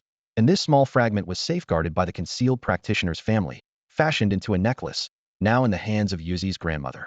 Lin Yi took out the zero-gravity high-magnetic prison, gesturing for Yuzi's grandmother to follow him inside. Once inside, he carefully transferred Yuzi from the prison and presented her to her grandmother. Seeing the shock in her eyes, Lin Yi softly explained, she carries the genes of a nether demon, which is currently parasitic within her. Once I find the Gungshu Vajra scepter, I will completely purify her genes and restore her to her original state. After a long pause, Yuzi's grandmother calmed down. Her eyes showed deep concern for her granddaughter, but she ultimately consented for Lin Yi to return Yuzi to the prison. A moment later, the elderly woman came down from upstairs, holding a small object which she handed to Lin Yi. Though her voice was aged, it carried unwavering determination. She handed over the fragment necklace to Lin Yi, solemnly saying, Child, I hope you can use this to truly end all of this. Meeting her earnest gaze, Lin Yi carefully placed the fragment into his pocket, nodded solemnly, and turned to leave. As he stepped into the yard, Lin Yi felt the gaze of Yuzi's grandmother from the doorway. He took out the Xingtian summoner, pressed the button, and scanned his iris, transforming instantly. In a flash, golden red flowing light accompanied by the energy of heaven and earth surged forth, and a majestic, righteous armor imbued with a sense of battle appeared on him. Lin Yi concentrated his energy, projecting it instantly to the distance. Demon Suppression Tower, he called out, as the pale blue light in the eyes of the Xingtian armor suddenly brightened. Teleportation. With a calm yet resolute whisper, the Xingtian armor vanished from the small courtyard. In the dimly lit demon suppression tower, a sudden flash of light appeared, and an armor, almost like a phantom, materialized into reality. The Xingtian armor took shape, revealing the figure of Lin Yi within. He surveyed his surroundings, which were identical to the aftermath of the last battle. Scattered broken stones and crumbling walls testified to the fierce combat that had occurred. Lin Yi murmured to himself, an ancient structure like this, and no one takes care of it. It must be at least 1,000 years old. His voice echoed in the empty tower, accentuating the desolation and silence. Standing still, Lin Yi focused his thoughts, carefully recalling the location of the Gung Nu Vajra pestle. In his memory, it was Xiaojiang's accidental destruction of something that caused the pestle to fall out. He looked up and quickly locked his gaze on a large wind chime, hanging above a conspicuous sight. This must be it, Lin Yi muttered, raising his right hand as an energy blast shot out instantly. Boom! A dull thud sounded, and the wind chime fell with a crash. Bang! With the sound of shattering, the wind chime broke into pieces. Amidst the debris, a distinctly angular, mysterious material Vajra pestle was revealed. Lin Yi's eyes lit up as he quickly crouched to pick up the pestle.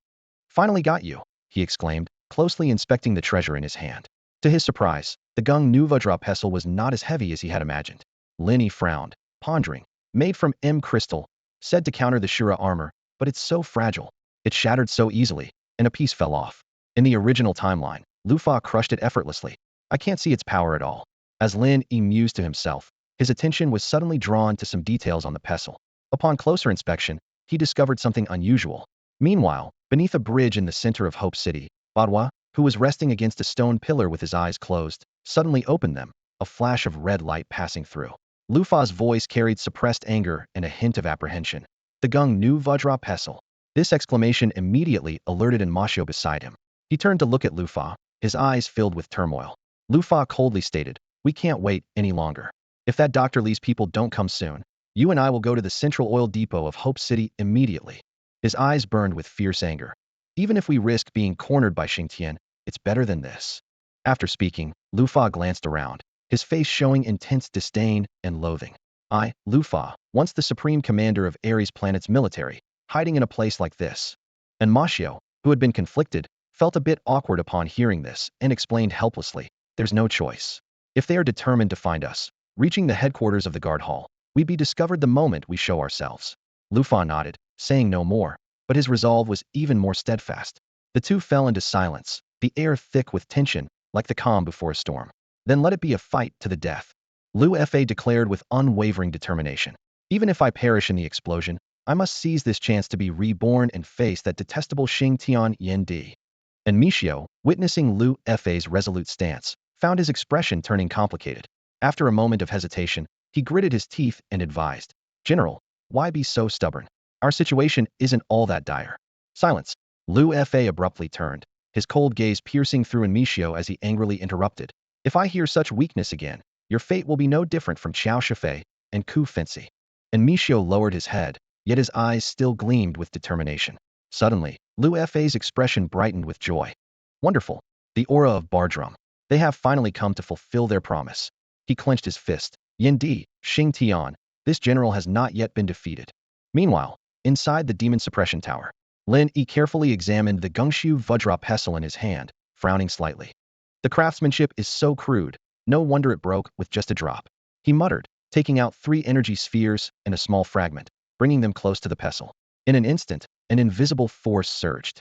The small fragment automatically adhered to the edges of the pestle, instantly restoring it. The 3 energy spheres fit precisely into their respective slots, unleashing a vast energy that emitted an enigmatic aura. Holy crap, Lin Yi couldn't help but exclaim, feeling the immense power emanating from the pestle. Sorry pestle bro, I underestimated you. He could clearly feel his own power surge as he gripped the pestle. Lin Yi's gaze turned to the center of the demon suppression tower, pondering, this thing seems to be the key to the Aphis battleship? Thinking of the battleship, he was tempted, but quickly calmed down. Though I have a license, I never learned how to pilot a battleship. Plus, the main cannon's power is too great. One shot might blow Blue Star to pieces.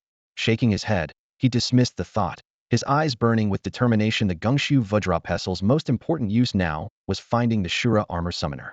Just as Lin Yi prepared to leave the demon suppression tower for the coordinates given by the system, he suddenly frowned. I feel like I'm forgetting something. After pondering for a moment with no result, he smiled calmly. Oh well, I'm too meticulous to overlook anything major. Meanwhile, in a room within the zero-gravity high-magnetic prison, Sabin sat cross-legged, brow furrowed. My wounds have healed, and it's been over a day and a night. Why hasn't Xingtian come to release me? A sudden tension overtook his expression. Could he have encountered trouble? Has the zero-gravity high-magnetic prison changed hands? But soon, this loyal warrior's face softened into a simple smile. He probably just forgot due to being too busy, which is better than trouble. He'll remember sooner or later. Little did he know, this thought would become his deepest regret for many years to come. After leaving the demon suppression tower, Lin Yi didn't hesitate to use his shadow shifting technique again. With several precise adjustments to his coordinates, he finally arrived at a small river outside the City of Hope. The onset of the rainy season had swollen this river that encircled the city, making it resemble a rushing great river. Lin Yi surveyed his surroundings, the dense trees swaying in the night breeze, and the familiar scene reassured him that he was in the right place.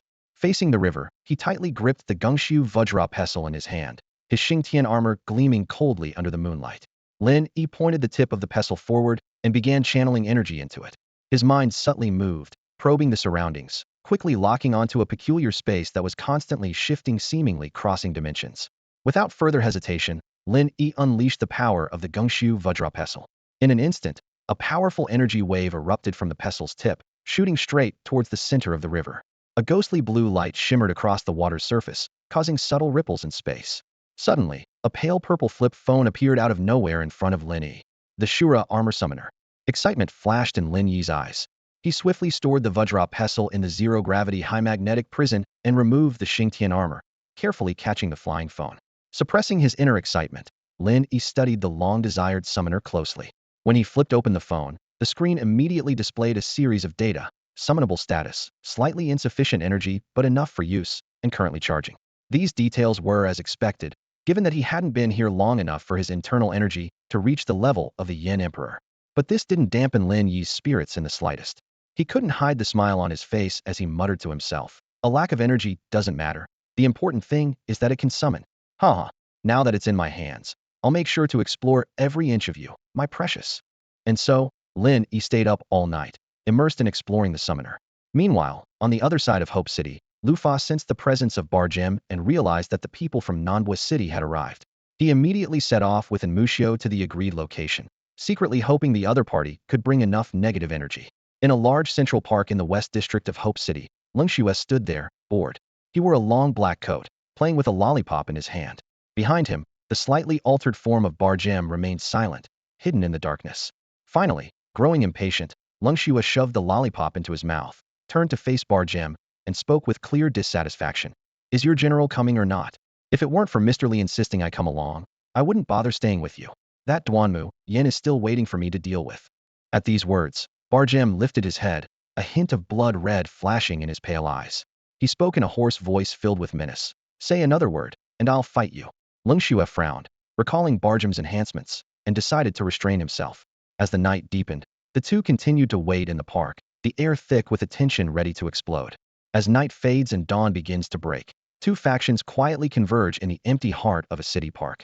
Lu Fa and Enmyo arrive first, followed closely by Lung Shui and Balgam. The air is thick with tension. Lu Fa eagerly approaches Lung Shui, his eyes alight with anticipation. Did you bring it? He asks, his voice brimming with expectation. Lung Shui bows slightly and retrieves a palm-sized, deep crystal ball from his pocket. Inside, a vague mist seems to swirl, emanating an eerie energy. Of course, Lung Shui proudly declares, Dr. Li always keeps his promises. Before he finishes speaking, Lu Fa snatches the crystal ball, greedily absorbing its rich negative energy. He laughs triumphantly, his voice filled with victorious joy. Good, good, good. Such dense negative energy will allow me to be reborn. Yendi, Xingtian, just you wait. At that moment, Enmyo's gaze falls on Balgam, who stands in the shadow behind Lung Shui. He exclaims in surprise, Balgam? What happened to you? Lu Fa turns at the sound, finally noticing Balgam's transformation. Balgam steps out from the shadows. His once gray-purple body is now covered with a robust exoskeleton, and the long horns atop his head have become sharper, pointing forward. Lu Fa scrutinizes him for a few seconds, his brow furrowed at first, then relaxing. Your aura has changed, Lu Fa observes thoughtfully. It seems to contain another energy. Is it the so-called berserk virus? How much has your strength increased, and do you feel any discomfort?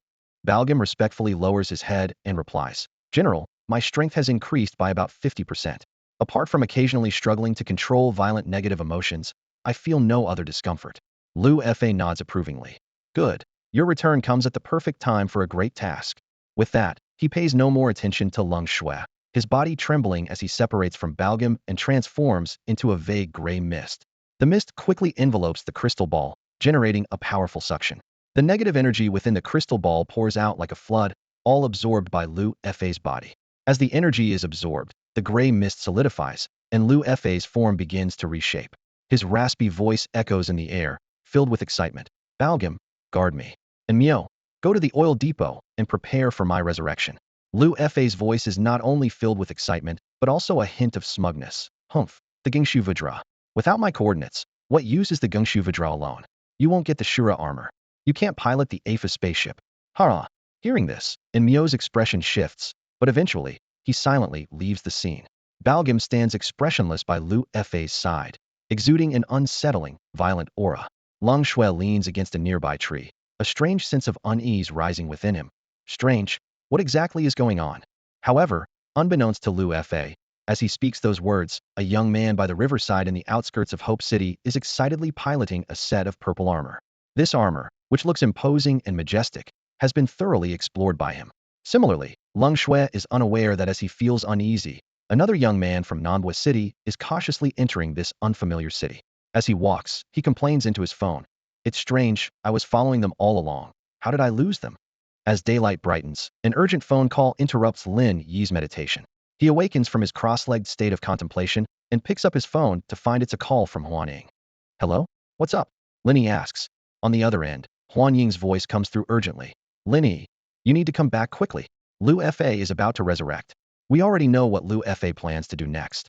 At that moment, a familiar system notification sounds in Lin Yi's ear. Ding. Triggered large-scale chain mission. In-game submission. In-game. In-game disrupt Lu Fa's plan. Do everything possible to eradicate Lu Fa's faction. Mission reward. Task completion rate 20. Ares combat technique. After being informed that he was welcome to return immediately, Lin Yi carefully read through the newly appeared task. He clenched his fist and stood up, gazing into the distance. The darkness before dawn was dissipating, and the coolness of the morning air greeted him. As the sky grew brighter, determination ignited within him, and he thought to himself, Rufa, let's see what you're capable of. Let's find out who truly has the upper hand. Back at the Huan Teppanyaki restaurant, Lin Yi was surprised to find everyone gathered in the first-floor living room, each looking serious and ready for action. However, an unexpected figure caught his attention in Mieshio. The young man stood in front of Huan and the others, his face full of urgency. As soon as Lin Yi stepped across the threshold, all eyes turned to him. Huan quickly approached, grabbing his arm and saying urgently, You need to hear this. He came to us this morning and told us some things. She pointed to Mieshio, who, despite being known as a ghostly demon, was not met with hostility due to Lin Yi's previous explanations. Lin Yi and Mieshio locked eyes. Though it was their first meeting, they were already familiar with each other's appearance.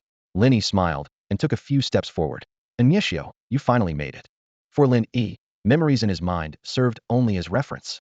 If Mieshio ultimately chose to follow Rufa, Lin Yi would show no mercy. But for now, it seemed Mieshio hadn't changed sides. Lin Yi asked directly, What do you want to tell us? Has Rufa really been resurrected? What is his scheme? Mieshio was struck by the confidence and compelling presence of the young man before him. He couldn't help but reflect, seeing you in person is different. Now I understand why the general fell so quickly. After a brief moment of contemplation, he got straight to the point. The general has long been in contact with an evil force from another place, and now they've officially established cooperation. They've sent enough negative energy to revive the general. He then quickly revealed Rufa's plan to send him to the oil depot to set it up for destruction. Hearing this, Lin Yi was taken aback, his expression darkening. He is indeed ruthless. Rufa, a formidable figure who fought his way out of Ares, quickly resorting to such drastic measures after a setback, he pressed on. Is he still there? Lin Yi's tone suggested his intent to confront Rufa directly and decisively. Mieshio hesitated, somewhat uncertain as he replied. I'm not sure how long the general's resurrection will take, but his power is formidable. Even if you intend to stop him, be cautious. Lin Yi nodded confidently, undeterred. I'd like to see his full strength for myself. Seeing Lin Yi's confidence, Mieshio felt conflicted and, after a moment of hesitation, added, If possible, please spare the general's life. Lin Yi responded with an ambiguous smile. He turned to the others, asking if Yin Di had returned. Xiao Tian and the others shook their heads unanimously. He didn't come back all night. Who knows where he wandered off to? Upon hearing this, Lin Yi didn't dwell on it, and immediately decided to seek out Rufa. Determination shone in his eyes, as if he was already prepared to face a fierce battle. Suddenly, Huaning let out a startled cry. Oh no, what is he trying to do? Everyone turned to look at her, only to see an urgent news flash playing on her phone screen.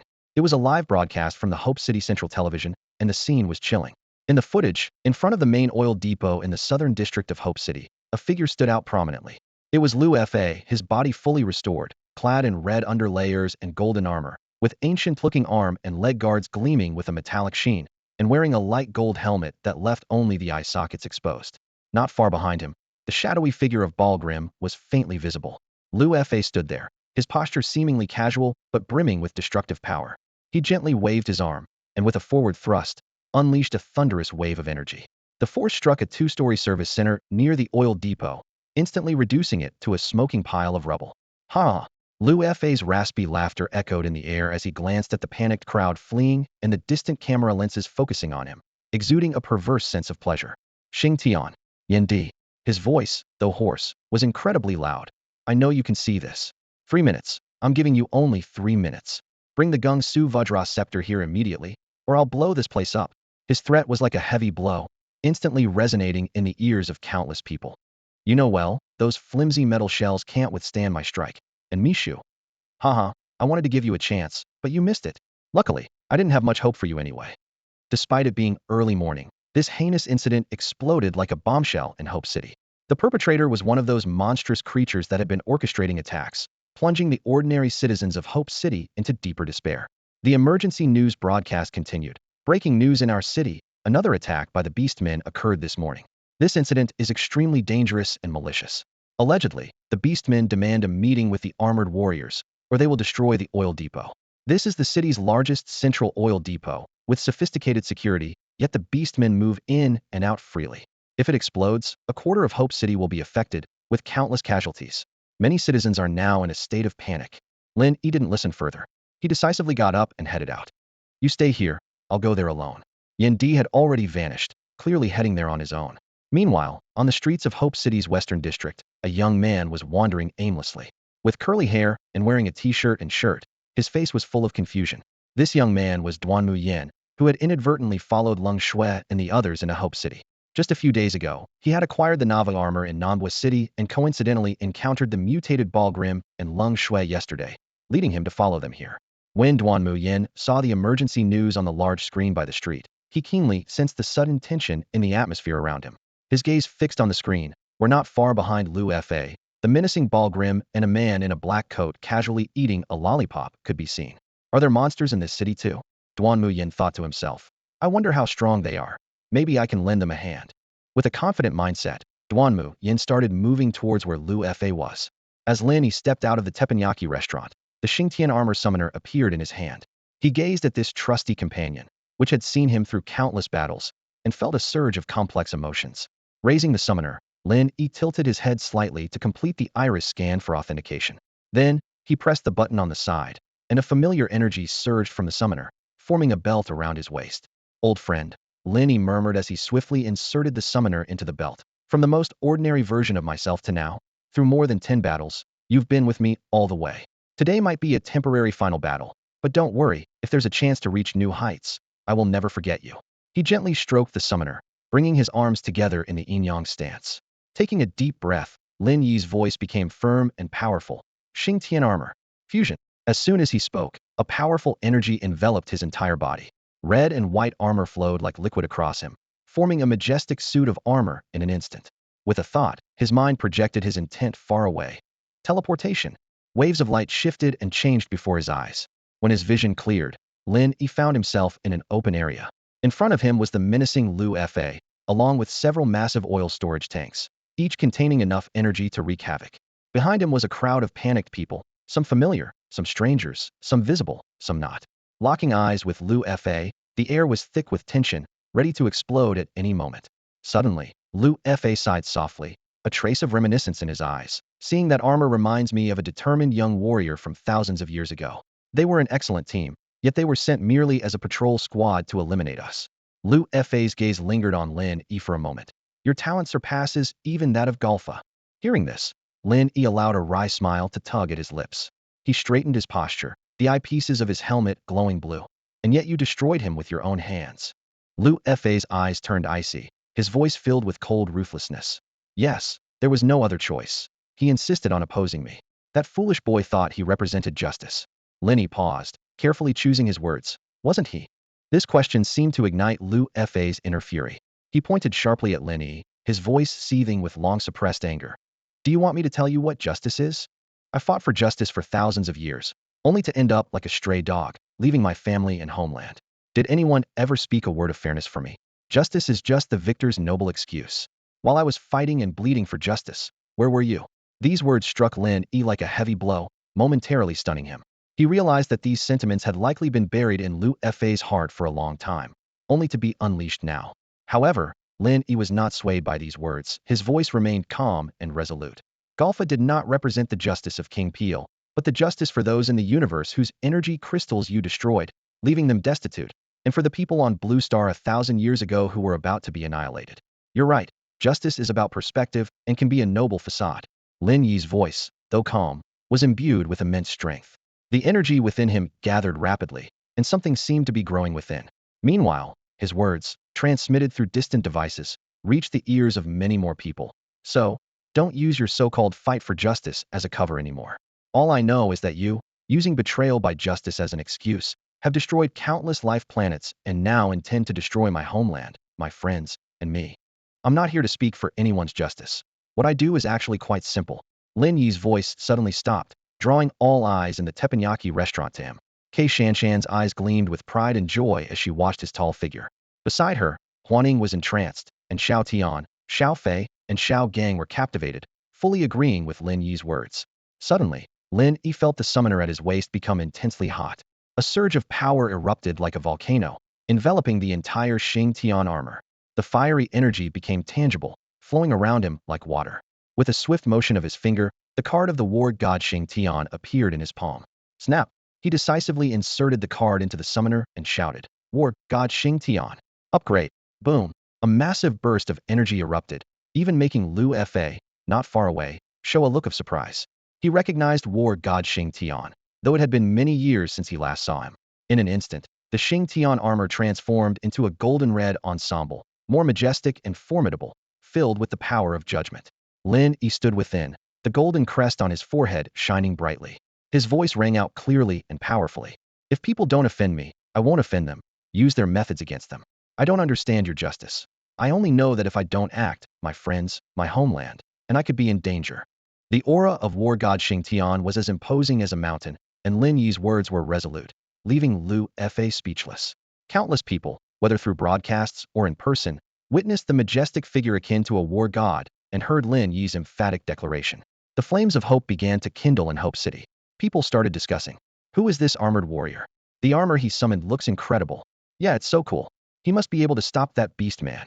I really want to see what the person under the armor looks like. Lu Fa was furious, about to threaten, but Lin Yi interrupted with a puzzled tone. I've always been confused. King Pierre wronged you. Why not go after him? Why target others? Oh, you were wronged. You were defeated, and others must sacrifice for your revenge? Tell me, aren't you despicable, shameless? Lin Yi's words shot out like rapid fire, piercing the heart. Caught off guard, Lu Fa was berated thoroughly. He suddenly felt the pain of his many subordinates. He glared at Lin Yi, rasping through gritted teeth. Where's the Jin Wu Vajra pestle? Did you bring it? Lin Yi nodded. I brought it. Lu Fa nodded, speaking calmly. Give it to me. Lin Yi shook his head. No. Lu Fa was momentarily speechless. He was a bit stunned, continuing with angry threats. Aren't you afraid I'll blow up the oil depot? Thousands will die. Lin Yi nodded, afraid. Then give it to me. No. Lu Fa became completely enraged. Do you believe I can blow it up right now? This outburst immediately terrified everyone around, and the citizens of Hope City witnessing this, through various means. Lin Yi met Lu Fa's gaze and said, word by word, if you blow it up, I won't die. I'll carry the Jin Wu Vajra pestle and hunt you down relentlessly, avenging them. Lu Fa fell silent. With his extensive experience of battling across numerous planets, Lu Fa knew that true heroes who protect planets and safeguard others would never act in such a manner. This anomaly left him deeply puzzled. Meanwhile, a tattooed man hidden a few hundred meters away couldn't help but chuckle at Lu Fa's confused expression. He thought to himself, despicable Lu Fa, even you have your day. Lu Fa finally calmed himself, and after a moment of thought, He turned to Balgum and whispered, "Go, teach that kid a lesson and collect some interest for our comrades he sealed away." Then, raising his voice, he shouted at Lin Yi, "Xingtian, if you refuse to hand over the Gungshu Vajra pestle, I won't force you. But now my men need to vent their anger, and if you dare to fight back, I'll blow up this oil depot. The innocent lives lost will be on your head, just because you refuse to make a small sacrifice." After his outburst, Lufa felt confident that he had finally cornered Lin Yi. He watched Balgum approach his opponent, a smug smile spreading across his face. He thought, "Challenge me? My strategies are beyond your." Flame palm. A sudden shout interrupted Lufa's thoughts. Across from him, the war god Xingtian raised his right arm just as Balgum got close. The flame palm weapon quickly covered his arm, and he delivered a powerful blow. Balgum was forced back several steps. Lin Yi moved fluidly, gathering energy in his palm to form a golden-red energy sphere. Without hesitation, he struck Balgum again, shouting, "Flame storm palm." Bang! Balgum's body was hit once more, sent flying as if swept away by a violent storm, crashing heavily to the ground, clearly injured. This unexpected turn of events left Lufa completely stunned, and Balgum was equally bewildered. How did it come to this? Wasn't he supposed to be too afraid to fight back, allowing himself to be humiliated and punished? Lufa was instantly enraged, perhaps mixed with a touch of humiliation. He gritted his teeth and shouted, "Xingtian, aren't you afraid I'll blow up the oil depot?" Lin Yi shook his head calmly and answered briefly, "Afraid." Lufa reiterated through clenched teeth, "Then let me say it again, no fighting back." "No," Lin Yi replied, retracting his stance and standing tall, exuding an aura of authority. He spoke calmly. "If it is something within my power, I will not shirk, but I won't do foolish things." After a brief pause, he tilted his head slightly and allowed a faint smile, adding, "I remember an old saying, though I'm not sure if it's appropriate here. A gentleman can be deceived with principles? Unfortunately, I'm no gentleman." With that, Lin Yi's eyes sparkled with a blazing light, his demeanor calm, filled with an unwavering righteousness akin to a flourishing era. With a calm demeanor, Lin Yi stepped forward, his right arm poised with the fire palm, while the electric strike swiftly materialized. He coldly stared at the fallen Balgum, his voice icy. "Your body seems stronger? Unfortunately, it makes no difference to me." Before his words fully landed, Lin Yi vanished, reappearing instantly before Balgum. The energy of the electric strike gathered like a mountain, merging with the fiery energy of the fire palm. Lin Yi delivered a powerful punch, causing the air to tremble. Boom! The violent clash was accompanied by Balgum's piercing scream echoing around. The formidable power of the electric strike shattered the ghostly demon's proliferating bone armor, striking heavily at his chest. Balgum was left barely alive, on the brink of death. As Lin Yi was about to finish Balgum, a cold, sinister voice suddenly interrupted. "Xingtian, stop! Look at who I have here." Lin Yi stepped on Balgum and looked up. There stood Lufa, coldly observing him, with Lin Xue, who had transformed into Bic, behind him. To Lin Yi's surprise, Lin Xue was holding a young man hostage Zhu Junjie. Lin Xue's sharp fingers pressed against Zhu Junjie's throat, ready to cut at any moment. Zhu Junjie, tall and upright in appearance, now wore a pained expression, cautiously avoiding the lethal edge. Lufa stood with arms crossed, regaining his usual composure. "Xingtian, I suggest you calm down." Lin Yi had avoided looking for Zhu Junjie these days, fearing he would implicate him. However, he hadn't expected the poor guy to be caught by Lufa. Lufa was also feeling helpless, as he had only this one subordinate left, and if Balgum died, he'd be left with no one. Meanwhile, Zhu Junjie's morning had started in the comfort of his bed, dreaming sweet dreams, only to be abruptly snatched away. Initially, seeing a slender man in a black coat, he was angry. "Damn, are thieves this bold now? And look at my physique, scrawny as you are, you'll regret this." He rushed forward, intending to teach Lin Xue a lesson.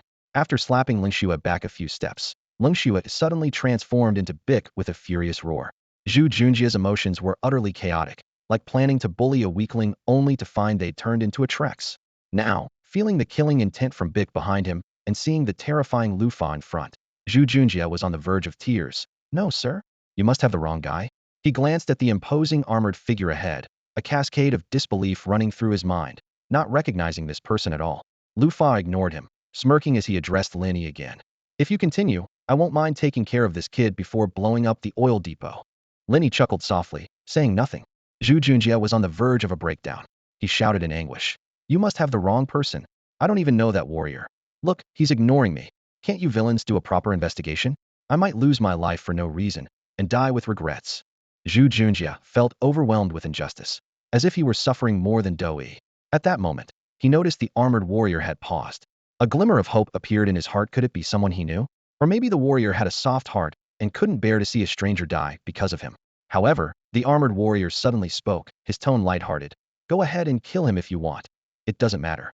Zhu Junjie was about to curse when he saw the mighty armor disassemble, revealing the figure inside.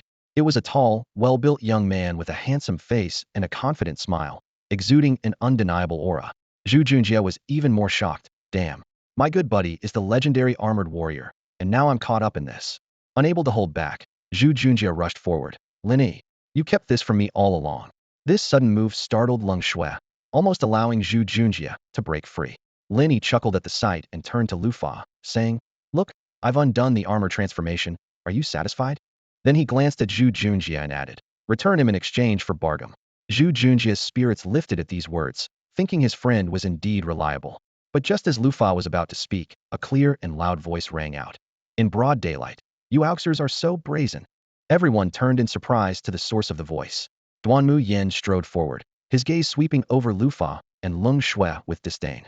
He had just arrived and seen the war god Xingtian, not expecting to find other seemingly powerful armors here. Lu Fa's eyes flashed with a cold red light. Auxers, how dare you compare this general to those insects? Lin Shui also recognized Duanmu and exclaimed, Duanmu Yin, how did this kid track us here? Lin Yi was surprised by Duanmu Yan's appearance, suspecting it might be related to the collaboration between Li Xiaoqiu's group and Lu Fa.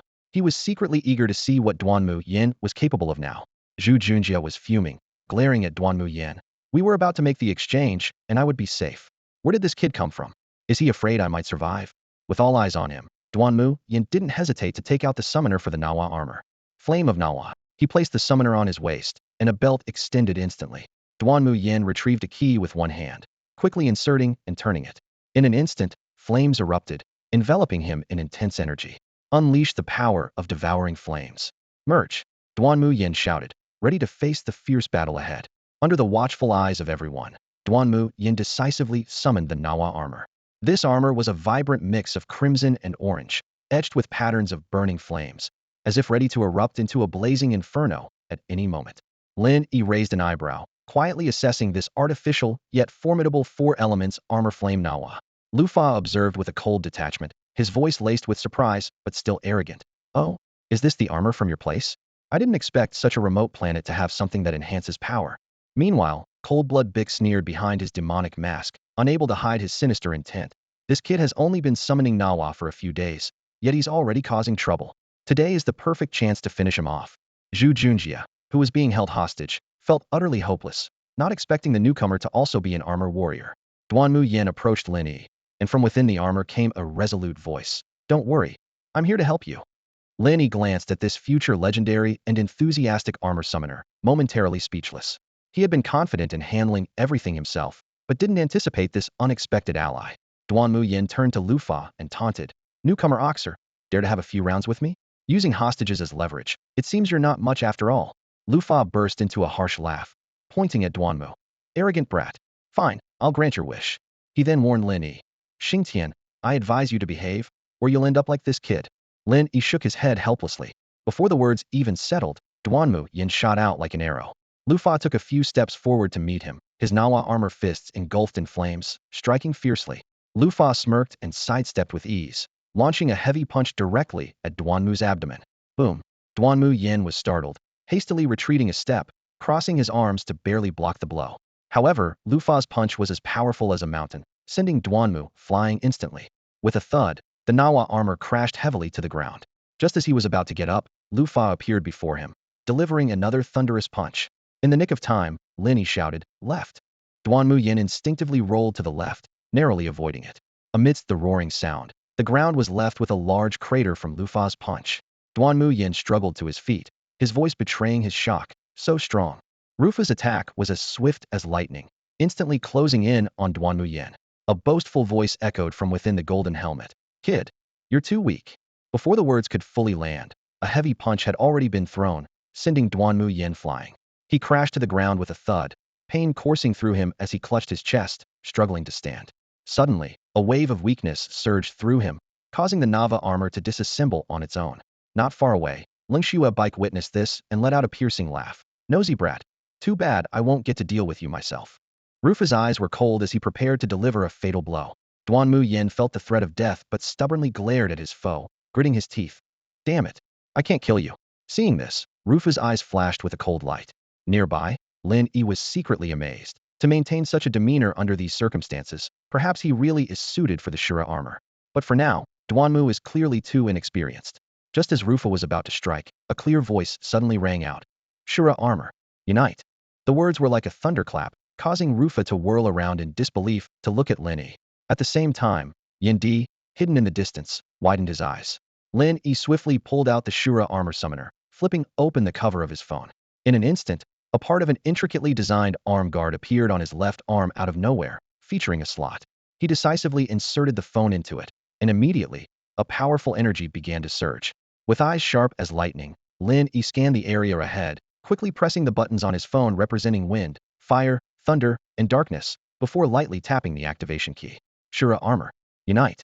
With a tremendous roar, energy far surpassing that of the sun, moon, and star armors erupted, sweeping across the entire area. Lin Yi's internal energy surged forth, channeling into the summoner. Amidst flickering electricity, an overwhelmingly domineering armor materialized from nothingness. As the energy subsided, the Shura armor stood proudly. The armor featured a black underlayer with silver-white armor covering vital areas like the chest, back, arms, and legs, adorned with mysterious golden runes. The shoulder guards jutted out sharply, the silver-white belt in the center bearing an open golden bagua, seemingly containing infinite power. The headpiece was particularly imposing, with golden wings sprouting from the forehead, red-eye armor, and the silver-white ensemble symbolizing supreme authority. Lin Yi, controlling the Shura armor, stepped forward, his cloak with a silver exterior and mysterious interior billowing behind him. His voice was filled with authority. Rufa, your end is here. The scene was so overwhelming that even Rufa involuntarily stepped back a few paces. His eyes glowed red, his voice filled with disbelief. Impossible. I sealed the Shura armor years ago. How could you have found it? Lin Yi did not answer, but instead instantly moved in front of Bargium. The Shura armor delivered a punch, its power far exceeding that of the Vajra armor, striking Bargium's head with immense force. A powerful shockwave erupted, Bargium's eyes widened, and even in his final moments, they were full of confusion. Weren't we supposed to tell the general his time was up? Why did you come after me first without saying a word? A deafening explosion erupted, shaking the ground. As the smoke cleared, all that remained was a gene code shimmering with a purple glow. The Shura armor extended its iron hand, grabbed the gene code, and casually tossed it into its belt. The armor's eyes suddenly emitted a piercing red light, like two sharp swords directed at Lin Yi in the distance. The moment Lin Yi's gaze fixed on him, Lin Yi felt an overwhelming and terrifying aura wash over him. He shuddered and instinctively released his grip on Zhu Junjie. In the span of mere seconds, from Lin Yi's transformation into the Shura armor to this moment, the entire situation had been reversed. Sensing the fear from the person behind him, Zhu Junjie seized the opportunity to escape, gritting his teeth.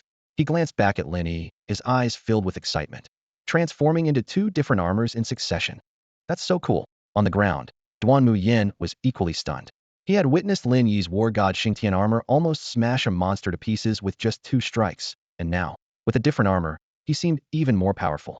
Looking at the imposing figure of the Shura armor, a sense of admiration rose in his heart. On the other side, Lu Fa was furious at the sight. His entire being surged with demonic energy as he shouted angrily, "Useless fools!" Then, he turned his gaze towards Lin Yi, his eyes already filled with madness. Energy waves quickly gathered in his hand, ready to launch an attack. Xingtian, if you won't let me live, then no one will. Do you really think I won't dare to blow it up? Inside the Shura armor, Lin Yi's expression remained calm. He had been confident since the beginning. At this moment, the Shura armor stood firm like a mountain, its arms forming a Tai Chi-like stance, the heaven and earth yin-yang form. Lin Yi's energy surged into the armor like a tide, causing the golden patterns on Shura's body to glow brilliantly. With the power boost, the energy spread like lightning, enveloping everyone present and then projecting into the distance. Lin Yi softly commanded, "Shift the scene." In an instant, a formidable energy swept out, as if thunder had descended upon the world. Lu Fa, who was about to attack, was left in shock, and the others, Lin Yi, Duanmu Yin, and Zhu Junjie, looked around bewildered at their surroundings. Suddenly, a blinding bolt of lightning flashed. Everyone vanished without a trace. Hundreds of miles away from Hope City, on a desolate mountain, flashes of light appeared, and intense energy transformed into several figures. Lin Yi, Lu Fa, Duanmu Yin, and Zhu Junjie suddenly appeared in this barren place. Lu Fa staggered, his eyes flashing with shock and anger. He growled through gritted teeth. "You actually learned how to teleport. How many times did you secretly practice this?" Duanmu Yin widened her eyes, scanning the surroundings like lightning. She murmured in disbelief. An individual's power can achieve this? Zhu Junjie, less composed than the others, was overwhelmed by the dizziness of the teleportation and keeled over, retching uncontrollably. He groaned weakly. I get motion sickness. Lin Yi, now calm and vigilant, was ready to engage in a decisive battle with Lu Fa. Hearing Zhu Junjie's voice, he thought for a moment and pulled out a Vajra summoner from his pocket, tossing it to him. You and Duanmu summon armor to deal with the other one. If you perform well, this armor will be yours. Before Zhu Junjie could recover from his surprise, Lin Yi had already activated the Shura summoner on his arm guard. He quickly pressed the thunder, dark buttons and shouted, Shura magic dagger. In an instant, a finely crafted short sword materialized in the right hand of the Shura armor. This magic dagger, made of the same material as the armor, was silver white with golden patterns, exuding a menacing aura. Lin Yi gripped the magic dagger, feeling the terrifying power within. Across from him, Lu Fa was already seething with anger, his eyes filled with confusion and rage. He roared, How did you find him? This should have been mine. Lin Yi sneered at his words and retorted unceremoniously. He doesn't belong to me, nor to you. Don't you know how this thing came about? Before he finished speaking, Lin Yi advanced like a phantom. His cloak billowed behind him as the Shura magic dagger sliced through the air, aiming straight for Lu Fa's face. Clang! Lu Fa hastily raised his right arm to block, and the arm guard collided with the dagger, producing a deafening metallic clang. The two forces were evenly matched, neither able to overpower the other. Lu Fa staggered back a few steps, unable to hide his shock. Your strength has reached this level? He asked incredulously. This brief clash had made him realize that with the Shura armor's enhancement, Lin Yi's strength was no less than his, if not greater. Lin Yi ignored Lu Fa's astonishment. Without absolute confidence, he would not have acted rashly. Knowing that he was at a critical juncture, Lu Fa saw no need to hold back any longer. He trembled all over and let out a heart-wrenching scream. Thunder Absolute Command Sword. As dark energy surged, he pulled a long sword from the void. Pointing the sword at Lin Yi, Lu Fa roared furiously. I've dominated the galaxy, and even with your Shura armor, you're just a mere earthling brat. Faced with Lu Fa's aggressive stance, Lin Yi remained unfazed. He chuckled coldly, his voice brimming with confidence. Since I can wipe out your Underworld Legion in a short time, I can certainly eliminate you too. With that, Lin Yi put away the Shura magic dagger and activated the Shura summoner again. He grasped the air with one hand and shouted, Shura Purgatory Blade. In an instant, a uniquely shaped long-handled blade appeared in his hand. The blade was interwoven with gold and silver, emitting a chilling gleam. Lin Yi held the Shura Purgatory Blade, poised and ready, his eyes glowing blood-red as he awaited Lu Fa's attack. With a furious shout, Lu Fa unleashed a torrent of dark, ghostly energy that surged around him like black smoke. His sword gleamed with a chilling light as he charged at Lin Yi. In an instant, their blades clashed, sparks flying in all directions. Within the blink of an eye, they exchanged dozens of blows, the sound of metal clashing echoing continuously. The surrounding air shimmered with the energy collision, cracks spread across the ground, and trees snapped, leaving chaos in their wake. Lin Yi focused intently, striving to maintain his righteous spirit to sustain the use of the Shura armor. He remained cautious, fully aware of Lu Fa's formidable strength. If Lu Fa managed to reclaim the Shura armor, the outcome would be uncertain. Not far away, Lung Shui watched the battle's aftermath in awe. So powerful, he thought, ready to flee, but was blocked by Duanmu Yin. Although Duanmu Yin noticed the intense fight between Lin Yi and Lu Fa, his rationality advised against intervening recklessly. He assessed his own strength, realizing that Lin Yi could easily defeat him as well, and resolved to become stronger. Turning his attention to Lung Shui, Duanmu Yin shouted sternly, Oka, trying to escape? I won't let you get away. Lung Shui paused, then anger surged within him. Duanmu Yin, you think you can kill me in your condition? I've been too kind. Today, I'll teach you a lesson and take back the Wa armor summoner. With that, Lung Shui charged at Duanmu Yin, throwing a fierce punch. Duanmu Yin quickly placed the Wa armor summoner at his waist, twisting the key to complete the summoning. With a thunderous sound, the Wa armor met Lung Shui's punch, forcing it back a few steps from the impact. Without hesitation, Duanmu Yin summoned his weapon, melting Lin Blade. With a single hand, he conjured a wide blade seemingly made of burning flames. Lung Shui, seeing this, roared defiantly, drawing an exaggeratedly styled blade from the void and taunting, Duanmu Yin, you think you can beat me? They clashed instantly, exchanging blows in a flurry of blades. Duanmu Yin moved agilely, dodging a strike from Lung Shui and countering with his own slash. Lung Shui parried, their weapons clanging with a piercing metallic sound, locking them in a stalemate. Watching anxiously from the side, Zhu Junjie thought, if Duanmu loses, Won't Lin Yi take back the armor summoner? He glanced at the King Kong summoner in his hand, recalling Lin Yi's summoning actions, and instinctively pressed the button. A mechanical sound followed, and a belt appeared around his waist. Zhu Junjie inserted the summoner, and a card automatically flew into the device from a side slot. As if guided by some force, Zhu Junjie shouted, "King Kong armor, unite!" Instantly, energy from the heavens and earth converged, and a massive golden armor enveloped him like a mountain. Feeling the immense power surging within, Zhu Junjie was exhilarated. Lin Yi, brothers for life. Seeing Duanmu Yin at a disadvantage, struck on the back by Leng Shui, Zhu Junjie rushed to assist. Relying on years of fighting experience, he charged forward with his head lowered, ramming the sharp head spike of the King Kong armor into Leng Shui's chest. With a resounding boom, sparks flew from Leng Shui's chest as he staggered back. At this moment, Duanmu Yin sensed the fiery power gathering within the melting Lin blade, the entire weapon enveloped in scorching flames. Steadying himself, he shouted, "Fiery, demon cleave." The Hua armor leaped into the air, the melting Lin blade spinning around him twice and a half, the flames blazing like a torch. Duanmu Yin descended from above, his blade infused with massive fiery energy, striking down powerfully at Leng Shui. On the other side, the battle between Lin Yi and Lu Fa grew increasingly intense. The sound of metal clashing was incessant, and sparks flew everywhere. Lin Yi wielded the Ashura Purgatory Blade, striking fiercely at Lu Fa's chest. Lu Fa gripped his long sword tightly with both hands, swiftly reversing it to block the attack. In that split second, Lin Yi seized the opportunity, delivering a powerful punch like a mountain crashing down on Lu Fa. With both hands on his sword, Lu Fa had no time to defend and could only watch as the heavy blow landed on his right shoulder. Bang! The dull sound of impact resonated as Lu Fa staggered back several steps, clutching his shoulder with a pained expression. Hoarsely, he had to admit, "You've got strong combat instincts." Lu Fa calculated silently. He prided himself on his extensive battle experience, with various combat techniques ingrained in his very bones. This experience often allowed him to compensate for any lack of brute strength. However, the young man before him posed a challenging threat. Although Lin Yi initially appeared somewhat inexperienced, with each exchange, his fighting spirit and skills rapidly improved. This rate of progress even made Lu Fa secretly alarmed. Standing firm, Lin Yi pointed his Ashura Purgatory Blade at Lu Fa and declared with determination, "That's why you'll lose today." Hearing this, Lu Fa suddenly burst into laughter. His sword flashed coldly as he mockingly retorted, "Just because I praised you, you think you can master the Ashura armor? Is your energy enough?" Ignoring the provocation, Lin Yi closed his eyes, focusing his energy at his brow. In an instant, the red crystal at the center of the golden wings on the Ashura armor's forehead burst into dazzling light. With one hand holding his blade, Lin Yi used the other to touch his brow with 2 fingers. Suddenly, a bolt of lightning shot from his fingertips, aimed directly at Lu Fa. Infinity Ray. With Lin Yi's soft shout, the lightning transformed into a sharp beam, striking Lu Fa's chest armor with thunderous force. Boom! The unexpected impact sent Lu Fa reeling back several meters. He clutched his chest, his expression grim. The once gleaming golden chest plate was now charred black.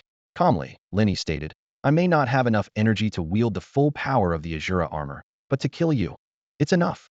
With those words, Lin Yi spread his arms wide and bent his knees. A surge of energy gathered at his knees. In the next moment, the Ashura armor leaped into the air. Lin Yi thrust forward with one knee, enveloped by a purple energy that flowed like water around his right leg. His entire body was shrouded in a purple aura, and this attack came as swift as lightning, unstoppable. Heavenly impact. Lin Yi's cold shout accompanied the thunderous strike. Seeing this, Lu Fa's eyes glowed red as his energy peaked. He blocked with both arms, using the blade of his sword to deflect. Boom! The two forces collided, with the heavenly impact of the Ashura armor bearing down like a mountain. The energy conversion amplified the power to its peak. Despite Lu Fa's all-out defense, he was ultimately sent flying, crashing heavily to the ground and raising a cloud of dust. Lin Yi watched coldly, stepping toward the fallen Lu Fa. Struggling to his feet, Lu Fa used his sword for support. Despite his disheveled appearance, he showed no fear, sneering at Lin Yi. "You think you can defeat me, you greenhorn?" After enduring Lu Fa's repeated sneers and insults, Lin Yi finally reached the end of his patience. The serene mindset he maintained when summoning the Ashura armor was now completely shattered. Lin Yi brandished the Ashura Purgatory Blade, pointing it directly at Lu Fa. His eyes sparkled with a challenging glint, and a mocking smile played at the corners of his mouth. "You think I'm just a kid?" Lin Yi sneered. "Then why can't you defeat a mere kid?" Pathetic. Standing tall, his voice was clear and resolute as he continued. "In our Blue Star Huaxia, there's an old saying. Ambition doesn't depend on age. Without ambition, 100 years are wasted. Have you lived for thousands of years in vain?" Hearing this, Lufa couldn't help but tremble. He roared, "I, a general who has conquered the galaxy. You dare call me pathetic?" Lin Yi was unfazed, becoming even more audacious with his words. "If you're not pathetic, then why are you here? 1,000 years ago, your entire army was wiped out by your descendants, and 1,000 years later, I, a kid from Blue Star, annihilated you. Your captain betrayed you, and your own son rebelled against you." A heavy silence fell between them. Lufa's face turned a deep shade of blue, his anger rising sharply. Clearly, Lin Yi's words had utterly shattered his psychological defenses. "Lin Yi, Xingtian," Lufa bellowed, gathering the last shred of his energy. "I'll tell you, I haven't lost yet, and I will become stronger. Once I return to my peak, I will find you and tear that filthy mouth of yours apart." Before he finished speaking, Lufa charged forward. With one hand, he wielded a sword in a fierce slash, and with the other, he threw a powerful punch, unleashing a terrifying force. Thunderous Spirit Strike. With this move, the surrounding air was instantly shredded, and the ground was upheaved by the shockwave, creating a scene of utter devastation. Lin Yi frowned slightly, stepping back a few paces. The Ashura Purgatory blade vanished from his hand. He thought to himself, has Lufa gone mad? This reckless style, though incredibly powerful, isn't sustainable. To put it simply, it's a brief burst of bravado. Facing Lufa's frenzied assault, Lin Yi did not confront it heat. He circled his hands in front of him, channeling his energy like Tai Chi, instantly forming a swirling purple energy shield. Just as Lufa was about to collide with the shield, Lin Yi called out softly, "Sure, 100 break strike." With a forceful palm strike, the energy shield coalesced in front, crashing heavily into Lufa. Amid the explosive roar, Lin Yi used the momentum to propel himself several meters back. In merely 2.5 seconds, Lufa halted his offensive. The overwhelming energy and techniques had quickly exhausted him, leaving his armor tattered and on the brink of destruction. Seeing this, Lin Yi wasted no time in activating the Shura Summoner. The Shura Purgatory Blade reappeared in his right hand. Simultaneously, with a thought, a palm-sized spatial crack opened beside his left hand. He reached in and retrieved the Gungshu Vajra Pestle. Witnessing this, Lufa felt a sharp pain in his heart, almost spitting blood. In agony, he growled, "All of this should have been mine." Feeling the enhancement brought by the Gungshu Vajra Pestle, Lin Yi felt reassured. Although the battle with Lufa had drained much of his energy, the augmentation made his eyes blaze with intense red light, as if reborn. The Ashura armor stood still, suddenly emanating a strong and domineering aura. The long sword in Lin Yi's hand was infused with powerful energy, its blade glowing with a purple light. He pointed the tip of the sword forward, a red glow flickering at his brow, his voice calm, yet imbued with the authority of law. "Lufa, I won't say you're utterly evil or beyond redemption. I just want to say, this is the consequence of seeds sown long ago. Our stances differ, and the suffering of the innocent is your true judgment, not me. What I offer you is only death." Lufa, teetering on the brink, laughed wildly at the sky, his eyes still filled with arrogance and disdain. "Lin Yi, we're not done yet. One day, I'll repay all of this in full." Lin Yi frowned slightly, a strange feeling rising within him. However, the Ashura Purgatory sword in his hand grew heavier, ready to strike. He knew there was no turning back. Taking a step forward, Lin Yi swung his sword. The purple blade energy sliced through Lufa's body like a moonlit arc. Then, he stepped forward again and swung the sword once more. The two blade energies complemented each other, striking Lufa's chest like a cross slash. With a third step, Lin Yi delivered another fierce strike. This blade energy was even stronger, cutting into Lufa's abdomen like a purple crescent. Despite being on the verge of collapse, Lufa's eyes remained filled with scorn and derision. Seeing this, Lin Yi shouted, "Purgatory's sword slash." The Vajra pestle in his left hand vanished, and Lin Yi gripped the Ashura Purgatory sword with both hands, gathering all his strength. The blade swung down from above, straight and true. Purple lightning enveloped the terrifying energy, as if it could tear the sky apart. This strike cleaved down from Lufa's brow. Boom! In the midst of the thunderous roar, the ground trembled and cracked. The strike carved out a massive fissure, dozens of meters long, in the ground. In the next moment, Lufa's body wavered, then exploded with a resounding crash.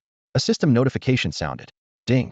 Submission finale complete. Mission reward. Mission completion 20. Ares combat technique. Ding. Congratulations to the host. Large chain mission current finale complete.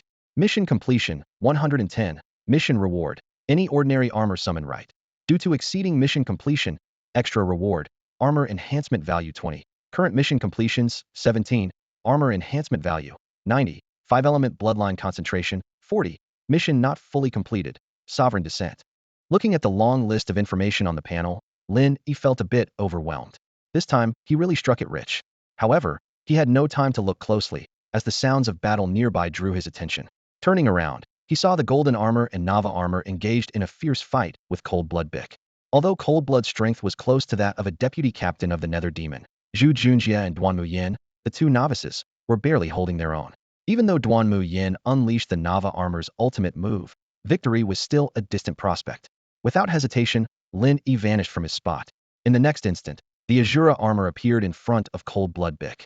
Zhu Junjie and Duanmu Yin were stunned to find that Lu Fa had disappeared. Cold-Blood was taken aback and immediately swung his hand to attack. However, Lin Yi casually reached out and grabbed Cold-Blood Bick by the throat. "How dare you?" he said softly but firmly, lifting Cold-Blood off the ground with a slight exertion of his hand. This domineering scene shocked Duanmu Yin and Zhu Junjie, who were in the midst of their struggle, amazed at the vast difference in power. Cold-Blood struggled to breathe, his mask-like face contorted in pain. He desperately tried to pry Ashura's arm away, but it was like trying to move a mountain, to no avail. Kill me." Cold-Blood managed to choke out. "Dr. Li won't let you off? The rampage virus will eventually infect the entire Blue Star." Inside the Ashura armor, Lin Yi watched Cold-Blood Bick struggle quietly, weighing the pros and cons. He had not yet gone to Nambwa City, and killing Cold-Blood seemed to offer no benefits.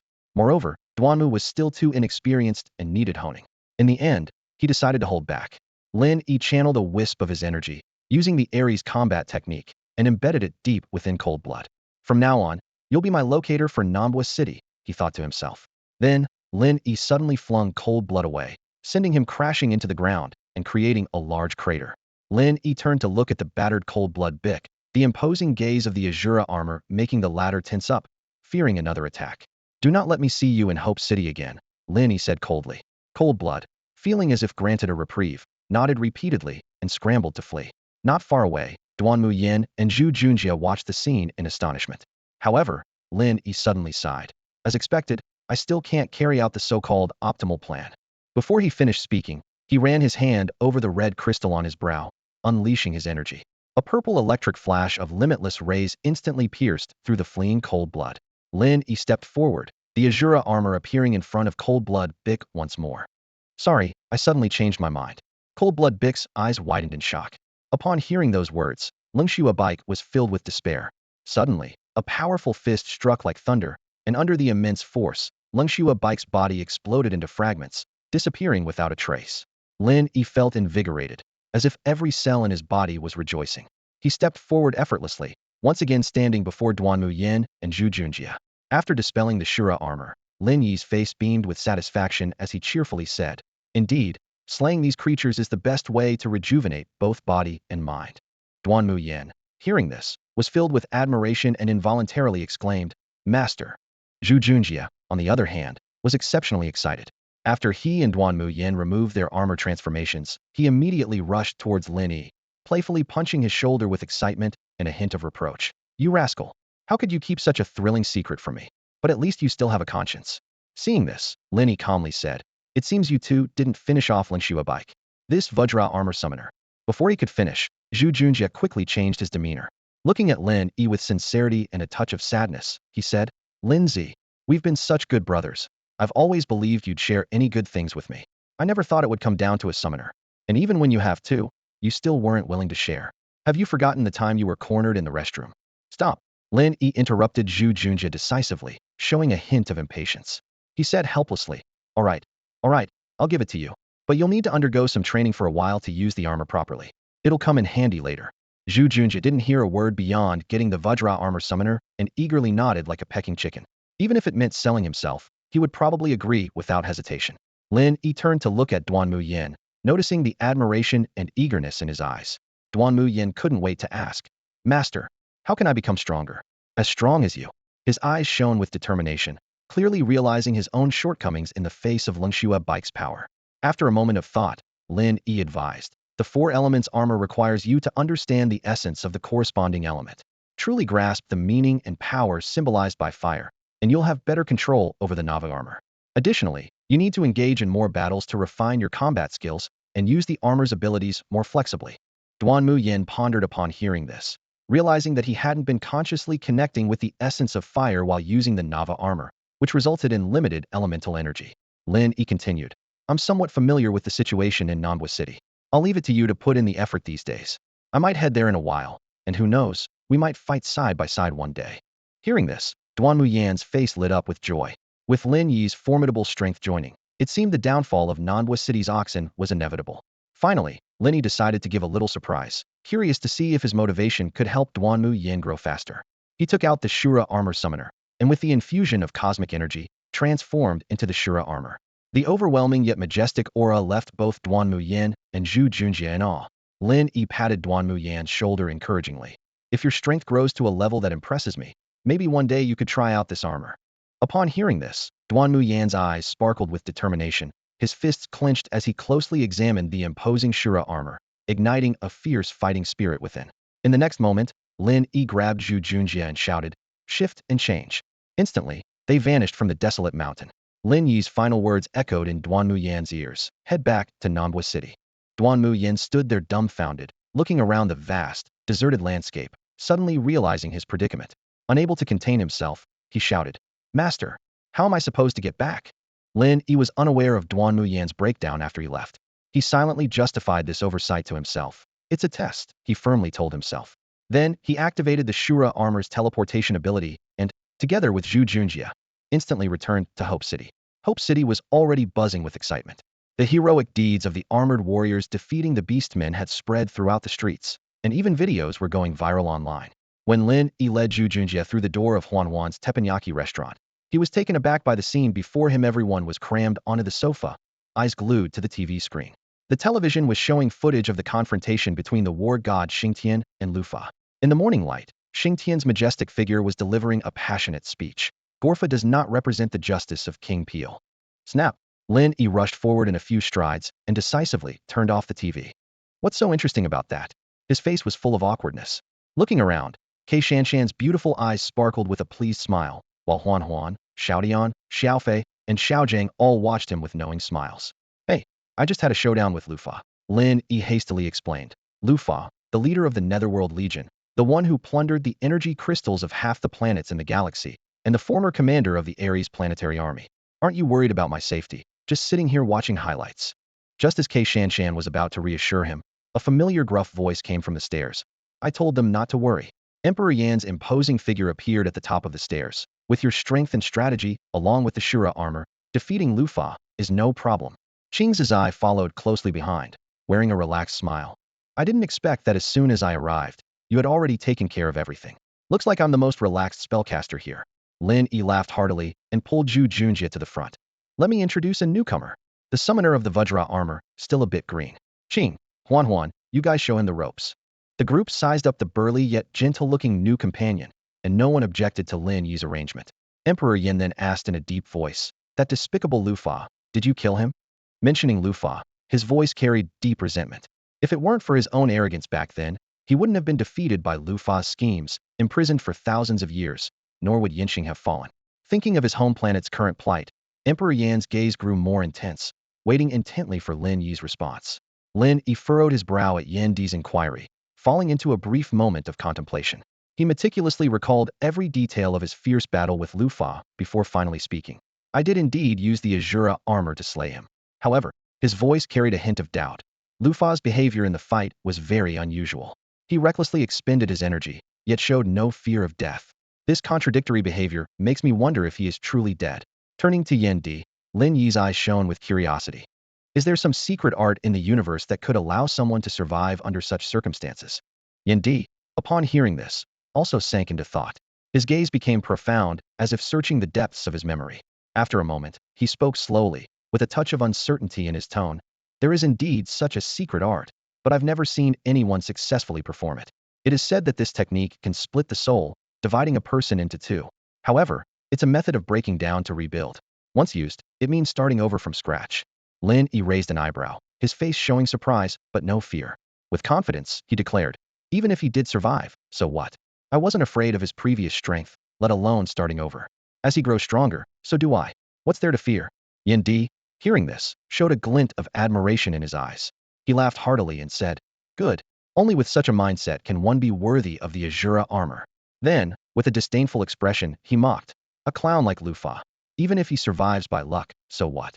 Besides, he is likely already dead by your hand. Lin Yi nodded in agreement, already forming other plans in his mind. He looked around, seeing everyone present, and then turned to announce to the group, Lufa has been eliminated, and the Nether Legion is effectively disbanded. The remaining few Nether demons are not a threat, and the city should be safe for now. Xingtian and Huan Ying, upon hearing this, broke into joyful smiles. As the earliest participants in this battle, they felt genuine happiness at this outcome.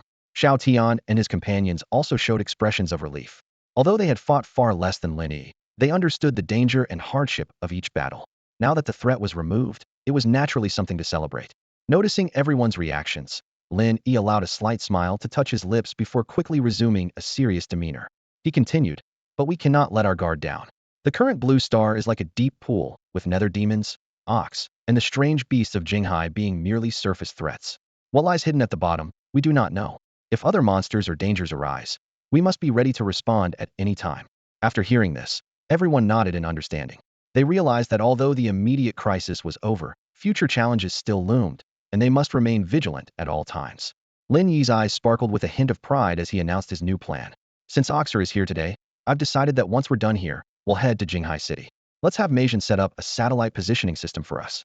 It's the best way I can think of to monitor Hope City. Huan Ying initially looked delighted upon hearing this, but her expression quickly turned conflicted at the mention of Meijin. She huffed stubbornly. I don't need her help. I can use my Ares prediction technique. Lin Yi shook his head, patiently explaining. Your Ares prediction has a limited range, fluctuates a lot, and consumes too much energy. EPR satellite detection is much more convenient and can almost monitor the entire city in real time. He added with a sigh. It seems like the poor rely on mutations, while the rich rely on technology. This comment instantly ignited Huan Ying's anger. She stood up abruptly, glaring at Lin Yi with fiery eyes. Who are you calling poor? You eat my food, live in my place, and still call me poor. Do you have any conscience? Lin Yi awkwardly scratched his nose, not daring to speak further. He had merely quoted a saying from his previous life, not expecting it to touch a nerve with Huan Ying. At that moment, Zhu Junjie, who had been listening intently, stepped forward with a reproachful look on his face. He said to Lin Yi, Lin, your girlfriend is right. How can you say that? She's been supporting you. Lin Yi was momentarily speechless, only managing a puzzled huh. Huan Ying's face turned crimson upon hearing this, and she stammered in defense. What? What girlfriend? I'm not. Her panicked gaze darted around, only to meet Xingtian's pensive stare. However, Zhu Junjie wasn't finished. He frowned, speaking earnestly. That's not right. I heard you both that day. Lin Yi said he wanted you, and you agreed, even mentioning living together. He widened his eyes, glancing between the two. Could it be that you've been hiding your relationship all along? At this point, Huan Ying's face was as red as a ripe apple. She wanted to argue, but was at a loss for words. Just then, Xingtian's soft voice cut through, completely disrupting Huan Ying's thoughts. Huan Ying, my dear friend, can you explain this? Xingtian felt a mix of emotions, reflecting inwardly. Beware of fire, theft, and friends. The ancients were not wrong. Heavens above, Huan Ying felt utterly wronged. She and Lin Yi were completely innocent. So how could anyone accuse them of such things? And say they had slept together? A thought flashed through her mind. Could Lin Yi have shared this idea with his friends? But why didn't he talk to her first? No. How could he even have such a filthy thought? Huan Ying opened her mouth to explain, but her heart was racing, and her head was spinning, leaving her unable to utter a single word. Hearing her best friend Xingtian's persistent questioning, she finally stammered. Shanshan, no, I didn't. Lin Yi stood aside, watching the comical scene unfold, finally grasping the meaning behind Zhu Junjie's words. He cursed under his breath. Damn it, that sneaky guy must have eavesdropped on me. Helpless, he turned to the two girls and explained, it's not what you think, it's a misunderstanding. The two girls calmed down slightly upon hearing this, and both looked at Lin Yi. Just then, Zhu Junjie's disgruntled voice chimed in again. No, Lin, how can you say that? I saw it with my own eyes. Xingtian widened her eyes at this, and was about to question Huan Ying again, when Zhu Junjie continued. She doesn't mind that you just started college, and she supports you. She lets you ride her BMW motorcycle and drive her sports car. And you still hide it, and speak like this about her. Do you think that's right? These words made Xingtian and Huan Ying's faces flush red instantly.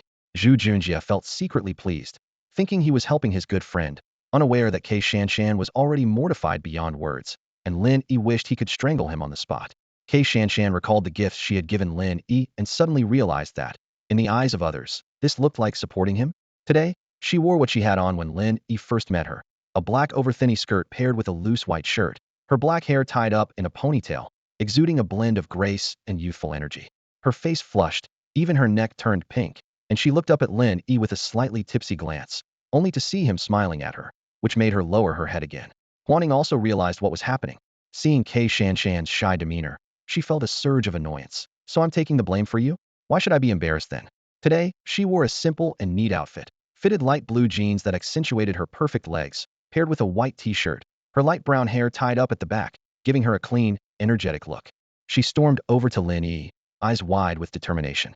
You can go ahead and launch your satellite, but figure out the funding yourself. I'm not made of money. I need it ready-made. With that, she turned to Kei Shanshan, grabbing her face firmly and forcing her to look up, scolding harshly. Such a spineless woman. Seeing this, Lin Yi decided not to remain passive. He immediately stood up, pulled Zhu Junjie aside, and explained the misunderstanding to everyone. He then turned to Qing, speaking more firmly. Qing, take him for some serious training.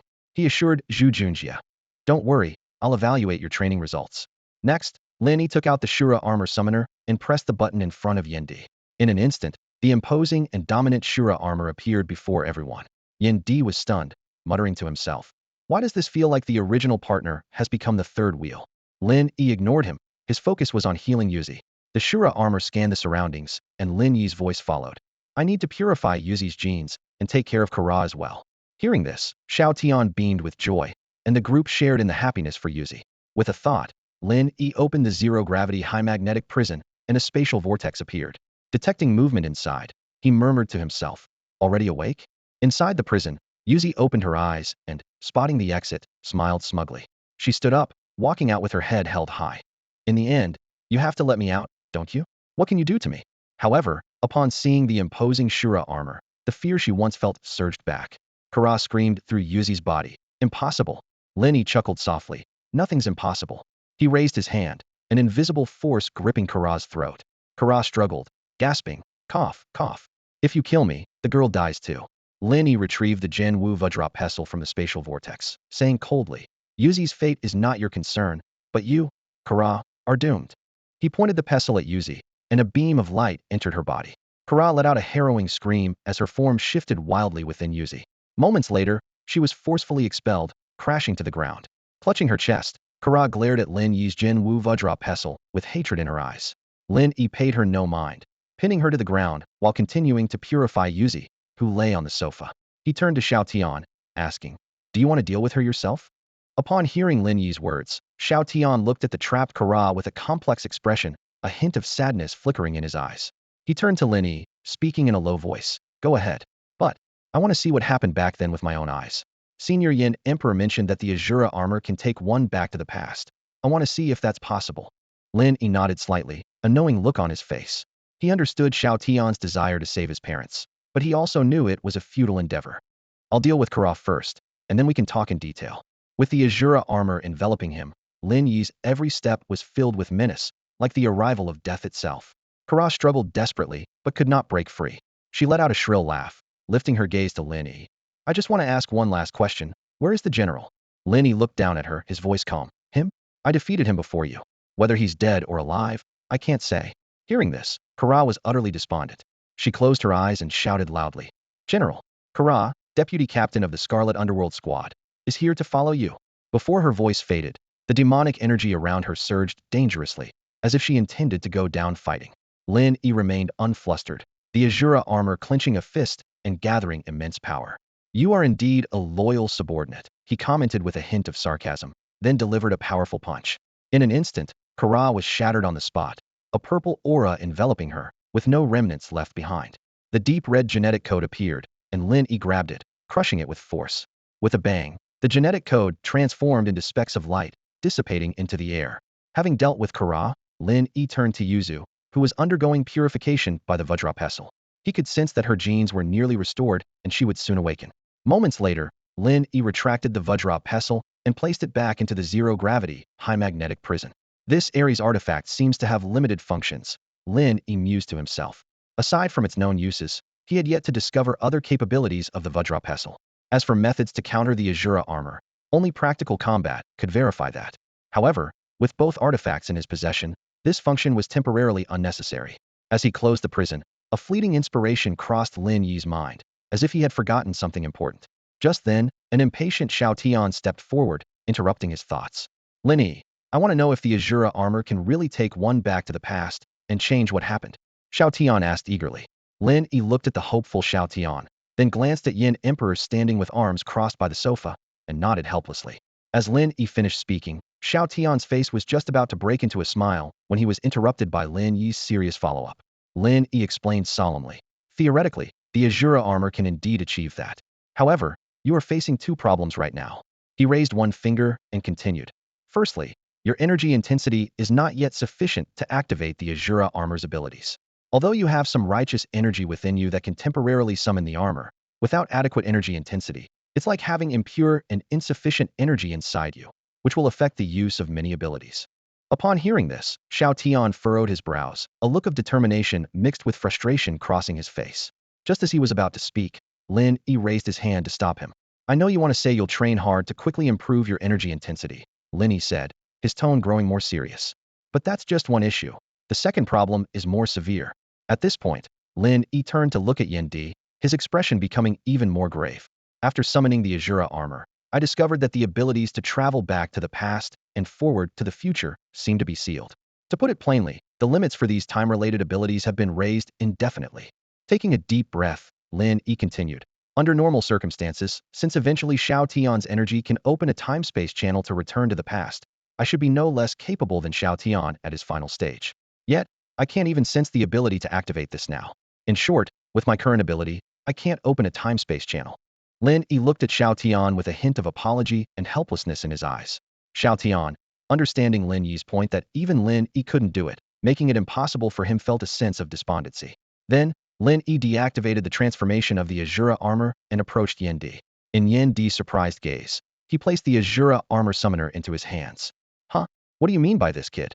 Yin Di raised an eyebrow, his rugged face showing rare surprise. Lin Yi smiled and replied in a light-hearted tone. I've troubled you these past days, and I did say I'd repay you in the future. Well, here it is. He then glanced at the dejected Xingtian and added, I also wanted you to help verify if my judgment was correct.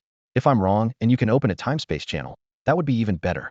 Hearing this, Xingtian looked up, his eyes shining with gratitude as he watched Lin Yi earnestly seek Yin Di's advice. Yin Di leaned back on the sofa, toying with the Ashura summoner that he hadn't seen in a long time. He looked up at Lin Yi again, a meaningful smile on his face. This is one of the most coveted armors in the galaxy, a treasure many dream of. And you can use it, aren't you tempted? Just giving it to me. With that, Yin Di suddenly stood up straight, slightly bending to meet Lin Yi's gaze, continuing. If you were to summon the Ashura armor, you might be considered among the top-tier masters in the galaxy. The power of Ashura is stronger than your war god Xingtian. Facing Yin Di's probing, Lin Yi's gaze remained calm and his expression steady. Clearly, he was no longer the young man desperate for power to establish himself when he first arrived here. A man must know what to do and what not to do. Yin Di had extended a helping hand multiple times, and he promised there would be a return. Although the Ashura armor summoner was precious, he believed that with hard work, he could earn it back. Yet, when he looked at Yin Di's earnest expression, a slight smile crept onto his lips. Well, since you're so insistent, I'll have to take it back, he said, pretending to be casual, lifting his arm slightly as if to grab the summoner. Yin Di had been quietly observing his reactions and suddenly burst into hearty laughter. He playfully pushed the young man away, his voice tinged with teasing. You've given it to me, so don't think about taking it back. With that, Yin Di stopped speaking, immediately grasped the Ashura armor summoner, closed his eyes, and began to investigate the anomaly Lin Yi had mentioned earlier. Moments later, he opened his eyes, furrowed his brow, and slowly shook his head, his tone filled with surprise. This is truly strange. The author then turns to the readers, sincerely sharing the recent progress in his writing. He mentioned that while the number of recommendations was gradually decreasing, the remaining readers were those who genuinely loved this genre. He expressed heartfelt gratitude, emphasizing that readers' recognition was his greatest motivation for writing. He welcomed readers to offer constructive feedback and criticism, stating that even negative reviews, as long as they were based on a thorough reading of the work, would be gladly accepted. However, he admitted feeling disheartened by some comments that attacked without deep understanding. He pleaded with readers to be considerate in their critiques and promised not to shirk responsibility if there were any issues. Regarding future plot developments, the author revealed that in the next 2 days, he would provide a simple conclusion to the Hope City storyline, with content leaning towards everyday narrative. He asked for readers' understanding and teased the upcoming Jinghai 5-element series. Although Hope City would no longer be the main stage, he assured that it wouldn't completely fade from readers' view. Lastly, the author again expressed his gratitude for the readers' support, promising to strive to create quality and lengthy works. He also specifically mentioned that he had added a small side story about Xingtian in Chapter 46, inviting interested readers to revisit it and assuring that it wouldn't affect the main story experience. Emperor Yin frowned slightly, about to speak, when Xiao Tian's heart sank as if plunged into an icy abyss. The history of his parents had always been a chasm he struggled to cross. Although he had avenged them, as their son, how could he not harbor hopes? Yet at this moment, it seemed as though the flame of hope was flickering out. Emperor Yin turned to Lin Yi, his tone carrying a hint of surprise. Though I haven't used the Shura armor's ability to return to the past in years, I can sense that if one's will reaches its peak, and with strong determination, it's not impossible. But now, that feeling has vanished, as if traversing time has become exceedingly difficult. Lin Yi nodded slightly, feeling the same, as if faced with an insurmountable barrier. Huan Ying, who had been listening quietly, suddenly widened her eyes and interjected. Could it be due to the temporal chaos we detected earlier? Her reminder prompted Emperor Yin and Lin Yi to recall the earlier detection results. They exchanged glances and nodded in agreement. That is indeed a possibility. Yet neither dared to jump to conclusions, for the mysteries of time and space are elusive. Even Emperor Yin, when confronting them, was like seeing flowers in the mist. Perhaps only those higher dimensional rulers, those unspeakable entities, truly understand it. Emperor Yin turned to Xiao Tian, his tone cold yet somewhat advising. For you, the current outcome might not be a bad thing. Even if the Shura armor could truly return to the past, do you really intend to alter established history? Have you considered how severe the consequences could be? Listening to Emperor Yin, Xiao Tian's eyes first showed bewilderment, then gradually a hint of understanding. He realized that even the slightest change in the past could have unimaginable impacts on the future, with consequences too great to bear. Lin Yi stepped forward, gently patting Xiao Tian's shoulder, and after a moment of thought, comforted him. Having determination isn't necessarily bad. What can't be done now might be possible in the future. What you need to do is keep moving forward, but don't lose your way. Seeing Lin Yi speak this way, Emperor Yin couldn't help but smile slightly and added, I see potential in you. While you might not match Lin Yi's level, reaching mine in the future isn't impossible. Power is limitless, and perhaps surpassing me will allow you to influence time and space. Keep striving. If you want to hold on to this determination, to leave hope for the future, focus now on catching up to Lin Yi. Hearing this, Xiao Tian looked up to thank Emperor Yin, then turned to Lin Yi and earnestly said, Lin Yi, I hope that one day I can fight alongside you. Seeing Xiao Tian's expression, Lin Yi realized that he intended to use this determination to embark on a new path. He couldn't help but anticipate this future where they would fight side by side. Just then, Emperor Yan's voice rang out again, admonishing Xiao Fei and Xiao Tian. You too. Your talents may not match Li Haoyan's, let alone that kid. But still, you have some potential. Remember to stay humble and focused, study Fei and Jin Gang diligently, and your future achievements won't be lacking. Su Tingfei and Wu Gang, scolded by Emperor Yan, immediately lowered their heads, not daring to lift them as if they were mice facing a cat. Lin Yi frowned as he listened to Yin Di, a hint of unease rising in his heart. Why did this sound like a final farewell? Just as he was lost in thought, Yin Di slapped him heavily on the shoulder, scolding, What nonsense are you spouting, kid? Unfazed, Lin Yi looked Yin Di straight in the eye, skeptically asking, Then why are you saying all this? Under Lin Yi's gaze, the usually dignified Yin Di appeared uncharacteristically uncomfortable. But being straightforward by nature, he didn't hide anything and said directly, I'm planning to leave Blue Star. What? Lin Yi's eyes widened in disbelief at Yin Di. Seeing Lin Yi's reaction, a rare smile appeared on Yin Di's face. Then, with a touch of melancholy in his eyes, he slowly said, Yinxing is my homeland, my territory, and the place where I rose to power. Back then, my arrogance and inflexibility led to my defeat by that old schemer Lu Fa.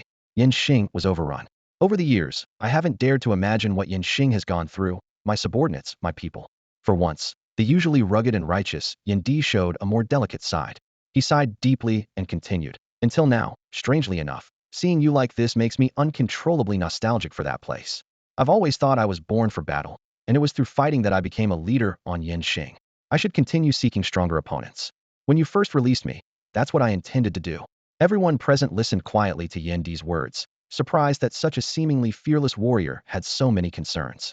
Yin Di glared at Lin Yi and sighed again. But these days, watching you with your slippery character and sharp tongue, yet still showing responsibility for friends and homeland, and even being able to summon the Shura armor. Sigh, could it be that he acknowledges you as well?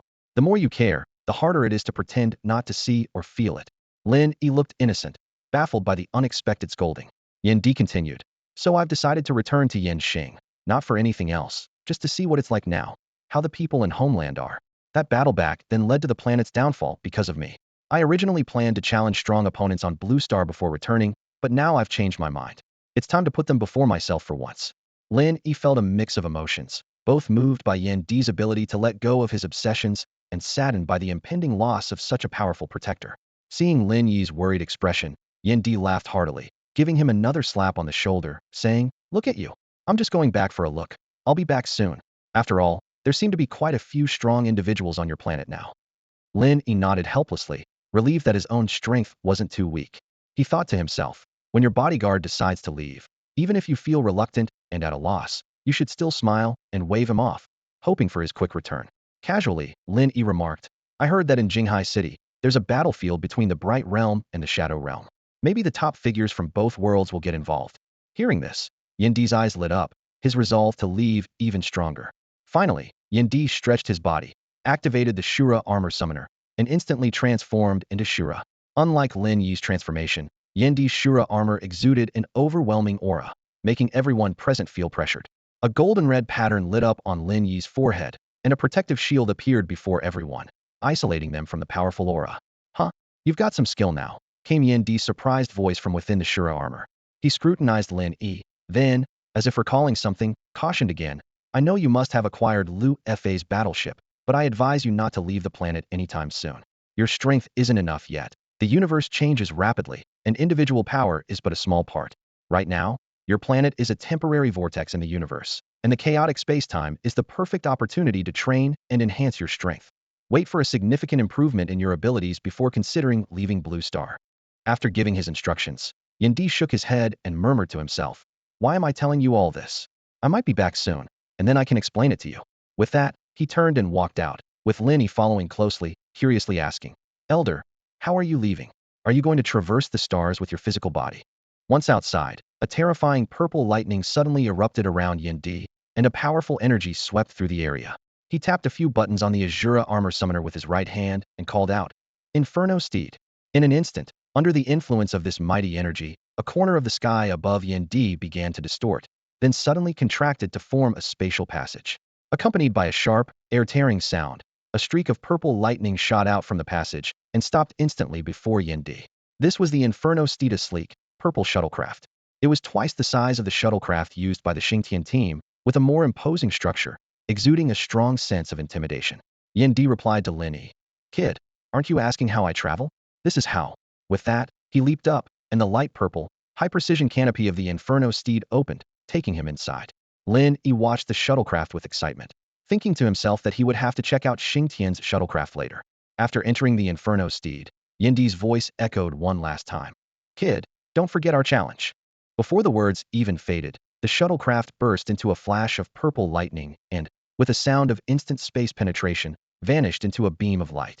Lin Yi exclaimed. He arrived quietly and left with such grandeur. "That's so Yandi." He turned to the others with a smile and said, "Let's go back to the shop. I'm still waiting for 2 more guests."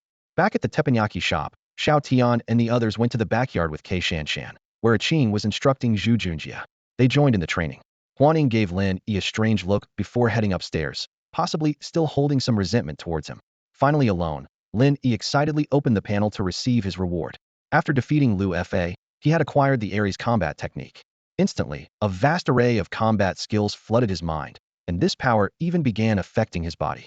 The Ares combat technique primarily consisted of 2 parts: techniques for using energy, such as tracking, sound transmission, and magnetic field isolation, and various combat physical techniques. Additionally, there were some secret methods.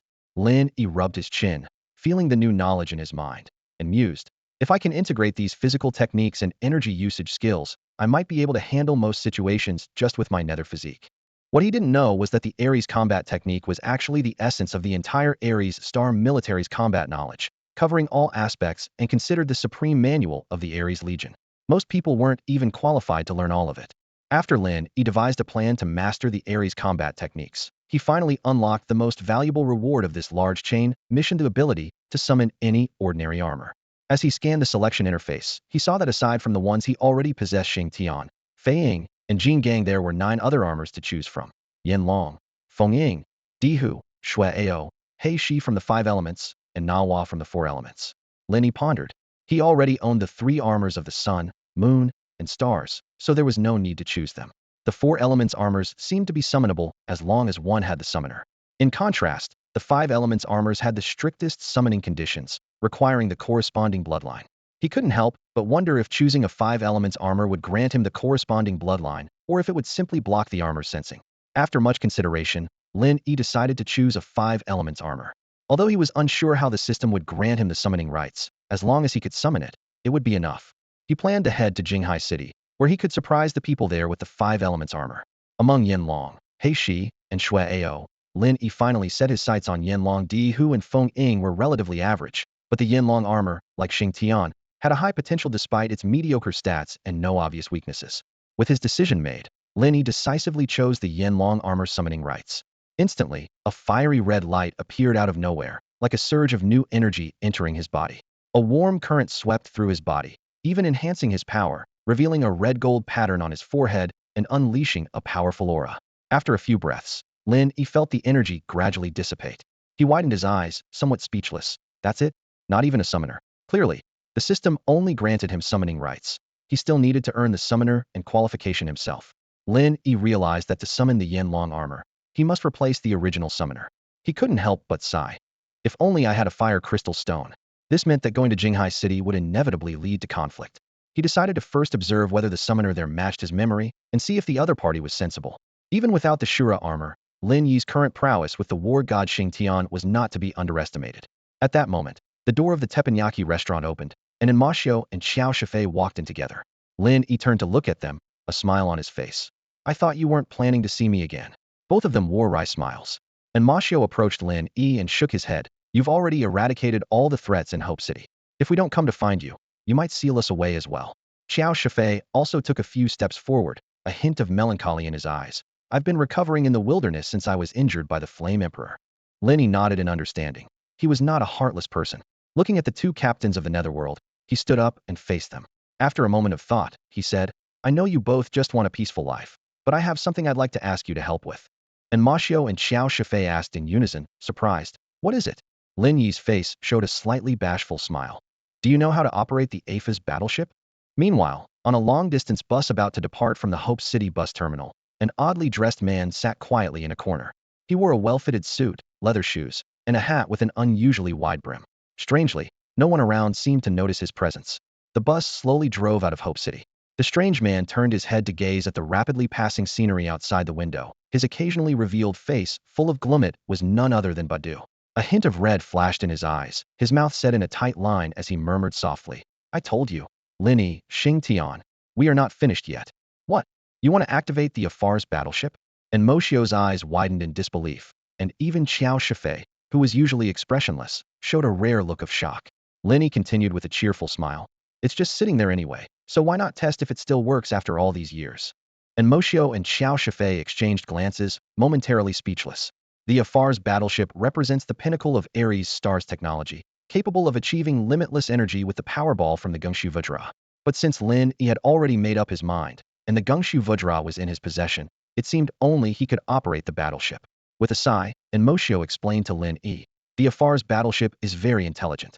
As long as you provide enough energy and install the core, it can be operated by just one person. Hearing this, Lin Yi's eyes lit up, and he eagerly attempted to drag the two towards the demon suppression tower to activate the battleship. However, Enmoshio suddenly stopped him, frowning slightly with a hint of sadness in his eyes. Xingtian, have you seen Shaban? Was he taken by the Flame Emperor? Shaban. Lin Yi was momentarily taken aback before realizing what he had forgotten. Feeling slightly embarrassed, he waved his hand and explained, Don't worry, Shaban is fine. I found him injured that day, so I placed him in the zero-gravity high magnetic prison to recover. Upon hearing this, Enmoshio's face lit up with joy. Where is he now? Lin Yi focused his thoughts, and a dark space vortex appeared beside him, leading directly to Shaban's room.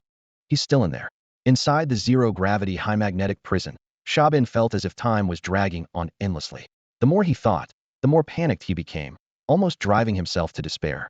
Just then, a space vortex appeared in the room, and Shaban, wide-eyed, cautiously stepped inside. In the teppanyaki restaurant, Shaban emerged from the vortex and immediately saw Xiao Shifei, and Moshio, and Lin Yi, who wore a somewhat awkward smile. Captain and Captain Xiao. Xingtian, you weren't defeated? What on earth happened these past few days? Shaban was overwhelmed with mixed emotions, his excitement barely contained. He recalled the zero-gravity high magnetic prison, a place like a deep void with no sense of time or space. only eternal darkness. Xiaobin couldn't help but admire the Flame Emperor's ability to remain unaffected after spending thousands of years there. In fact, the Flame Emperor staying there peacefully is also a form of escape, isn't it? Lin Yi quickly stepped forward, grasping the hand of the returning Xiaobin with concern, and asked, Xiaobin, have your physical injuries healed?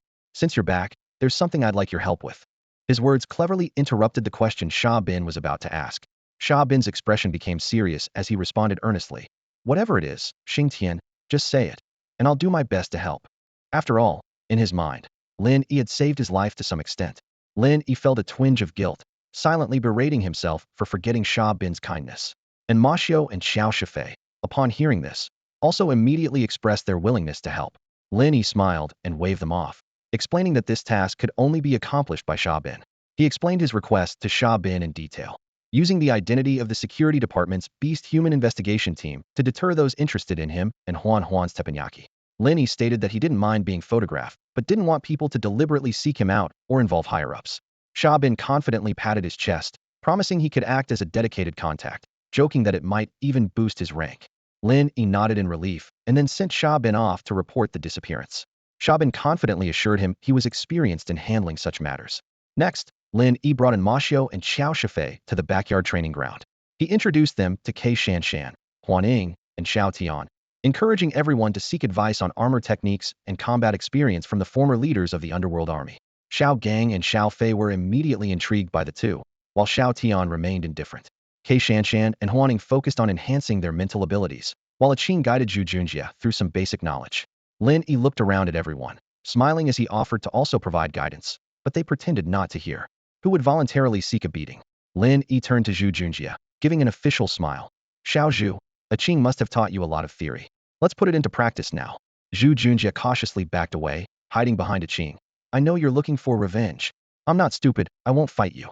Lin Yi feigned hesitation and then gritted his teeth. Come on, I won't summon my armor. Let's just spar. Zhu Junjie's eyes lit up with excitement. Really? Lin Yi nodded, not noticing the strange looks and suppressed laughter from the others. Seconds later, Zhu Junjie shouted, Diamond armor. Unite. At the same time, a panel appeared before Lin Yi, accompanied by a familiar voice in his ear. Ding. Challenge task triggered. Overestimating oneself. Overestimating oneself. Defeat Zhu Junjie, who has summoned the diamond armor, without using armor. Task reward, mental ability 2. Seeing the sudden appearance of a new task, Lin Yi raised an eyebrow, a flicker of surprise in his eyes. Although the task reward wasn't substantial, the difficulty was indeed low. Overestimating yourself. He smirked, thinking to himself that this system sure had a knack for sarcasm. Coincidentally, Lin Yi also wanted to test his physical strength. With Ares combat techniques, taking down Zhu Junjie shouldn't be a problem. At this moment, Zhu Junjie had already summoned his Vajra armor. The golden, imposing armor enveloped his entire body, exuding an intimidating aura of power. From within the armor came Zhu Junjie's arrogant laughter. Ha ha! The expressions of those around immediately turned more peculiar. Lin, don't say I'm bullying you with my armor. Zhu Junjie had barely finished speaking before he stepped forward, the fist of his Vajra armor aiming straight for Lin Yi's face. This punch packed quite a punch, and an ordinary person would likely suffer serious injury. However, Lin Yi's expression remained unchanged as a bright, mysterious crimson gold pattern appeared on his forehead. He raised his left arm, instantly blocking the incoming powerful punch. A layer of energy, the same color as the pattern, formed in front of his arm. Bang! Zhu Junjie's powerful punch was effortlessly blocked by Lin Yi, who didn't even flinch. Zhu Junjie was momentarily stunned, but Lin Yi didn't hesitate. His right hand formed a palm, enveloped in similar energy, and with the technique of Xingtian palm, he struck the chest plate of the Vajra armor. Boom! What appeared to be a gentle palm strike was actually filled with surging energy from Lin Yi's robust physique. The force exploded instantly, and with a dull thud, Zhu Junjie was knocked back several steps, nearly falling to the ground. What? Zhu Junjie steadied himself with a look of disbelief. No way, you're this strong? That's insane. Despite his shock, Zhu Junjie didn't concede. He clashed his fists together and charged at Lin Yi again. Lin Yi remained unfazed, his body enveloped in that special energy, forming an invisible shield that protected him from the armor's impact. Bang bang bang.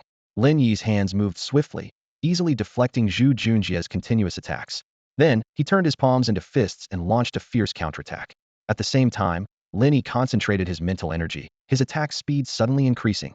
A series of punches landed, their immense force causing sparks to fly from the Vajra armor. Lin Yi then tightly gripped the armor's shoulders, golden patterns appearing on his knees, and and suddenly thrust forward. Caught off guard by this sudden rapid assault, Zhu Junjie was overwhelmed. The weighty knee strike to his abdomen left his eyes wide open as he was sent flying, landing heavily on the ground. Bang! The Vajra armor disintegrated into a stream of data, breaking apart instantly. Zhu Junjie clutched his stomach, crying out in pain. Ah, that hurts. How are you so freakishly strong, even stronger than the armor? Am I going to die from your beating? Lin Yi stretched his body, glanced at Zhu Junjie, and calmly said, Stop pretending. I controlled my strength well enough to disassemble your armor without hurting you. He glanced at the panel and saw that the task was complete. At this moment, everyone around wore expressions of astonishment, clearly too shocked by the outcome of the battle to speak. They knew that Lin Yi's body had seemingly undergone a transformation, becoming incredibly strong, but they never expected he could dismantle armor with his bare hands. Lin Yi stood still, his fists slightly clenched, exuding an indescribable aura of power. The scattered fragments of armor on the ground silently testified to the astonishing scene that had just unfolded. Although the opponent was merely a novice who had just summoned armor, Lin Yi's strength was nonetheless impressive. And Mie Xiao and Xiao Shifei widened their eyes, stepping forward in unison. Their gazes were filled with surprise and admiration as they exclaimed almost simultaneously, Your body is no less powerful than ours, even with our mutations.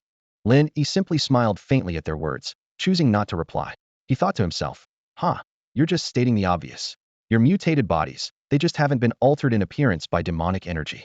The group then gathered in a circle, eagerly exchanging insights about armor summoning and combat techniques. Xiao Shifei and Mie Xiao even volunteered to practice with Xiaotian and the others, quickly turning the scene lively. Standing aside with arms crossed, Lin Yi observed the two in the field closely, occasionally nodding with a thoughtful gleam in his eyes. If there's a chance, I should get them another set of armor. Their combat power would double instantly, he calculated silently. As the last rays of the sun disappeared beyond the horizon, night quietly descended. Lin Yi invited everyone to have dinner at the store, and then suggested visiting the Zhanimo Tower. Everyone was excited about seeing the high-tech battleship and eagerly agreed to go together. Kei Shan quietly reminded, It's nighttime now, so the AFAC ship can take off without being seen. Her cautious consideration earned Lin Yi's silent approval. Zhu Junjie rubbed his hands in excitement, unable to hide his thrill. Wow, an alien high-tech battleship. I never thought I'd get to see such a thing. Huaning and Qing also showed anticipation, while Xiao Tian and his friends were more curious. They split into several cars and soon arrived at the Zhanimo Tower. Upon entering the tower, Lin Yi looked around, remarking, It's strange. I used to find this place eerie, but now it doesn't feel that way at all. And Mie Xiao and Xiao Shifei exchanged a complex glance. They both knew that the intimidating statues in the tower had been dealt with by Lin Yi, so the eerie feeling was gone. At this moment, their position was quite awkward, akin to escorting an enemy to their own base and having to guide them on its use. Kei Shan surveyed the surroundings and softly approached Lin Yi, asking, So, where is the AFAC battleship hidden? Xiao Gang walked brazenly past the statues of the nether demons, full of disdain. Humph. They look fierce, but who are they trying to scare? In the end, we sealed them. And Mie Xiao, Xiao Shifei, Xiao Tian, and Xiao Fei all looked up at the towering interior of the Zhanimo Tower, each with different expressions. For them, the tower was, in a way, the starting point of their destiny. Huaning slowly approached Lin Yi's other side and quietly explained, The Zhanimo Tower is built on top of the AFAC battleship. Our ancestors, the three cultivators, spent years constructing this tower here. Lin Yi nodded in understanding, already aware of the AFAC battleship's location. Without waiting for Mie Xiao and Xiao Shifei to speak, he strode towards the central platform of the Zhanimo Tower, striking down with his right fist. The stone platform shattered instantly, revealing an intricate mechanical surface within. At that moment, a new task notification sounded in Lin Yi's ear. Ding! Daily mission triggered. Re-establish the AFAC's authority, making the battleship permanently stationed above Earth to suppress evil spirits. Mission reward. For intelligence. Full authority of the AFAC battleship. Lin Yi's brow furrowed, filled with confusion. Permanently stationed above Earth, meaning I can't just fly the battleship around? Suppress evil spirits? What kind of evil spirits? How do I suppress them? Am I supposed to aim a plasma cannon at them if detected? And this reward is odd. Didn't I already have its authority after activating the AFAC with the Gung Su Vajra Pestle? With these questions in mind, Lin Yi took out the Gung Su Vajra Pestle from a spatial vortex and placed it on the metal surface before him. In an instant, the metal surface became ever-changing, swiftly engulfing the entire Gung Su Vajra Pestle. Immediately afterward, the ground shook violently, and a thunderous roar echoed in all directions as enormous, deep cracks spread like a spider web around the Zhanimo Tower. The Zhanimo Tower swayed precariously, the central ground suddenly shattering, and a dazzling silver hue burst forth from the earth. From a bird's eye view, one could see an enormous silver battleship slowly emerging from the ground, like a giant whale breaking through water, poised to soar into the sky. Inside the demon suppression tower, the violent shaking made everyone unsteady. Lin Yi reacted instantly, grabbing Xingtian with one hand and Huan with the other, stabilizing them. Xingtian leaned towards Lin Yi, while Huan, though pouting, held his hand tightly. The tremors intensified as a battleship was emerging from the ground. And Mashio, what's happening? How do we get inside the battleship? Lin Yi asked urgently. And Mashio crouched low, gripping a beam tightly, and quickly replied, I don't have access to the Afar's battleship. Only the general does. Lin Yi was taken aback. What? Then why did you confidently bring us here? The shaking intensified, and the demon suppression tower was on the verge of collapse. The ground beneath them tilted noticeably, as it was the head of the Afar's battleship, preparing to launch. And Mashio panted heavily and continued. But the Gungshu Vajra as an energy source allows anyone who controls it to have partial access to the Afars. Xiao Shifei's voice came just in time. Use a thread of intent to sense the Gungshu Vajra and convey your thoughts. The Afars will receive them. Upon hearing this, Lin Yi immediately expanded his intent, enveloping everyone around him, transmitting his thoughts like a lightning flash.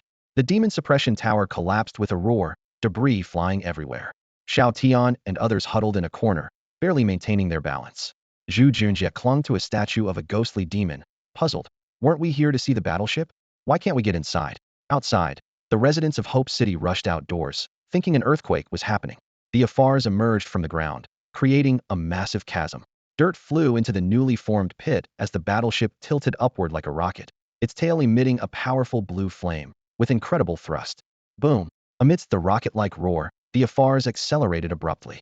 The demon suppression tower on its bow had risen hundreds of meters into the sky, completely collapsing under the terrifying inertia. As countless bricks and debris fell, Lin Yi felt a mysterious teleportation force enveloping him. With several flashes of light, everyone instantly vanished from the demon suppression tower, which had stood for a millennium. The tower crumbled into ruins, cast down from the warship high above. Soon, the Offa's warship, powered by its strong engines, surged into the sky, eventually breaking into the atmosphere. Flames from friction began to blaze at the ship's bow, quickly engulfing the entire Office, making it resemble a giant burning sun as it sped away from Blue Star. In an instant, the deafening roar vanished, and the immense power dwindled as the warship entered the boundless expanse of space. Inside the Offa's warship, Lin Yi and his companions stood on the bridge. Ahead of them was the massive control panel and intelligent mechanical modules of the Office. Beyond that was the ship's bow, now appearing transparent, offering a view of outer space. What a powerful warship! Lin Yi marveled at the intricate machinery around him. In just a few seconds, we've already left Blue Star and entered the universe. The bridge was positioned right before the command room, which alone was the size of several basketball courts. Instruments and displays lined the surroundings, although most of the warship's operations were autonomous, requiring no manual control. He approached the command station, where the Gungshu Vajra was embedded in the center. Placing his hand on the console, Lin Yi could issue commands to the warship with a single thought. Interesting, he remarked with excitement, as he began exploring the functionalities of the Office, directing the warship to a higher orbit above Blue Star, beyond that of near-Earth satellites. Meanwhile, Xingtian, Huan, Xiao Tian, and others curiously explored the interior of the Office warship. The sight of such advanced technology left them thrilled. I never imagined I'd get to ride a spaceship and tour space in my lifetime. Xiao Gang exclaimed, touching the high-precision virtual control screen before him. Qing was also happily wandering around, inspecting every detail, finding it far more exhilarating than his previous travels. Only in Mishu and Xiao Shifei wore complex expressions, having once used this very warship to destroy planets. Plasma cannon. Lin Yi, while examining the Offa's capabilities, sensed its most formidable weapon. Though he couldn't discern its intricate structure, he felt its terrifying power. The energy from the Gungshu Vajra could be converted into the plasma cannon's firing power, capable of shattering a planet with one shot. Impressive, he mused, but soon realized a problem. He couldn't control this main weapon. Damn it. I forced my way in, yet there's still restricted access. Lin Yi frowned, feeling frustrated. It was like having someone's body, but not their heart. As the warship slowly settled into an orbit around Blue Star, Lin Yi gazed at the blue planet below and the numerous satellites orbiting it. Smiling as he looked out at the universe through the simulated windows, he thought, even if you're stubborn and steadfast, I will win your heart. A notification sounded in his ear. Ding. Congratulations on completing the task at the Demon Suppression Tower. Reward. Intent 4. Full access to the Office warship. Instantly, Lin Yi felt his soul connect with something, and with a single thought, the entire office warship was scanned. A thread of intent entered the warship's mainframe, unlocking all permissions. Activate stealth mode, Lin Yi calmly commanded. The semi-virtual mainframe panel appeared before him, and a mechanical voice announced in the control room. Stealth mode activated. In outer space, the massive warship, once like a space aircraft carrier, shimmered and swiftly vanished. Inside, Lin Yi turned to Xingtian and the others, smiling as he said, "Let's go. There should be some of your things on the moon." Hearing Lin Yi's words, Xingtian, Xiao Fei, and Xiao Gang were all taken aback, their eyes flashing with a hint of surprise. "On the moon? Something of ours?" they asked in unison. Lin Yi nodded to confirm, then took out the Xingtian armor summoner from his pocket. He skillfully pressed the buttons, completed the iris scan, and inserted it into his belt. Xingtian armor. Unite. With a shout, Lin Yi instantly transformed. "You should all summon your armors too." Lin Yi's voice came from within the armor. "Let's take a trip to the moon." Hearing this, Zhu Junjie widened his eyes and eagerly began summoning the King Kong armor. He was secretly thrilled. Such an experience was rare and invaluable for ordinary people. Xingtian, Xiao Tian, and the others also took out their armor summoners. In no time, a surge of energy filled the interior of the battleship, and several uniquely shaped armors materialized one by one. At this moment, a Qing stepped forward, his eyes glinting with thoughtful light. "Lin Yi, are you referring to the shuttlecraft?" he asked tentatively. Lin Yi turned to a Qing and confirmed with a smile. "That's right, the shuttlecraft. I must say, a Qing, you as a spellcaster are quite professional to deduce the existence of the shuttlecraft." He then explained to everyone. "The shuttlecraft should be parked on the far side of the moon. We can use the short-range teleportation capability of the Aphis battleship to get there directly. But since there's no air on the moon, we need to summon our armors in advance." The other five nodded in understanding. Lin Yi then issued a command to the Aphis battleship. With several flashes of white light, the six of them instantly vanished from the ship. On the far side of the moon, it was deep and shadowy, yet not entirely dark. Faint starlight barely illuminated the desolate landscape. Suddenly, 6 beams of white light appeared like torches from the sky. As the light faded, 6 uniquely designed armors emerged. Lin Yi looked around and said to the others, "I had the Aphis battleship scan the far side of the moon earlier. It teleported us to a place close to the shuttlecraft. Let's search nearby." He briefly explained the powerful capabilities of the shuttlecraft, emphasizing that now they knew their location, they couldn't leave them here. Before long, Zhu Junjie's excited voice came through the internal communication system of the armor. "I think I found the shuttlecraft. 3 of them, wow. They're awesome." Everyone quickly headed to where Zhu Junjie was. Soon, they saw 3 elegantly designed shuttlecraft in a lunar crater. Although small in size, the shuttlecraft were intricately structured, equipped with stable transit capabilities and powerful weapon systems. Each shuttlecraft could accommodate up to 2 people. The fire chariot was entirely crimson, adorned with golden accents. The flying shadow chariot was primarily sky blue, and the King Kong chariot was a mix of pale green and golden yellow. The 3 shuttlecraft hovered in the lunar crater, exuding a high-tech aura that was truly awe-inspiring. On the far side of the moon, 6 people stood in front of 3 shuttles, their eyes alight with curiosity and anticipation. The shuttles were similar in structure, with special transparent covers over the front cockpits and a variety of mechanical modules at the back. Zhu Junjie quickly noticed a problem. He glanced around at the others, surprised, and said, "Wait a minute. There are 6 of us, but only 3 shuttles. How do we divide them?" This question caught everyone's attention. However, Xingtian seemed unfazed. She walked straight to Lin Yi's side and calmly said, "I'll follow Lin Yi's lead." Xiao Tian, Xiao Fei, and Xiao Gang exchanged glances, then unanimously turned to Lin Yi, saying in unison, "We'll follow your lead too." Seeing this, Zhu Junjie shrugged helplessly. "Then I guess I don't need to say anything more." Lin Yi didn't respond immediately. He rubbed his chin, deep in thought. These 3 shuttles were left behind by Golfa and his team 1,000 years ago, and they should logically belong to Xiao Tian and his group. But now, Lin Yi could summon the Xingtian armor, and his abilities were strong enough to theoretically summon a shuttle as well. A question arose in Lin Yi's mind. Would he summon a brand new shuttle or the Xingtian steed? Without hesitation, Lin Yi's eyes flashed with determination as he quickly gathered his energy, channeling it into the summoner at his waist. Simultaneously, the Xingtian armor stood tall, surrounded by a tangible flow of crimson energy. With a swift motion of his right hand, the upgrade card for the war god Xingtian appeared in his palm. "War god Xingtian. Upgrade," Lin Yi shouted. In an instant, a powerful energy burst forth, sending a terrifying force sweeping out and forcing Xingtian and the others to step back. The corners of the Xingtian armor's summoner opened, revealing a central crimson glow, with the corners turning gold. The armor on the chest, back, and shoulders reassembled, and the entire armor was adorned with gold accents. The appearance of golden wings on the forehead and a sword at the back signaled the war god Xingtian's peak aura. Boom. A loud noise erupted as the energy lifted the lunar surface's dust. Xiaotian and the others had to retreat again, barely maintaining their balance.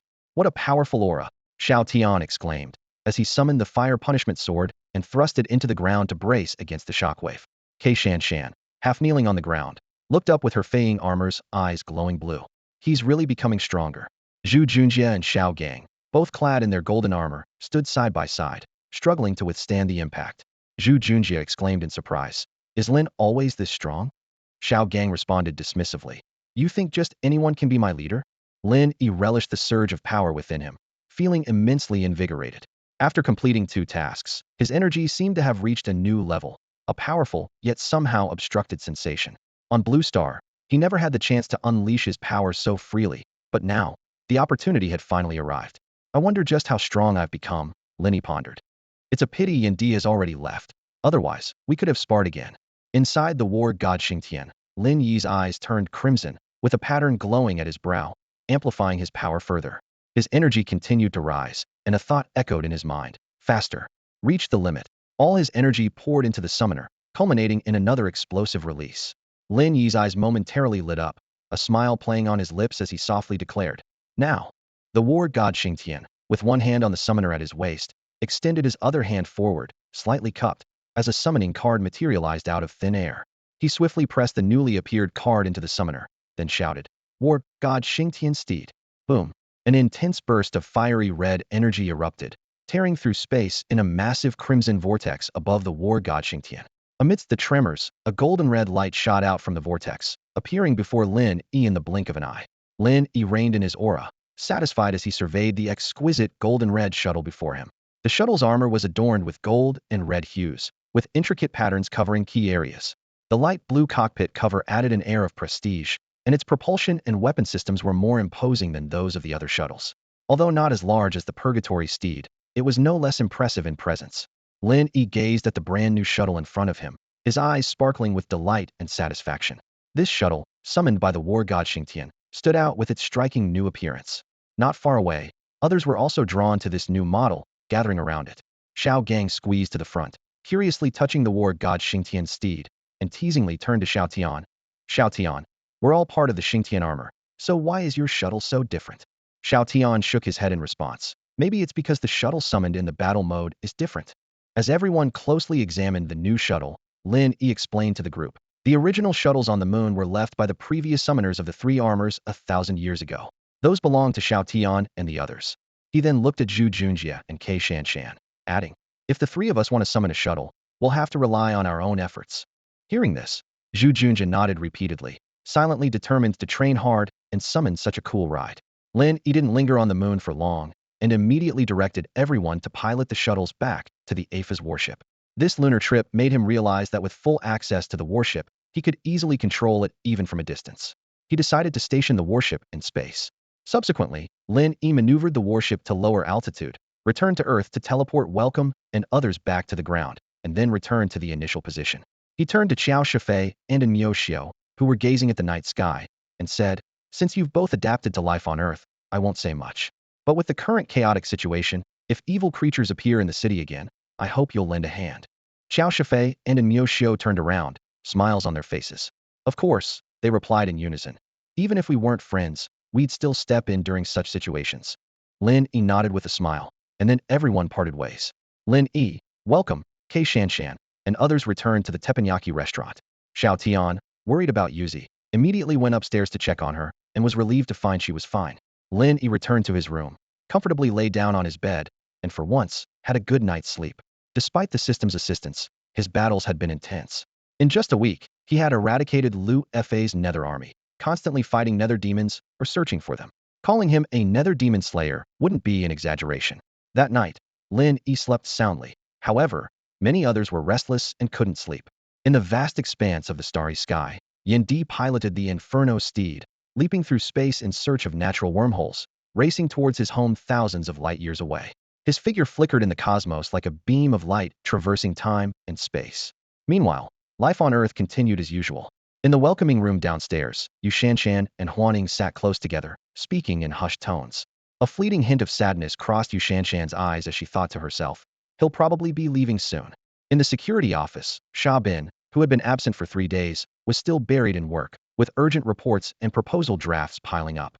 His pen moved swiftly as he wrote suggestion after suggestion to not disturb Lin Yi's life. Under a bridge in Nanbo City, a disheveled man in a suit was curled up, muttering to himself with clenched teeth, his eyes filled with resentment and unwillingness. Not far away, in a modest apartment, a young man with long hair lay on his bed, clutching a summoning device with determination in his eyes as he muttered, I must learn from my predecessors. At the ERP research base in Jinghai City, Mei Jun stared blankly at the screen before her mind replaying the shocking scenes she had witnessed via satellite that night. In a hidden cave on the outskirts of the same city, a middle-aged man in a black robe laughed uproariously. Ha! I managed to obtain such a secret technique. The next day, Lin Yi lazily awoke as the sun reached its zenith. He stretched, feeling exceptionally good, though puzzled by the bottleneck he sensed yesterday. However, he quickly dismissed the thought, confident that such obstacles couldn't possibly trouble someone with his system. Upon going downstairs, Lin Yi found only Huaning sitting on the sofa reading a book. He walked straight to the kitchen counter, grabbed a sandwich, and began eating. Where are the others? He asked through a mouthful of food. Huaning frowned at the sandwich in Lin Yi's hand, annoyed. Oof, that was for me, she huffed, rolling her eyes at him. They're all in the backyard. Qing is teaching them how to use their techniques. Lin Yi ignored Huan Ying's dissatisfaction, continuing to savor his meal. If it was for you, why didn't you eat it? Leaving it there is just wasteful, he casually remarked. He was uninterested in watching the others train, believing he had already surpassed them by a season. After taking a sip of water, Lin Yi said to Huaning, tell them they need to work hard until they reach in Mishu and their level of strength. Pretending not to notice Huan Ying's murderous glare, he added, I'm planning to go to Jinghai tomorrow, alone. They're too weak, and it's too dangerous to take them. Huaning gritted her teeth and said, you can't use my cup anymore. Lin Yi paid no mind, continuing, once the time comes, I can activate battle mode. With a single call, they can bring their shuttlecrafts to fight. Feeling exasperated, Huaning turned away, lying on the sofa. No need for me to pass the message. They probably heard everything. Lin Yi looked at her in surprise, then turned towards the back door, realizing it was open. Yu Shanshan stood at the front, with Zhu Junjie, Xiao Tian, and others leaning against the walls, silent. Feeling a bit awkward, Lin Yi was about to clarify that it wasn't about disliking them, but rather acknowledging their current lack of strength. Just then, the shop door swung open, and Xia Bin walked in wearing his uniform. Instantly, he felt everyone's eyes on him, making his skin crawl. Did I come at a bad time? Xia Bin asked, puzzled. Lin Yi's eyes lit up, and he quickly stepped forward, grabbing Xia Bin's arm like a lifeline. No, you came just in time. Lin Yi could feel Kei Shanshan's resentful gaze piercing him from behind, and he silently thanked Sabin for arriving just in time to save him from the awkward situation. He quickly turned to Sabin, only to be startled by the deep, dark circles around his eyes. Sabin, what happened to you? Did someone hit you? Lin Yi asked with concern. Sabin waved his hand, forcing a smile. It's nothing, I just didn't sleep last night. As he spoke, he walked into the teppanyaki restaurant, glanced around, and continued, I'm here today on behalf of the higher-ups. First, they want to publicize your deeds in saving Hope City to reassure the public. Secondly, Sabin's expression suddenly became serious, a hint of worry in his eyes. Did you know that Ba Wang Group CEO, Ba Do, has fled? Everyone present understood what Ba Do represented. Did his escape mean that the threat wasn't over? Lin Yi thoughtfully rubbed his chin, then calmly and firmly said, don't worry.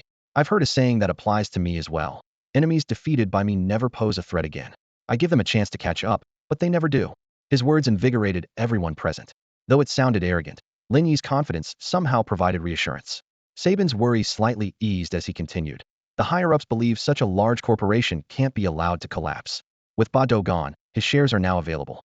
They want to allocate those shares to you as a token of gratitude. Lin Yi raised an eyebrow, surprised by this unexpected windfall. After a moment of thought, he pointed to Huaning and said, let's put it under Huaning's name. She's been handling logistics, so it's only fitting for her to manage this money. Huaning sat on the sofa, staring at Lin Yi in disbelief. This was a fortune, with annual dividends in the millions. Lin Yi teased. Didn't you always say I eat your food and live under your roof without a conscience? Is this money enough to buy you, so you can take care of me from now on? Huaning snapped out of her daze, proudly raising her chin. You think you can buy me with just this amount? You at least. Before she could finish, a chillingly calm gaze came from the back door. Kei Shanshan stood there expressionless, her eyes filled with indescribable emotions. Huaning shrank his neck in embarrassment and quickly added, this money is just enough to pay off your past debts. At most, you can consider your food and lodging free in the future. Don't go around saying things like buying me. It gives the wrong impression. Lin Yi felt a bit awkward upon hearing this and instinctively touched his nose. He had just said it casually, not expecting such a reaction. After adjusting his emotions, Lin Yi turned to Sabin and said seriously after a moment of thought, "Promotion is fine, but don't deliberately expose our place. You handle the rest as you see fit."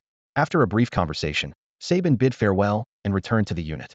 Lin Yi watched him leave and noticed that the others had already returned to the backyard to continue training. He also turned back to his room, preparing to check his personal panel. Sitting on the edge of the bed, Lin Yi closed his eyes, and with a thought, a familiar blue screen unfolded before him. Personal panel. Lin Yi. Body, 60 normal adult. Mental energy, 99 note. Has reached the peak of individual mental energy. Can continue to enhance mental energy after self-breaking through the bottleneck. Mental energy accumulates during the unbroken period. Friendly reminder. Breaking through as an entity in the material universe requires harnessing impact, aligning with one's transformation method to achieve a profound metamorphosis. Combat skills, 9 out of 10, can be enhanced through practice and real combat. Light and shadow will control. Locked note. Affects the performance of light and shadow armor. The stronger the control, the stronger the armor. 5 elements bloodline. 40-70% can transform into Emperor armor using the belt. Armor enhancement value, 90 at 100. One armor can be chosen for enhancement. Tasks completed, 19. Lin Yi carefully examined this new panel, furrowing his brows. Mental energy has reached a bottleneck, and I need to find a way to break through? What does it mean by harnessing impact, aligning with one's transformation method to achieve a profound metamorphosis? He studied it repeatedly, but still couldn't grasp its meaning. Too bad Yin Emperor isn't here. Lin Yi sighed inwardly. Otherwise, I could have discussed this with him. Indeed, having an elder at home is like having a treasure. Leaning against the bedhead, Lin Yi rubbed his chin, continuing to ponder. So, my current mental energy strength should be roughly on par with Yin Emperor and Lu Fa. He recalled Yin Emperor's past musings about how, despite reaching the peak for many years, he still hadn't broken into a higher realm, the cosmic level. So at this stage, even if one's mental energy breaks through, it's just accumulation, not transformation. Suddenly, Lin Yi realized something important. A gleam flashed in his eyes, and he subconsciously clenched and unclenched his right fist. But seeing my mental energy today, I understand one thing. Lu Fa isn't really dead. My mental energy reached a bottleneck after killing Kula and completing 2 more tasks. If Lu Fa the old scoundrel were truly dead, the bounty on him would have been substantial. Lin Yi's eyes became resolute. This is good. Once I break through the bottleneck, I'll use your bounty to enhance my first wave. He realized he couldn't delay any longer. Looks like I need to head to Jinghai soon and get ERP to help install satellite monitoring here. Regarding the new item on the panel, light and shadow will control. Lin Yi roughly understood its meaning. I assume it will show up once I successfully summon the light and shadow armor. He walked to the window, observing the bustling street outside with a hint of doubt in his eyes. The light and shadow armor doesn't seem to directly enhance the summoner's strength. It's merely dependent on the summoner's control over the armor to determine strength. In essence, the strength of the light and shadow armor lies in the armor itself, while for Xingtian, it's the summoner who's strong. Lin Yi continued analyzing. Whether it's Xingtian Fang, King Kong, or even Shura, the full strength is determined by the summoner's own strength and mental energy intensity. Moreover, with sufficient mental energy, the summoner has considerable strength even without using armor. But it's different with the light and shadow armor. Strength is due to excellent control over the armor, unlocking more of its power. Without the armor, the summoner is practically like an ordinary person. He raised an eyebrow, gazing at the distant sun, pondering, why is that? Could it be because this side's armor is inherently from the material universe, while the light and shadow armor is essentially from the bright realm? Shaking his head, Lin Yi stopped thinking further and turned to walk out of the room. Tomorrow to Jinghai. Light and shadow battles, 5-element armor, alien beasts, and the emperor armor. Here I come. The city of Shiwang was shrouded in a light morning mist, replacing the summer heat with a refreshing coolness. In front of the Huanhuan Teppanyaki restaurant, Lin Yi stood by his long and used black BMW motorcycle, preparing to bid farewell to everyone. Last night, upon hearing that Lin Yi was leaving today, they had a farewell dinner. However, they hadn't expected him to set off so early. Xingtian approached Lin Yi, her bright eyes revealing reluctance. Lin Yi, why are you leaving so early? Lin Yi smiled and explained. There seem to be some interesting things happening in Jinghai, so I need to check it out first. As he spoke, he stepped forward and embraced Xingtian.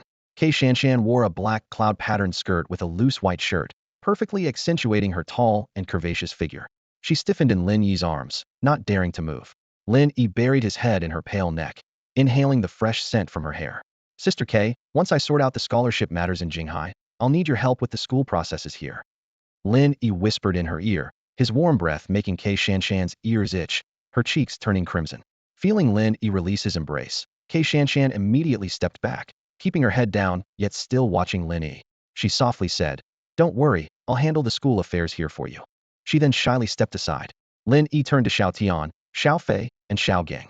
Xiao Tian, Xiao Fei, Xiao Gang, keep training with Ah Qing, and contact me anytime if you have questions. I'll be waiting for you in Jinghai. He then looked at the downcast Zhu Junjie, saying helplessly, "You're not as strong as Xiao Tian and the others yet, so you can't come with me this time." Zhu Junjie's burly frame slumped as he sighed. "I never thought the two of us brothers would have a day where we'd part ways." Lin Yi said no more, knowing Zhu Junjie would work hard to improve his skills. He glanced around at everyone. "I'm not sure yet about the strength of the light armor and the exotic beasts over there, so I'll scout ahead. If it's suitable, I'll call you over soon." Finally, Lin Yi turned his gaze to Huan Huan, who was leaning against the door. "Huan Huan, I'm leaving now. Make sure you keep an eye on the house. Don't let it get robbed while I'm gone." Lin Yi looked at Huan Ying with a smile and teased, "So, are you feeling confident about the future now?" Huan Ying bristled instantly, a defiant glint in her eyes. "Humph, who do you think you're underestimating? Now that I have money, this place will definitely get better." Lin Yi nodded appreciatively, admiring Huan Ying's spirited demeanor. He spread his arms wide, a gentle smile on his face. "How about a hug to celebrate?" Huan Ying was taken aback, her gaze resting on Lin Yi's handsome face. Her earlier agitation subsided instantly, like a cat being soothed. However, she hesitated to move. Seeing this, Lin Yi didn't mind and was about to turn away when suddenly a figure dashed down the steps and collided into his arms.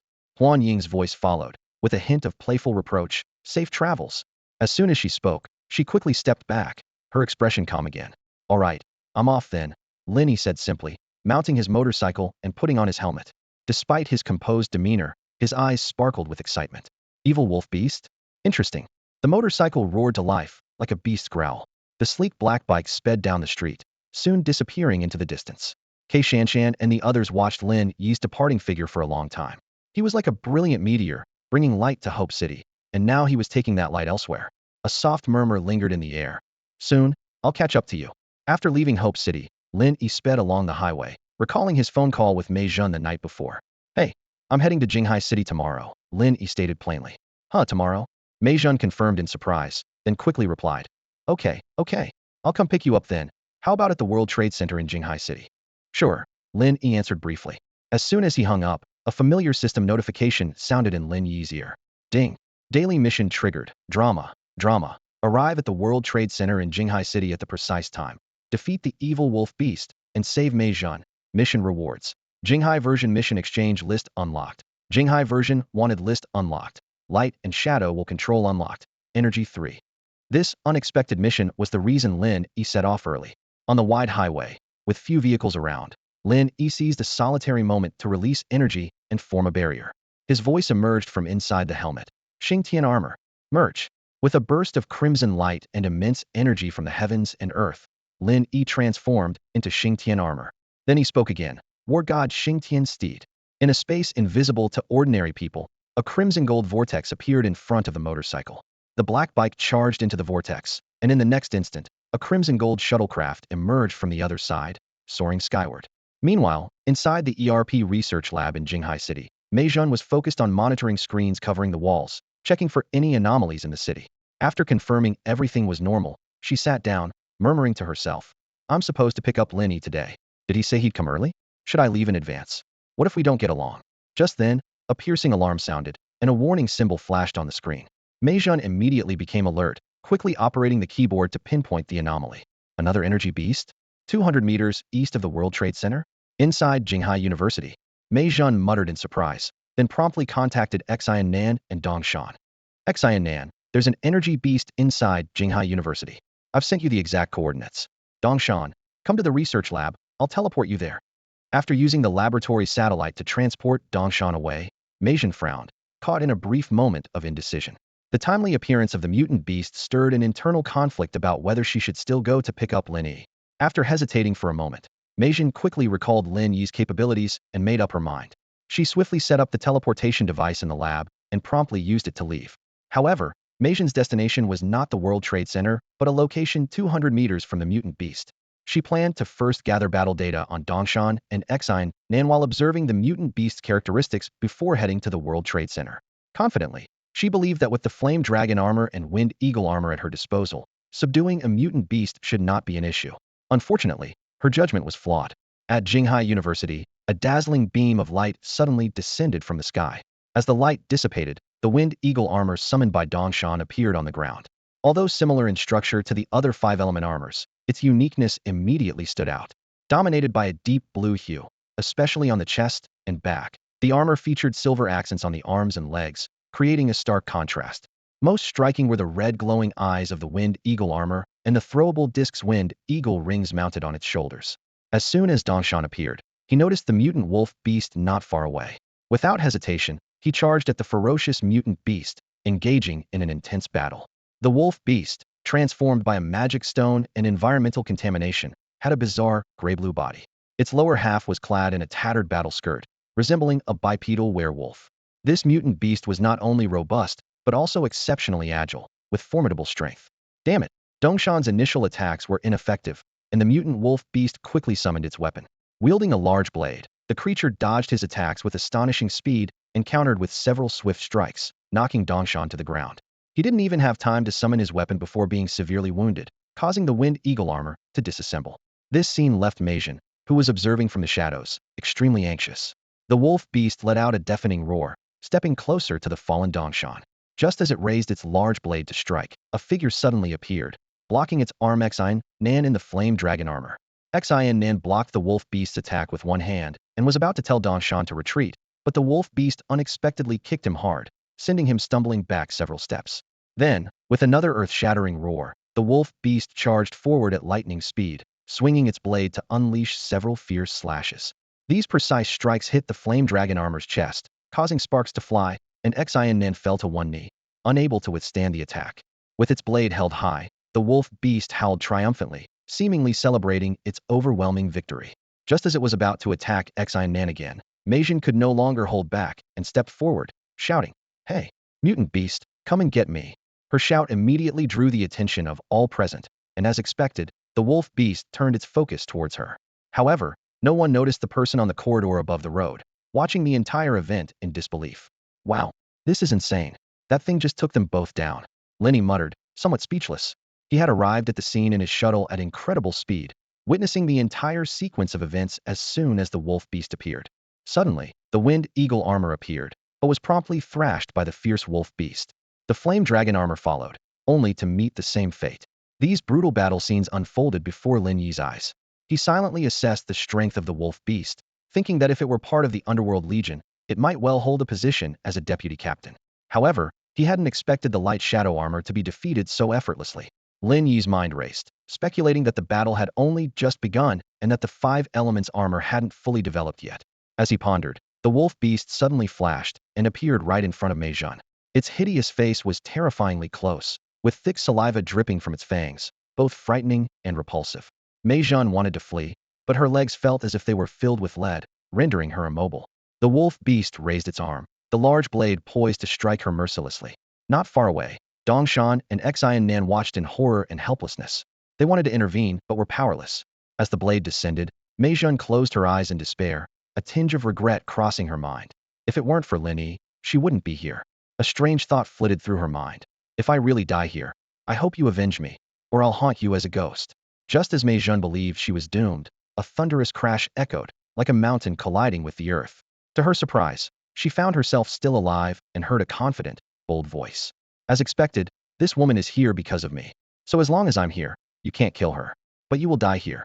Meijian's heart skipped a beat, and she opened her eyes. Before her stood a tall figure, exuding a sense of both solidity and sharpness, like an impregnable fortress, yet radiating a fierce aura. This contradictory yet real presence made her instantly recognize the newcomer. In the nick of time, Lin Yi had leapt down from the rooftop and delivered a powerful blow, sending the wolf beast flying. He stood firmly in front of Meijian, his gaze unwavering and fearless. The wolf beast quickly got back on its feet, seething with rage. It let out a deafening roar and raised its blade to attack once more. Just as Lin Yi prepared to confront it, a voice called out from the side. "Black rhino armor. Combine." In the next moment, a figure leaped to Lin Yi's side. It was Bei Miao, who had summoned the black rhino armor. standing ready to face the fierce wolf beast together. The black rhino armor was a deep obsidian color, exuding a menacing aura with its robust appearance and rhino horns jutting from the shoulder plates. Bei Miao had just arrived on the scene, having rushed over after sensing something unusual while enjoying coffee with Xingtian's girlfriend. He happened to witness Lin Yi heroically saving Mei Zhan, which stirred a sense of displeasure in him. If Lin Yi weren't here, I would have been the one to save Mei Zhan, Bei Miao thought to himself. Clad in the black rhino armor, he moved next to Lin Yi, raising his hand to push him aside, and said coldly, "Who do you think you are, ordinary person? Step aside and mind your own business." However, Lin Yi remained unfazed. His formidable physique was not something Bei Miao could easily move. Moreover, when Bei Miao uttered those words, a glint of coldness flashed in Lin Yi's eyes. "I've ruled Hope City and have yet to meet someone who dares to act so arrogantly in front of me," Lin Yi thought with a cold smile. Bei Miao was surprised to find that Lin Yi didn't budge an inch, but he didn't have time to dwell on it. The evil wolf beast had regained its strength and charged at him ferociously. Arrogant as he was, Bei Miao's black rhino armor provided excellent defense, withstanding the beast's sword slashes and claw swipes without sustaining substantial damage. With a cold chuckle, Bei Miao delivered 2 powerful punches to the beast, saying, "Humph, I'm not like those weaklings. What makes you think you can be arrogant in front of me?" The evil wolf beast staggered back a couple of steps, and then roared in fury, unleashing its unique skill, phantom duplication. In a blink, 3 identical evil wolf beasts appeared before everyone. Bei Miao was momentarily stunned, and the evil wolf beast didn't take the opportunity to flee. Holding a grudge from earlier, one of the phantoms swiftly bypassed the black rhino armor, heading straight for Lin Yi and Mei Zhan. In an instant, it was upon them, claws raised high. "Damn it! I was already annoyed by that show-off Bei Miao, and now you, wolf, dare to approach me?" Lin Yi's eyes narrowed, anger boiling within him. The urge to teach Bei Miao a lesson now shifted entirely onto the evil wolf beast. Seeing the beast's attack from behind Lin Yi, Mei Zhan cried out, "Watch out!" But in the next moment, a golden red pattern appeared on Lin Yi's brow. His right fist suddenly enveloped in a layer of crimson energy, and he unleashed a powerful punch. Boom! Everyone present was stunned. Mei Zhan, Bei Miao, and even Dongshan and Xingtian from a distance stood dumbstruck, watching the evil wolf beast get sent flying, crashing heavily into the opposite wall. Mei Zhan's bright eyes were wide with shock, her face full of astonishment. A thought flashed through her mind. A mere human, yet he can rival a beast of supernatural power? The vicious wolf-like creature crashed heavily into the wall, causing it to crack. This blow not only left it severely injured, but also planted a seed of fear in its heart. It recalled its encounters with the armored warriors of the light realm, who relied on external power. Yet, the man before it had hurled it away barehanded, demonstrating a strength far beyond its imagination. Struggling, the beast slid down the wall and forced itself to pick up its large blade. It intended to let out a fierce roar to bolster its courage, but when it met Lin Yi's gaze filled with killing intent, the sound turned into a pitiful whimper. Lin Yi withdrew his gaze, silently assessing his own strength. The power of his ghostly physique was indeed formidable, enough to fight most supernatural beasts barehanded. He was about to finish off the creature and complete his mission when he was suddenly blocked by the appearance of the black rhino armor. The voice of Bei Sanshui rang out in accusation. "What kind of monster are you? I knew something was off about you. You must be from the Shadow Realm. How else could you possess such power?" Lin Yi's astonishing punch had not only intimidated the beast, but also shocked Xingtian, Dongshan, and Bei Miao. To them, it seemed impossible for an ordinary person to wield such terrifying strength. Bei Sanshui, already suspicious of Lin Yi, seized the opportunity to confront him. Lin Yi, uninterested in such baseless accusations, continued to approach the creature. However, Bei Miao was not about to let it go. "What was that on your forehead earlier? I think you're a supernatural beast too," he shouted angrily, swiftly turning the dial on his belt to summon his weapon, the meteor gun. In this tense moment, Mei Zhan hurriedly stood up, trying to prevent the situation from escalating. "Stop. He's not a supernatural beast, nor is he our enemy." Bei Miao ignored her, not having officially joined the ERP yet. With a quick motion, he grasped the air, and the meteor gun materialized from the green diagram. Lin Yi frowned, a sharp glint in his eyes. "Don't seek death," he warned coldly, quickening his pace toward the creature. "I'll deal with you after I finish this wolf." This statement completely enraged Bei Miao. He swiftly extended the meteor gun, blocking Lin Yi's path. In this brief standoff, the creature seized the chance to recover some strength. It immediately used its phantom duplication ability, vanishing without a trace. Seeing this, Lin Yi could only release a wisp of energy, but it was too late. The situation instantly became more complex, and the mission that was nearly completed was thwarted by Bei Miao's interference. Escaped? Lin Yi watched as the evil wolf beast disappeared into the distance, and couldn't help but let out a bitter laugh. Turning towards the black rhino armor, he spoke with a calm voice laced with underlying fury. I wiped out the entire nether army. Even the nether demon couldn't escape me. Yet here in Xinghai, an ability beast managed to slip away. As he spoke, he retrieved the Xingtian armor summoner from his waist, his brow furrowed. And the funniest part? It's all because of an idiot like you. Upon hearing Lin Yi's scolding, Bei Miao couldn't hold back any longer. Gripping his meteor gun, he shouted angrily. I see you're just an ordinary person. If you disrespect me again, don't blame me for being ruthless. Lin Yi burst into laughter at this. Ordinary person? Ordinary person, my foot. Didn't you claim I was an ability beast? And if you dare to be ruthless, today I'll beat you so badly your own mother won't recognize you. With that, Lin Yi quickly scanned his iris and pressed the summoner button. As the energy of heaven and earth descended, he swiftly inserted the summoner into his belt. His cold and angry voice resonated. Xingtian armor. Fusion. Boom. A surge of immense energy flooded into the summoner, sweeping through like a torrent. The mighty Xingtian armor, predominantly red, materialized and instantly enveloped Lin Yi. Not far away, Mei Zhan watched with a look of urgency on her face. Lin Yi, don't, she shouted, then turned to Bei Miao. He's a warrior from Hope City, not our enemy. Bei Miao, along with Dongshan and Xingtian nearby, was taken aback, as Lin Yi's armor was clearly not one of the 5 elements armors. Hearing Mei Zhan's explanation, they understood Lin Yi's background. But Bei Miao was filled with dissatisfaction, unwilling to heed Mei Zhan's words. Inside the black rhino armor, he pointed his gun at Lin Yi and coldly shouted. So what if you're a warrior from elsewhere? Now that you're in Xinghai, I'll teach you the rules here. In this place, if you're a dragon, you coil. If you're a tiger, you crouch. You won't be allowed to act recklessly. Lin Yi's eyes showed disdain. I'm not wasting my breath on you. A fool like you isn't worth listening to. Before the words even finished, Lin Yi's mind moved slightly, and his right hand swiftly swiped across the card box at his waist. Instantly, 2 weapon cards flew out, spinning into the summoner. Fire Punishment Palm. Fire Xingtian Sword. With a cold snort, Lin Yi's right hand grasped the air, and a crimson sword hilt formed in his palm. A broadsword, exuding fierce flames, emerged from the void. At the same time, a delicate golden red arm guard appeared at the end of his right arm, extending quickly to his palm. Shadow Shift. Lin Yi's figure vanished from his original spot, reappearing instantly in front of the black rhino armor. The fire Xingtian sword slashed fiercely, striking the chest of the black rhino armor, sending sparks flying and causing it to stagger back. Do you even deserve to point a gun at me, you useless fool? Lin Yi shouted coldly, taking 2 steps forward and delivering another powerful slash with both hands wielding the sword. The fiery sword energy roared down, its contained power making Bei Miao shiver. Instinctively, he swung his gun to block, holding the meteor gun in front of him with both hands. Bang! The fire Xingtian sword struck the gun's body heavily, causing a resounding clash.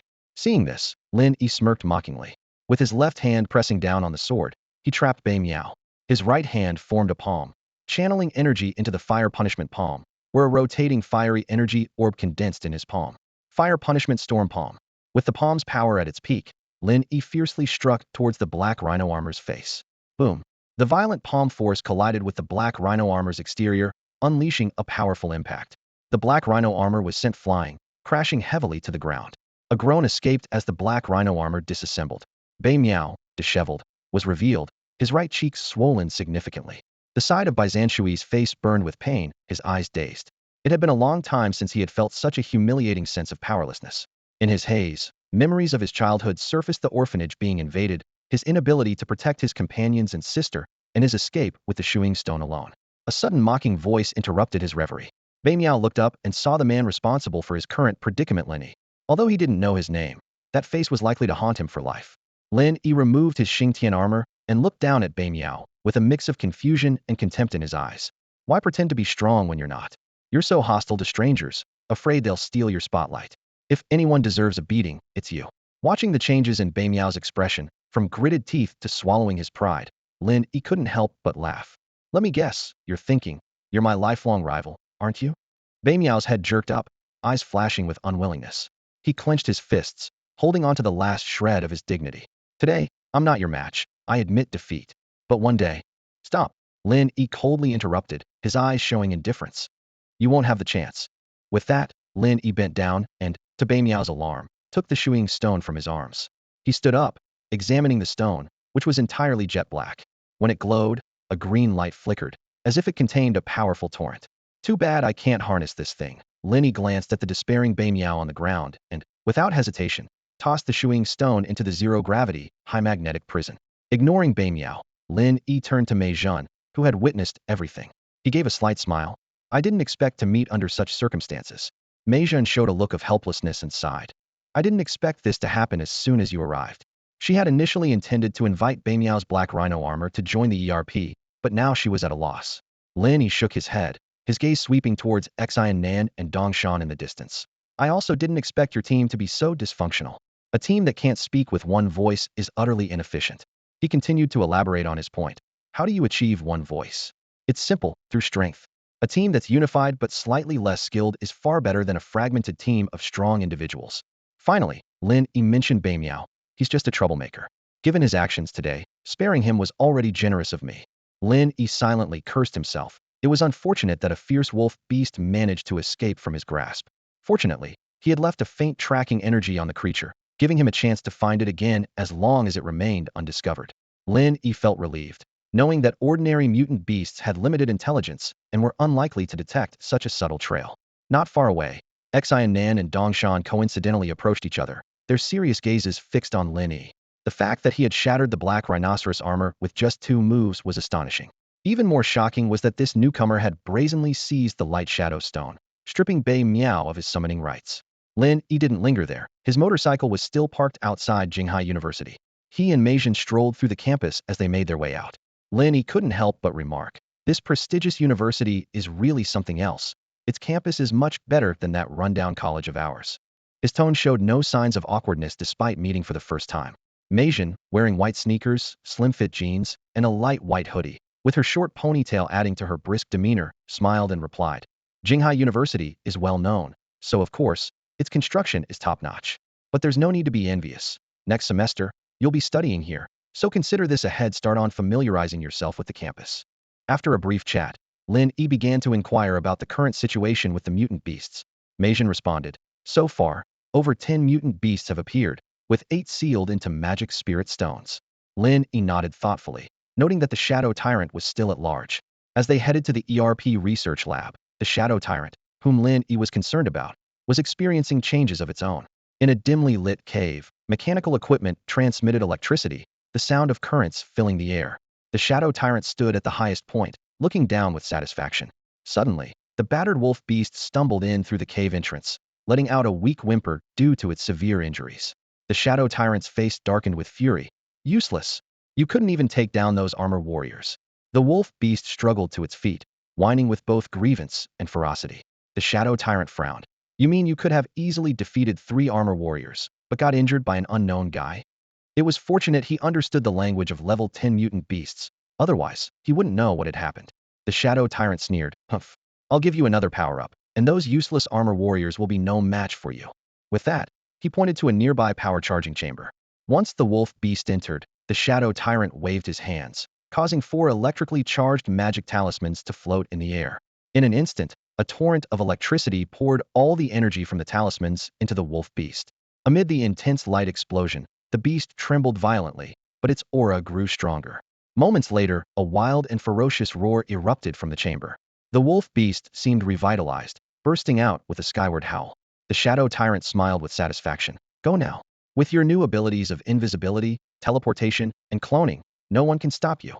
Meanwhile, Lin Yi and Mei Zhen leisurely arrived at the ERP research lab. Lin Yi's eyes flickered as he sensed the location of the tracking energy he had left behind. He smirked to himself. Shadow Tyrant, huh?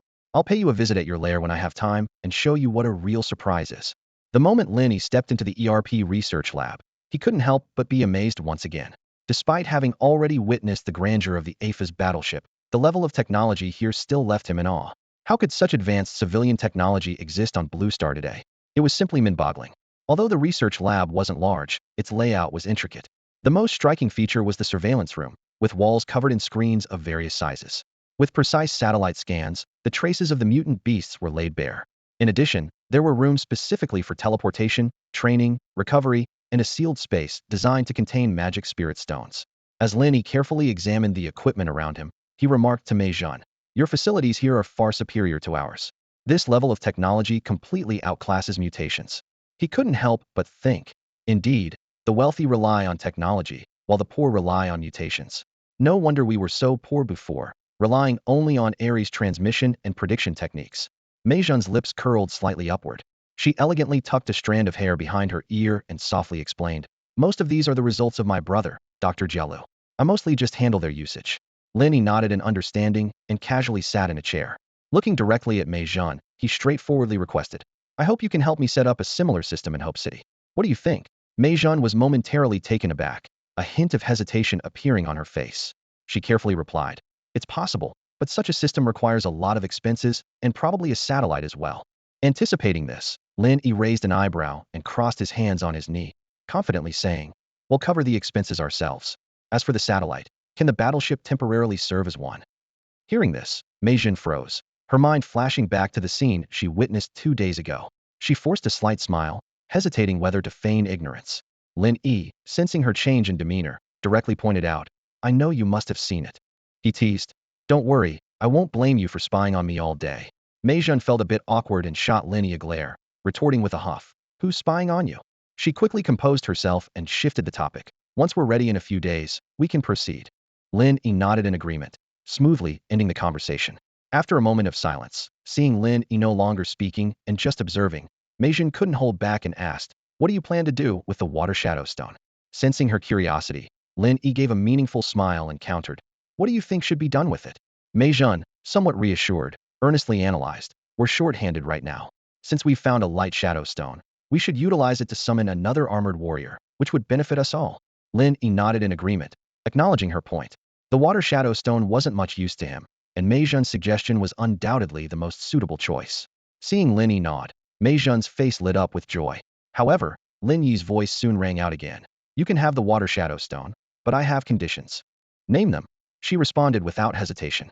Lin Yi leaned back comfortably in his chair, his gaze sweeping the room once more, then asked, "Do you have a place to stay here? And a place to eat?" Mei Jun was initially puzzled, but then her eyebrows relaxed, realizing Lin Yi's intentions. She smiled without hesitation and said, "Of course, you can stay with me at the shop. After all, it's a burger joint." Mei Jun's eyes sparkled with joy as she continued in a cheerful tone, "Is that all you want? That's easy." However, before she could finish, Lin Yi interrupted her musings. His voice suddenly turned serious. "I want the fire shadow stone." Mei Jun's smile froze instantly, and her eyes widened in surprise. Seeing this, Lin Yi shrugged casually with a harmless smile. "Or you could just give me the flame dragon armor transformer. It's all the same. After all, Xingtian doesn't have much time to save the world, does he? He's more into making a name for himself with music." Mei Jun felt a bit dizzy and sat down on the chair next to Lin Yi, murmuring to herself, "Water shadow stone for fire shadow stone." Suddenly, she furrowed her brow and turned to Lin Yi, asking in astonishment, "What do you want with the fire shadow stone and the summoner? You don't have the five elements bloodline." Her voice trailed off as her eyes widened abruptly. "Do you have the bloodline of the fire village and can summon the flame dragon armor?" Lin Yi maintained a mysterious smile, neither confirming nor denying, just shrugging. "Guess?" Mei Jun felt a bit annoyed but managed to hold it back. She changed the topic. "We've been running around all morning. It's almost noon. How about we grab some lunch?" Lin Yi immediately jumped up from his chair, stretching lazily. "I'm starving." Mei Jun led Lin Yi to a renowned Western restaurant in Jinghai City. The restaurant was filled with elegant piano music, and its decor was typically Western, with tables and utensils that were excessively exquisite. Lin Yi looked around curiously, taking in the unfamiliar surroundings. Mei Jun ordered skillfully, 2 sirloin steaks, a Spanish oxtail soup, an avocado rainbow salad, 2 passion fruit mojitos, and a tiramisu. "Thank you." Soon, a series of exquisite dishes were laid out in front of Lin Yi. He didn't hold back, devouring each one with gusto. A few minutes later, Lin Yi wiped his mouth, put down the cutlery, and looked in surprise at the empty seat across from him. "Hey, where's your meal? Why hasn't it arrived?" Mei Jun stared at him blankly, her expression somewhat endearing. "What you just ate was everything we ordered." "Huh? What about the oxtail soup?" Lin Yi asked.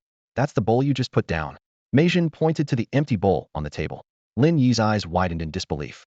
It seemed that today, not only was the ordering and serving fast, but so was the eating. After leaving the Western restaurant, Lin Yi touched his still somewhat empty stomach. Although Mei Jun had ordered 2 more identical dishes later, for someone used to large portions like him, this meal barely filled him halfway. "I just can't get used to this Western stuff," he muttered to himself, annoyed that he had only intended to have a casual meal, not expecting the portions to be so delicate. The two didn't linger around and headed straight back to the ERP base. Coincidentally, Xingtian and Dongshan had just returned to the lab to prepare for training. "Did you two go out to eat together?" Dongshan, with a keen eye, noticed them returning together and asked with a hint of curiosity in his voice. Meijin nodded in acknowledgement and then introduced Lin Yi with a serious tone. This is Lin Yi, the armor summoner from Shiwang City. If you've been following the news, you should know they recently eradicated a group of evil monsters. He's the strongest warrior in the area. Her tone was solemn, clearly wanting her companions to recognize Lin Yi's extraordinary abilities. Xingtian and Dongshan were surprised upon hearing this. No wonder that armor looked familiar this morning. Could it be the Xingtian armor? Dongshan pondered aloud. That's right, I am Xingtian. Lin Yi nodded candidly. Meijin continued the introductions for Lin Yi. This is Xingtian, the summoner of the Flame Dragon armor. And this is Dongshan, the summoner of the Wind Eagle armor. Lin Yi already knew the two and smiled as he said, we might have to fight side by side in the future.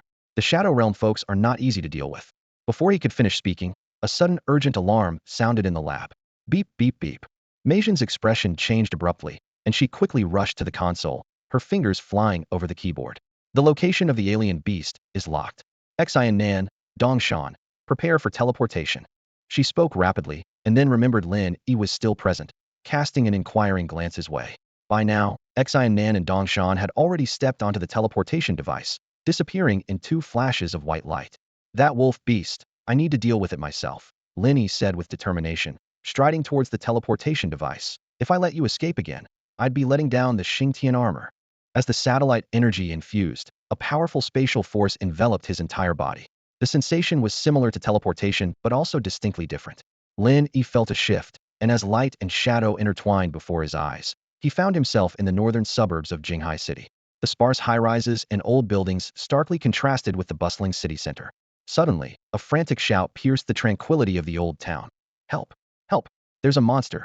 In the distance, on the deserted streets of the old city, a young, overweight man with thick glasses was running for his life, sweat soaking his t-shirt. Behind him, a huge, hairy wolf-like creature was in relentless pursuit, each step causing a slight tremor in the ground.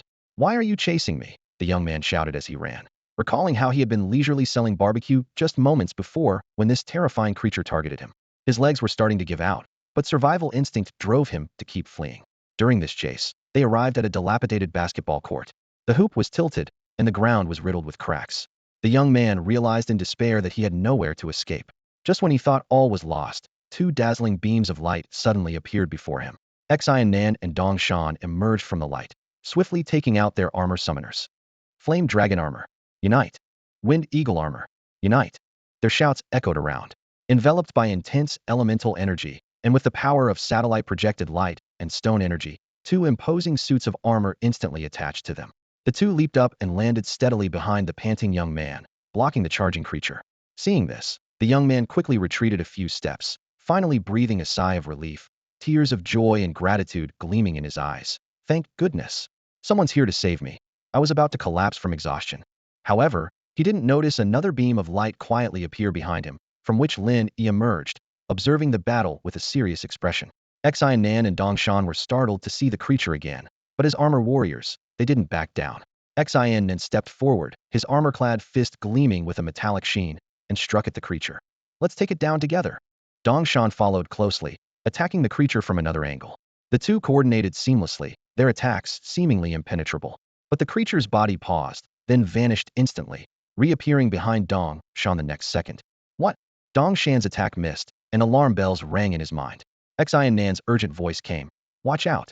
But it was too late. The creature had already drawn a large blade, slashing fiercely at Dongshan's back. With a piercing metallic clash, sparks flew from the back of the Wind Eagle armor. Dongshan stumbled a few steps, and before he could regain his footing, the creature kicked him hard in the waist, knocking him to the ground. Dongshan, Xingtian rushed to help his comrade up. The 2 stood back to back, warily guarding against the creature's next attack. Xingtian whispered in analysis. This creature is incredibly fast and can teleport. It's much stronger than it was this morning. We're in trouble now. He summoned a blazing sword, holding it ready in front of him. The creature seemed to be toying with them, not attacking immediately. But just then, a steady voice broke the stalemate. Xingtian armor, unite! Lin Yi's figure charged towards the creature like lightning, accompanied by a sound that tore through the air. The creature sensed danger and hurriedly turned to defend. But Lin Yi's attack was swift and powerful, like a moving mountain crashing into the creature. Dare to show up again? You're courting death, Lin Yi shouted, his powerful strike sending the creature flying into a wall. This familiar blow made the creature taste the pain once more. Embedded in the wall, the creature let out a furious roar. Though not severely injured this time, It clearly underestimated its opponent's strength. The battle had only just begun, and the situation was already becoming unpredictable.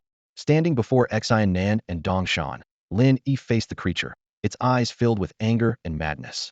Phantom replication. The evil wolf beast growled, its body suddenly dispersing.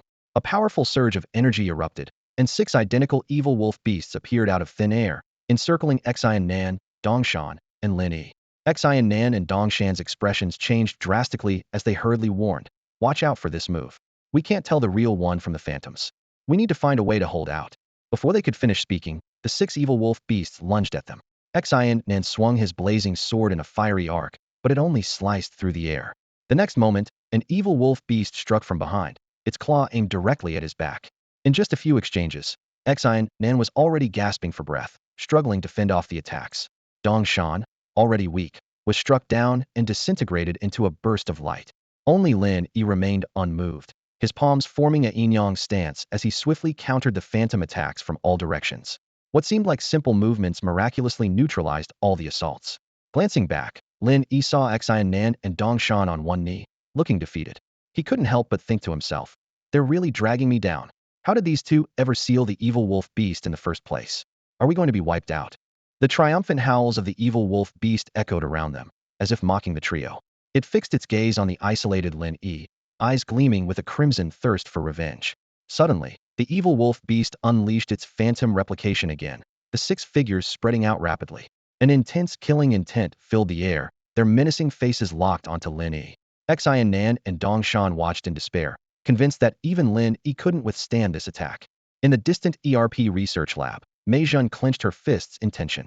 Despite having some confidence in Lin Yi, she couldn't help but worry. However, Lin Yi surveyed his surroundings, a slight smile playing on his lips. "What? Trying to surround me? Do you think you're the only one with clones?" His energy coalesced abruptly, a crimson aura flowing like a tide around him. Lin Yi commanded with a calm but domineering voice. "Mind follows will moves the body." Eightfold shift. In an instant, behind the 6 evil wolf beasts, 8 majestic figures of Xingtian stood tall. At that moment, the evil wolf beast was stunned. 6 against 8. Many years later, Dongshan and Xingnan still couldn't shake the memory of that day's overwhelming scene. Faced with despair and their own perceived strength, Lin Yi's unstoppable force deeply etched an image of invincibility into their hearts. On the basketball court, Lin Yi moved like 8 imposing statues of Xingtian, exuding a powerful aura. His skill in creating illusions was masterful, with 1 real and 5 fake werewolves, making it impossible to discern the truth. The outcome of this battle was already decided. In the ERP research lab, Mei Jun was intently controlling the satellite, focusing the lens on the battle area. Her starry eyes were filled with awe and wonder. "Just how strong are you?" she murmured to herself. Standing in the arena, Lin Yi quietly felt the flow of energy within him. Even after using a powerful move like the eightfold displacement, his energy remained abundant. He looked at the werewolf in front of him, its blood-red eyes suddenly turning clear with fear. Lin Yi couldn't help but smile, thinking, "Even I don't know how strong I really am now." He extended his palm, letting the energy flow along the fixed pathways of his arm. "Heaven-covering palm," Lin Yi shouted, and the 8 statues of Xingtian simultaneously struck the beast with their palms. The force of this strike was like a blazing fire, as heavy as a mountain, erupting with a deafening roar. Boom, boom, boom, boom, boom, boom, boom, boom. The sound of 8 heaven-covering palms overlapped, like thunder in a clear sky, deafening. No werewolf, real or illusion, could withstand this terrifying blow. All were obliterated in an instant. Amidst the thunderous explosion, the werewolf's body burst apart. The overwhelming force continued to surge towards the center. Bang! The dark talisman was shattered instantly. The magic spirit stone appeared in the explosion, trembling slightly, as if sensing an extraordinary power, but it was no use. Bang! The solidified fiery red energy struck the magic spirit stone, firmly imprisoning it. At that moment, a system notification sounded. Ding! Congratulations to the host. Drama completed. Mission reward, Energy 3. Cumulative kill bounty list shadow version unlocked. Mission exchange list shadow version unlocked. Shadow will control unlocked. Note: enhancing shadow will control increases the host's willpower, AE, soul ability. Significantly increases the degree of forcibly controlling the bright realm armor, breaking through the armor's inherent restrictions and bloodline concentration shackles. A hint of joy flashed in Lin Yi's eyes as he immediately opened the new list, Mission exchange list shadow version. Current shadow cumulative mission completion count 1. Can exchange for 5 elements bloodline 5 armor enhancement value 5. Mission completion count 5, can exchange for any 5 elements armor summoning permission, 5 elements bloodline 10. Mission completion count 10, can exchange for Imperial armor summoning belt armor enhancement value 10. Mission completion count 15, can exchange for set of shadow stones open source version of demon seal talisman. Lower levels not viewable. Lin Yi carefully reviewed the newly appeared exchange list and found that the exchange items were relatively simple, mainly focusing on the 5 elements bloodline and armor enhancement value. The most eye-catching was undoubtedly the Imperial armor summoning belt. He stroked his chin, pondering, could it be that the shadow side naturally has fewer item types? He then glanced at the hope version of the exchange list, finding it unchanged. Many years later, Dongshan and Xingnan could never forget that day's scene. In the face of despair and their own perceived strength, Lin Yi's overwhelming power left an indelible image of invincibility in their hearts. Lin Yi gazed at the task exchange list in front of him, calculating silently. The array of enticing rewards dazzled him. Nether physique, Ares combat techniques, armor enhancement, war god flame sword, nether gene conversion device, Ashura armor. Each one was tempting. His eyes lingered on the war god flame sword and armor enhancement. Just one more task, and he could claim one of them. Clenching his fist, Lin Yi eagerly awaited the next task. Just then, a new bounty kill list appeared before him. To his surprise, the reward this time was Mastery of Light and Shadow Will. As he read the system's description, realization dawned this was essentially soul power. Lin Yi's eyes lit up, understanding that this attribute was crucial for wielding both the 5 elements armor and the Bright Realm armor. He muttered to himself, isn't this like dual cultivation? Lin Yi couldn't help but smile. But soon, he furrowed his brow, contemplating the significance of the flame dragon armor to him. Meanwhile, in a shadowy, top-secret location on Blue Planet, the shattering of the demon spirit stone triggered a series of eerie sounds. Several ghostly voices conversed in the darkness, debating whether this unexpected event should be reported to the Emperor and whether a change in leadership of the Shadow Realm was necessary. In the cave of Shadow Overlord, a masked young man was secretly observing the black-robed Shadow Overlord. This seemingly frail young man had eyes gleaming with cunning, as if sensing that the Realm Lord might have a new plan. The entire world seemed shrouded in a veil of mystery, with everyone quietly plotting for their own goals. Lin Yi stood at the center of this complex situation, facing unprecedented challenges and opportunities. After Lin Yi finished reviewing all the changes on the panel, he turned to check on Xingtian and Dongshan. Seeing that their injuries were not serious, the 3 of them absorbed the magic crystals and returned together to the ERP research lab. The next day was calm and uneventful, as if the death of the wolf beast had temporarily restrained Ingba's aggression. Taking advantage of this lull, Lin Yi thoroughly explored the various facilities within the lab. Aside from the teleportation device, the virtual battle room intrigued him the most. It was said that through it, one could meet the old man of the sacred mountain, possibly a fragment of the consciousness of the Emperor armor itself. He pondered for a moment, but ultimately decided not to enter. If my permission to summon the flame dragon armor was granted by some system cheat, the virtual battle room probably won't detect my fire village genes, Lin Yi speculated to himself. However, I still possess part of the 5 elements overall bloodline, so using this shouldn't be a problem. Once Xingnan and Dongshan had recovered, they each went their separate ways. Xingnan hurried off to practice his music, while Dongshan seemed a bit uneasy around Lin Yi. Watching Dongshan's departing figure, Lin Yi smirked. Could it be because Meijin arranged for me to have the room next to hers? He decided to investigate Ingba's lair the next day, confident that Ingba was no longer a match for him.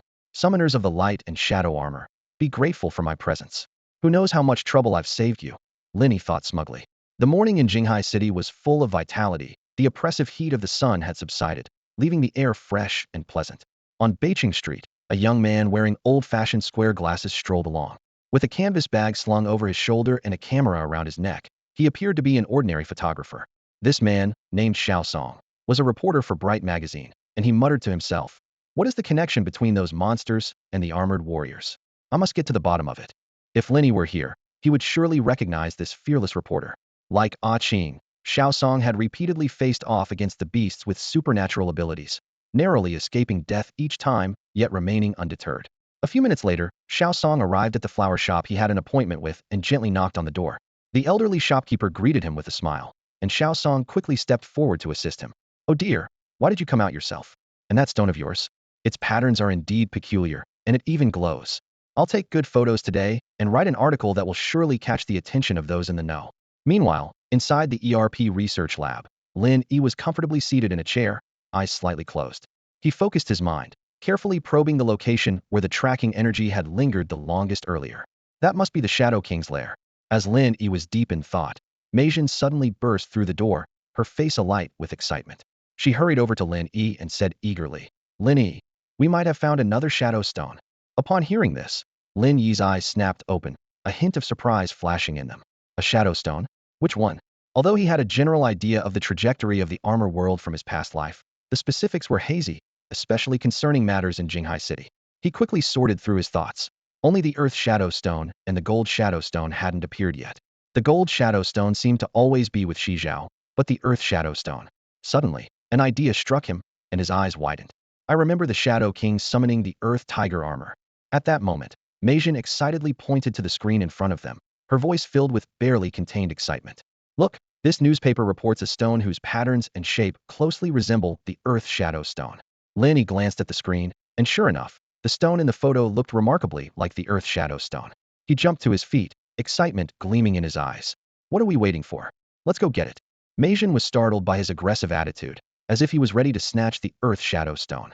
She quickly grabbed his arm, speaking earnestly, Stop. First, we need to confirm if it's really the Earth Shadow Stone. Even if it is, we should buy it through proper channels. Hearing this, Lin Yi pouted, thinking to himself that he wasn't planning to steal it. He was a model citizen, but knowing there was a high chance it was the Earth Shadow Stone, testing it seemed redundant. Without further discussion, they quickly left the research lab. Lin Yi approached his beloved motorcycle, affectionately running his hand over its sleek body. He casually picked up his helmet and was ready to ride off. Just then, Mei Jun's puzzled voice interrupted. I don't have a helmet. What? Lin Yi turned around in surprise. You want to ride with me? His question made Mei Jun's eyebrows rise sharply. She frowned, a hint of annoyance in her tone. Why can't I? How else am I supposed to get there? She was a bit upset, standing in front of Lin Yi with wide eyes. Even though I invited you here, I arranged a place for you to stay next to me. And now you won't even give me a ride on your bike. Lin Yi, why are you so stingy? Lin Yi was at a loss for words at her accusation. He didn't know how to explain this complex situation. It's not up to me whether you can ride. You need to call Sister Xue. It's her bike. He thought to himself, should he really be riding Xue Shanshan's bike with another girl? At that thought, Lin Yi couldn't help but smile a little, a grin that any man would understand. There was indeed a certain thrill to this situation, almost like a guilty pleasure. Meanwhile, at the same moment Mei Jun discovered the Earth Shadow Stone, the Shadow King, who was browsing the internet in his cavern, also came across the news. Without hesitation, he summoned Chou Jiang and commanded, The Earth Shadow Stone has appeared. Use any means necessary to bring it to me.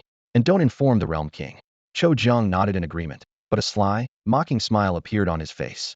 Just as Lin Yi was about to explain things to Mei Jun, far away in Hope City, Xue Shanshan suddenly sneezed in her office. She muttered to herself in confusion. That's odd. Sneezing in the middle of summer. The next second, her phone rang.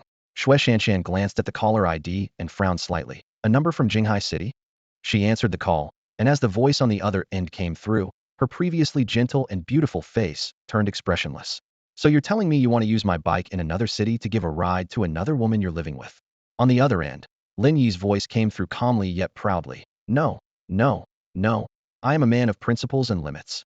So you two can discuss it. Kei Shanshan never expected that her short 2-day trip to Jinghai City would turn her world upside down. Her eyes were fixed on the phone screen, showing a picture of Lin Yi riding the bike she had given him, with another woman. Mei Jun's explanation echoed in her ears. This time we're looking for the Earth Shadow Stone. It's serious business. But to Kei Shanshan, this explanation felt like a slap in the face. Using my bike to carry another woman? She gritted her teeth, her nails digging into her palms. How is this different from using a wife's money to support a mistress? A sense of crisis surged over her, and her usually gentle face was now filled with determination. It seems I need to speed up that matter. Meanwhile, on Wuzhou Avenue in Jinghai City, Lin Yi was racing his BMW motorcycle like an arrow. The wind roared, almost threatening to overturn them. Mei Jun held Lin Yi's waist tightly, her face pressed against his back, barely able to keep her eyes open. Despite her reluctance, Kei Shanshan eventually agreed to let Mei Jun ride with Lin Yi, maintaining her perfect image in front of him. The motorcycle speed was astonishing, and Lin Yi felt as if he could compete with a hurricane. With a screeching halt, they stopped in front of a small flower shop. Mei Jun hurriedly fixed her wind-tousled hair and glared at Lin Yi. You did that on purpose, didn't you? Lin Yi looked puzzled, dismounting the bike with a charming demeanor and removing his helmet. Did what? Ignoring him, Mei Jun walked straight to the flower shop, her eyes gleaming with anticipation. She gently knocked on the door, and an elderly man responded. Mei Jun got straight to the point. Sir, we saw in the newspaper that you have an unusual stone, and we'd like to take a look. The old man unhesitatingly handed the stone to Mei Jun. She examined it closely, discreetly recording its details with her device.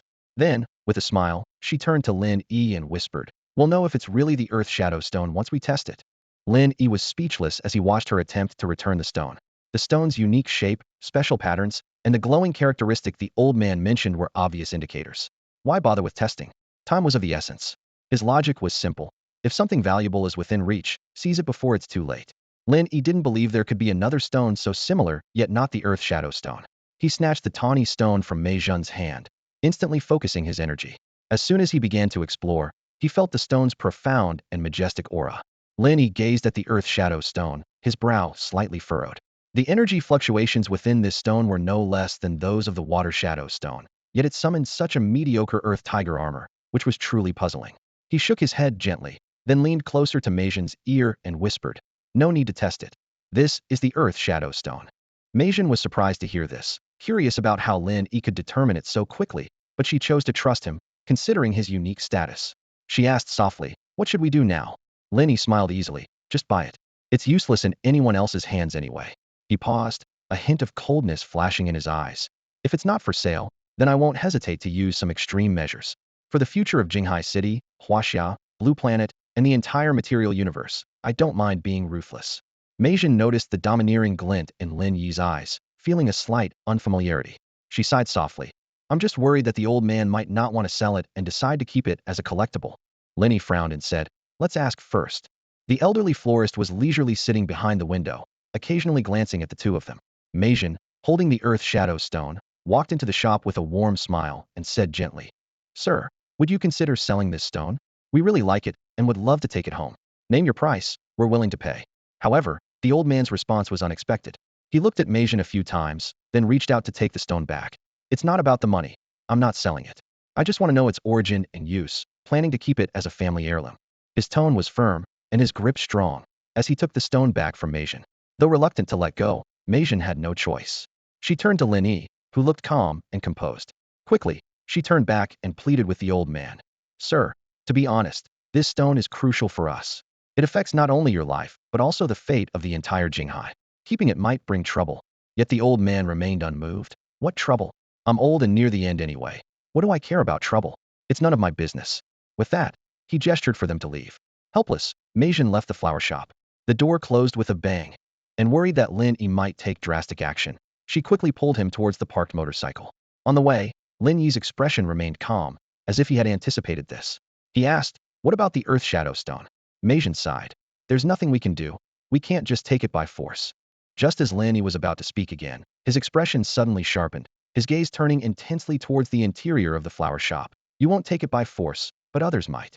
As Lin Yi and Mei Zhen arrived at the flower shop, Cho Jiang also rushed to the scene after receiving orders from Yingba. He initially planned to scout the area and return later at night to steal the stone.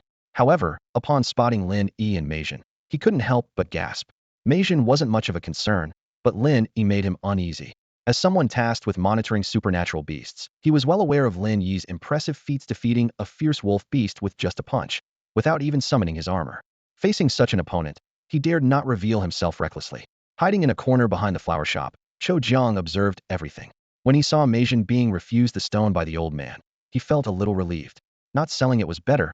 He could easily obtain it at night. But then he noticed Lin Yi's overly calm gaze, with something unsettling hidden deep within. A terrifying thought flashed through his mind. Would someone like him simply seize it? "No, I must act first." Cho Jiang quickly contacted two others from the Shadow Realm through his communicator. Once Lin Yi and Mei Zhen slightly distanced themselves from the flower shop, he decisively climbed in through the back window. By chance, he encountered the old man who was about to hide the Earth Shadow Stone. Their eyes met. One panicked, the other elated. Just as the old man was about to shout, Cho Jiang lunged forward, covering his mouth with one hand and grabbing the stone with the other. To his surprise, even when restrained, the old man held onto the stone tightly. "Old man, let go if you want to live." Cho Jiang threatened in a low voice, tightening his grip. Yet, the frightened old man clung even tighter, struggling continuously, which completely enraged Cho Jiang. At that moment, Lin Yi's preset energy sensed the disturbance. "You may not steal, but others might."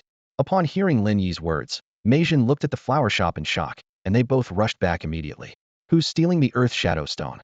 Do you even need to ask? Who else but people from the Shadow Realm?" Lin Yi replied with a hint of exasperation, sprinting to the shop's entrance and kicking the door open with a powerful blow. Inside, Cho Jiang was startled by the noise. Enraged, he flung the old man aside. Go to hell. The old man crashed against the wall, losing consciousness on impact. Cho Jiang grabbed the Earth Shadow Stone and fled through the back window as if the Grim Reaper were on his heels. Lin Yi approached the unconscious old man, frowning as he glanced in the direction Cho Jiang had escaped. He sure runs fast. At that moment, a panting Meijin arrived at the scene, shocked to see the fallen old man, and hurriedly checked his injuries. Meijin turned to Lin Yi and urgently asked, is he still alive? What about the Earth Shadow Stone? Without looking at her, Lin Yi walked straight to the window. As he moved, he said, I'll leave things here to you. Remember to leave some money. As for the Earth Shadow Stone, I'll take it. Before he finished speaking, he had already leaped through the window and disappeared in an instant. Inside the room, Meijin stared blankly at the spot where Lin Yi vanished, then sighed and called for an ambulance. At that moment, a system notification sounded. Ding. Daily mission battle initiated. Retrieve the Earth Shadow Stone from the Shadow Realm. Mission rewards: 3 Mastery of Light and Shadow Will, Light and Shadow Armor Skills and Seal. On the street behind the flower shop, Lin Yi raced like an arrow. Despite the suddenness of the mission, he remained unflustered. His steps were swift and orderly, his eyes burning with intense fury. Damn it! I marked that Earth Shadow Stone, and you still dared to take it from me? Lin Yi growled through gritted teeth. Today, you'll return both the stone and yourself. Sensing the Earth Shadow Stone moving rapidly away, Lin Yi quickly returned to where his motorcycle was parked.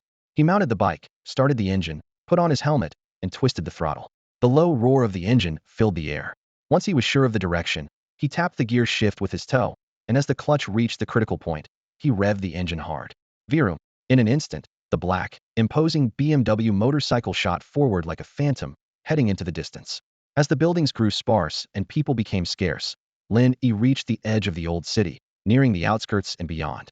The motorcycle picked up speed on the open road, and Lin Yi felt the Earth Shadow Stone drawing nearer. Not far ahead, an abandoned old factory stood by the roadside. Cho Jiang, panting heavily, stopped by the wall and cautiously glanced at the Earth Shadow Stone in his arms, a look of triumph flashing in his eyes. Humph, the Earth Shadow Stone is finally mine, Cho Jiang boasted. Even though I'm not as strong as you, my speed is unmatched in the Shadow Realm. I'm not much for fighting, but I'm an expert at escaping. Just as he tucked the Earth Shadow Stone into his coat, preparing to return to the hidden cave of Ingba, a deafening roar of a motorcycle approached from afar. The sound, like thunder and a tearing gale, made Cho Jiang's face change drastically as he prepared to flee. However, before he could react, a black shadow flashed before him like lightning. The motorcycle executed a perfect tail slide, coming to a steady stop on the road in front of the factory. With a decisive thud, Lin Yi dismounted the bike, his steps firm on the ground. A confident smile played on his lips as he addressed Cho Jiang. You do run fast, but I've got wheels. Cho Jiang looked at Lin Yi, then at the menacing black motorcycle behind him, and fell into silence. Why isn't this person following the usual playbook? In that situation, instead of chasing directly, they thought of riding a bike? Cho Jiang gritted his teeth, his face showing a look of unwillingness. Just as he was about to say something, Lin Yi's expression suddenly turned severe. Lin Yi's legs burst into action, his body shooting forward like an arrow, delivering a fierce straight punch towards Cho Jiang. The wind from the punch howled towards him, and even before being hit, Cho Jiang felt a chilling gust rushing at him. His hair stood on end, his eyes widened in fear, and his body froze, unable to move. Just as Lin Yi's fist was about to connect with Cho Jiang, a figure suddenly appeared from the side. The person kicked Cho Jiang away, and though he fell to the ground in a sorry state, he narrowly avoided the deadly blow. Seeing this, Lin Yi quickly changed his move, using the momentum to perform a backflip, his long leg whipping towards the mysterious newcomer. The person couldn't dodge in time and had to cross their arms in front of their chest, forcibly taking the powerful kick. Bang! With a dull thud, the mysterious person let out a pained grunt, flying back like a kite with a broken string. Lin Yi landed steadily and was about to catch his breath when he suddenly sensed a gust of wind from behind another attacker. He spun around instantly, striking out with his palm while closing his fingers to grip the attacker's wrist accurately. Lin Yi pulled the person closer, twisting his arm to lock the attacker's throat. As Lin Yi realized what was happening, he found himself holding a masked woman, her eyes blazing with anger. He hesitated for a moment, glancing between the woman he had restrained and the masked man who had been kicked away. The masked man who had been kicked seemed to have a broken arm, yet he gritted his teeth and stood up. He shouted in a low voice, "This one's too strong to fight Hedon. You all go, I'll hold him off." Lin Yi glanced down at the struggling woman in his grip, feeling a bit speechless. How was she supposed to leave? And how were you planning to stop me? Just then, a voice, laced with suppressed pain, suddenly shouted, Snow Mastiff armor. Unite. When the muffled cry of pain echoed, Lin Yi finally understood the confidence of the masked man. In an instant, a dense metallic energy gathered, and the Shui-Ao armor materialized, swiftly enveloping the man. The armor was entirely snow-white, with silver patterns accentuating key areas, exuding an intimidating aura. The shoulder plates were cleverly shaped like the head of a snow mastiff, adorned with lifelike shoulder guard fur at the joints. This exquisite design unmistakably marked the armor's owner as Shizhao. Lin Yi raised an eyebrow as he sized up the threatening Shui-Ao armor across from him, a relaxed smile tugging at his lips. "If I'd known it was you earlier, I would have gone easier," he remarked, not just as a platitude but reflecting his genuine thought. He remembered Shi Zhao as a somewhat unfortunate soul, often plagued by electric shocks, a character of tragic loyalty and emotion. At that moment, Lin Yi had one hand slightly curved, restraining the woman in his arms, while his other hand firmly grasped her wrists. Faced with this scene, the Shui-Ao armor dared not act rashly, further proving Shi Zhao's deep sense of loyalty and righteousness. Shi Zhao was indeed in a precarious situation. He had already sustained significant injuries in their initial encounter, and even with the armor summoned, his power was greatly diminished. Worse still, Binger, his childhood companion, was being controlled by the enemy, leaving him hesitant and indecisive. Suddenly, Binger, held by Lin Yi, began to struggle restlessly. She writhed intensely, her restrained arms fighting back, and her cold eyes were filled with murderous intent towards Lin Yi. Seeing this, Lin Yi wasn't about to indulge her. He increased the pressure, swiftly twisting her wrists over her head and pinning them behind her back, then pressed down firmly. Binger cried out in pain, an involuntary groan escaping her lips. Ugh. Hearing her cries, Lin Yi paused slightly and calmly advised, "I suggest you recognize the situation, or I have plenty of ways to make you more uncomfortable." He had already identified the cold beauty as Binger, but since she had attacked first, he wasn't inclined to show much leniency. Witnessing this, Shi Zhao was filled with rage, growling, "Don't hurt her. If you have the guts, come at me." Lin Yi's lips curled into a meaningful smile at his words. He pulled Binger back into his arms, tightening his grip. Binger let out a startled gasp, her previously fierce eyes now showing a hint of fear. In the next moment, Lin Yi's left hand darted out, swiftly removing Binger's mask, revealing the face she had kept hidden. Binger let out a startled cry, a flicker of panic crossing her usually icy face. Just as Shi Zhao and Binger thought Lin Yi was about to take action, he swiftly made his move, delivering a precise chop to the back of Binger's neck, rendering her unconscious instantly. Lin Yi studied the woman whose fate seemed to mirror Shi Zhao's, then released her, allowing her to slump to the ground. He murmured to himself, "Wearing a mask all the time is quite a challenge for someone as curious as me." He then turned his attention to Shi Zhao, who immediately tensed up. Lin Yi calmly retrieved the Xingtian armor summoner, a slight smile playing on his lips. "I have a good impression of you, so I'll spare your life," he said, stepping forward as he activated the summoner and inserted it into his belt. Xingtian armor. Fusion. With a thunderous roar, the crimson Xingtian armor enveloped Lin Yi completely. With each step he took, his presence grew more imposing. Not far away, Shi Zhao had summoned the snow mastiff armor, yet in the face of the advancing, formidable Xingtian armor, he felt the pressure mounting. Lin Yi's voice emanated from within the armor. "But remember, the path you choose is your own. I won't give you a second chance." As his words faded, the Xingtian armor stood before the snow mastiff armor, red and white armors facing off. Unable to withstand the pressure, Shi Zhao stepped forward, throwing a fierce punch. The snow mastiff armor's strength was indeed formidable, and the punch was powerful. However, Lin Yi remained calm, the Xingtian armor unmoving, as he effortlessly caught Shi Zhao's fist. Shi Zhao's expression changed instantly. He attempted to retract his fist, but found his strength as ineffective as a stream flowing into the sea. "Your arm was already injured, and yet you dare to punch," Lin Yi remarked coolly. Then, focusing his energy, he opened his hand that held Shi Zhao's fist, and, with a swift reverse motion, delivered a heaven-covering palm to Shi Zhao's unwithdrawn fist. Bang!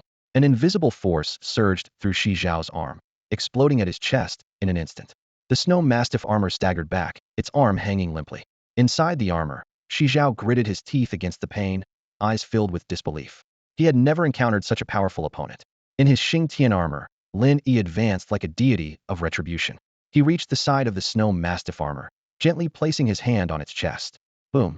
The hand suddenly unleashed its power, a fiery red force blasting forth. Shi Zhao was hurled several meters through the air, crashing heavily to the ground as the snow mastiff armor disintegrated. Lin Yi paid no further attention to the fallen pair, instead casting his gaze into the distance, leaving them with a final remark. "The Shadow Realm is not a good place, nor is it your destination. When you can make a firm decision, Come find me, my name is Lin Yi. You may not have heard of me, but that will change soon enough. The Shadow Realm will know my name." With that, Lin Yi's energy projected towards the distant location of the Earth Shadow Stone, seemingly also the base of Ingba. His eyes gleamed with determination, his calm voice resonating. Teleportation. Ingba, here's a little surprise for you. Inside the dark cavern, occasional sparks of electricity crackled, illuminating the shadowy space. Ingba sat in the highest stone seat, his face under the black hood covered with a beard, his expression shifting as deep thoughts flickered in his eyes. Suddenly, a rush of frantic footsteps echoed from the cave entrance. Cho Jiang stumbled in, collapsing to the ground before Ingba could even ask. He trembled as he cried out. "It's terrifying. That person, Lin Yi. I saw with my own eyes how he injured Shi Zhao with a single move, easily subdued Bing Er, and almost killed the evil wolf beast with one punch." Ingba frowned, stood up, and swiftly approached Cho Jiang, grabbing him by the collar. "What exactly happened?" Gasping for breath, Cho Jiang haltingly explained. "I was searching for the Earth Shadow Stone when I encountered the armor warriors, and that terrifying guy. Shi Zhao and Bing Er were taken down in an instant. I escaped in the chaos. He won't follow us, will he?" Ingba's attention was caught by another detail. Shi Zhao, Bing Er? How did the Realm King's people learn about the Earth Shadow Stone? His gaze turned icy, fixing on Cho Jiang. "You were the one who tipped them off." Cho Jiang's heart skipped a beat, filled with regret. "My big mouth. I should have kept silent." Just then, Ingba sharply noticed the bulge in Cho Jiang's chest. With lightning speed, he reached out and snatched the Earth Shadow Stone. Cho Jiang shrank back, not daring to resist. Holding the stone, Ingba's face lit up with uncontainable joy. He tore open his left sleeve, revealing a tiger head tattoo on his forearm. In an instant, both the tattoo and the Earth Shadow Stone emitted a dazzling light, resonating with each other. Ingba gazed at the mark from the Five Elements village, a mix of hatred, pain, and complexity in his eyes, ultimately transforming into pure ecstasy. He kicked Cho Jiang aside and strode toward the electric enhancement platform. "Your betrayal will be dealt with later. With the Earth Shadow Stone, what is there to fear?" he declared, clutching the stone with a look of madness and resolve. In a flash, a cascade of bright white high-voltage electricity engulfed Ingba. The entire cavern was lit up like daylight. With a thunderous roar, powerful energy waves radiated outward. Earth Tiger Armor. With a booming sound, the electricity dissipated, revealing a majestic figure amid the dense Earth energy. It was a suit of armor entirely in earth tones, covered in tiger patterns, exuding an imposing aura. Feeling the surge of power within, Ingba murmured in a trance. "Now, no matter who comes, I fear nothing." In the corner, Cho Jiang watched the scene, shivering with regret, thinking he should never have brought the Earth Shadow Stone back. Cho was on the brink of despair, realizing that the base of the Realm King was beyond reach. Just then, Ingba turned his head sharply, sensing the shift in energy within him. Suddenly, a playful yet surprised voice broke the tense atmosphere. "Doesn't matter who comes, you just don't care?" Ingba was startled, quickly searching for the source of the voice. His gaze fell ahead, where a figure materialized from nothing, revealing a commanding presence. It was clad in crimson armor, with white accents on the arms and legs, intricately detailed with golden patterns. It was none other than the Xingtian armor. "It's you." Ingba's voice was filled with caution as he immediately assumed a defensive stance. The stranger in the armor that killed the evil wolf beast. Seemingly wary of Lin Yi, Ingba's arrogance subsided as he offered a warning. "Stranger in armor, I advise you not to get involved in the conflict between the Shadow Realm and the Bright Realm. The secrets involved are beyond your imagination." Lin Yi raised an eyebrow, extending his hand with a slight smile. "Give me the Earth Shadow Stone first, and maybe I'll listen to this so-called secret." Upon hearing this, Ingba's face inside the Earth Tiger armor turned grim, and his tone grew cold. "So you insist on opposing me?" Lin Yi's smile faded, his gaze domineering. The eyes of the Xingtian armor glowed blue, and his voice grew haughty. "I give you a bit of respect, and you think you're something special? To me, you're just trash. Do you even deserve to oppose me?" Before the words had fully left his mouth, Lin Yi had already lost interest in further conversation. With a thought, a card slid out from the holder at his waist, spinning into the summoner. Electric Strike. In an instant, a weapon like a crimson knuckle duster materialized on the right fist of the Xingtian armor. On the other side, Ingba's anger surged, determined to prove himself with power. "You think I'm as weak as the evil wolf beast?" He twisted the wheel on his right side, and a weapon blueprint outlined in earthy tones appeared before him. Earth-splitting claw. With a forward thrust of his hands, the weapon manifested and attached itself to his hands. "Let me show you the might of the Earth Tiger armor." Ingba growled, poised to strike with the earth-splitting claw. At that critical moment, Lin Yi raised his right hand, aiming forward, channeling energy into the electric strike. Boom, boom, boom. 3 crimson energy blasts roared out, striking the Earth Tiger armor directly. The powerful energy wave sent sparks flying from the Earth Tiger armor, and amid the smoke, Ingba staggered back, clutching his chest in disbelief. What's happening? He glanced at his claws, then at the short cannon on Lin Yi's wrist, utterly bewildered. How could this be? Ingba was tormented with disbelief, feeling as though he had charged onto a World War II battlefield wielding a mere sword, appearing utterly ridiculous. Lin Yi seized the moment to mock. You're even worse than the evil wolf beast. A heavy silence fell over the battlefield. Ah! Overwhelmed by humiliation, Ingba roared in fury, as if the weakness caused by his impure bloodline momentarily vanished. The Earth Tiger armor charged towards Lin Yi like a fierce tiger descending from the mountains, swiftly dodging left and right. Lin Yi abandoned his long-range attacks and calmly watched his opponent approach. In the blink of an eye, the Earth Tiger armor was upon him, its claws slashing with the ferocity of a real tiger. Interesting, Lin Yi murmured softly, stepping back to deftly avoid the fierce strike of the earth-splitting claws. However, Ingba's attacks were relentless, like a tiger pouncing on its prey.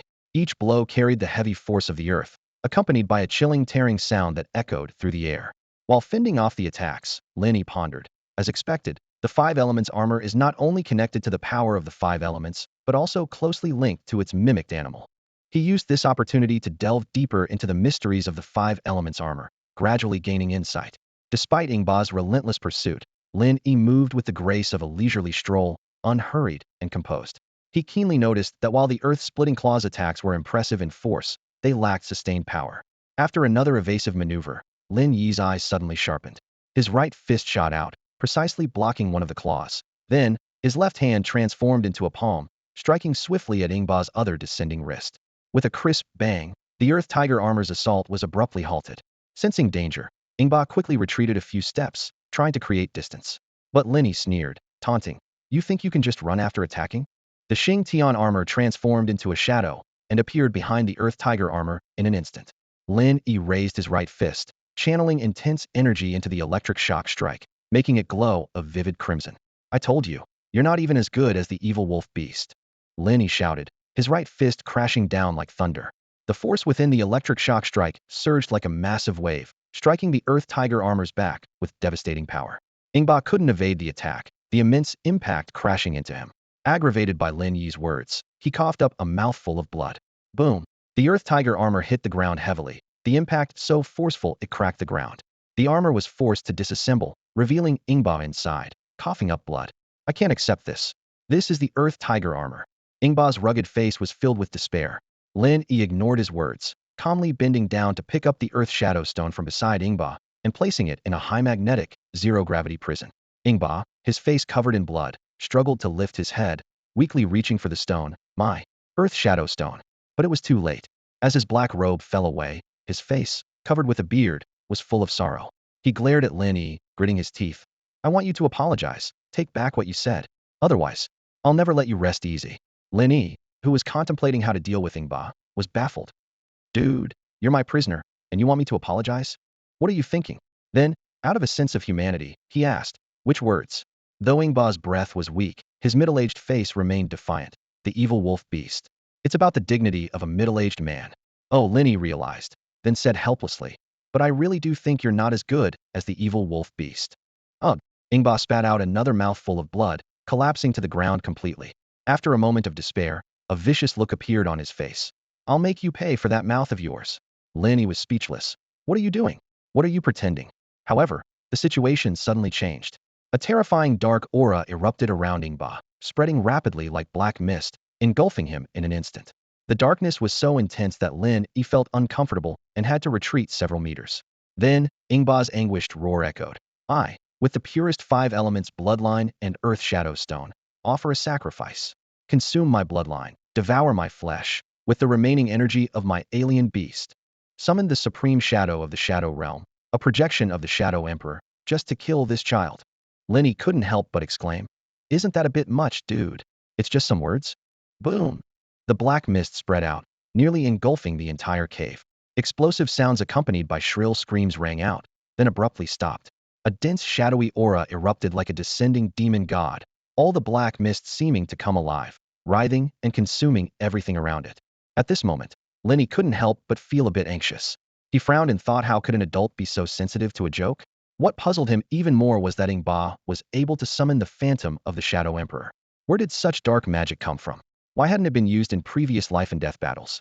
Despite the numerous questions, one thing was certain: Ba harbored an intense hatred for Lin Yi. This deep-seated animosity was evident from Ba's resentful roar as he lay dying. Ahead, a dense black mist, almost solidifying, was spreading, carrying an increasingly oppressive force. Lin Yi's eyes narrowed slightly, but he chose not to retreat. The situation was still unclear, and if he left hastily, should a Shadow Realm boss appear, this entire area could face annihilation.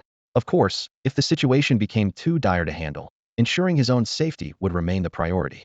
Above the ethereal yet real layers of shadows, there seemed to be a vast, indistinct figure seated beyond the sky in the Shadow Realm.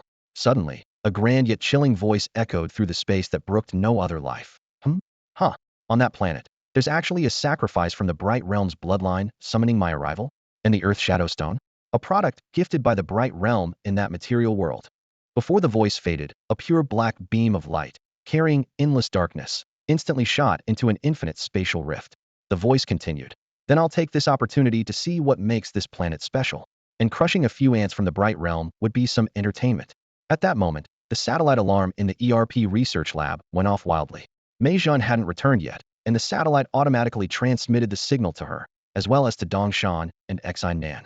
Meijun, who had just sent the old floors to the ambulance, saw the message on her phone and her expression changed drastically. She was shocked. How could there be such a powerful surge of strange energy? Meanwhile, Xingtian and Dongshan set off from their respective locations, speeding towards the deserted mountain where Ba's hidden base was located. As that immensely oppressive aura appeared, a mysterious dark space on Blue Star trembled once more, as if heralding some unknown change about to occur. Suddenly, spheres of light emerged, and a voice echoed in the space, shocked. This aura? Could it be the Emperor? Someone exclaimed. But another voice quickly dismissed the idea. Impossible. The Emperor wouldn't leave the Shadow Universe now, not with that watchful presence always lurking. After a brief moment of contemplation, a voice spoke with realization. I get it.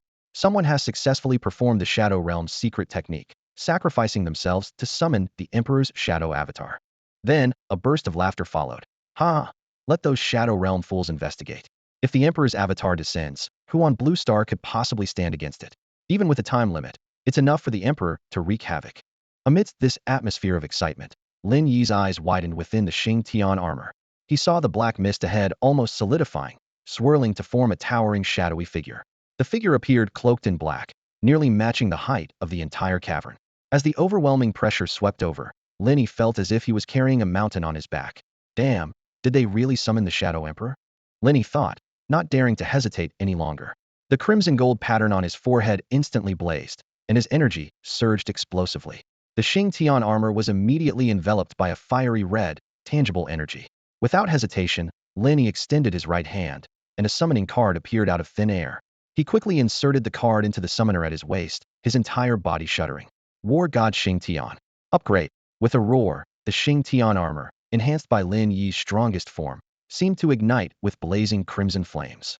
The armor rapidly transformed, the summoner expanding outward, becoming more square.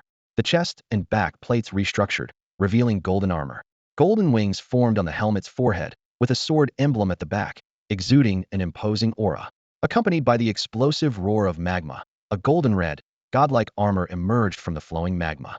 As soon as it appeared, the surrounding dark gas retreated a few steps. Lin Yi felt the pressure ease significantly, but he didn't stop moving. Fire Xingtian fierce sword. Lin Yi's right hand grasped forward, drawing a fiery red, radiant broadsword from the surging, illusionary magma. Fire Xingpong. With the sound of mechanical assembly, the war god Xingtian's right hand, holding the sword, was outfitted with a golden arm guard, its aura growing even stronger. Only at this moment did Lin Yi feel somewhat reassured. He gripped the Fire Xingtian fierce sword tightly, ready to face the challenge ahead. In the next moment, two red lights suddenly flared up in the head area of the massive dark figure ahead. Lin Yi immediately felt a wave of unpleasant heat and light rushing towards him. A sinister yet domineering voice echoed through the cavern, and the enormous body began to move.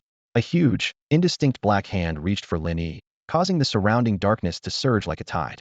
A fierce glint appeared in Lin Yi's eyes. Although he respected the entity's reputation, he did not back down.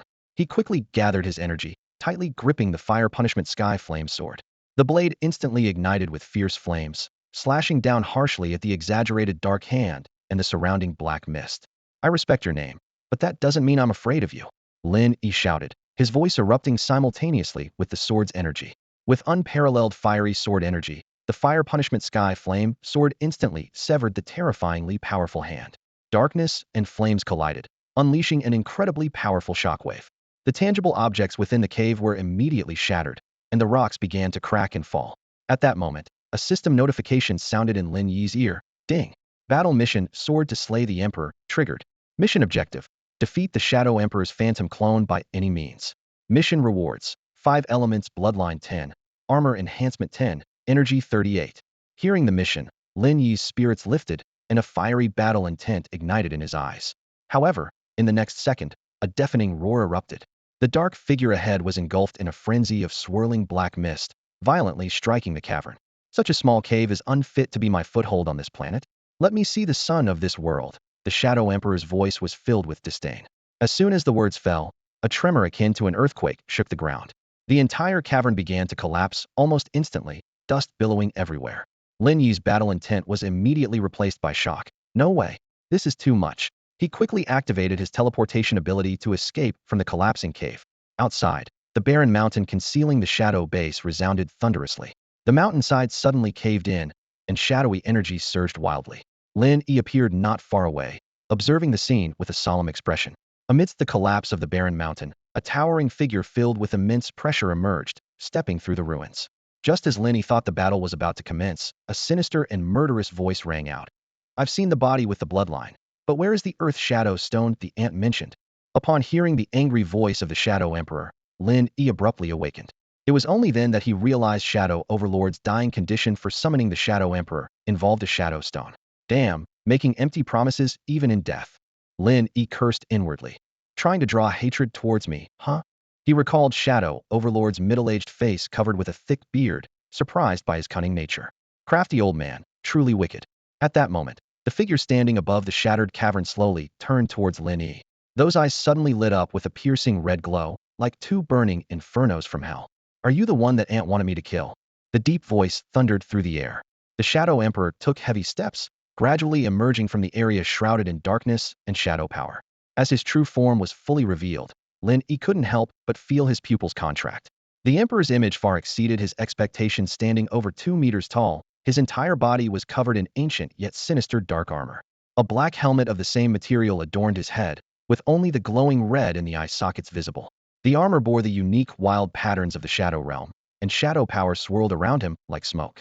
His entire presence exuded a domineering and terrifying aura, akin to a supreme overlord returning from a dark world. This body is passable, the Shadow Emperor murmured to himself, then abruptly locked his gaze on Lin Yi. The red glow in his eyes intensified, as if it were about to devour Lin Yi. Boy, kneel before me now, swear allegiance to the Shadow Realm, and I might spare your life. With each step the Shadow Emperor took, the ground trembled slightly. He seemed to find some interest in Lin Yi. Is that armor from the material universe? To have reached this level. Haha, you seem decent. You could join the Shadow Realm. After all, you're a stronger ant. Upon hearing the first part, Lin Yi felt a slight sense of pride, thinking the Emperor indeed had a discerning eye. But as the latter part was spoken, his mood plummeted, leaving him in silence. Bullshit, he cursed inwardly. Facing the approaching Shadow Emperor, Lin Yi showed no sign of fear, nor did he intend to flee. He knew full well that in the presence of such a formidable being, once targeted, escape was impossible. The only option was to fight. At this moment, Lin Yi's thoughts involuntarily drifted to the departed Yin Di. He imagined that if Senior Yin Di were here, he would probably rush forward with excitement. After all, this was the Shadow Emperor, even if just an avatar, standing at the pinnacle of power. However, Lin Yi encouraged himself. I won't be any less than others. Though not as excited as Yin Di might be, he felt no trace of fear. What of the Shadow Emperor? Can't he be defeated? Battle intent surged within Lin Yi, and he shouted with determination, fixing his gaze on the overlord from the dark world. Lin Yi gripped the flaming sky sword tightly in one hand, his eyes filled with fierce energy. In an instant, the sword ignited with scorching flames, surrounded by a tangible flow of fiery red energy. He stepped forward, his figure flashing instantly to appear before the Shadow Emperor, delivering a fierce, flame-laden slash with overwhelming sword energy. Clang! The Shadow Emperor raised his arm to block, the flaming sky sword clashing against his dark armored gauntlet, the sound of metal striking metal echoing all around. The shockwave of immense power spread out instantly, tearing up the ground within a radius of dozens of meters. After this strike, Lin Yi was forced to take several steps back, plunging the flaming sky sword deep into the ground to steady himself. The Shadow Emperor snorted coldly, his body slightly swaying, with visible cracks on his gauntlet.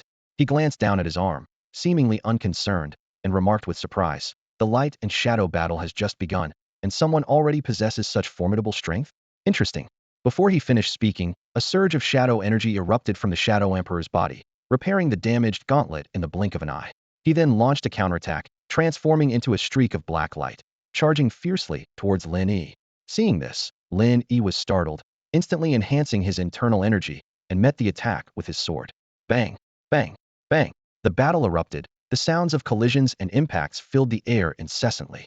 From afar, the golden red and black energy orbs clashed and separated continuously, engaging in a cataclysmic duel. In mere seconds, the two figures had collided nearly 100 times at high speed. The aftermath of the battle swept through the surroundings, leveling the mountainside within hundreds of meters, leaving devastation in its wake. At this moment, Xingtian and Dongshan arrived on the scene, with Mei Zhen following closely behind. What kind of power could cause such terrifying destruction? Mei Zhen's eyes were filled with disbelief.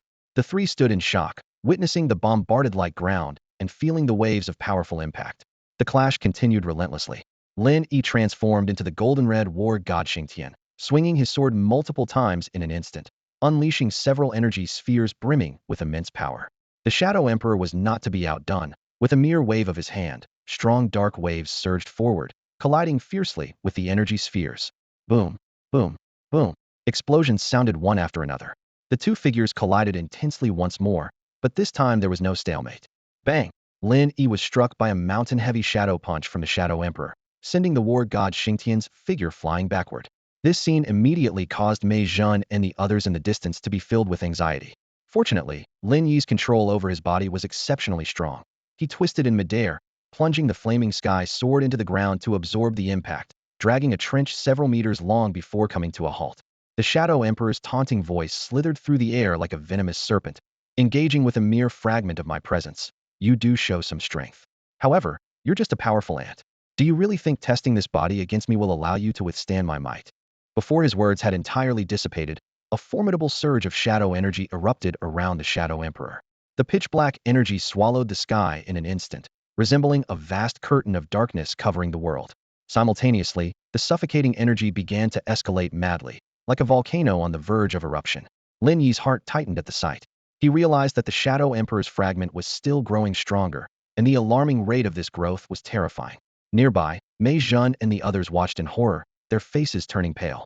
Just sensing the aura emanating from the Shadow Emperor was enough to render them almost immobile, the overwhelming pressure pressing down on them like an invisible mountain. What kind of monster is this? Someone trembled, asking. Even Lin Yi's new form was thrown back. Who can stop such a dreadful enemy? The shadow energy continued to expand, soon engulfing the entire peak. Even the residents of Hope City began to notice the anomaly from afar, as if the entire world was shrouded in darkness, the air thick with a repressive, somber atmosphere. As the ruler of the Shadow Realm, the Shadow Emperor absorbed and wielded shadow energy as effortlessly as breathing. At Yinger's base, there was enough stored shadow energy and electricity to create numerous mutant beasts, which was the source of his terrifying power. Inside the war god Xingtian, Lin Yi's eyes held a mix of helplessness and unwavering determination. Unseen by anyone, a celestial body beyond the distant stars began to emit a faint glow, radiant with endless light and flames. Do you really think you're the only one who can grow stronger? Lin Yi stood up, hands gripping his sword, back straight. In this field of despair, the golden red war god remained spirited and graceful. With a thought, Lin Yi opened his interface. The task completion count showed 20, with options to exchange for either a 10 armor enhancement or unlocking the war god's flame sword. After a moment's hesitation, although uncertain which choice held the advantage, the thrill of challenging the unknown future excited him more. With a slight, defiant smile, Lin Yi chose the armor enhancement without hesitation. Instantly, a rapid series of alerts sounded in his ears. Ding ding ding. Armor enhancement value has reached 100. Would you like to enhance the armor? Enhance, war god Xingtian. Lin Yi responded decisively. Ding. Enhancement commencing. Boom. The crimson energy blazed ferociously like flames, transforming the surroundings of the war god Xingtian into a searing inferno. The overwhelming force surged upwards, like a golden-red torch, tearing through the shadowy canopy above. In the ruptured dark sky, a beam of brilliant white light suddenly shone down, merging with the war god Xingtian. Lin Yi was astonished by the immense power and intense energy that surged within the armor, as if a volcano was about to erupt inside him. The energy of the war god Xingtian soared rapidly, soon reaching an unprecedented peak. A monumental transformation was about to unfold. The ever-strengthening flames scorched the ground, pushing back the shadows, while the white light from the sky continuously supplied energy to the war god, Xingtian. In an instant, a terrifying force erupted like a volcanic explosion. The crimson gold energy spread like a tide, perfectly merging with the white beams to form a dazzling light curtain, beginning to drive back the shadows that once shrouded the sky. The power of the shadows was forced to retreat, continuously shrinking in scope. At the center of this darkness, the Shadow Emperor suddenly looked up, his gaze piercing as he stared at Lin Yi, simultaneously noticing Xingtian, who was at the brink of upgrading, frantically absorbing the energy of heaven and earth. How is this possible? The Shadow Emperor exclaimed in shock. The armor of the material universe. How could it reach that level? Is it about to transcend and advance further? Clearly, he hadn't anticipated encountering such a rare situation on this casual outing. The red glow in the Shadow Emperor's eyes intensified, and his voice turned cold as he spoke again. Daring to upgrade and transcend in my presence. Do you think I don't exist? How can I let you succeed? Otherwise, there would be another potential threat. With that, the Shadow Emperor's figure flickered as he extended his arm forward, commanding sharply, "Shadow power, condense." His voice thundered, echoing in all directions. Almost simultaneously, the shadow power that had spread out, covering a section of the sky, began to rapidly condense and contract, as if manipulated by an invisible hand, swiftly gathering toward the center. In the blink of an eye, the sky above the desolate mountain cleared, and the once oppressive and dark ground brightened. Inside Xingtian, Lin Yi saw this scene, and his eyes lit up, muttering in bewilderment. Did it just give up on its own? Could it be that it saw my Xingtian about to successfully upgrade and got scared? Lin Yi's thought wasn't baseless. Xingtian had absorbed an immense amount of energy, and he could distinctly feel the powerful force of the new form. Although the Shadow Emperor was formidable, it was ultimately just a clone, with power reaching its limit. Meanwhile, the armor's upgrade was swift, and during this period, the surrounding energy surge was enough to ensure the Shadow Emperor couldn't interrupt. This is solid. A victorious smile almost appeared on Lin Yi's face. However, in the next second, the Shadow Emperor's mocking voice suddenly came. "Shadow power. Go. Infuse it into him." Boom! As his voice fell, the shadow power that had been densely gathered above the Shadow Emperor, almost dripping with intensity, transformed into a menacing black dragon, darting toward Xingtian with lightning speed. The energy contained in the shadow power was immense, even obscuring the white light beams above. Xingtian, in the midst of rapidly absorbing energy, didn't hesitate and absorbed the incoming shadow power like a dragon drinking water. This scene left Lin Yi completely dumbfounded. As the dark energy within the armor continued to increase, he felt an impending sense of danger. "Don't absorb it. Stop!" Lin Yi screamed internally. "This stuff can't be absorbed. Why are you getting more and more enthusiastic about it?" Lin Yi was on the brink of collapse. He could clearly feel the dark energy rapidly increasing, almost overtaking the original energy of the armor, driving him nearly insane. This won't affect the armor upgrade, will it? It can't, right? Lin Yi was filled with immense anxiety as he nervously watched the changes in his armor. Just then, the Shadow Emperor suddenly erupted into a fit of hearty laughter that echoed around him. "Ha ha ha." The Shadow Emperor's voice was laced with mockery. "You're trying to upgrade using the power of the Light Realm, and now I've injected the power of the Shadow Realm. Let's see how you handle this. A mere material realm armor trying to glimpse the supreme." His voice grew colder, the mockery more pronounced. "The clash of two energies that can't blend. There's no need for me to lift a finger. You'll self-destruct." As the Shadow Emperor had said, Lin Yi could clearly feel the changes happening within his armor. Although the energy was rapidly increasing, it was becoming increasingly volatile. The two energies, like oil and water, began to fiercely clash within the armor. Lin Yi's heart sank. Despair began to spread. He couldn't help but mock himself. With such natural talent, I've defeated so many foes. Am I really going to be killed by my own armor today? At this critical moment, a familiar system voice suddenly rang in Lin Yi's ear. Ding! Foreign energy detected. Upgrade direction error. Halting upgrade. Initiating self-repair. Unable to halt upgrade. Error path temporarily converting. Lin Yi's eyes widened as he held his breath, listening intently to the system's rapid alerts. The system voice then became even more urgent. Energy collection progress accelerating. 90, 95, 99, 100. Boom. The moment the system announced that energy collection was complete, Lin Yi felt an unprecedented primal force awaken within him. A torrent of energy, dozens of times more powerful than before, surged wildly into him, enveloping him in darkness in the blink of an eye. On the exterior of the war god Xingtian armor, a dense, dark force surged like a tide, swirling around him, forming a massive cocoon that completely encased Lin Yi. In the deepest part of this dark cocoon, Lin Yi could feel the raging power within him. He couldn't help but roar, as his nether physique began to actively absorb the dark energy. At the same time, the markings on his brow emerged instantly, growing and spreading rapidly into a new, deep violet demonic pattern.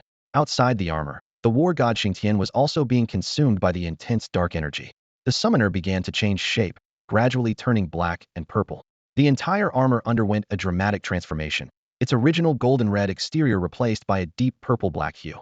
The style of the armor changed as well, no longer exuding its former majestic aura, but instead appearing sinister and frenzied. The once radiant golden energy core on the chest had now become a blood-red color. Bang! The Shadow Emperor swung his arm with incredible speed to counter the claw reaching for his neck. However, unexpectedly, the claw didn't retreat, but skillfully grabbed his arm. Utilizing this force, a massive figure suddenly leapt out from the shadows. Boom! Another claw, clenched into a fist, surged upward with a power capable of tearing through space, aiming fiercely at the Shadow Emperor's face. Bang! The Shadow Emperor blocked with his arm again, then used the momentum to fling the demon away, retreating a few steps to create some distance. Frowning, the Shadow Emperor eyed the grotesque figure before him and spoke solemnly, his voice filled with confusion.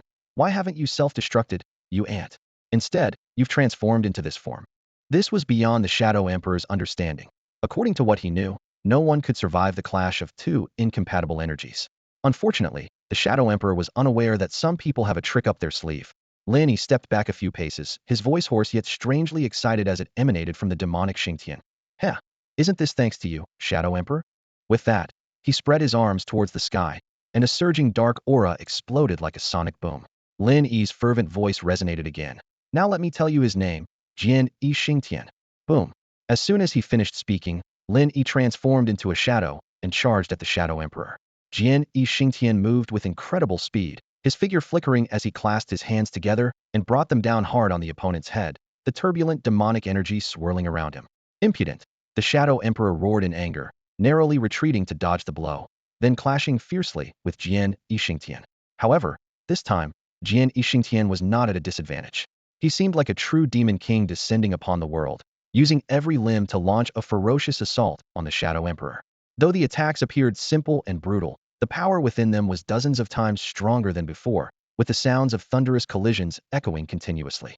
At this moment, Lin Yi felt his blood boiling, driven by an overwhelming urge to fight and kill without restraint.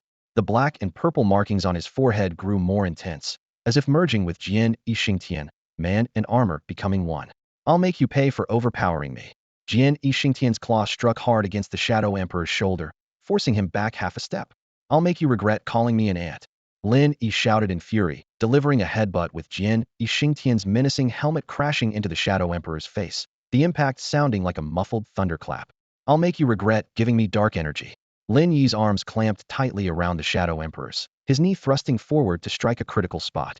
Then he laughed self-mockingly. No, that one's on me. I have to admit, this feels better than before. Lin Yi's excited and frenzied voice echoed across the battlefield as he deftly dodged two of the Shadow Emperor's strikes, instantly appearing behind him.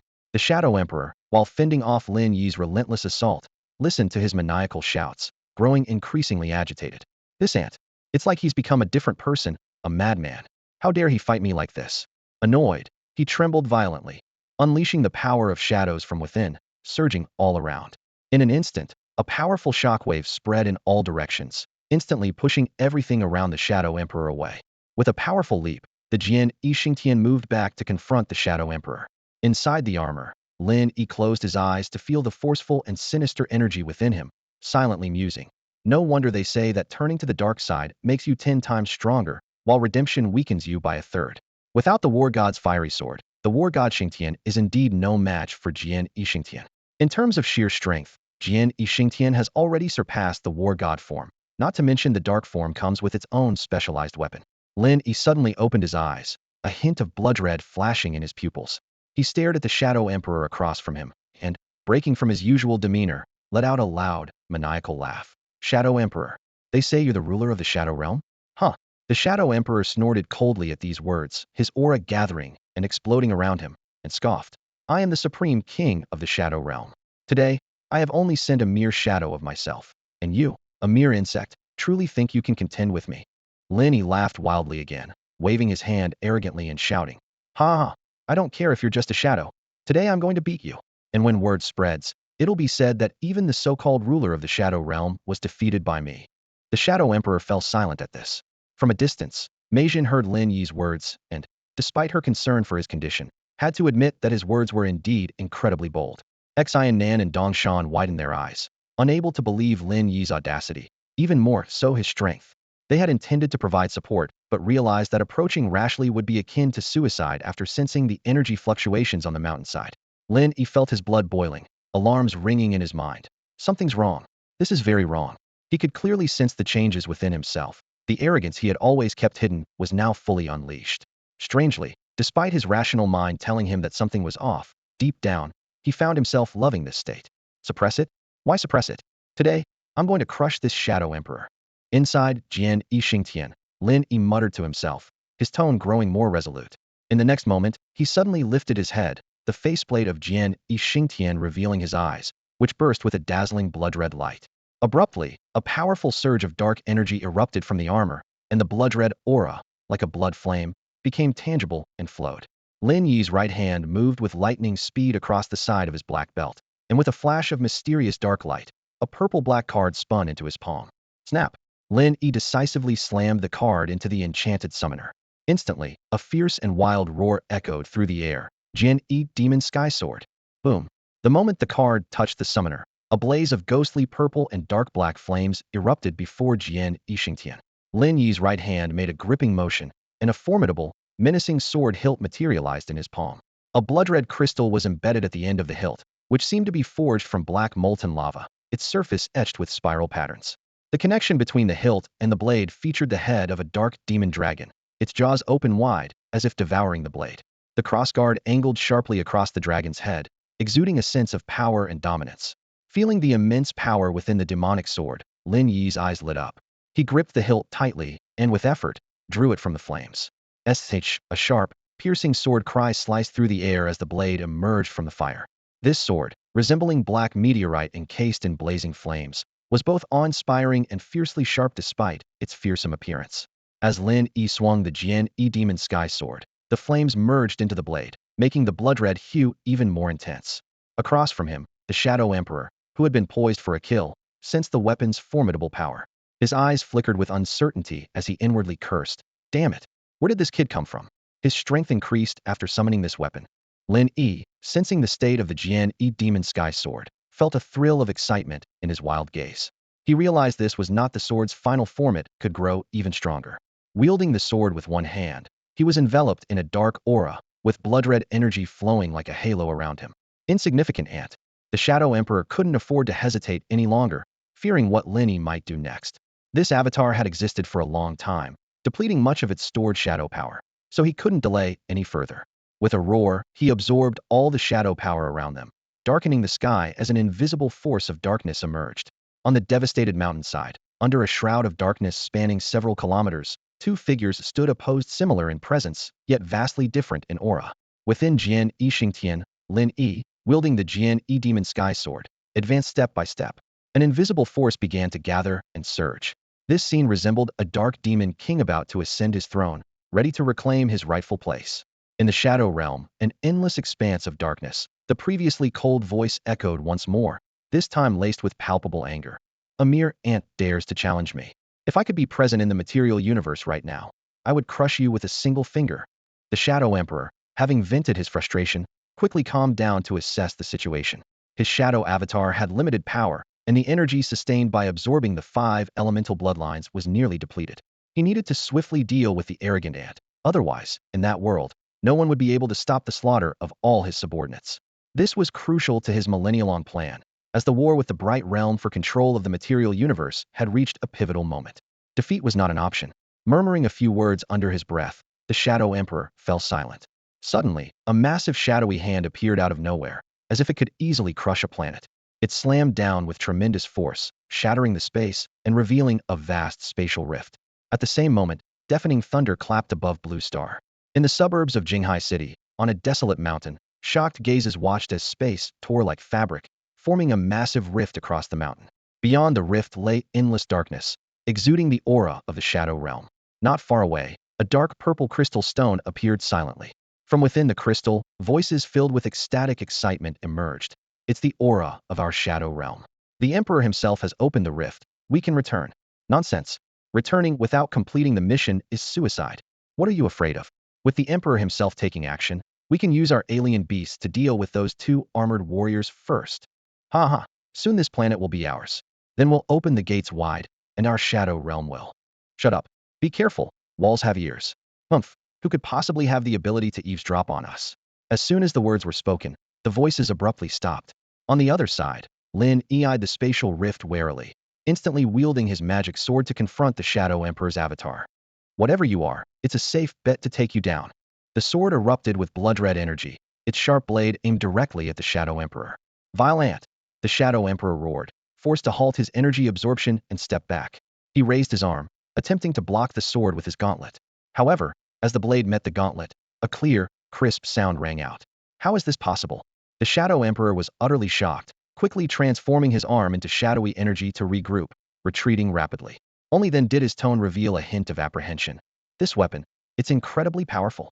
Seizing the opportunity, the Shadow Emperor unleashed a powerful force of attraction.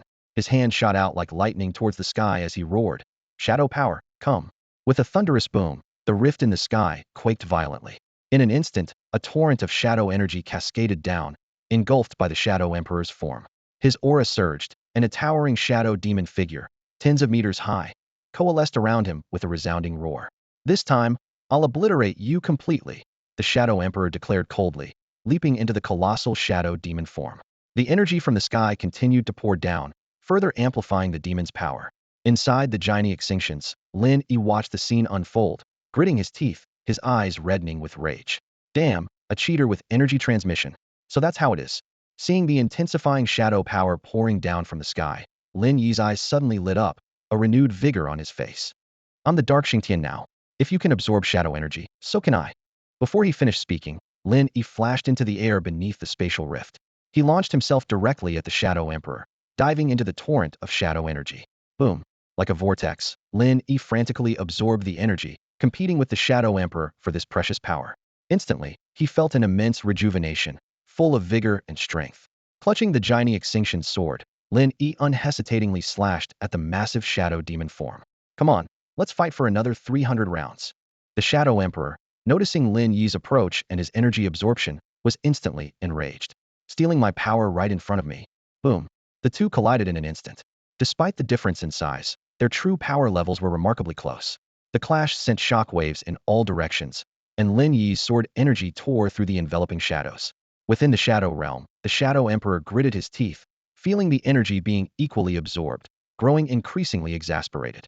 What's the point of tearing space to send energy if this continues? Just as he was about to take further action, a blinding light suddenly pierced from the outside into this space. On Blue Star, the dark rift shrank in an instant, finally disappearing completely under the sunlight. On the ground, their battle raged on. The continuous clashes wreaked increasing havoc on the land. The Shadow Emperor's shadow demon form had lost its massive size, with multiple breaches spilling shadow energy. The demonic nature of the giant Xingtians had also diminished, its armor surface marked by battle scars. Lin Yi felt the intense depletion of energy, with little left from what he had absorbed during the upgrade. He leaned on his sword, silently sensing the changes within himself. As the dark energy waned, his rationality gradually returned. "Now I've fully mastered the giant Xingtians and can use its basic skills, though it's a darkened version." Lin Yi mused for a moment, then resumed his combat stance. Not far away, the Shadow Emperor also seemed to be adjusting his state. The massive shadow demon form dispersed into energy absorbed by his true body, making his form more refined, and the red glow in his eyes calmed. "In the material universe, you are indeed quite powerful, not just an ant. Although I'm merely an avatar, I'm not weak. To contend with me to this extent, you are strong," the Shadow Emperor said slowly. Hearing this, Lin Yi, within the giant Xingtians, stepped forward with his sword, scoffing. "I never needed anyone else to define my strength." Lin Yi looked up directly at the Shadow Emperor, a mocking smile playing on his lips. "Let me guess, why the sudden calm? Realized you're burning through your energy and will soon have to leave Blue Star?" His words shattered the serene atmosphere around the Shadow Emperor like a heavy blow. An icy chill permeated the air, as if the world itself had frozen. However, The Shadow Emperor did not show anger. Instead, he replied in a calm, almost indifferent tone. You're right. Before I dissipate, I'll use my final strike to destroy you. He paused, then continued. Don't naively think that light is good and darkness is evil. They're just different paths to the same end. Of course, that's assuming you'll live long enough to ponder these things. Lin Yi paid no heed to the Shadow Emperor's words. His sole purpose in this prolonged battle was to deplete his opponent's energy. Gripping his longsword tightly, its tip angled toward the ground, he spoke with firm resolve. Whether I survive or not is none of your concern. You should worry about yourself. Go back to your shadow realm. This planet doesn't welcome you. This finally provoked the Shadow Emperor. A surge of intense shadow energy erupted around him as he raised his hands with lightning speed. In an instant, a vast, terrifying scroll of shadows, filled with destructive intent, materialized in his grasp. The scroll unfurled slowly, with countless shadow forces interweaving to form a chilling pattern. The Shadow Emperor held the scroll aloft, seemingly infusing it with even more power. Alarm bells rang in Lin Yi's mind as he realized what was happening. Damn, he's preparing a big move too. He cursed under his breath, not daring to hesitate. After a brief moment to catch his breath, Lin Yi gathered all his intent energy, channeling it entirely into his summoner. Xingtian responded to his call, and Lin Yi's expression twisted fiercely. Golden red and black purple lines appeared on his brow as he fully activated the power of his nether physique. Clenching his teeth, he growled, I can't believe it. I've already drained his energy to its lowest. If I unleash the combined might of Battle God Xingtian and Xingtian's ultimate move, I refuse to believe I can't take down this bastard. Lin Yi struggled to marshal all his internal strength, his aura swelling dramatically like a volcano on the brink of eruption. At the same time, Xingtian began to pulse with dual-colored intent energy, as if preparing for a final confrontation with the god of war. Lin Yi tightly gripped the evil-imbued demon's sword in his left hand, holding it aloft before him. His right hand moved like lightning across his waist, and a card emitting a dark purple glow appeared instantly in his grasp. Without hesitation, Lin Yi inserted the card into the slot behind the dragon head of the sword. In an instant, an explosive aura erupted around Lin Yi. Waves of dark purple flames surged forth, enveloping the entire sword. As the flames roared, powerful sword energy coalesced and danced freely in the air. Lin Yi felt an immense pressure building within him, threatening to tear him apart. He gritted his teeth, veins bulging on his forehead, as deep red blood trickled down his face. His blood-red eyes were fixed intently on the Shadow Emperor, not far away. The Shadow Emperor was surrounded by roaring shadow energy that poured into a complex and eerie shadow scroll above him. The scroll, adorned with numerous runes from the Shadow Realm, exuded a deadly aura that almost blanketed the entire sky. A chill ran through Lin Yi's heart as he thought. It's not enough. Fighting through the sharp pain in his mind, he gathered his willpower again. His lips moved slightly as he murmured, heart shatters, will moves. Eightfold shift. Boom. Dark purple energy solidified into sharp blades, shooting out to form anchor points around the Shadow Emperor in 8 positions. Lin Yi gripped the demon's sword with both hands, its dark purple radiance extending several meters outward. With a hoarse, fierce roar, he shouted, Demon Sky Slash. A sonic boom resounded as Lin Yi's figure vanished, reappearing as 8 distinct forms surrounding the Shadow Emperor, perfectly merging with the earlier energy anchors. The Shadow Emperor's body trembled with disbelief. Such a technique, at this level of battle, you can still use it? Splitting into 8. Aren't you afraid of dying? Before he could finish, the scroll above him unfurled with a blinding light, nearly covering the entire desolate mountain. Countless shadow runes fell like raindrops, carrying a destructive force that threatened to level the mountain. Lin Yi showed no fear as his 8 clones pointed the demon's sword forward. In an instant, sword energy surged forth like a rainbow, and the dark purple light extended dozens of meters. From above, it looked like 8 massive demon swords converging, forming a pyramid of sword energy that suppressed the Shadow Scroll and the Shadow Emperor beneath its blades. At that moment, Lin Yi seemed to grasp something, a glimmer of understanding flashing in his eyes. Sensing the crisis, the Shadow Emperor's body nearly faded away. He roared, even if I die, it's just a minor loss of a clone, but you will truly lose your life. Fighting me, you're doomed to fail. Everyone here will be buried with you. Secret Art, Shadow Apocalypse Talisman. As the Shadow Emperor's final words fell, the scroll in the sky unleashed countless terrifying shadow blades. These blades rained down like a storm, bringing with them a destructive force. On the periphery, Mei Jun, Xian, and Dongshan felt an overwhelming oppression, their bodies weakening, nearly collapsing to the ground. They watched the earth-shattering scene in terror, uncertain if Lin Yi could withstand this apocalyptic assault. A shadow descended upon them, enveloping everyone in an instant sense of hopelessness. In this dire moment, Lin Yi let out a thunderous roar, breaking through to a new level in his eightfold movement technique. Shadow Emperor, think you can kill me? First, see if you have what it takes. Lin Yi's voice was like thunder. Taste my newly mastered ultimate move. Before he finished speaking, a sharp, piercing sword cry erupted, accompanied by a booming surge of energy, like a divine retribution. The terrifying force struck deep into everyone's soul, shaking their spirit. Suddenly, a massive sword tower formed from purple-black sword energy appeared out of thin air, descending with earth-shattering power. 8 razor-sharp blades aligned perfectly, aiming to cut everything in their path to dust. Lin Yi's last cold, wild laugh echoed in the air. Shadow Emperor, you want to conquer Blue Star? Dream on. As long as I'm here, you'll never succeed. His voice was quickly drowned out by the thunderous roar. 8 screeching demonic sword blades descended like a cage, as if nothing could withstand their might.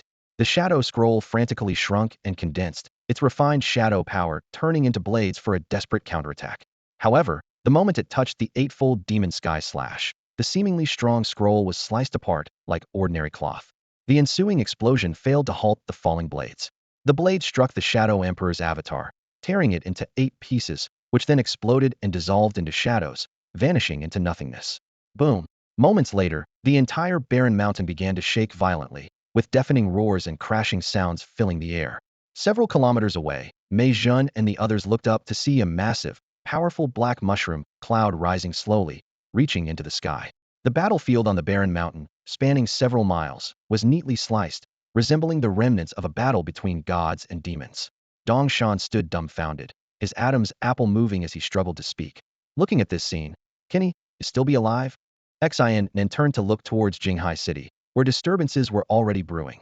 In any case, the days ahead probably won't be peaceful. Mei Zhen kept her gaze fixed ahead, her eyes shimmering with determination. He must still be alive. We have to find him. At the center of the battlefield, an exhausted Lin Yi was forced to release his armor, nearly being killed by the aftershocks of the attack. On the brink of unconsciousness, he vaguely felt some internal shackles breaking, as a system notification sounded in his ear. Ding! Congratulations to the host. The sword in the heart can slay the Emperor mission is complete. The mission rewards have been credited. The host has excellently completed the mission and has achieved a breakthrough by merging completely with the armor. Now initiating the large-scale chain mission, Blazing Dragon Emperor. In a dreamlike space, Lin Yi looked around, slightly confused. Where am I? Am I dead? But he quickly shook his head, his gaze becoming resolute. No, I'm a man with a system. I shouldn't just die like this. I had calculated the risks of that battle precisely. As he pondered, the space ahead suddenly rippled like water. An armor composed mainly of crimson and golden hues slowly emerged, exuding an imposing aura. Isn't this my war god Xingtian? Lin Yi's eyes widened as he excitedly examined the armor before him. It's so cool. The war god Xingtian stood tall, and though it hadn't been summoned, Lin Yi felt a deep connection to it. Suddenly, a celestial body emitting a soft glow appeared above, casting white beams of light that were absorbed by the war god Xingtian. The energy around the armor surged, its structure began to reorganize, and its might increased. Most impressive was the reassembly of 3 pairs of intricate jet ports on its back. Boom! Fiery wings unfolded behind Xingtian's armor, burning fiercely. Wow, this is just too cool. Lin Yi's eyes sparkled with excitement. He immediately recognized this as the ultimate form of war god, Xingtian Ultimate Xingtian. However, when he noticed the connection between the celestial body and Ultimate Xingtian, he frowned. What is this strange thing? Before he could finish, the space next to Ultimate Xingtian cracked open, and a purple-black armor emitting a demonic aura stepped out. This is my Genie Xingtian. Lin Yi exclaimed again, seemingly understanding something. Genie Xingtian slashed with one palm, instantly severing the white light behind Ultimate Xingtian. Lin Yi looked up at the sky, his gaze sharp. This should be my mind space. And here, I don't need any foreign objects. He strode forward, gently placing his left hand on the golden energy core of Ultimate Xingtian, whispering with closed eyes. Though you haven't upgraded, you are mine. Boom! Crimson gold energy erupted from Lin Yi, infusing into Ultimate Xingtian's chest, unleashing a majestic aura. The celestial body in the sky turned crimson and transformed into a blazing sun. Lin Yi opened his eyes, placing his right hand on the blood-red energy core of Genie Xingtian, as purple-black patterns appeared on his forehead. You are mine too. Bang! Purple-black flames soared, and Genie Xingtian's eyes glowed blood-red. Feeling a sense of unity from both arms, Lin Yi contemplated. It seems the voice I heard was true. Breaking through the bottleneck of mind power requires impact and a transformation method using the armor. I can't believe I stumbled into a breakthrough. Now, Summoning the Xingtian armor will undoubtedly elevate my strength to a new level. Lin Yi's smile had just appeared when the ultimate Xingtian and Jian transformed into two intertwined beams of light, merging into his right wrist. As he lifted his arm, he saw a tattoo in the shape of the character Xing appear slightly above his wrist, woven in a majestic blend of red gold and purple black. Just as he was thrilled with the success of becoming one with the armor, the space ahead rippled once more. A slender, fiery red armor, the Yanlong armor, emerged, only to turn into a phantom the next moment. Before Lin Yi could take a closer look, the armor transformed into a flickering flame. "Don't run away. I haven't even seen you," Lin Yi shouted. Suddenly, an image appeared within the flames, a fiery red armor exuding an imperial aura, standing majestically in the air, its noble presence seemingly surpassing even the emperor armor. The image vanished in an instant as the flames attempted to flee. "Come here, you." Lin Yi decisively reached for the flames. However, what he felt was unexpectedly soft and smooth. "Not right." Slap. A crisp slap echoed, accompanied by a startled cry. Lin Yi gradually regained his senses, his left cheek stinging. His seasoned instincts told him that the sensation was anything but ordinary, so he pretended to be asleep, maintaining steady breathing.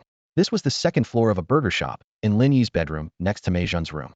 Mei Zhen stood by the bed, one hand covering her chest, the other poised to strike, her eyes burning with anger. After the battle that day, she, Dongshan, and Xingtian had found him before others arrived. Lin Yi had been lying in a massive crater, exhausted, his armor disassembled, clothes in tatters. Back at the lab, Mei Zhen treated him, discovering that his main issues were mental fatigue and physical exhaustion, with no significant injuries, so she arranged for him to rest in the room. Who could have guessed that when she kindly checked on his condition today, just as she bent over to examine him, she heard him shout, "Come here, you." And then he had accurately grabbed her in a sensitive area. "Lin Yi, are you awake?" Mei Zhen asked in a low voice. Seeing his steady breathing and calm expression, her anger subsided slightly. "Is he really not awake?" she murmured, turning to leave. The door closed with a click. Only then did Lin Yi breathe a sigh of relief and open his eyes, a look of relief on his face. "This little difficulty is no match for me." But as he smugly surveyed the room, his expression froze. There stood Mei Zhen, arms crossed, chest heaving with renewed fury in her eyes. "Lin Yi." This time, he knew there was no escape. At that moment, Lin Yi finally understood the meaning of the old saying, "If you often walk by the river, how can you not get your shoes wet?" Mei Zhen approached him quickly, her long fingers trembling as she pointed at him, her voice filled with barely contained anger. You're shameless." Though Lin Yi felt a bit embarrassed, he found it amusing to see the usually composed Mei Zhen so flustered. He took her trembling finger in his hand, pretending to be considerate, and said, "Don't shake, it's uncomfortable to watch." Mei Zhen was even more furious at his words, her short ponytail swinging with her movements, her eyes wide open. Before Lin Yi could explain, she shouted, "You scoundrel!" Lin Yi got up from the bed, stretched in front of her, and spoke sincerely yet playfully. "First of all, that grab just now, I really didn't mean it. I apologize. Secondly, being shameless is better than being boring." Mei Zhen instinctively took 2 steps back, her chest heaving with anger, thinking you're interesting when you're boring, claiming sophistication when you're vulgar. Lin Yi chuckled and stepped back, spreading his hands. "That's a kind of self-cultivation too, isn't it?" "Lin Yi." Mei Zhen pointed at him, her voice trembling with anger. "What is it?" Lin Yi raised an eyebrow. "I sincerely apologize again." Looking at his annoyingly handsome face, Mei Zhen still gritted her teeth, but began to calm down. Seeing this, Lin Yi earnestly explained, "Whether you believe it or not, I really woke up only after reaching out." These words reminded Mei Zhen of the earlier incident, and her ears turned red. She glared at Lin Yi, feeling his sincerity but finding it hard to swallow. Yet, on reflection, what could she do to this annoying guy? In the end, Mei Zhen angrily swung her fist, gave Lin Yi a sharp look, and said, "I'm telling you, Lin Yi, this isn't over." With that, she turned and left, slamming the door behind her. "Don't go. I wanted to ask you what happened after I passed out." Lin Yi reached out in vain, but she was already gone. He sighed, turning back to search the bed for his summoner, only to find it missing. Lin Yi frowned, sitting on the bed in thought. If Mei Zhen had brought him back, she would have placed the summoner beside him, given her character. After all, for an armor summoner, the summoner is like a lifeline except for that one fool who lost it in a game. So, Mei Zhen probably hadn't seen the summoner at the time. Remembering his experience in that dreamlike space while unconscious, Lin Yi thoughtfully raised his arm. Lin Yi slowly rolled up his right sleeve, revealing the majestic and flowing tattoo of the character Xing on his wrist. At that moment, a powerful intuition surged within him. This was the mark of the Xingtian armor. As his left fingertip lightly touched the Xing character on his wrist, a translucent system panel suddenly appeared before his eyes. Lines of information became clearly visible beside his wrist. Xingtian armor status. Damaged, energy depleted. Upgrade direction. Self-repair and upgrading in progress. Special note. Armor has completed binding with the host, undergoing transformation to break limits. Summoning method. Can be summoned directly through the mark or triggered by thought. Ability inheritance. Summoner will permanently acquire some of the armor's general skills. Included skills: 8-direction movement, shapeshifting, heaven and earth magnetic field, etc. Upgrade path. Dual evolution potential detected. Additional time can be invested to retain error paths, enabling dual path upgrade. System prompt. Execute dual path upgrade. This information flooded into Lin Yi's mind, and he immediately understood the situation. The Xingtian summoner had merged into the tattoo on his wrist. This discovery made his eyes light up. No more carrying that bulky summoner with me anymore. Sitting on the edge of the bed, he thoughtfully rubbed his chin. So, even if I summon the flame dragon armor, I can use the 8-direction movement? This meant he had completely integrated with the Xingtian armor, and its power had become a part of him. The thought of dual path upgrade allowing him to access both the ultimate Xingtian and Jian Yi Xingtian forms excited Lin Yi. He jumped to his feet, clenching his fist, switching freely between both forms. Of course, I'll go for the dual path upgrade. The system immediately responded. Ding. Dual path upgrade initiated. Armor is absorbing the energy of the heavens and earth for repair and upgrade. Temporarily unable to summon. Looking at the prompt on the panel, Lin Yi raised an eyebrow, not surprised by the outcome. This wait, he thought, is worth it. It seems like it's time to keep a low profile for a while. Lin Yi pondered quietly. Although the strength of the nether physique was impressive, it still had a noticeable gap compared to the ultimate forms of Xingtian and Jian Yi Xingtian armors. These ultimate forms of Xingtian were already on par with the Ashura armor in terms of power. At that moment, an image of the flame dragon armor he had seen in a dream space flashed through Lin Yi's mind, and his eyes lit up. Of course, I have more than one set of armor. I can definitely switch to using another set of equipment during this time. He recalled the evolved form of the flame dragon armor he had seen in that special space, and the imposing aura of it was unforgettable. It must have been the legendary explosive flame dragon king. Gathering his thoughts, Lin Yi opened his personal panel and found that the data had undergone a tremendous transformation. Personal panel. Physique, 78 normal adult 5, armor summoning bonus, can be enhanced at will. Note, during Jian Yi Xingtian summoning, nether physique absorbed energy, significantly enhancing the physique. Mental energy, 140 self-breakthrough 38, task reward 3. Note, surpassed individual mental energy peak, entering a higher level. Unity armor is upgrading and evolving. Combat skills, 9 max 10, can be improved through practical training. Light and shadow will mastery, 45. Note, directly affects the power of the light and shadow armor. The stronger the mastery, the greater the armor's power. 5 elements bloodline. 50 reaching 70 allows transformation into emperor armor using the belt. Armor enhancement value. 10 reaching 100 allows the enhancement of any armor. Tasks completed. 21 hope version 3, light and shadow version pending. Before Lin Yi had time to fully digest these significant changes, the system notification sounded again. Ding. A large-scale chain task, explosive flame dragon king, detected, triggering subtask. First summon flame dragon armor and proficiently use the flame blade. Task reward.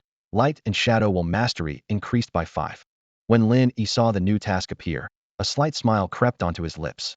He chuckled inwardly, thinking, look down on me, do you? After so many battles, can I handle even a single blade? Although he knew the flaming blade was notoriously difficult to wield, often criticized by others, in his hands, it would surely become an extension of his will. Lin Yi walked to the bedroom window, gazing down at the bustling street below. The sunlight streamed through the glass, casting a contented smile on his face. He mused to himself, judging by the time, it must be nearing noon. Have I been unconscious for a whole day? With these thoughts in mind, Lin Yi left the bedroom and descended the stairs slowly. The burger shop downstairs was as quiet as ever, with no customers or staff in sight. He couldn't help but wonder about the financial strength of the ERP lab, but thinking of Mei Zhan, it was clear she wasn't short on money, definitely another wealthy woman. As Lin Yi made his way toward the lab behind the burger shop, he took in his surroundings, Mei Zhan's image floating in his mind. Just before entering the lab, he heard a familiar, intense voice. You're no different from thieves. The water shadow stone has always been mine. I've always carried it with me. What right do you have to strip me of my summoning rights? Inside the lab, Mei Zhan looked helplessly at Bei Miao, who was fuming with righteous indignation. She had just left Lin Yi's room when Bei Miao showed up, leading to the scene before her. Not far behind Bei Miao, Dongshan leaned against the wall, looking equally troubled. Clearly, Bei Miao had found his way here through Dongshan. After venting his frustrations at Mei Zhan, Bei Miao felt a wave of relief wash over him. He raised his head slightly, eyes filled with disdain for the place, and spoke with a hint of arrogance. At least let me summon the Black Rhino armor. Your current Flame Dragon and Wind Eagle armors are no match for me. I can maximize the armor's potential. Upon entering, he had already noticed that the demon from the other day wasn't present, which bolstered his confidence. Mei Zhan, hearing his words, showed a trace of dissatisfaction. Regardless of the fact that the Water Shadow Stone wasn't with her, Bei Miao's arrogant demeanor was enough to irk her. She thought, with Lin Yi around, ERP didn't necessarily need Bei Miao. With this in mind, Mei Zhan suddenly felt Lin Yi was quite decent. At least he wasn't arrogant like this person and didn't constantly criticize others. Just as she was about to inform Bei Miao of the Water Shadow Stone's whereabouts, he suddenly slapped the table, bent forward slightly, and sneered. I've already heard about the incident on the mountain outside Jinghai City yesterday. Clearly, you clashed with the Shadow Realm, right? With such a commotion, considering your strength, you must have lost miserably. That's why you need someone like me, with greater abilities. Mei Zhan widened her eyes at his words, rubbing her temples before sighing. Actually, no need to say more. Bei Miao smiled slightly, extending his hand to Mei Zhan. You can keep the Water Shadow Stone here. Just give me the summoner. Welcome me aboard.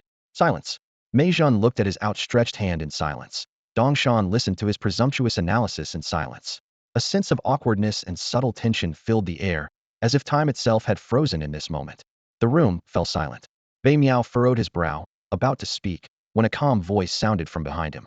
The familiar tone made Bei Miao involuntarily shudder, instantly recalling the fear of being dominated by a demon. He quickly turned around, discreetly taking a few steps back to distance himself from Lin Yi. Lin Yi's lips curled into a slight smile as he casually walked over to Mei Zhan and sat down beside her. He continued, if you're thinking of summoning the armor again, Mei Zhan is not the one you need. She can't decide whether you can summon the armor or not, because the Water Shadow Stone is with me. Hearing this, Bei Miao's eyes widened as if he heard the sound of his heart breaking. He glared at Lin Yi, his car keys clutched so tightly that his knuckles turned white. Just as he was about to speak, Lin Yi added, oh, by the way, you don't need to worry about what happened on that deserted mountain. The Shadow Realm did indeed attack, led by the Dark Shadow Emperor, but I sent him back to the Shadow Realm. The mountain's current shattered state was also caused by the aftermath of my battle. You can continue living your carefree life as a wealthy second-generation heir. A storm of emotions surged within Bei Miao. He glanced around, hoping to find signs of denial in Mei Zhan and Dong Shan's expressions, but he only saw silent acknowledgement. After a moment of silence, he suppressed his shock and struggled to articulate. I still believe I am the most suitable person to summon the Black Rhinoceros armor. His tone turned indignant towards the end. I lost to you, but you can't just take my Water Shadow Stone. Lin Yi, hearing this, glanced at Bei Miao with a sneer. Weren't you all high and mighty, calling me a mutant beast? Of unknown origin? Even directly attacking me with a weapon? He stared coldly at Bei Miao. I said sparing your life was the greatest mercy. While the Water Shadow Stone is in my possession, you'd best abandon any such thoughts.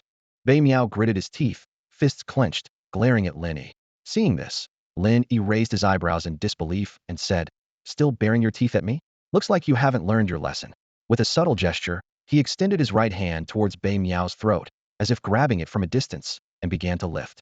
Bei Miao's face contorted in pain, a choking sound escaping his throat as if an invisible hand was gripping it tightly, making it hard to breathe.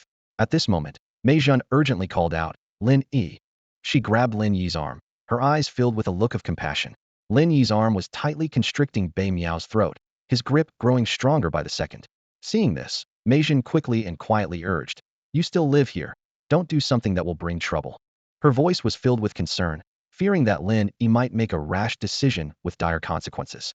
These words were like a cold splash of water on Lin Yi, jolting him back to his senses.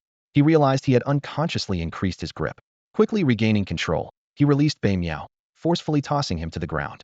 Staring at his own hands, Lin Yi fell into contemplation.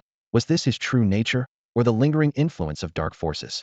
Bei Miao hit the ground hard, clutching his throat and coughing violently, his face etched with fear. He glanced up at the pensive Lin Yi and then at Mei Zhan, who was watching Lin Yi with worry. Clenching his fists, a flash of resentment crossed Bei Miao's eyes, yet he dared not make any further moves. Meanwhile, in the Shadow Realm King's new base, the king recalled the earth-shattering battle he had witnessed the day before, his body trembling uncontrollably. He murmured to himself, can the Shadow Realm's plan to conquer Blue Star still continue? Fear and doubt spread through his heart. That's all for today. Thank you so much for watching. I hope you guys enjoyed. If you wish to have another part of this recap, please give us at least 1,000 likes. Please don't forget to comment and subscribe to our channel for more content like this until next time.